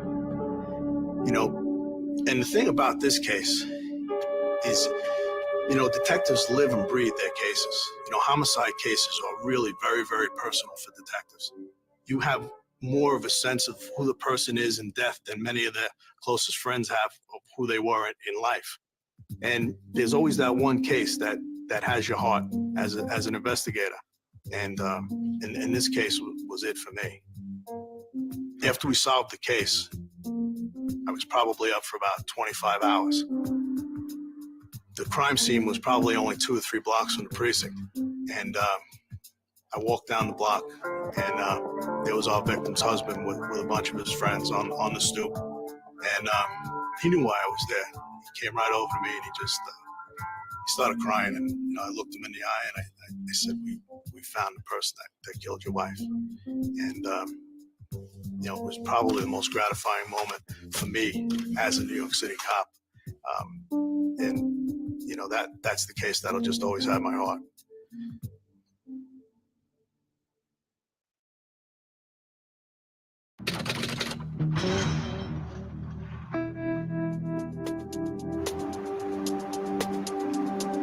We were in the precinct. It was mid-afternoon. We got a call from family members looking for their family. They had tried to call them several times within the last few days, and they didn't get any response. They then went over to the house, and they didn't get any response at the door, which was very strange to them because they said, that the parents were basically homebodies at that point. So they came to the police for assistance.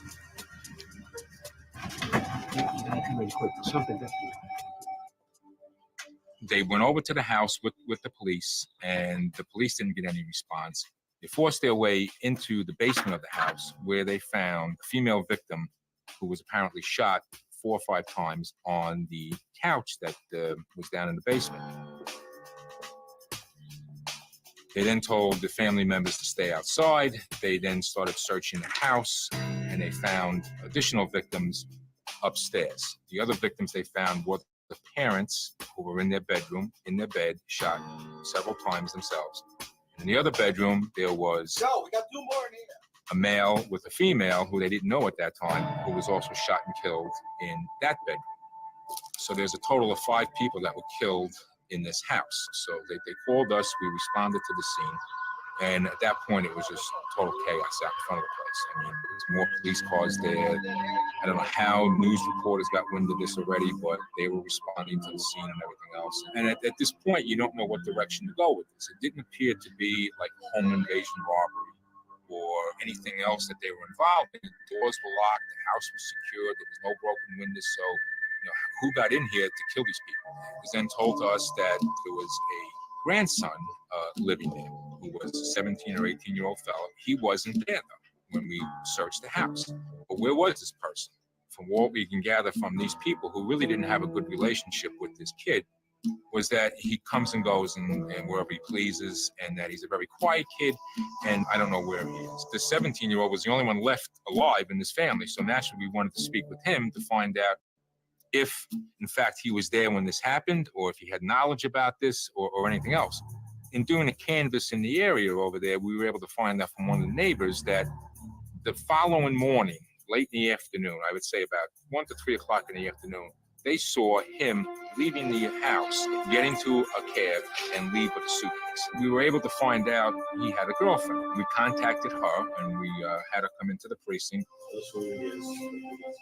She said that she had spoken to him a few days prior, and that he had told her that he was going up to the Rochester area up in New York, and that he would be up there for some time because he was doing some business up there, meaning that she knew that he was involved in dealing drugs, but on a small type of level. He had a house that she knew, or a contact number that she knew that she could call to reach him. And this was a cell phone or a phone number to somebody else that, could reach out and get to him, a friend of his up there. And she was able to contact this person. She spoke to this and she said, yeah, I saw what she would refer to as Junebug. That was his nickname. He was up here a few days now, and I'll try to get a hold of him. The person who she's spoken to was able to find him and brought him back to the house, and he called her, the girlfriend, from that house. We were there listening to the conversation. I'm worried. I don't know where you are. And basically, he gave her a statement over the phone that he broke down and that he had killed his parents, his cousin, and it was his cousin's girlfriend. That was the female victim. And the other cousin, the younger one, downstairs in the basement. That he couldn't take it anymore, that he was sick and tired of them not treating him right, not giving him things that he wanted. And basically that, he felt like he was an outsider there. He didn't feel like there was any love in that house and that he couldn't take it anymore. So he decided to come home. He knew that his cousin left a gun in the safe because he was a drug dealer himself, and he took the gun out. He had the weapon with him. It was up in Rochester, that he had taken a bus up there. With this information, we had contacted the Rochester police. I spoke to a detective up there, and I gave him all this information that we wanted to find this fellow, and that if you can find him for us, we would come up there and get a full statement from him and probably charge him with the murder of his relatives. He told me to send a photo up there of him. So the next morning I get to work, and I call this detective. It's about 10 o'clock in the morning. He said, yeah, I got the photo of it. I'm looking through it now, and I'll reach out to the people who I know that, he knows. And he said, but I can't do it right now because we just got a shooting ourselves, and it's a shooting of 3 people. I have to go out on that, and I'll get back to you later on today. So this detective, along with his fellow detectives, went out to this crime scene where they had 3 people originally thought were just shot. Well, it turns out there was 3 people murdered inside a house that was very familiar to them as a drug location. This young fellow went in there and he shot 3 people, 1 in the basement, 2 upstairs. And right after the shooting happened, another female came to the house to buy some drugs. This suspect confronted her, but didn't do anything to her. And she saw the bodies laying on the living room, and he just walked out. So when the detectives got there, they interviewed her, and she said, I know him as to be Junebug. Junebug? Yeah, Junebug. How long have you known him? Well, this detective looks around. He says, wait a second. He goes, I just spoke to a guy from New York City about a guy named Junebug. How many Junebugs could there be? He takes out this photo that I sent him. This the guy? Yeah, that's Junebug. He says, this is the guy that killed these 3 people? She says, this is the guy that when I walked into this home, he was standing here with a gun in his hand, and there was people laying on the floor. So they called me back, and he says, you're not going to believe this. He says, but apparently your fella shot and killed 3 other people up here. And now we're looking for him for the same thing. So I think it was like a day or 2 later, through informants that they had, they were able to find out that he was hiding in the basement of a church up in that area. They went into this church along with the pastor of this church. He was sleeping in the basement of this church, and they apprehended him. This young fellow who was 17, 18 was responsible for killing 8 people. I remember coming back with him on the plane, and he just sat there, just staring into space. Basically, when we got back to the precinct, he just looked at me, and he said, I just needed to do it because they didn't show me any love.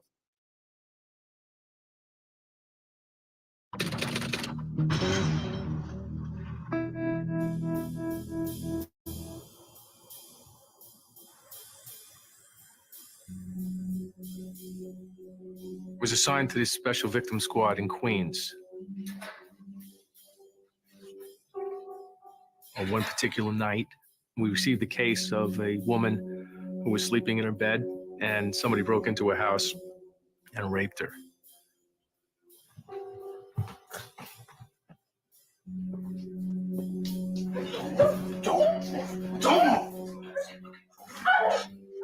We were notified by the patrol officers that this occurred. One team of detectives went to the hospital to interview her and gather information on what occurred. And myself and 2 other detectives went to the scene to gather evidence. The woman lived in a 3-story garden apartment complex in Fresh Meadows, Queens. The crime scene unit came to the residence, and we noted that the subject had entered the house by cutting the screen in the kitchen and climbing in through the window. Fingerprints were recovered from the apartment. Looking at the crime scene, you can see that the jewelry box was emptied out. The drawers had been gone through. There was apparently a computer missing from the computer desk. The following morning, we did an extensive canvass of the neighborhood, and we found no witnesses to anyone lingering around the area or entering or exiting the house. According to the detectives at the hospital, the woman also indicated that she had a camera on her night table, and that the subject picked up this camera and had taken several photographs of her naked on her bed. He then went through her jewelry box and removed jewelry and took her computer as well and exited out the front door.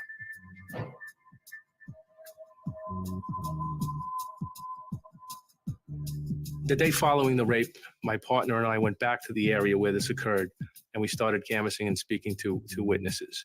There's this really creepy guy who's been walking around the neighborhood. He walks around at night usually, and he's just been peeping in people's windows. Now, being that we had nothing else to go on, we convinced one of these people if they would come with us the following night to sit in an observation van with us and try and identify who this person was. They said they didn't know who he was, but they knew him by sight. The following night, we'd set up about 10 o'clock at night, and we knew we were going to be there for a couple of hours. So we had sodas, potato chips, cheese doodles. We just needed to keep this witness with us for as long as possible to try and identify the peeping Tom. Within 30 seconds of us sitting there, we just opened up our soda, and along came the peeping Tom. That's him right there. Sure? That guy. Yeah. You sure that's him? That guy right there. That's him. So my partner and I got out of the van. We approached the man who was very nervous. And we told him there was a crime that was committed in the area and that we needed to talk to him to see if he was a witness to anything. As we were talking to him, he kept looking back at the window of the woman who was sexually assaulted. So we knew something was up. Once we got to the precinct, we sat him down in our interrogation room, and we got some soda, we got some donuts and pizza, and we sat talking for almost 2 hours. Unfortunately, we weren't able to get any information from him about the crime other than he does walk around the neighborhood, he does live in the area, and that he was in the area at the time of the crime. It was about 11:30 at night, and I called the victim up on the phone. And during our conversation, I explained that I had a suspect and I would like her to come down and view a lineup. At that point, she cut me off in mid-sentence and said, "Detective, I can't view a lineup. I cannot identify this man."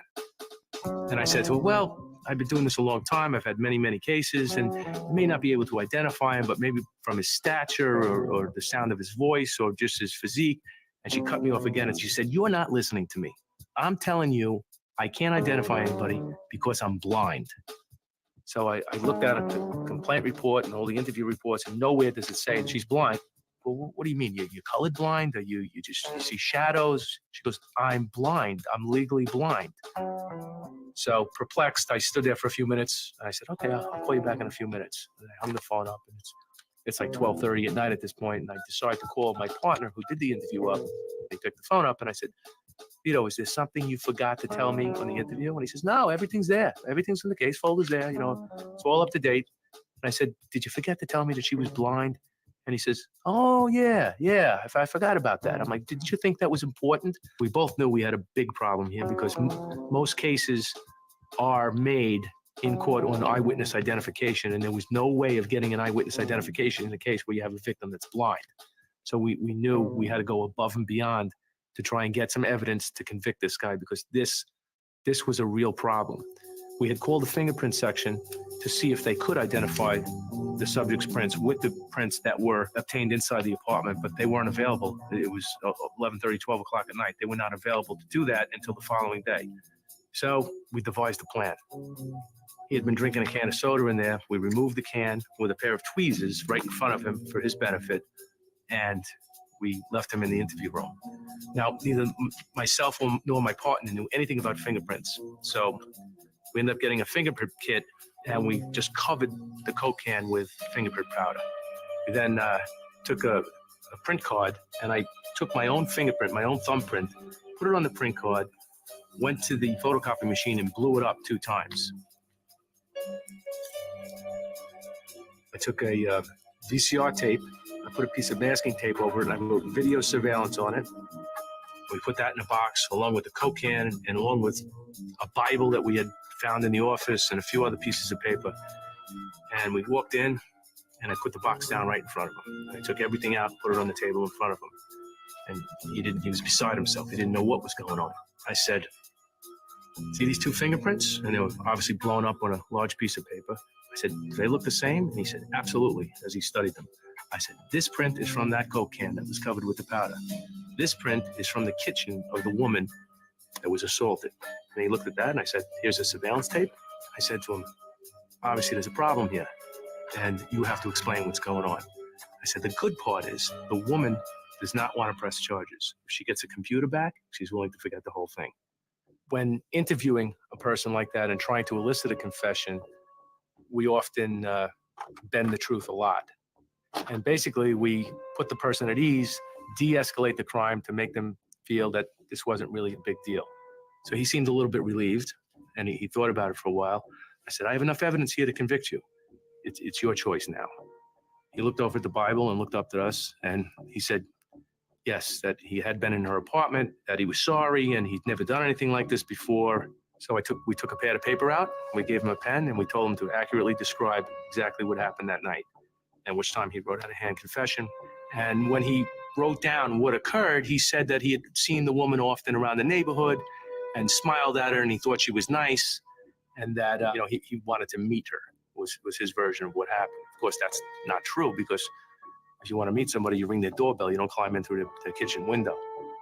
After he wrote out the confession, he kept saying that he was really sorry for this, and I said, if you're truly sorry, why don't you indicate that as well? And he then wrote a letter of apology to both the woman and the judge that he was going to have to see.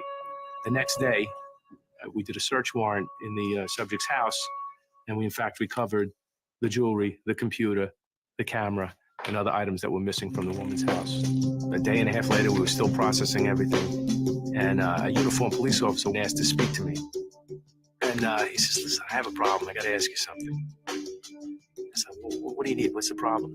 He says, my sister was engaged to this guy, and he got arrested, and, maybe you can just explain something to me. He's a really nice guy. He really didn't do anything wrong. He says this is all a misunderstanding. I'm like, well, who's the guy? And it turns out it was the person who was the subject of this rape case that confessed to me. So he says, she really loves him. She thinks he's a nice guy. So I said, well, let me explain something to you. I took him into the back room. I showed him the written confession. I showed him the videotape confession. I showed him the property that was removed from his house that was the woman's property. And I said, this is really not a misunderstanding. If he wanted to meet this woman like he's telling your sister and like he first told us, he would have rang the doorbell and spoke to her. He climbed in through the window, he broke the window, cut the screen, and forcibly raped the woman and removed this property from the house. So he looked at me and said, okay, no problem. Turned around and walked out. Never saw him again. When the subject went to arraignment, he was deeply remorseful for what happened. He really thought he was going to get away with it because he thought the woman was not going to testify and she really was going to drop the charges when she got her property back. So at the time of the first hearing, he decided not to go to trial and he pled guilty. And because of that, the defense attorney and the subject never found out that the woman was blind. And to this date, he still doesn't know after he served his 7.5 years in jail.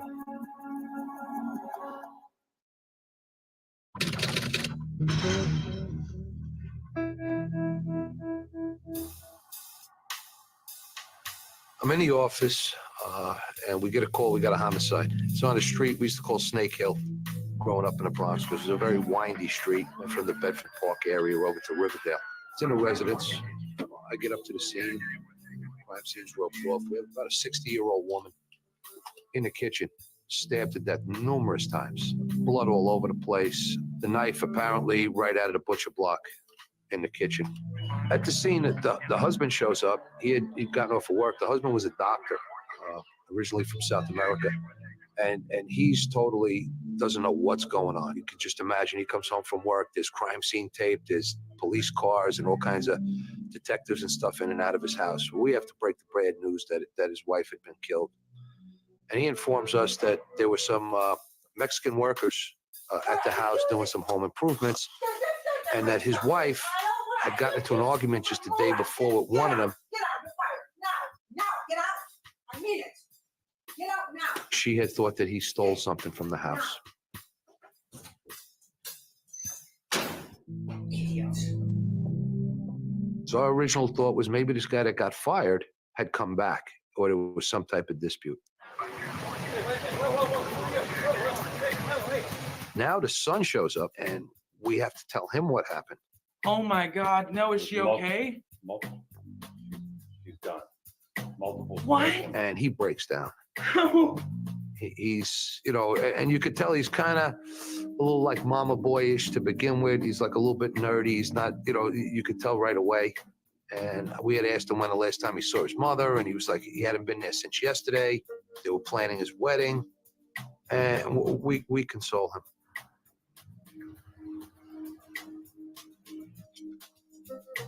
We tracked down some of the Mexican workers, but we can't track down the one that had been fired. They're saying that the son had come over the house and the mother had asked them to leave and go home.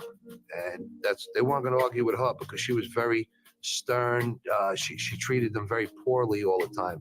She had accused their friend of stealing something, and he didn't take anything. I don't know what happened. Just she's crazy, man. Did she come outside and she gives you guys a hard time? So we had kind of told him, you're covering for your friend. Your friend came back. He got into an argument again with her. He was taken out, and their story was all the same. We go in to talk to the son, and the son is telling us, he loves his mother very much, and this should be the happiest time of his life. He's getting married. Well, in the course of talking to the son, another team had tracked down the Mexican worker that had gotten fired. And we start talking to him. Now. The woman was a tyrant. He had never gone back to the house. So we go back at the son because the workers had told us that the son was there that day, and we confront him with his lie that he hadn't seen his mother from the day before. But he says he was so upset that he got confused and he wasn't sure when he saw his mother last. But now we're really zeroing in on him because he seems like he's lying to us. We go out and we find his fiance and we start talking to her. I want to thank you for meeting us today. We've got a few questions we want to ask you about your fiance. She tells us that her future mother-in-law is just horrible. She's a real bitch. Okay, so there were a lot of different options for flowers, but I think what we finally decided is that something simple, really classic. She's just so controlling, and nothing's right unless it's her decision. Nobody else can make a right decision unless it's her. She took these wedding plans and turned them into everything was going to be her decision. And she had started off, no, you kids do whatever you want, and she just turned into a controlling woman. These flowers are really going to make a statement. That is no way to run a wedding. These are all handmade dessert. What do you think? So now we go back to the son and we tell him, listen, we talked to your fiance, and we know that you had a big problem with your mother. I love my mother. He just started talking to us, and he's telling us, this is the happiest time of my life, and he was in denial. I would never be a part of something that hurt her. And he went from, I love my mother very, very much, to, no, I couldn't have possibly did that to my mother. No, don't say it. No, I couldn't have did that. And he's going on. Tell me everything. Start from the beginning. All right, this is how it happened. This is how I did it. He says, my whole life, my mother, just constantly, there was nothing ever good enough. Your father's a doctor, and you're going to be nothing. And when I went to school, my grades were never good enough. And, I wasn't good enough to be her son. And constantly over the years. Well, now I meet this girl, and my mother finally acknowledges that this girl's a nice girl. But it was all a ruse, because as soon as we started to make the wedding plans, here I am, engaged, getting married, and she just took over all the wedding plans. She just took over everything. And then she started talking bad about my fiance. She's no good. She's probably a slut. And this is going on and on. Well, I go to my mother's house today, and I'm going to set her straight and tell her, listen, we want to plan our own wedding. When we get into this argument, The place. You're a monster. and she pulls out a knife out of the thing and says, you're not my son. I gave you life. I should take your life. And she came at me with the knife. I grabbed the knife from her, and I just, the next thing I know,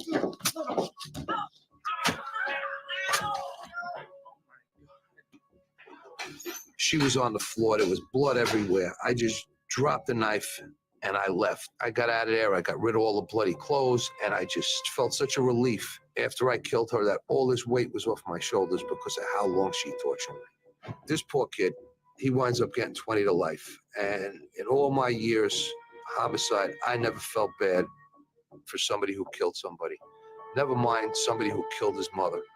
But if there was one person I felt bad for, was this kid, because you could see the abuse this kid had through his whole life. That's not right. You don't kill anybody.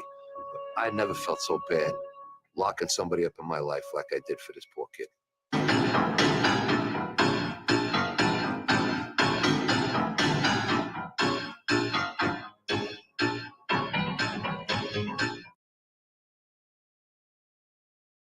The guy, I guess from bleeding, he goes down. I pick up a vase and I hit him over the head with the vase. He said, Flex, just started stabbing him and keep stabbing him. What is this guy, an idiot? You know, you just killed 4 people. You think that the police aren't going to find out that you did it? I took this socket wrench, I beat her over the head. Then I went, my mother was yelling for me. I went and I fed her. Yeah, Bob. The brother comes out of the back, and I was shocked, along with the Suffolk County detectives, because they couldn't believe it either. He looks just like Santa Claus.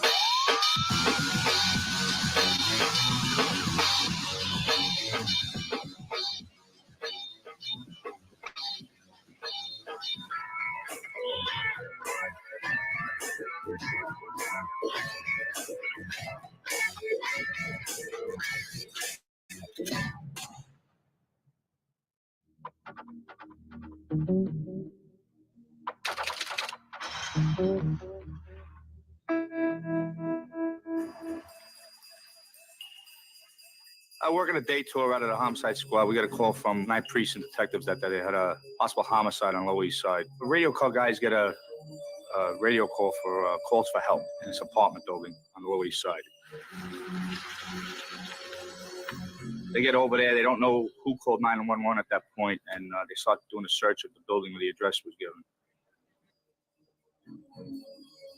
And they don't see anything.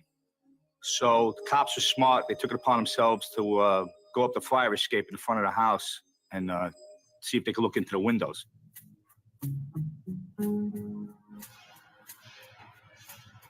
Sure enough, they get to the 2nd floor and they look into the window and they see a bloody mess crime scene in this apartment on the 2nd floor. So cops, they come down, they break into the apartment, that they figure out which apartment it is, and there's a guy in the bathroom, inside the bathroom, and halfway into the living room area, stabbed to death.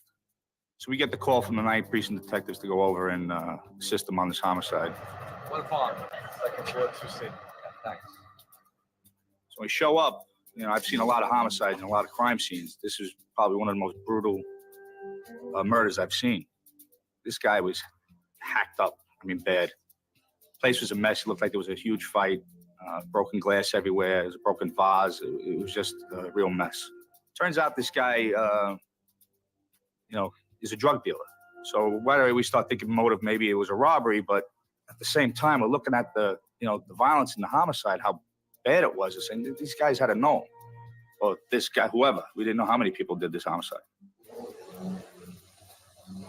We do a canvas and got a little leeway with one of the kids in the neighborhood who said, the guy that knows the guy that got killed, he was hanging out on the corner and he had a bandage on his hand, like he got cut. So, what's his name? He didn't know his name, but he told us his nickname. He said his nickname was Flex. All right, so now we start running the name Flex in the computer. And we come up with a guy's name and a couple of addresses that he used when he was arrested. Plus, we run all the names of the guys he was arrested with. That's him. We go out to look for the guy. So now we go to the mother's house. He's not around. We go to the girlfriend's house that he was living with. He's not around there. This guy Flex apparently found out we were looking for him. So he comes walking into the station house. We start to interview him, bring him in. He goes, we hear you guys looking for us.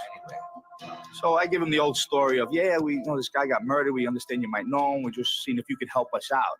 I give him the old help us out routine, see if he can at least talk to us. So I asked him to get in, let me ask you something. When's the last time you saw this guy? He's like, oh, I haven't seen him in a long time. It's been years. He says, you know anything about him dealing drugs?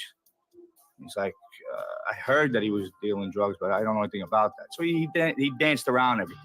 Comes to the point, I asked him how he cut his hand. And he says to me, I was helping some homeless guy up on 14th Street move some bags, and he had glass in it, and it cut my hand. I said, that's too bad. I said, you mind if I see it? He says, nah, it's all bandaged up. I can't. Well, how many stitches did you get? So I got like 25 stitches. I'm like, man, that's a lot of stitches. So I said, all right. I got to tell you, your story sounds a little fishy to me. I'm not really comfortable with what you're telling me. I think you might know a little bit more than what you're telling me.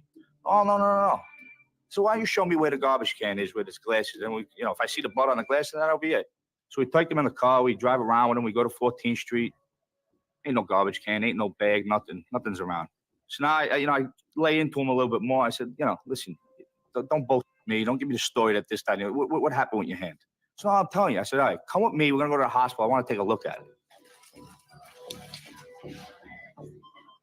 So we go over to Cabrini Hospital, and I have the physician assistant unwrap the hand. And sure enough, it's a straight cut, like it came from a knife. We wrap it back up. We take him back to the station house. So and now we lay into him. I said, listen, don't lie, because now we got nothing yet. We have no forensics yet. We have no witnesses. So we really don't have nothing other than what this guy's telling us. Now I get a little nervous because now he's starting to give me that. And when you're doing this a while, you kind of get that sense when somebody's ready to tell you, I want a lawyer, and we don't want that. So we had to let him go. We let him go. Now we get a blood print in the vase at the scene. Comes back to a guy named Ali, who's from the neighborhood, and we learned from the computer checks that he ran with this guy, Flex. So now we got his photo. We go out in the street. We look for him. We pick him up. One of the detectives sees him on the street. We pick him up. We bring him in. First detective's talking to him. They get into a whole thing with him. They got him in the guy's apartment saying that, yeah, I used to go up there, smoke pot with the guy. I used to clean the apartment for him. He used to pay me to clean the apartment. A real cock and bull story. We give him a little bit of time. Then we went in and we hit him with it. Listen, your fingerprint, your blood print is in the apartment on a vase. The guy's dead. So stop the games. What's going on here? Sure enough, he gives up the whole case.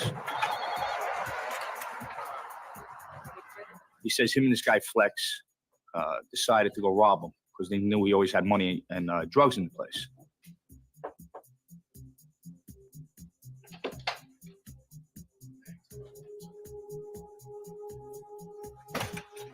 What's up with this dude coming to my house like this, man? Yo, what do you mean cool out? This dude not even. He says the guy, I guess from bleeding, he goes down. I pick up a vase and I hit him over the head with the vase. He said Flex just started stabbing him and keep stabbing him. So he says we grabbed some of the stash he had there, the drugs he had, and then some cash, which wasn't a lot, maybe $1,200. He gives us the whole story. Now we go back out looking for Flex. Go back to the mother's house, go to the girlfriend's house. Nobody's seen him. When I'm at the mother's house, my partner Billy's talking to the mother, and I kind of give him that look, like, let me take a look at the phone. I see a couple of numbers. She has that call log on the phone where you can read what numbers called. So I start writing down the phone numbers.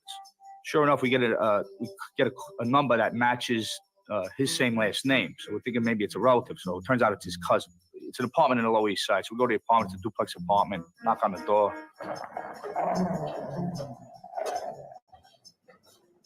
Hold up, please. Open the door. Are you Flex's cousin? Yeah. You know who he is? I don't know. Get down.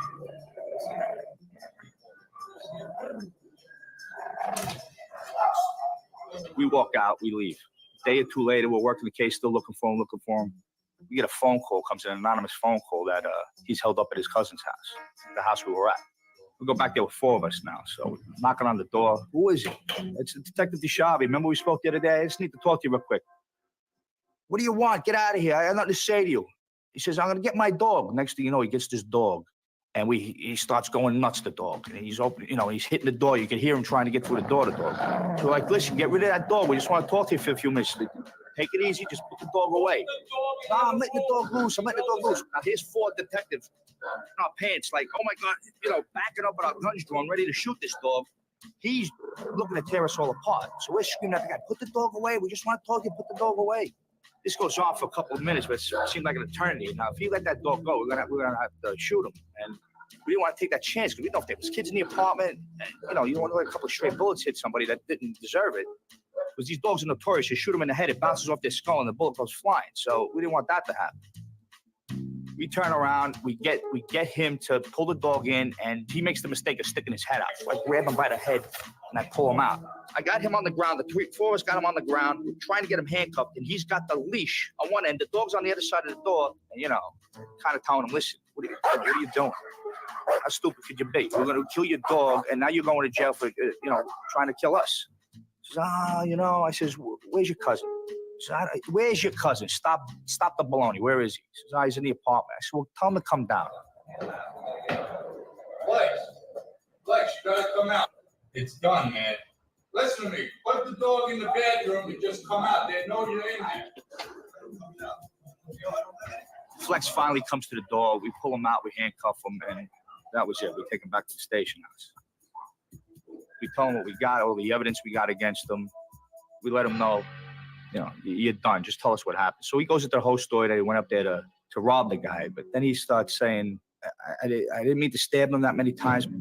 I'm looking at the ME and I'm saying, these are post-mortem wounds here. He says, yeah, they are. There's about 10 or 12 of them. So you knew there was a lot of passion behind this whole murder. So at the end of this case, we went to a hearing, and it was such overwhelming evidence against both these guys that they take a plea of 15 to life. So I'm probably never going to see them again. And I hope to God I never see that dog ever again in my life.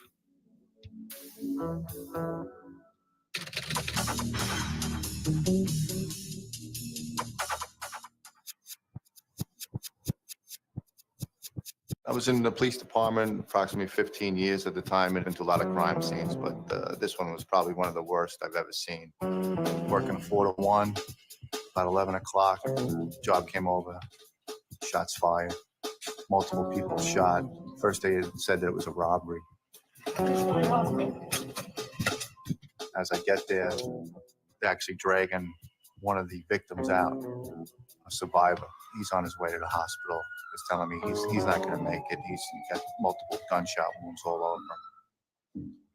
They tell me to go into the back. That's where most of the scene is. In the back room, there's a huge stainless steel walk-in refrigerator. Laid down on the floor is 4 bodies. Working 4 to 1, about 11 o'clock, job came over, shots fired. They tell me to go into the back. That's where most of the scene is. In the back room, there's a huge stainless steel walk-in refrigerator. Laid down on the floor is 4 bodies. Shot multiple times. Shell casings everywhere. The only witness that we had saw a bunch of kids coming out of this bodega carrying a safe. He said it looks like the safe was way too heavy for them because they dropped it. In fact, when they dropped it, I think he said it dropped on one of the kids' ankles.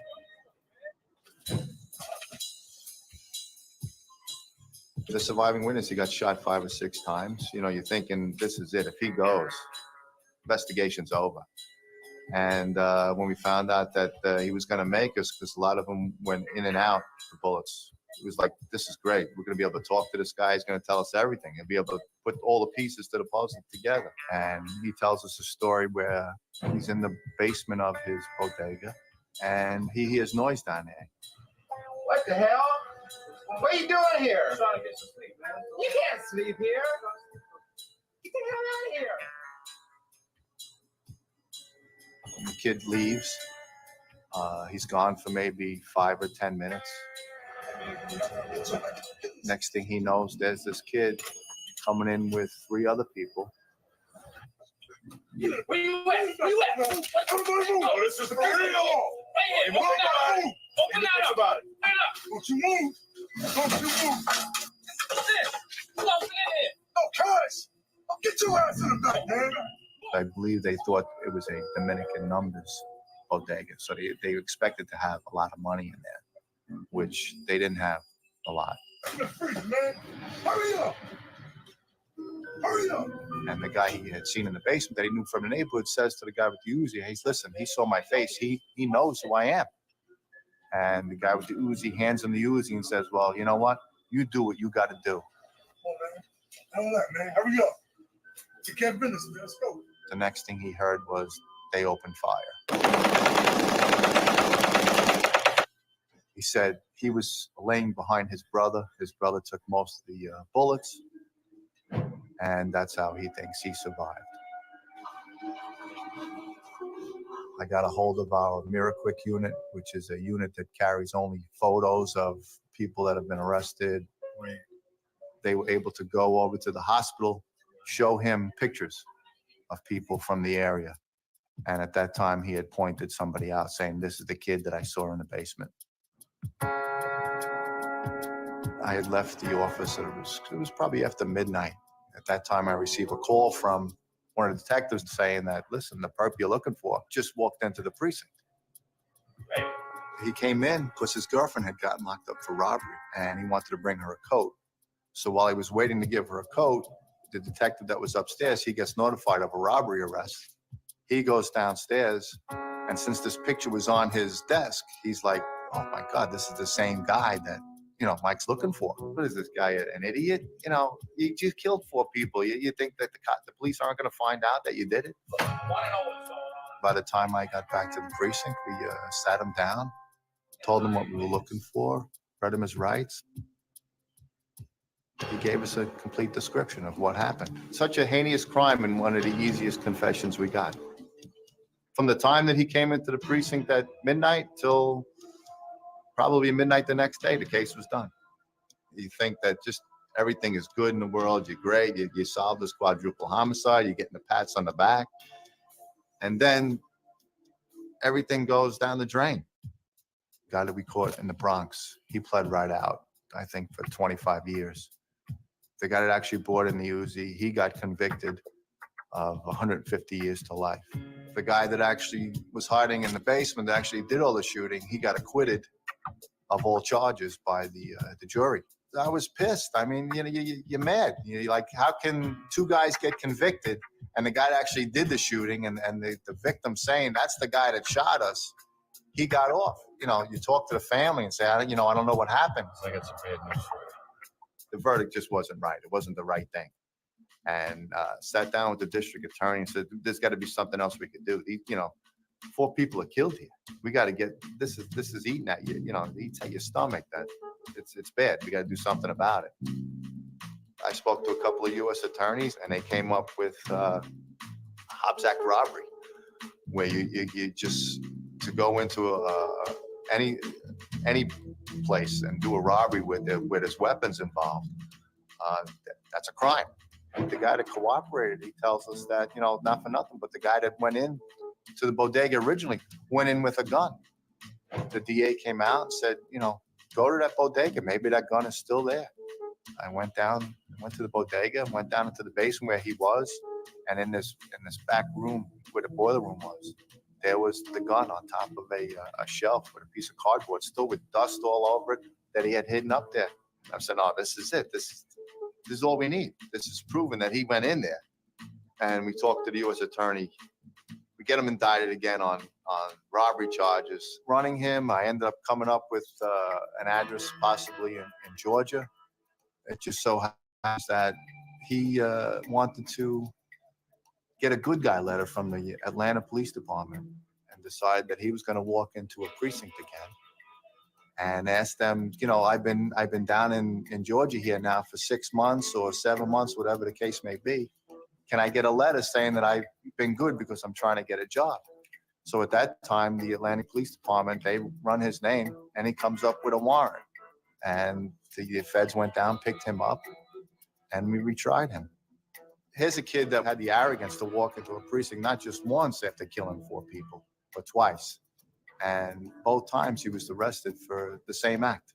He's just arrogant, I guess. Or is it stupidity? I don't know. Maybe it's stupidity. He got 150 years to life, and if he lives more than 150 years, maybe he'll get out. But I doubt it.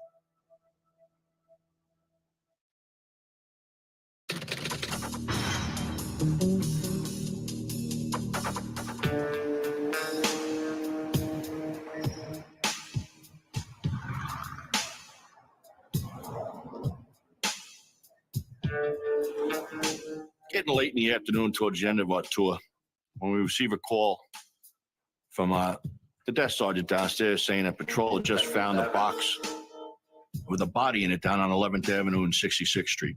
We know we got something serious. We all go down there, myself and 2 or 3 of my partners. Sure enough, we get to the scene and there's this plywood box lying on the sidewalk. We speak to the 2 gentlemen who found the box. They work in the apartment complex surrounding the area. All right, from the top, what happened? We work around here and we see the box. We took the nails out there, we popped it open, and then we opened it. It was a body in there. It was a dead body in there. When they opened it up, they found the body covered in quilts, called 9/11. It shocked us to find that this body had been sitting here on a sidewalk in a box in a Lincoln Center neighborhood, and nobody bothered to call in about it. We start canvassing right away. And a couple of them had said, yeah, we've seen it here for a few days. We didn't know how it got there or anything like that. So at this point, we got nothing. We don't know who the victim is or what happened. The ME calls us a few days later, says the cause of death was asphyxiation and that there was a lot of blunt trauma to the body, to the head especially. So we're spending our days and nights now canvassing this large apartment complex. And that's not coming up with anything. We're handing out flyers to all the people on the buses that go by. Nothing. Our captain looks at the clothing photos that we'd had. He says, you know, that's a pretty unusual blouse. Let's put it on TV. Within half an hour after that being on TV, a gentleman calls up and says, I recognize whose clothes those are. And he tells us it's a woman who works at the Metropolitan Opera over in Lincoln Center. He tells us where she lived and that, as far as he knew, she had been in Florida visiting a sick aunt. Go over to the apartment that night. What can I do for you? We'd like to ask you a few questions. They interview this gentleman who's in the apartment, probably about 65 years old. Turns out he's the victim's brother. 2-3 weeks ago, she went to Florida to take care of my aunt. Well, we have some sad news for you. Sister was killed. She was murdered. Sure it was my sister?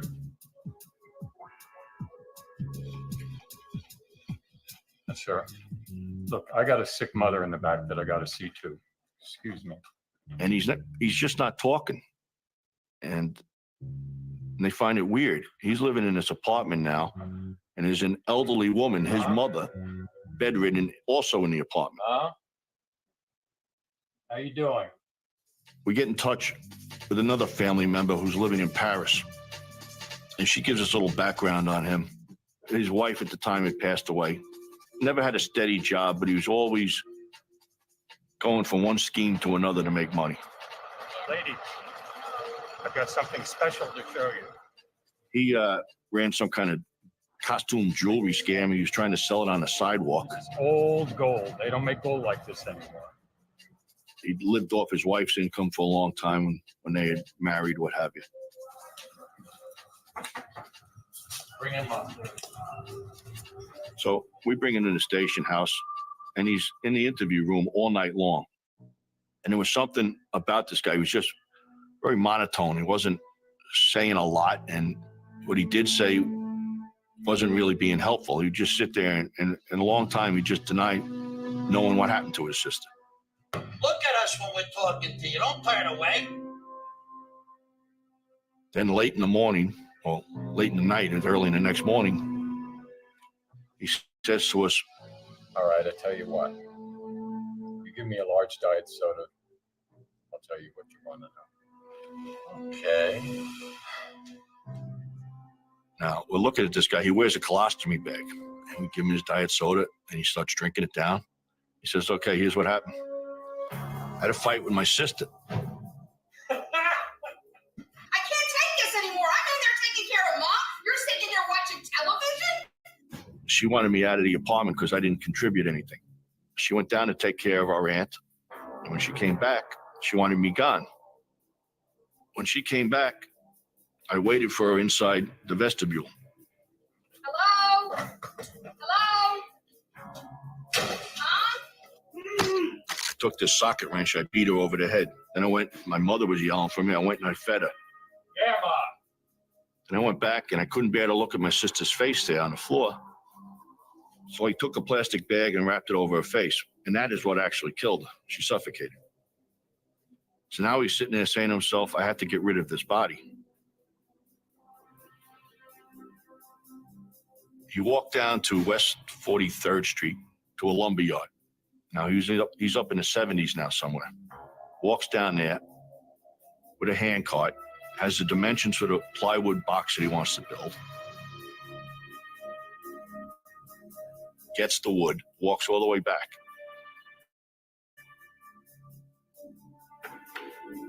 Builds this box, puts her in it, covers her with quilts, etc. And he walks it from where he's living on 72nd Street down to 66th and 11th. And we couldn't believe that he could do it because he was a frail guy with this colostomy bag on, but he did. As cool as can be, he said, that's what happened. And, you know, I did it. He showed no remorse whatsoever. He was just like cold. One of the veteran homicide detectives said it was one of the coldest guys I've ever seen. Ended up going to trial, got convicted to life, died in prison about 3 or 4 years later. It was a shame that, you know, here's this woman taking care of 2 elderly people, and this guy kills her because he's afraid of doing something for himself, getting a job, for instance.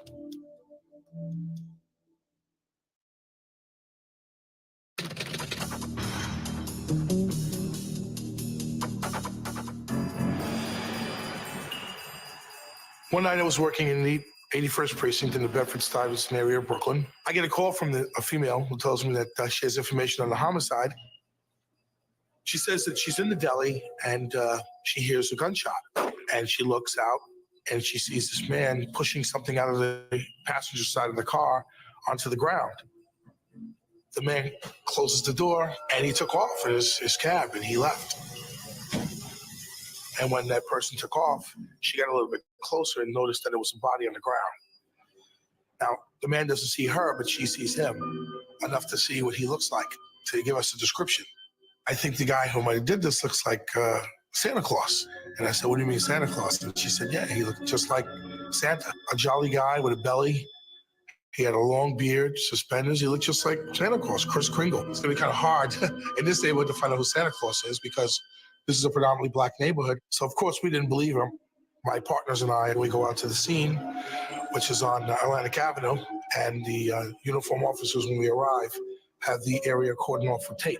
There's a body face down, there's blood on the ground. When I approached the victim and looked at the victim, who was a male black, I looked at the identification that he had on him. We ran his criminal record, his criminal history, and we found out that he had been arrested numerous times. The uniform cops informed us there was nobody around. After we spoke with them and took pictures, we decided that we had to do a canvass. We go out and knock on door to door. We start speaking to people in the neighborhood and ask them if they saw or heard anything. The canvass that we did didn't really turn up anything. The people that we spoke to, no one could tell us anything. No one saw anything, didn't know anything about it, didn't hear anything about it. So this woman was really our only clue to help us. I took her information and I went back to the precinct with my partners and we tried to figure out and put this thing together as to what happened. So we started calling around and we really got nowhere with anything. All our phone calls to all the car services in the area. Maybe he was a cab driver from not the Bedford-Stuyvesant area, but maybe the south part of Brooklyn. In Brooklyn, in the south part of Brooklyn, nothing. Nobody could give us any information. But the cab services said they had nobody that fit the description of Santa Claus that worked for them. In the precinct, the uniformed cops, one of them came upstairs to us and told us that there was a fight in the area with some kids yesterday. And some kids had traveled from Long Island to Brooklyn to attend a party. And the officer also told us that some of the kids took cabs out from Long Island and then went back home. So after we gathered the 61s, which are the complaint reports from the cops, and we reviewed the information where all these kids lived at, we started interviewing them one by one. And we caught a break. I found this one kid who I spoke with who said to me that, yes, that he indeed took a cab out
and shit. Yeah. I'll be right back. Don't ever say that bullshit. Yeah.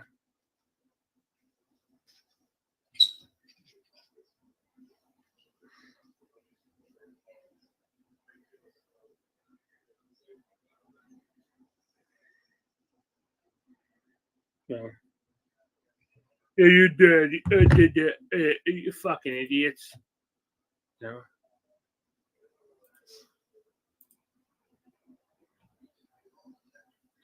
Fuck him, you fucking fags. You know, are you serious? You know.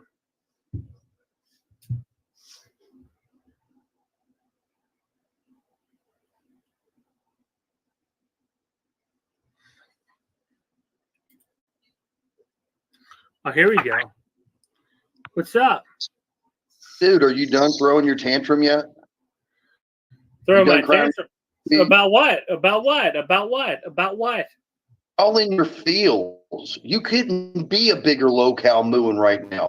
And Square, you just hit a biggest low of your life. Your dad goes in the hospital, but you got to rush home to continue your life. Dude. What the fuck's wrong with you people? What's wrong with you people? No more stuff. Dude, Yeah, you both no are more. sad. You deserve it. You both deserve each other. What the fuck's wrong with you, pussy? Seriously. Huh? Is that the only word you know in your vocabulary? What's wrong with you, Really? mustard girl? What's wrong with you? Are you This is mad a must- because are you I mad? guess. Yeah. You're the same fucking person. No, you're the one who's mad. You're the one who's begging for smoke that nobody will give you because you're not even worth it.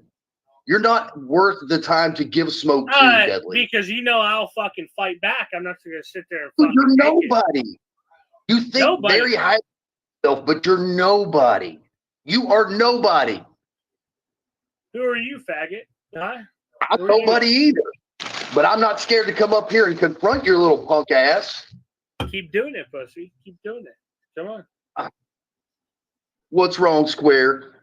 Cat got your tongue? Oh wow, picking on Square. Come pick on me. Come on. I'm picking Don't on worry both. about Square. Fuck you. I'm Don't worry picking on about both of Square. you. Fucking talk Deadly. to me.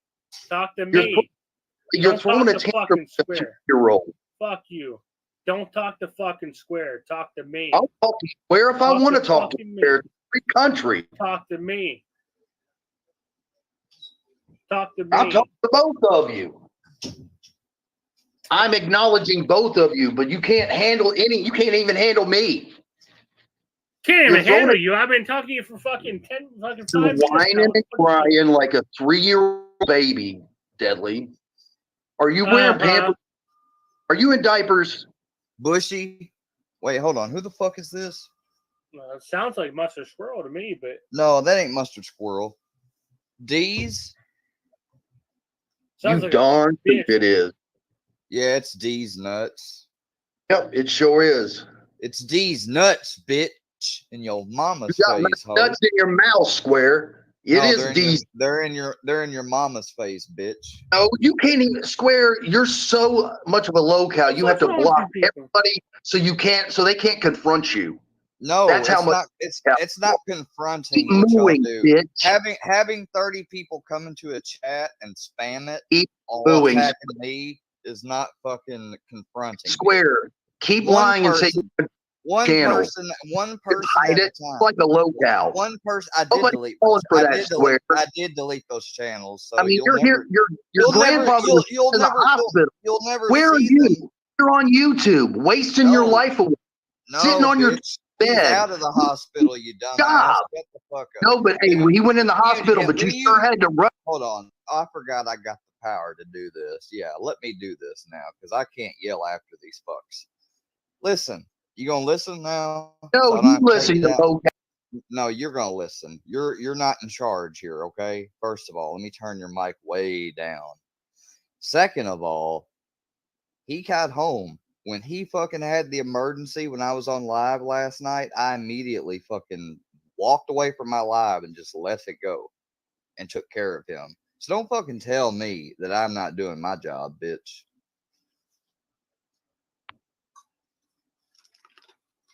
So you're gonna let me talk now? Are you gonna silence me like the locale you are? You can't handle the debate, Square. No, it's You not can't about handle handling a debate. I'm not going to sit up here and argue and yell over someone like a maniac. hit a new low yesterday. Your father Oh, goes yeah. in the hospital, but you've got to rush home to get back. My father goes to the hospital, but I rushed home to get back online. When did this make sense?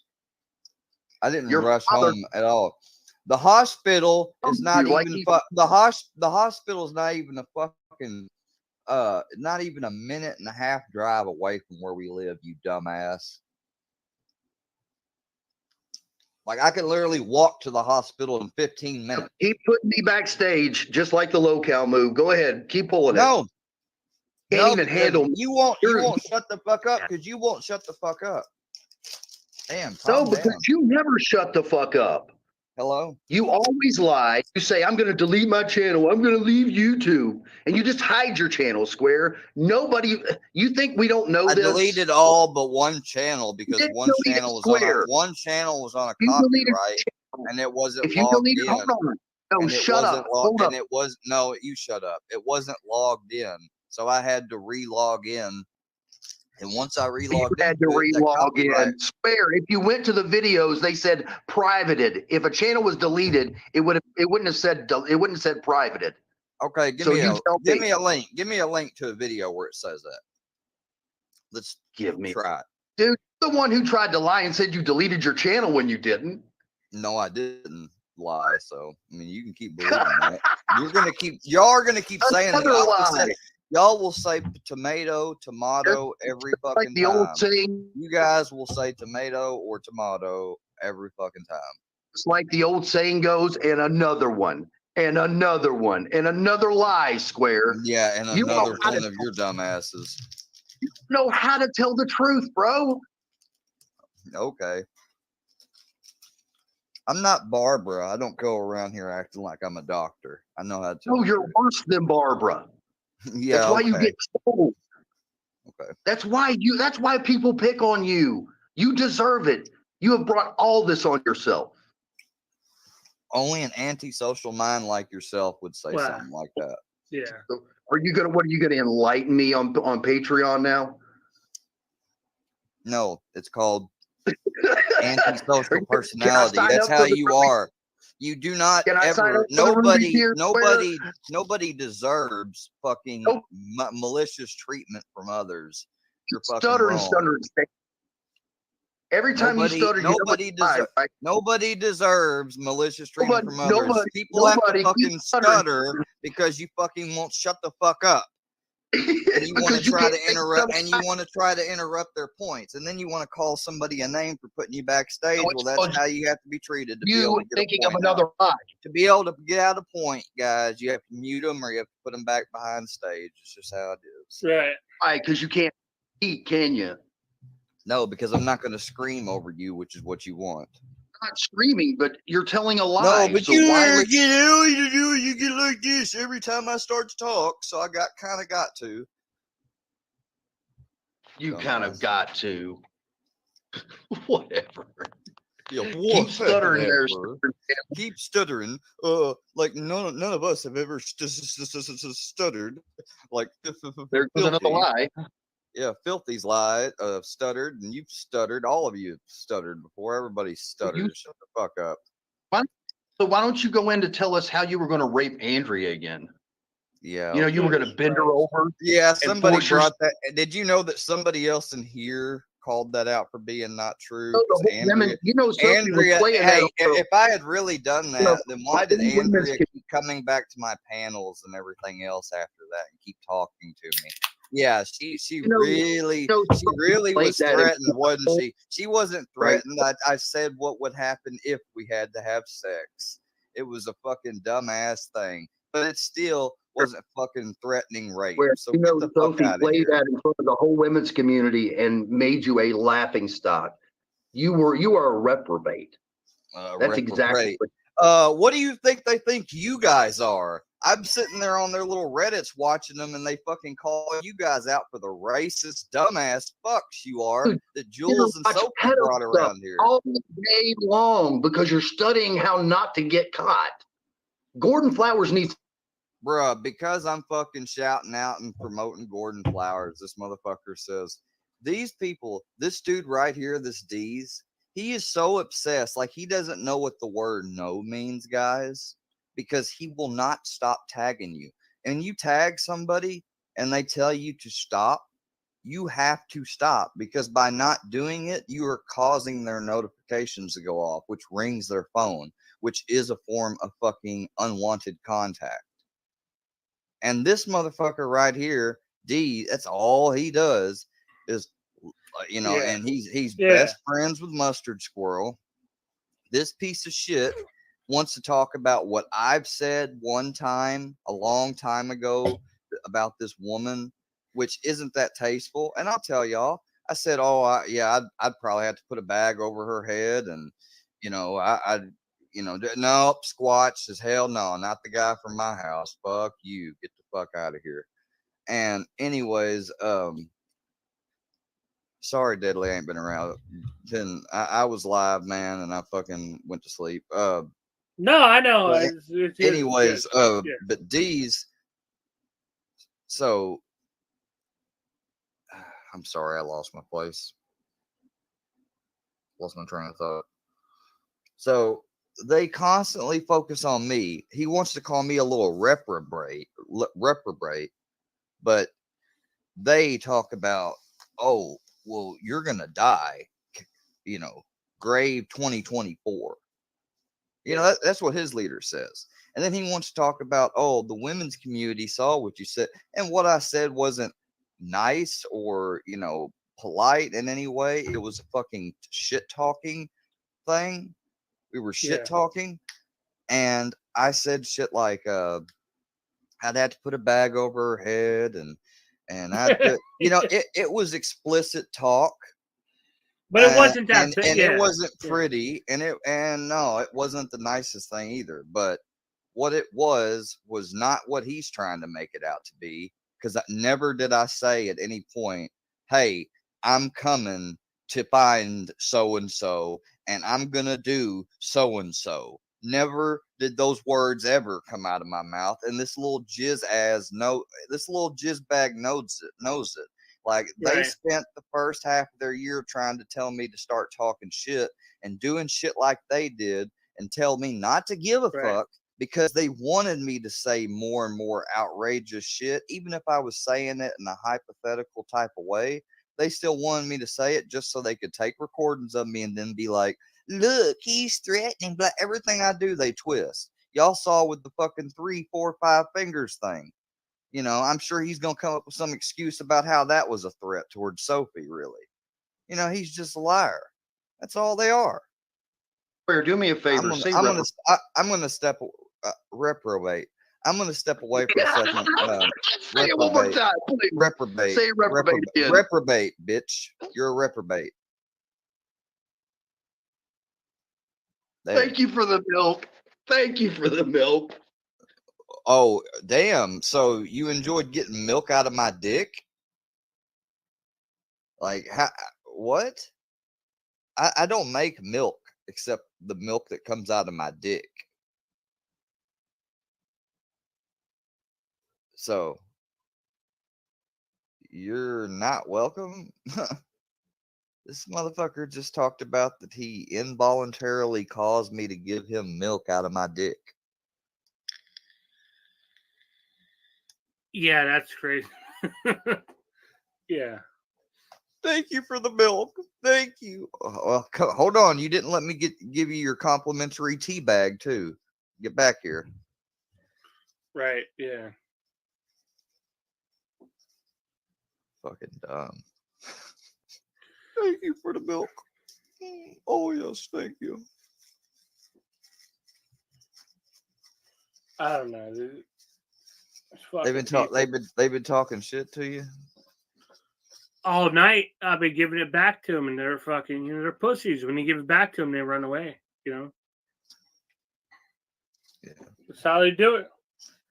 Just like motherfucking Petey fucking Weed Straw, the devil's son-in-law, fucking racist. Oh, keep jiggling. Oh, get to jiggling, boys.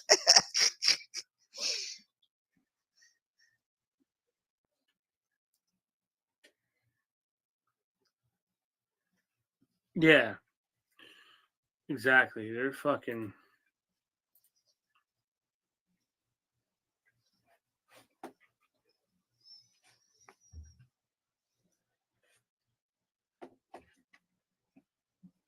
Stupid.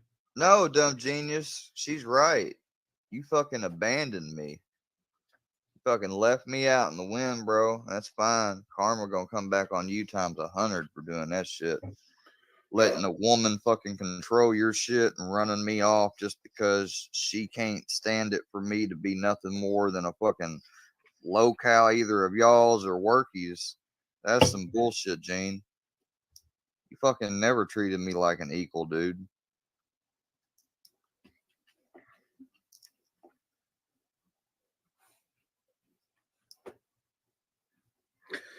Yeah, that's fucked up.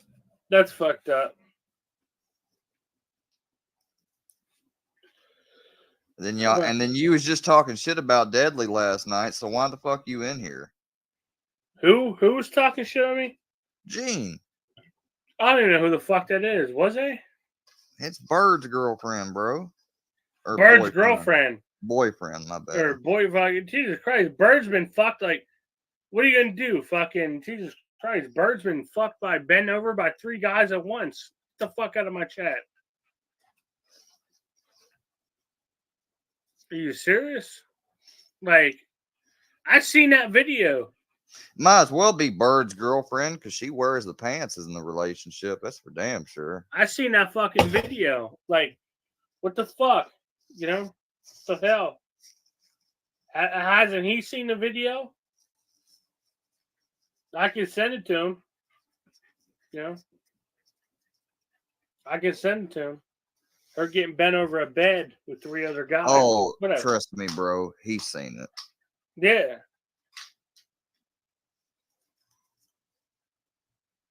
It's out there.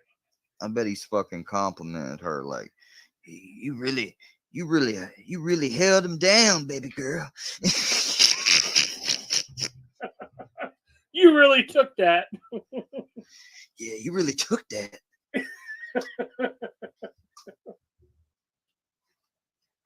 Yeah. Yeah, right. Yeah.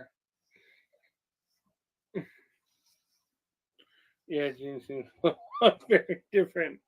Yeah.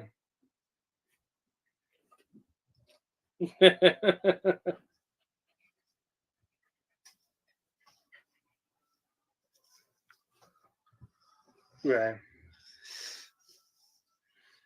I tell you what, that D's dude though, that D's ain't shit, bro. And then Sasquatch tried to come up here. Sasquatch, who has like these motherfuckers, man, have done the most. They have fucking, lied, like haven't that D's dude right there. Could you ever see me coming in his chat and saying hi and him going, "Hey, Square"? Well, that's exactly what they had down on the evidence for that EPO, for that person in right. for Yeah. April. They had me in Sasquatch chat saying, "Oh, what's up, D's?" And then a few moments later, I say something, or the account representing me, I mean, says something as, "Well, it's all right. I will come down to Indiana and you will not be free of my presence." And it spelled it PRESENT, like presents, like Christmas presents. Like I wouldn't know how the difference in the spelling. Come on now. Right. First of all, I mean, it was just so fucked up. That's why the hearing wasn't going to go forward because I was I'd already told my lawyer what their game was. I was like, that they intend to try to use this fake ass account pretending to be me as the fucking evidence. Yeah. Like, he's like, well, that ain't going to happen. I started to say, I was like, man, because if this can happen to me in today's age, this shit could happen to anybody. Right. Yeah. And that's what these trolls ought to ask themselves, like, do they want to keep perpetuating this false fucking subculture and then it get pushed on to some of their loved ones one day? What if one of your loved ones one day become a low-cal in people's eyes? Well, I would attack the fuck out of him, and that's it. That's it.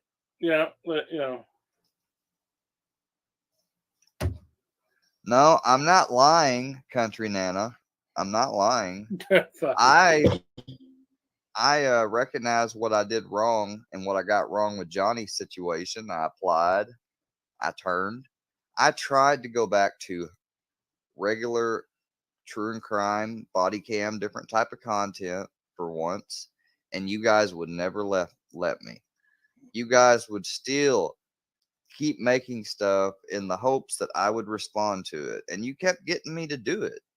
And you keep saying I'm lying to make myself the victim. I don't know how much more a victim you have to be when my own brother told me last night things that y'all had done to him. Oh, and guess what? My brother was aware of a place called Sylacauga. I wonder how he knew about that. I never told him about that. He said when he was at my dad's that let's just put it this way. Shit is in motion. That's all I'm saying. My brother heard about it and he said, I hope, you're not like you weren't involved in any of those phone calls or anything. I'm like, no, Logan. I'm like, no, I wasn't. He's like, okay. I'm like, I was like, what sense does that make for me to be involved and for me to let myself and my own family get attacked? And he said, well, yeah, that makes sense. And he's like, I don't know. He said, this is just crazy. He said, I don't understand. He's like, I've never seen anything like it. I was like, well, it's really not, Logan. I was like, there's other people out there it's happened to. He's like, yeah, I know. And he asked me how it started, and I told him how it came from Ryan Upchurch fans and those people. And he said, get the fuck out of here. And I'm like, nope. He's like, that's shit. Oh yeah, Logan hates me. Yeah, that's why Logan talked to me last night. We're brothers, so we have a bit of hate towards one another. We always will. Right. That's called being a brother. He was older than me, so I'm jealous about that. He's jealous because, in a way, I don't know, maybe I got some attention more in some way. Who knows?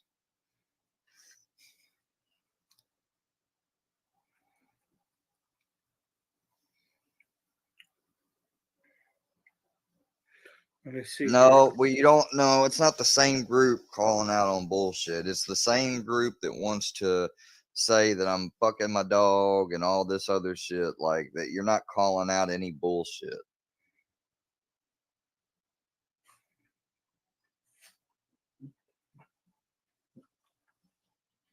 Yeah, I don't know what they've done for books since they've been around them. Okay, sure. All I know is what books told me at one time, but like I said, I bet you since then they've been making sure to really be there for him, because they actually ought to thank me because I made sure to get on their ass to do something. So, yeah. Who's Phoenix? Is he good? Or are they good? She good? They good? They got a dick? What the fuck? That one time was a long time ago. You're telling me like the beginning of this month earlier when he told me they weren't doing anything for him was a long time ago?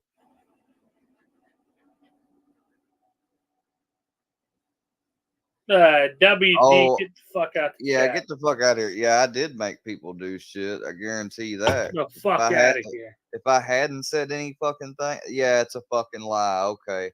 Yeah, it's a fucking lie. Okay. Keep telling yourself that to put yourself to bed at night.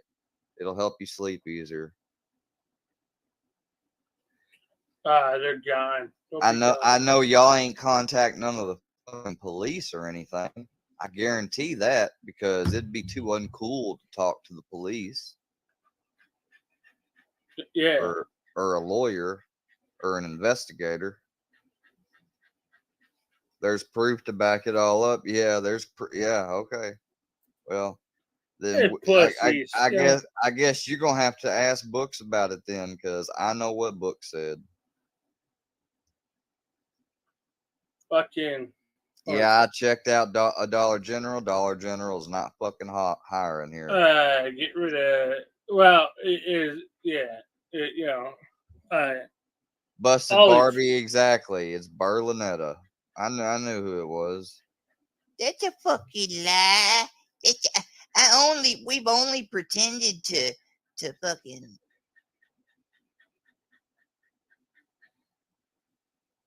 Hold on.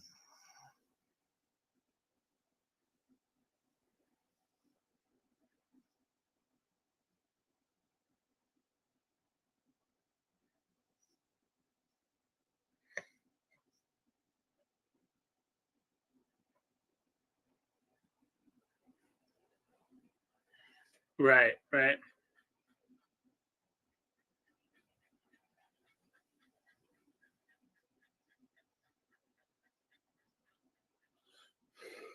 me see. I know it's her, and I mean, and they just come over here to put people in their little troll cow news. You know, it's dumb. Losers. That's what they sound like. Losers. Losers. All of them. Losers.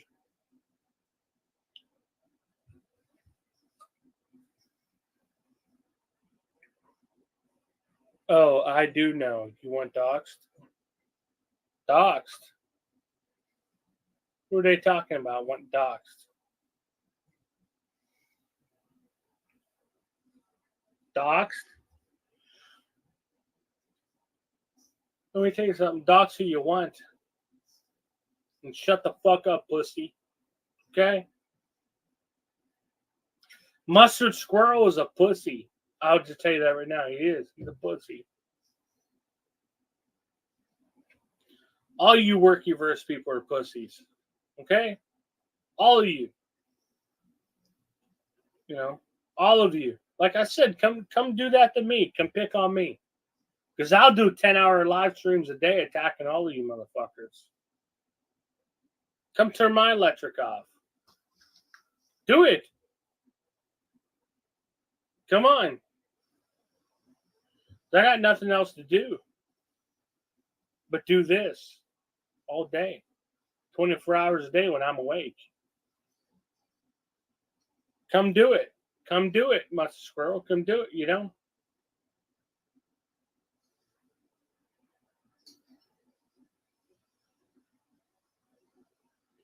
No, I never said shout out to Workyverse. Show me where I said that. I never said that. Nope. Not even when I was arguing with people. I never said that. I know that for a fact. I never said that. You know. Never said that. I said I liked Mustard Squirrel before, but I did say that. Of course I liked him before because he didn't do anything to me. But now he's a little backstabbing bitch, you know? That lasts about 3 days. 3 days. 3 days.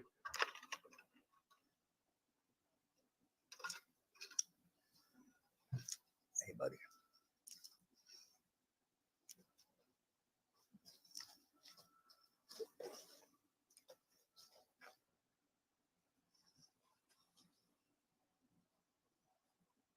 No, seriously.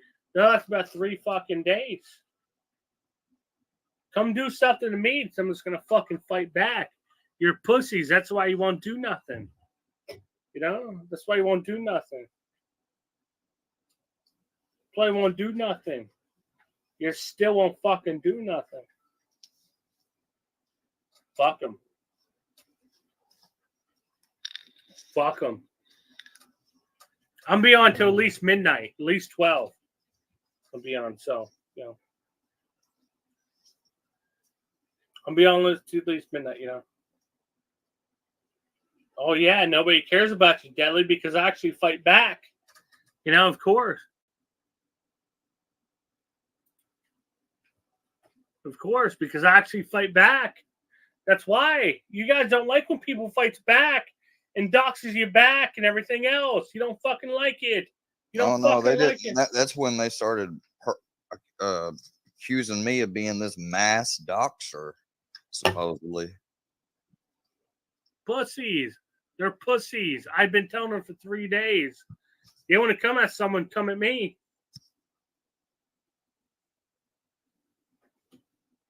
No. No. Come on. Do it. Work your verse. Come do it. Do it. I'm telling you right fucking now. Come fucking do it.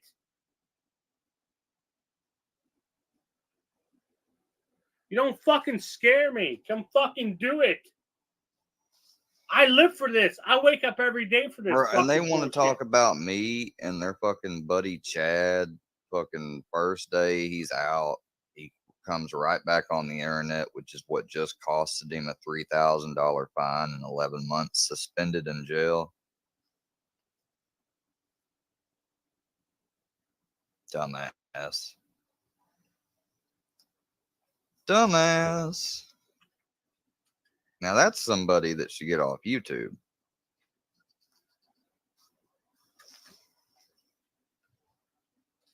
I haven't doxed the crap ton of anybody. See, when you say dox, you say that in a malicious way. I've only doxed people who have went after me. And I don't care how many times you guys keep, because see, here's what they keep, and we heard this one time in one of their shits they didn't want leaked, that got leaked out. They said as long as they've got the majority of people, which they always will have. I'm ready to fucking go. Fucking till 11 o'clock, 12 o'clock. Yeah, go ahead.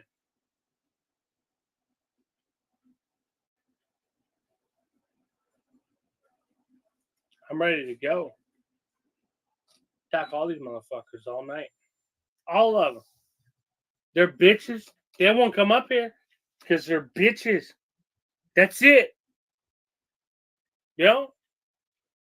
Me and overshouting the truth, that will get other people in the audience, third party watching, and say, yeah, they must be right because they have all those people behind them. But that's just an illusion of trick. It's a trick of power. Yeah. Power of majority. That's all it is.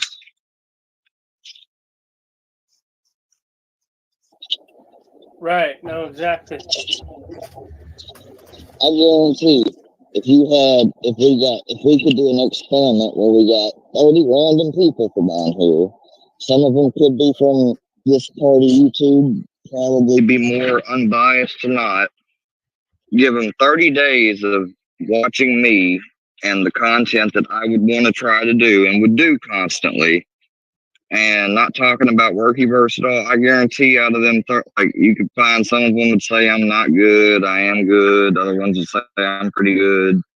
Like, I bet you none of them would say, oh, he doxed me because I came in there and said, oh, that's interesting. Can you tell me something about that?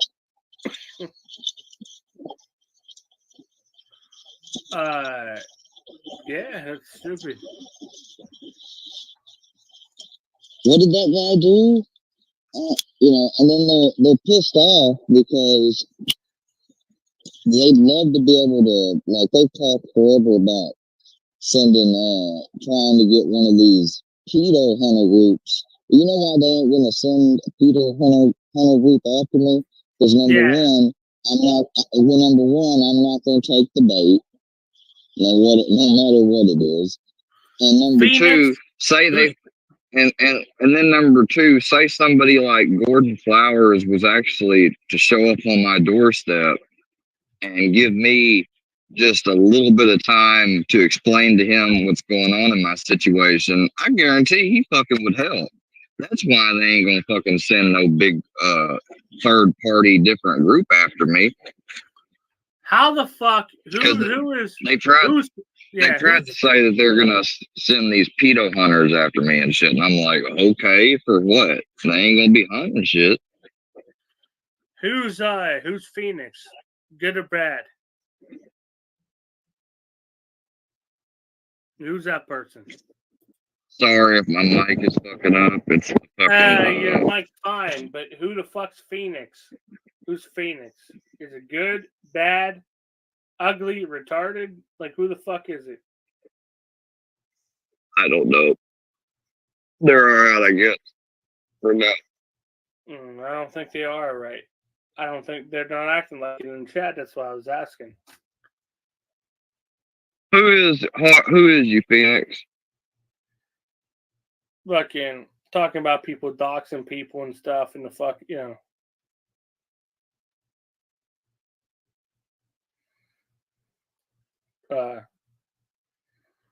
Phoenix is not a nice person. No. Well, we have a little war in the chat going on, so never mind. Maybe not block.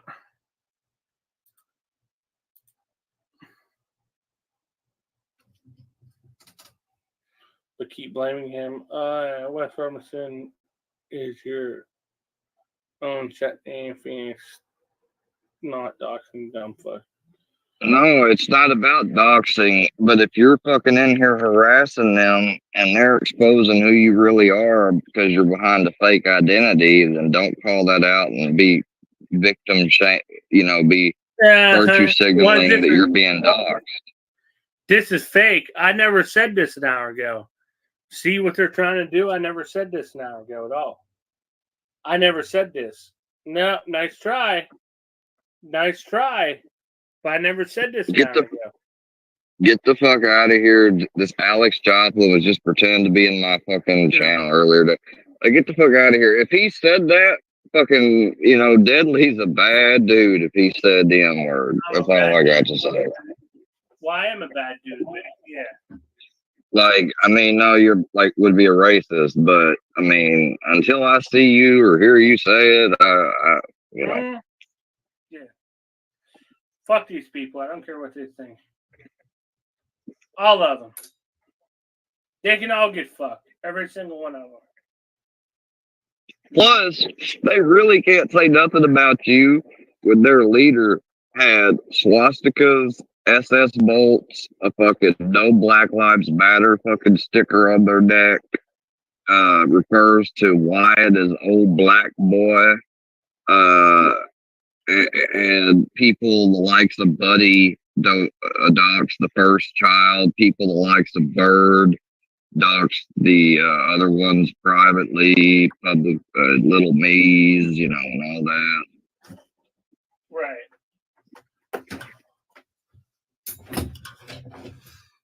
No, right. Exactly. Bunch of fucking losers, man. You got a bunch of losers following you around. See.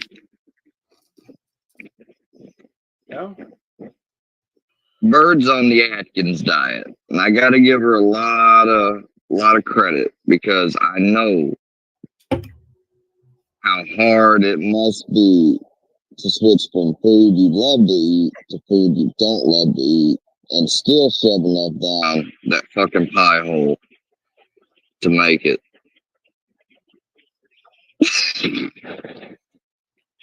All right, I fucked that one up.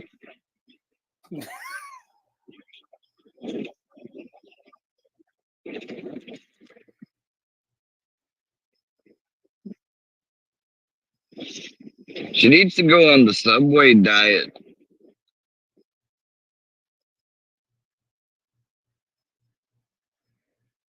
Maybe have a gastric bypass. Hey, just look at this, man. Maybe in 30 years, you'll be doing mukbang YouTube. Fucking, which maybe is ultimately better than having sex for money and using your body that way. I think it may be better to just, eat your body to death and diabetes. Right. And everything else. And then you can get on my 600-pound life and, go under the knife, and then you can recover from that and do that post journey and story. And then maybe by then you'll be old enough to be able to go on Dr. Phil. So you can go on Dr. Phil and you can go to rehab for some strange ass addiction. And and then you ought to have enough TV and stuff appearances where you can live comfortably. Right. Right. Yeah, exactly. Exactly. Exactly. What's up, Parker? How's it going? I know who you are, Parker, so I'll give you a wrench. I know who you are. Go check out Square's channel as well. I know who you are, Parker. You've been with me under different accounts for fucking what? 3 years Who? now. So. Who? Parker. I know who that is. You know. Been with me My under granddad's doing fine and better. It's just that his blood pressure got so low that he got dizzy and was weak, couldn't walk. So we've cut down his blood pressure medication by about like 7 milligrams.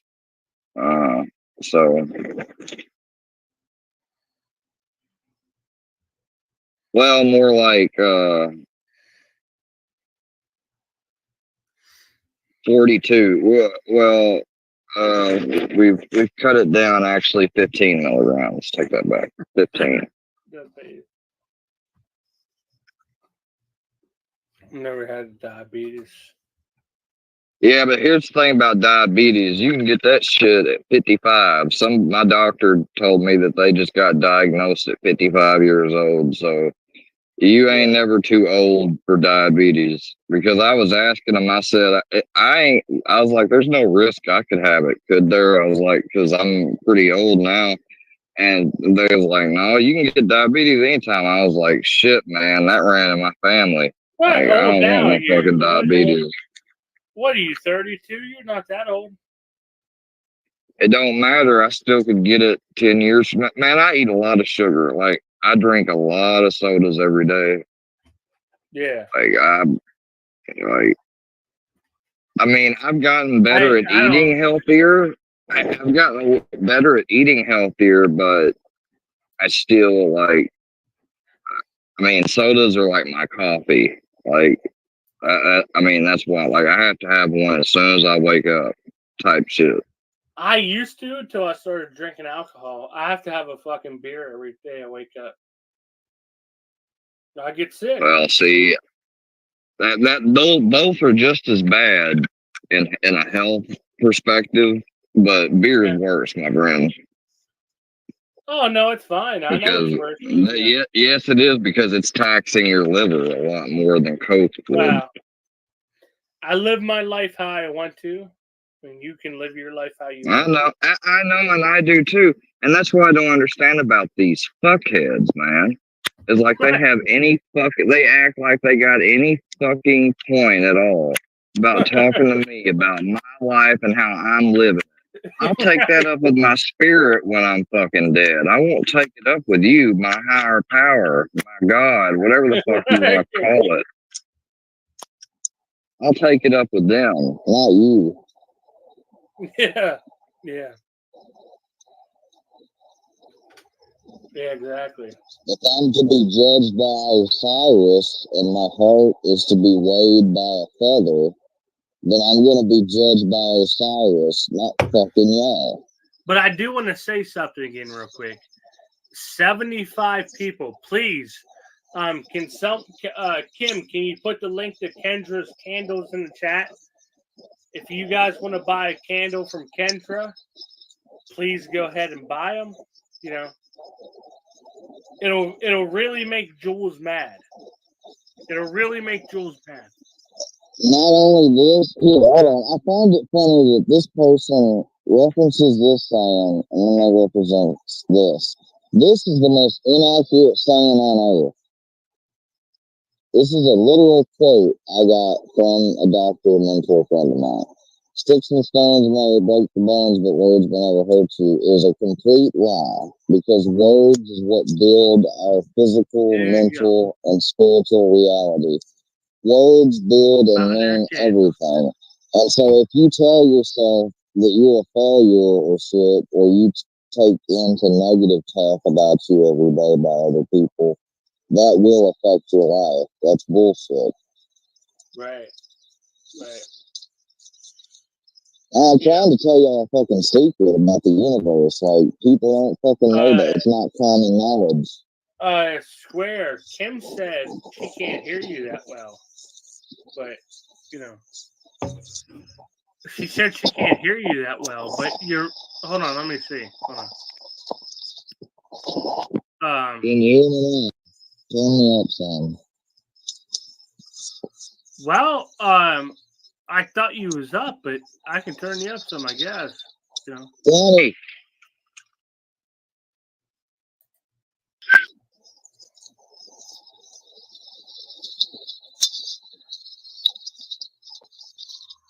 What about now, Kim? Can you hear him? Can you hear me now? I can't hear you square that well. I think Can you it's your hear me phone. now? I'm trying to tell Can her. you hear me now? I'm trying to tell her to replace her fucking phone. Her phone's about to explode. Bust that ass back. Yeah. Bust that ass back. You know, the fucking Bust phone's that about ass to back. blow up. Bust that ass back. Bust that ass back.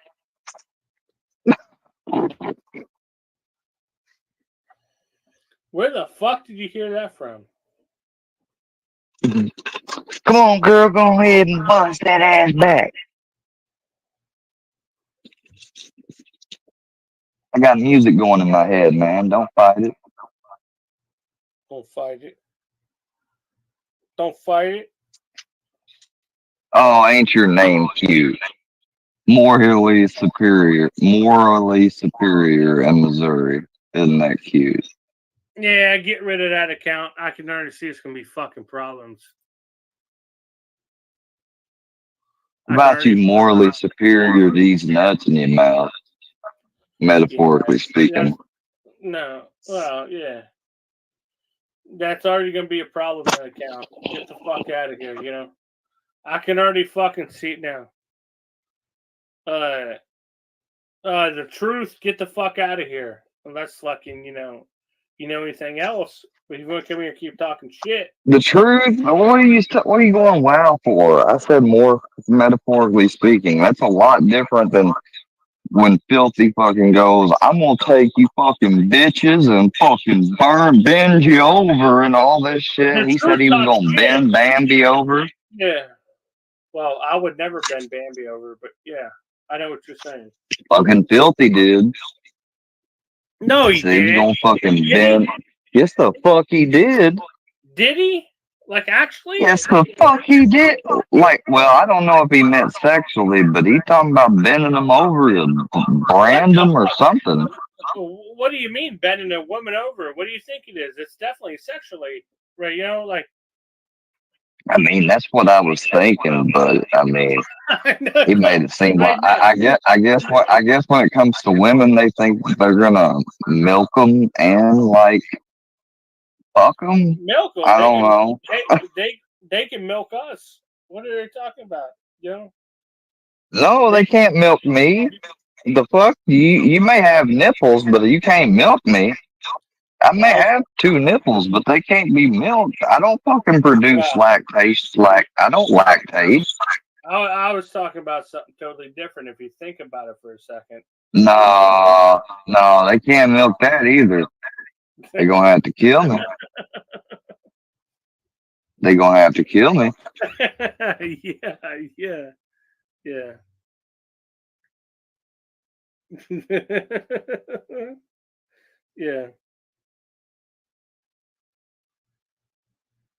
Get that Frocal news out of here too. That's fucking Bird.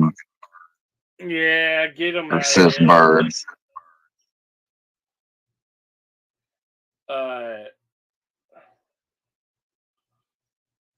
Hey, guess what? You want to talk about I'm causing what? Somebody mental distress? I haven't caused my granddad any more stress than regular life does. So you got me fucked up. He actually would be proud. We would be doing a whole lot better if people like y'all didn't fuck with our lives and our family. But I just hope you know that y'all fucked with my fucking family a little too much. I mean, I'm not the only one that has contacted now authorities, as I finally found out randomly last night. You know, because when something like that happens, I call my family members to let them know how my grandpa's done. And I got to talking to one of them.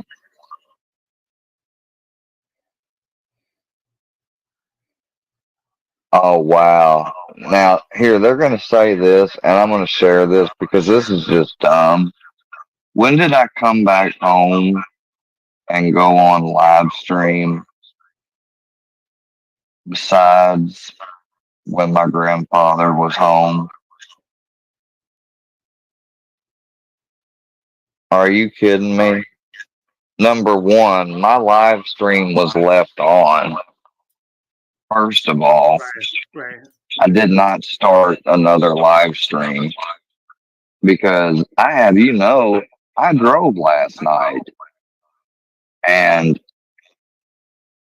I could have, you know, if I really wanted to show off, I would have turned on my StreamYard while I was driving because I know y'all wouldn't have been able to stand that. Oh, yeah, I drove. My license is good for another 3 years, baby.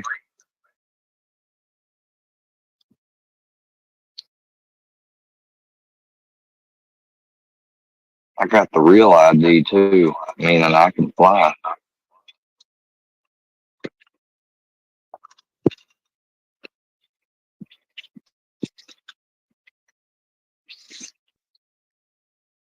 So that's bullshit.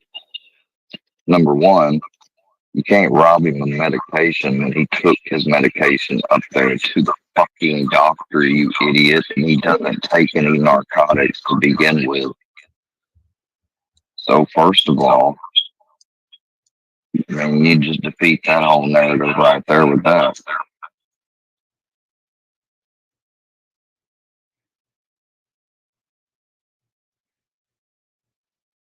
He ended up relaxing and calming down. Yeah. We took his blood pressure. Right.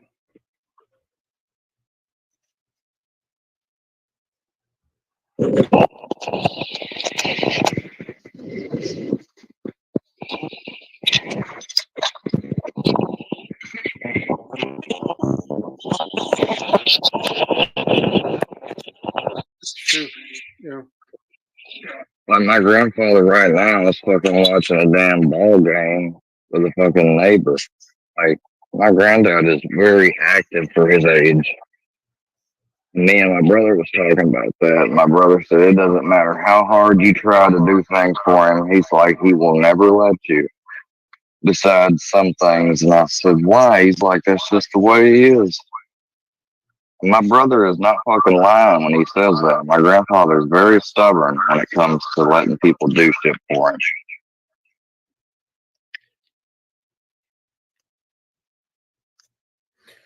Right. But I love him.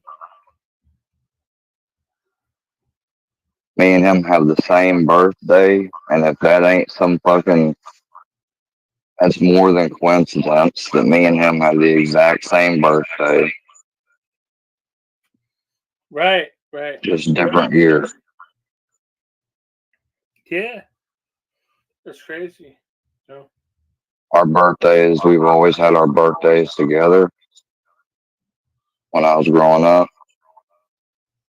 Yeah, exactly. Like, well, we would have the cake part and shit like together with my granddad, but like they would have me a pool party or something. Just a bunch of my friends from school. Yeah.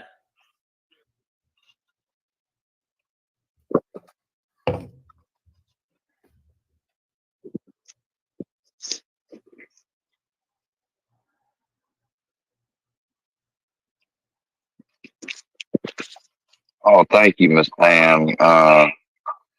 Yeah, my granddad is good for his age. I think he was given a little bit too much blood pressure medication to take every day, and because they've been tinkering with it. Doctor last night said his blood work looked fine, that his kidneys, because I told him about the kidney test we took, it said abnormal, and he said it didn't look bad on his end. So, Right. you know, it goes to show you how accurate those home tests are.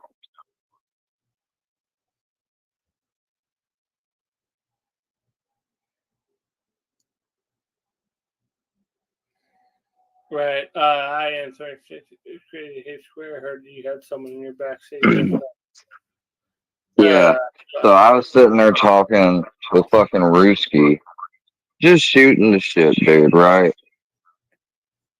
And this is why, here's the thing. From now on, and I hope Rooski knows this too, like, I'm only sharing links with those, and not only that, you've got to keep an eye on your shit. Like, because if you try to talk to anyone after the show or something, you got to make sure that nobody got the link to where they can pop in and be fucking eavesdropping on you. Because that shit happened last night.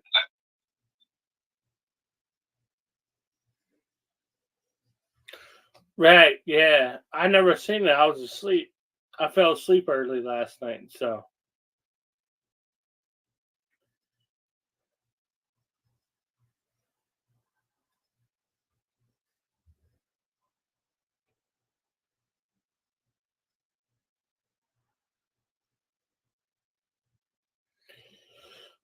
Crazy. Yeah. My dad is probably close to 80. That's crazy.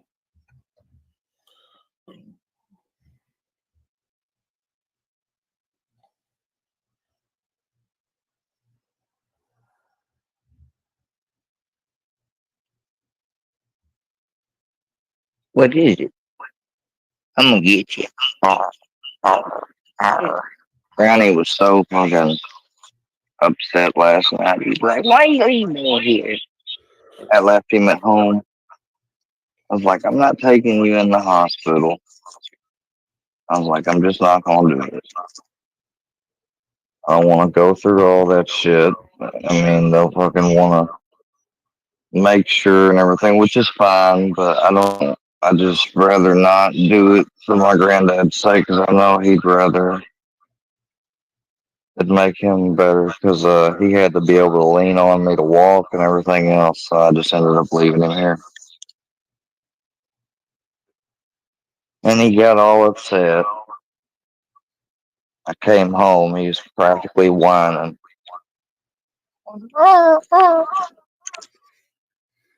was like, oh, hush. Stop that. Right. I gave him a big ass treat before I left too, and everything. I'm like, you got water, fresh cold water, treat, food, 2 beds, air going, fan going. What else do you need? Right.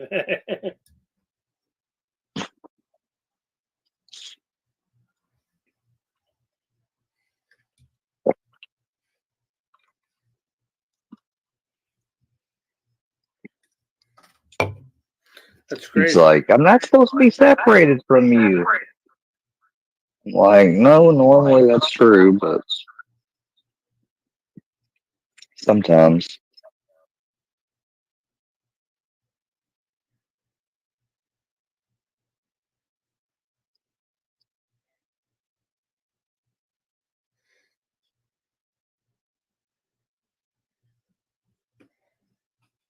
Yeah. Exactly. Exactly.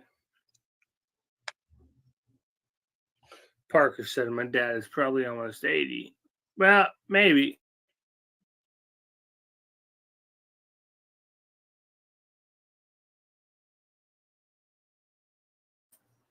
Possibly. I guess. Well.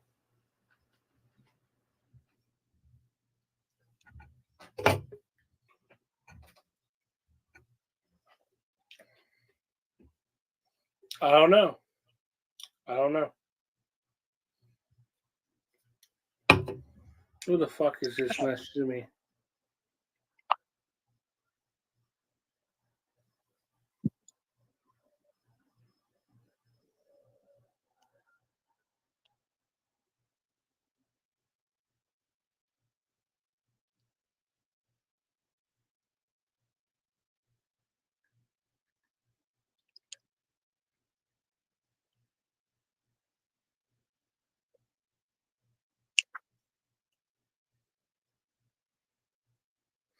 One second.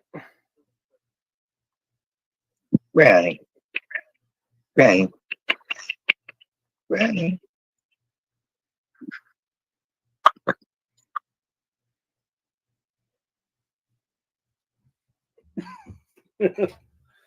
Yeah. There's Brownie. Brownie.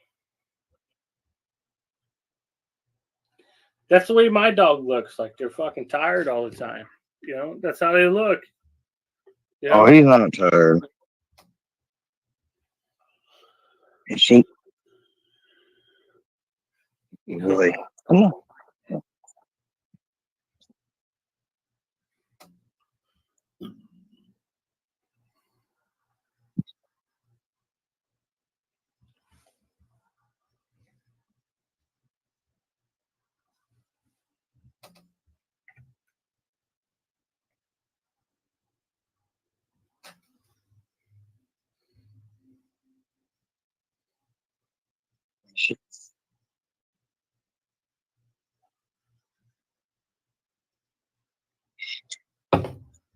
Couldn't do it when he was linked over my leg like that.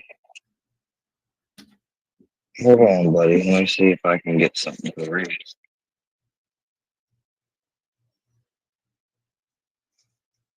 I think I got something.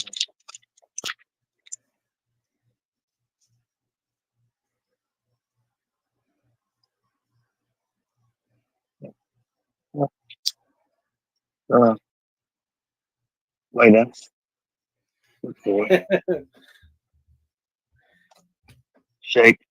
Good boy. Yeah. Hold on. Hold on. No. Red. Red.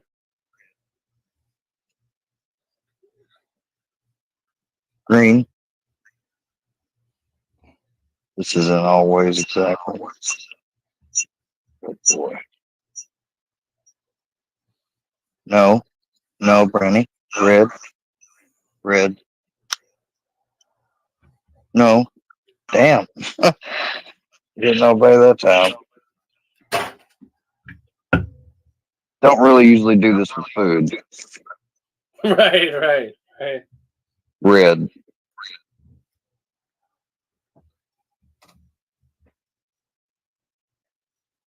Green. Good boy.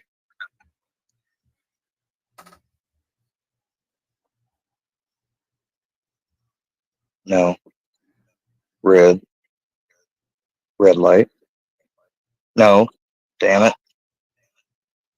No. Bad boy. No, sir. Red light. Red light. Red light. No. Shit.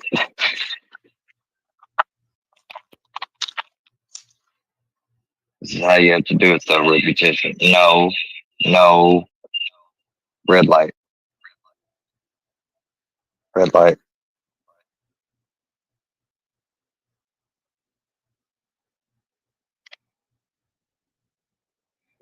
Red light.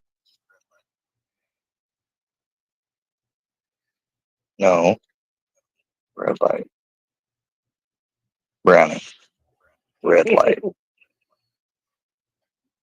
Green light. Good boy. Good boy. Can you do it again? This time without me telling you no 100 times. Well, it works. You know? No, not exactly. It's not exactly set in stone. Red light. It's close. It's close. Red light. No. Yeah, you call that close? Well, he's getting close to it. You gotta keep doing it. He's getting close. Yeah. Red light. See? He knows. Even little asshole tonight. Red light. Green light. See, he knows. I think he knows better. Yeah, I think he's just fucking with me. Yeah. Yeah, no, he knows. No. All right, Brownie, one last time. Red light.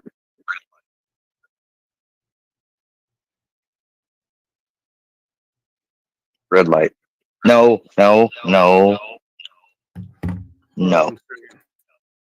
got it. Red light.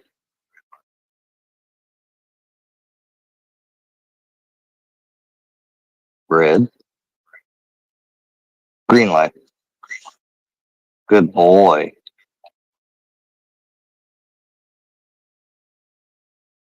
Red. No.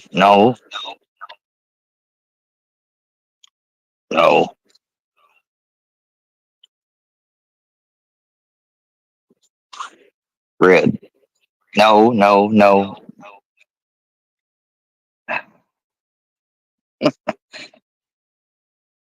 No. Red light.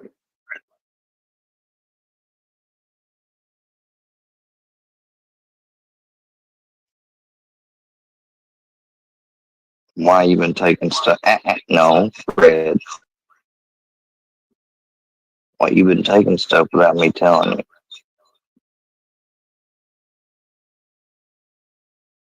Green light. Good boy. You little butt munch.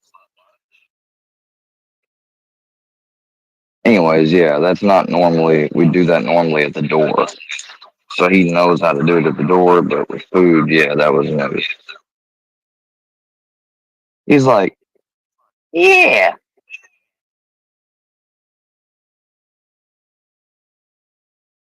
What do you mean, always with the butt? I said boogaboo. The fuck are you talking about? I said boogaboo.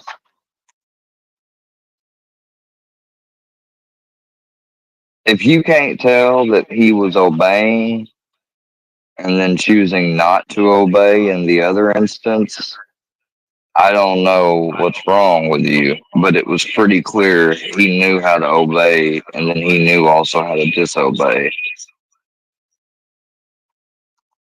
Oh, butt munch. My bad. Well, okay. I called him butt munch. So,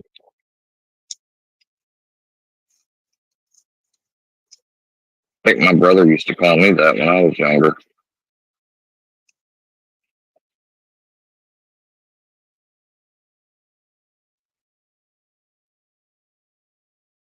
Oh, I do so many drugs, yeah. Here comes the so many drugs trope. So tell me, when I went in the other day and I got tested, how come it only showed up antidepressants, BZO, which is benzos, THC, no butte, no oxy, no fucking fentanyl, no anything else that's cocaine, all the other shit, amphetamines, none of that. But I'm on drugs, bro.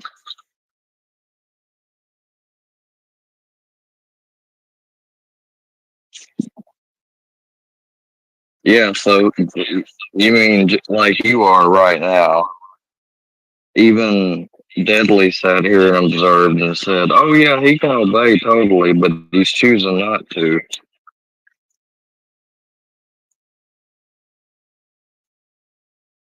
That's why you keep practicing all the time. Exactly. Yeah, I came back to get stuff. I sure did. I do remember. I fucking said I remembered, but nobody fucking left their live. Nobody turned another live on or went back live. I came on to end it because I remembered it was on. I came here and I was fucking came on when my cell phone got on fucking Wi-Fi. I got on StreamYard. I logged in. I talked to y'all while I looked around and gathered stuff because I didn't know if I was going to end up staying the night at the hospital or what. Didn't know what they would end up saying. So I got me a soda. I got him a water. Let's see. What else did I get? I made sure Brownie had everything he needed. And then I grabbed the charger and I left. And I ended the live and then I went back to the hospital, which literally takes 45 seconds to get to by car. 45 fucking seconds. Yeah. 45 fucking seconds. And you're going to tell me that I'm not worried about him when I know how it works in the ER. When he first comes in there, they did an EKG. They were just getting the EKG machine towards him as I first left. When I got back, they had just then only took it in his blood, and that means his blood was down at the lab getting ready to be analyzed. So there was still plenty of time once I got there.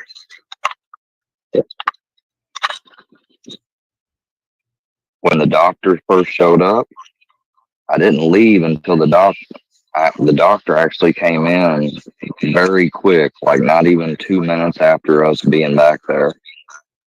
And so I waited and I helped answer any questions and things that he didn't add. I told him that I remembered. And then once he left and he ordered those tests and stuff, I said, okay, I'll be right back. And he needed to relax anyways.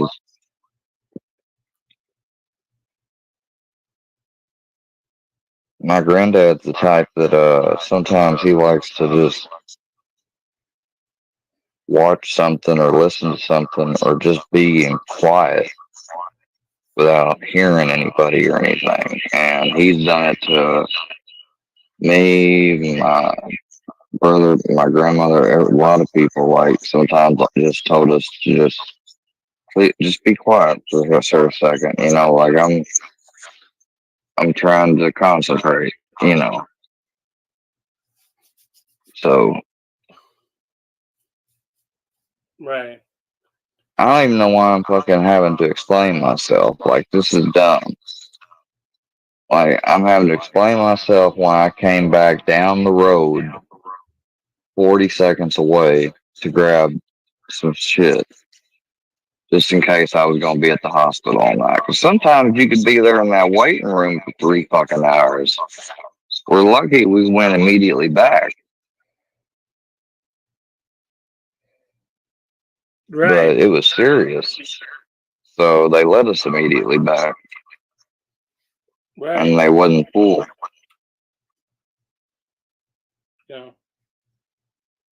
And they ended up bringing out a wheelchair for him because he could not walk. Right, yeah. And then just after being there about 2 hours or a little more, I mean, he got up and he walked out and I drove him back home and he came in and he went to bed. Right.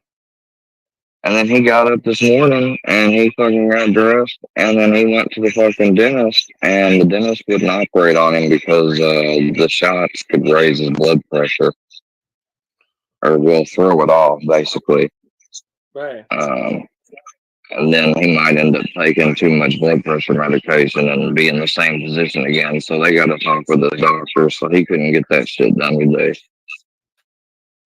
Yeah.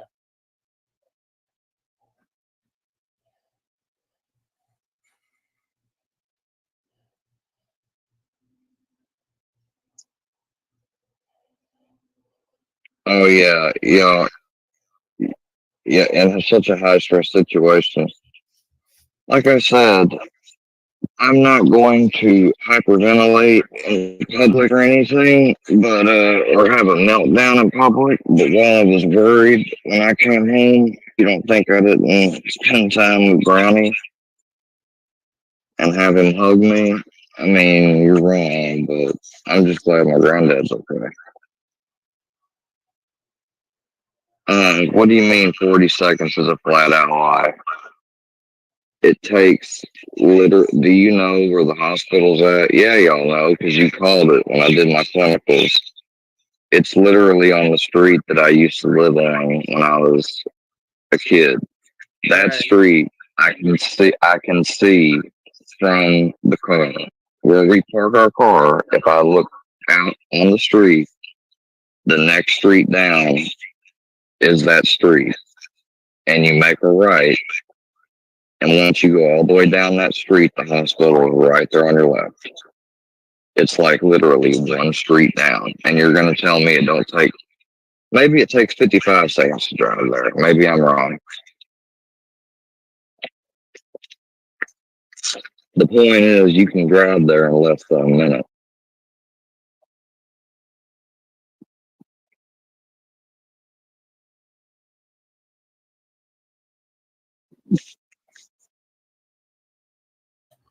Yeah, no, exactly. These people are idiots.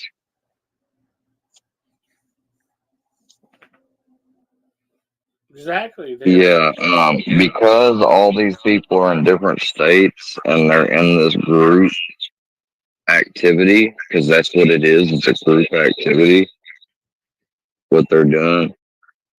Then it's going to end up being a conspiracy and racketeering case if they keep pushing it, because they have violated federal laws. I don't give a fuck what anybody says. And I know not every one of their members probably have. Like that D's dude, I bet you he has it. He's too pussy. He ain't finna, but they're harder members that fucking go down for filthy and shit. Yeah. Y'all are gonna be fucking tracked down, and not by us, by the authorities, if you haven't already.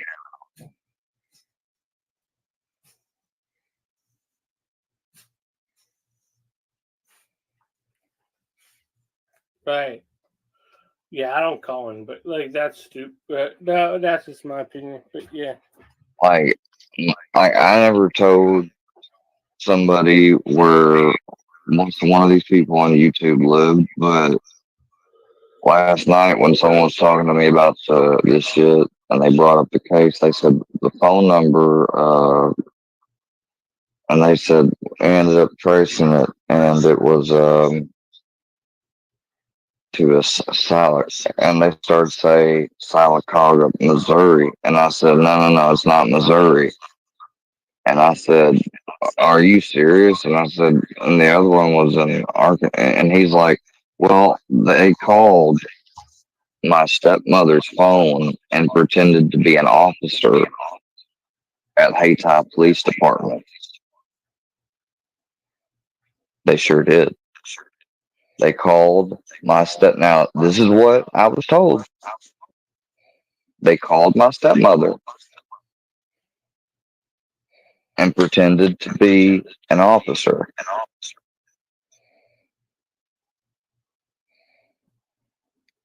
Wow. I don't do drugs in a school zone. I hate to break it to you, but there's a church and there's a whole thing of properties right before the school zone and the intersect in the school zone. So right where the church is, the school zone starts. There's a whole street before the church and everything else, and our building is on the farthest side. Like, we are not in the school zone. I may be right next to the school zone, but I'm not in the school zone, you dumbass. And I'm not doing drugs in the school zone. The only thing I'm doing is stuff that is prescribed. So you can't get me for that.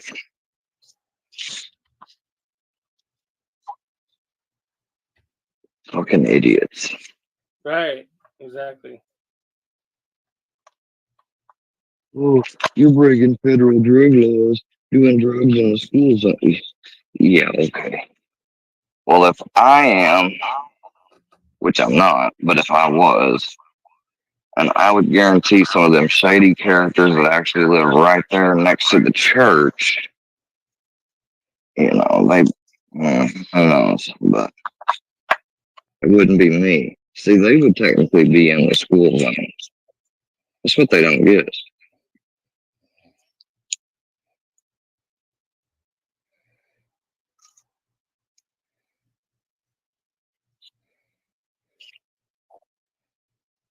Because even it would be about 500 feet probably within the school zone, right about maybe at the last bit of apartments that are closest to the church.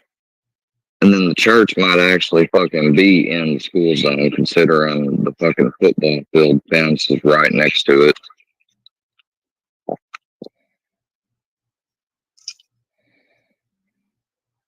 I used to go to that school. Terry does not love y'all when y'all have harassed her. Yeah, that's. Hold on a second. I'll be right back. Hold on.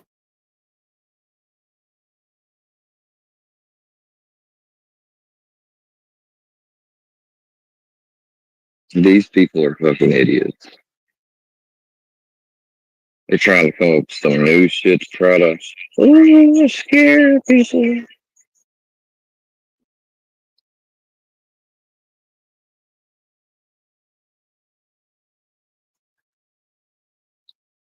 I'll tell you what fucking distance I am.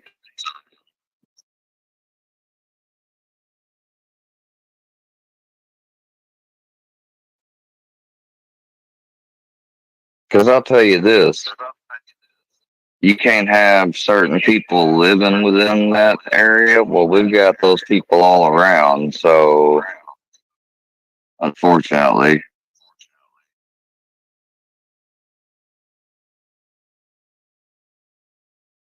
Oh, what do you know? They've got this little blue thing where it shows my location. And what do you know? The school zone. Oh, what do you know? It doesn't start until the end past Reed Street. See, I'm right close to Moore Street. Very, not that far, but still a little distance away from Reed Street. If you're going to try to tell me that that school zone comes across Reed Street and across two other sections of apartments, and then across another section and my one, and then crosses all those other apartments and goes all the way up to Moore Street, you're a fucking idiot.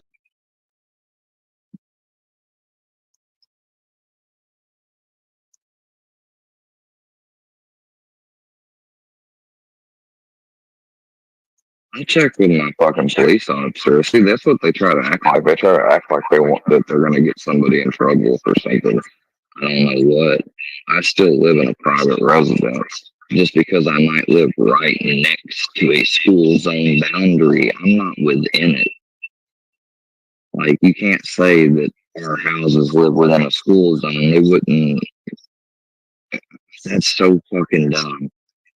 Maybe the houses right in front of it on the fucking street or in the school zone.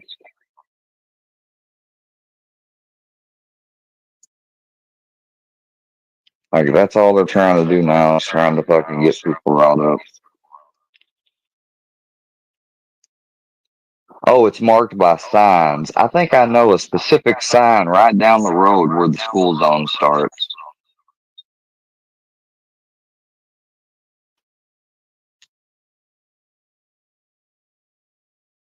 In Missouri, a school zone is a designed area around the school that has signs and rules to keep students and pedestrians safe. The zones are usually in place during peak hours, such as when children are going to or from school to manage traffic and reduce risk.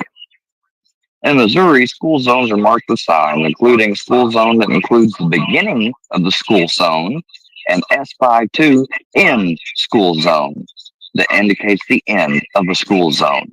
In school zones, the speed limit is usually 20 miles per hour, and drivers should follow the limit, especially during times between 7 a.m. and 6 p.m. on school days. And guess what? The officers that y'all fucking impersonated fucking works the school zone area. So I'll fucking ask him. Again, there are no drugs, you dumbass. So, I mean, let's say I did live in the school zone. Guess what? I'd be living within the law.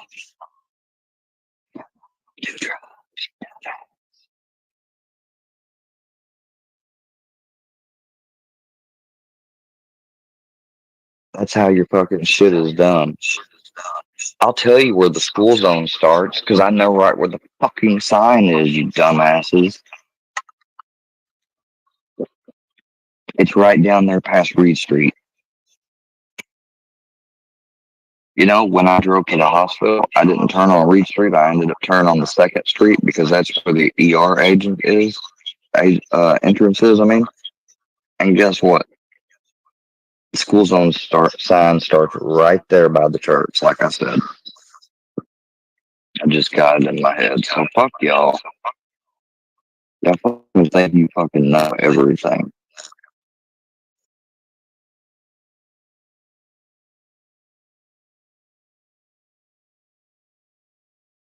Oh, let's see. There's the fucking school zone sign. And guess what? Oh, here's where I live. So we've got 1, 2,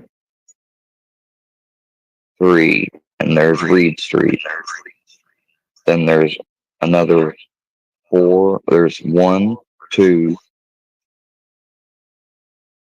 2 more sets of buildings, and then there's 3. There's the fucking church, and there's that, and there is the sign because there's a stop sign on Meadow Lane. So there is the sign, and the school zone begins right there, and it goes all the way down the end of 6th Street, and it continues around Cleveland, and then you make a left, and it continues up and down 4th Street, all the way past the bus stop, or the bus garage, until you about get past these first sets of apartments that we actually lived in one time. And you almost before the railroad tracks, that's when the school zone ends. Just right at same as so basically at the start of these apartments, where the school zone ends on that side,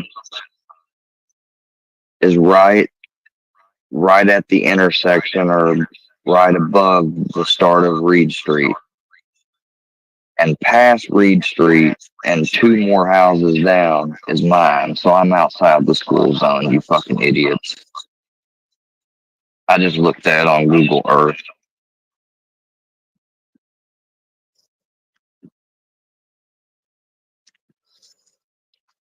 So, suck my dick, metaphorically speaking. Gotta make sure to say that or the fucking yuppies will fucking get offended.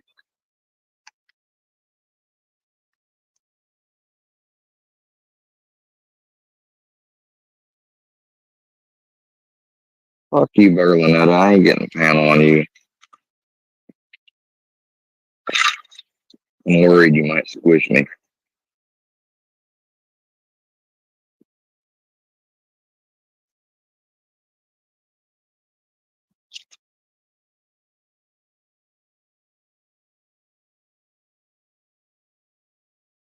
Where did I get them Zans on the 29?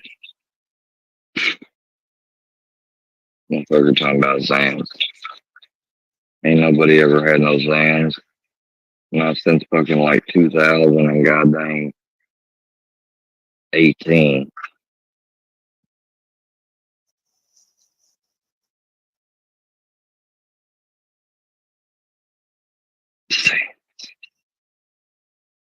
It's fucking gross. Where's you them Zans? Where was you on the 31st? Matter of fact, where was you on the 6th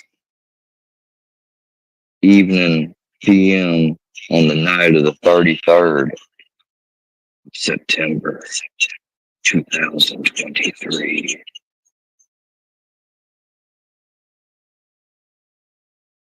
I mean, might as well ask something like that. This is ridiculous.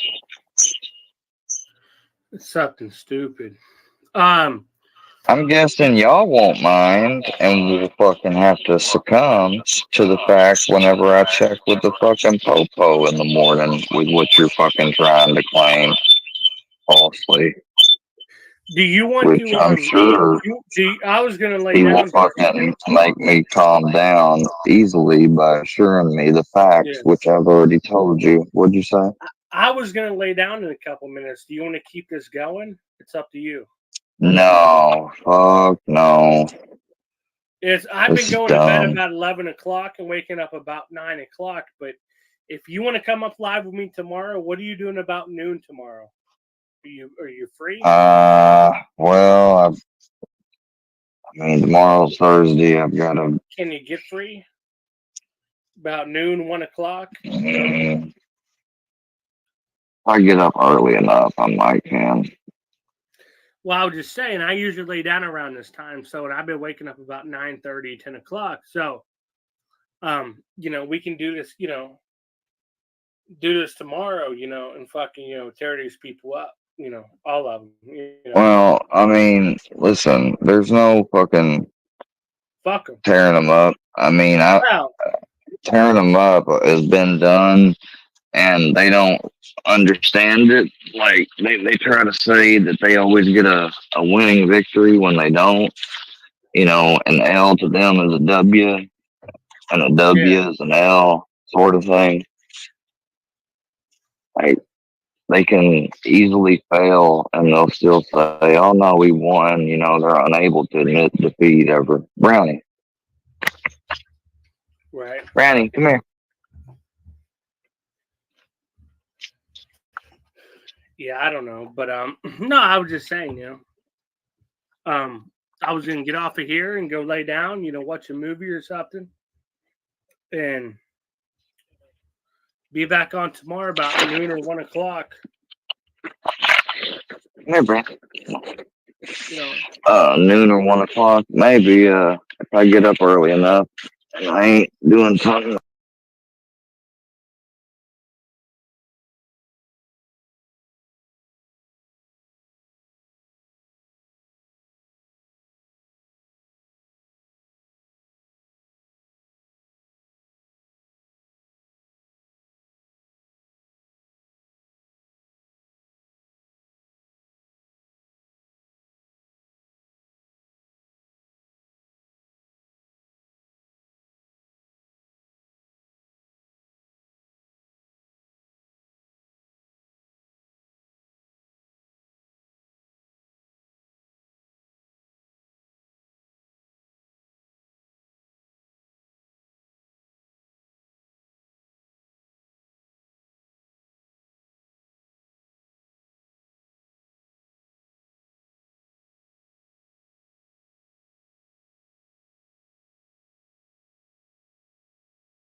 Okay. And just like that, he ended. Wow. 11 hours, 14 minutes. Unbelievable. Freaking unreal. Wow. Again, thank everybody for stopping by. keeping me company. I am exhausted. Appreciate everybody. Thank y'all. Have a great night.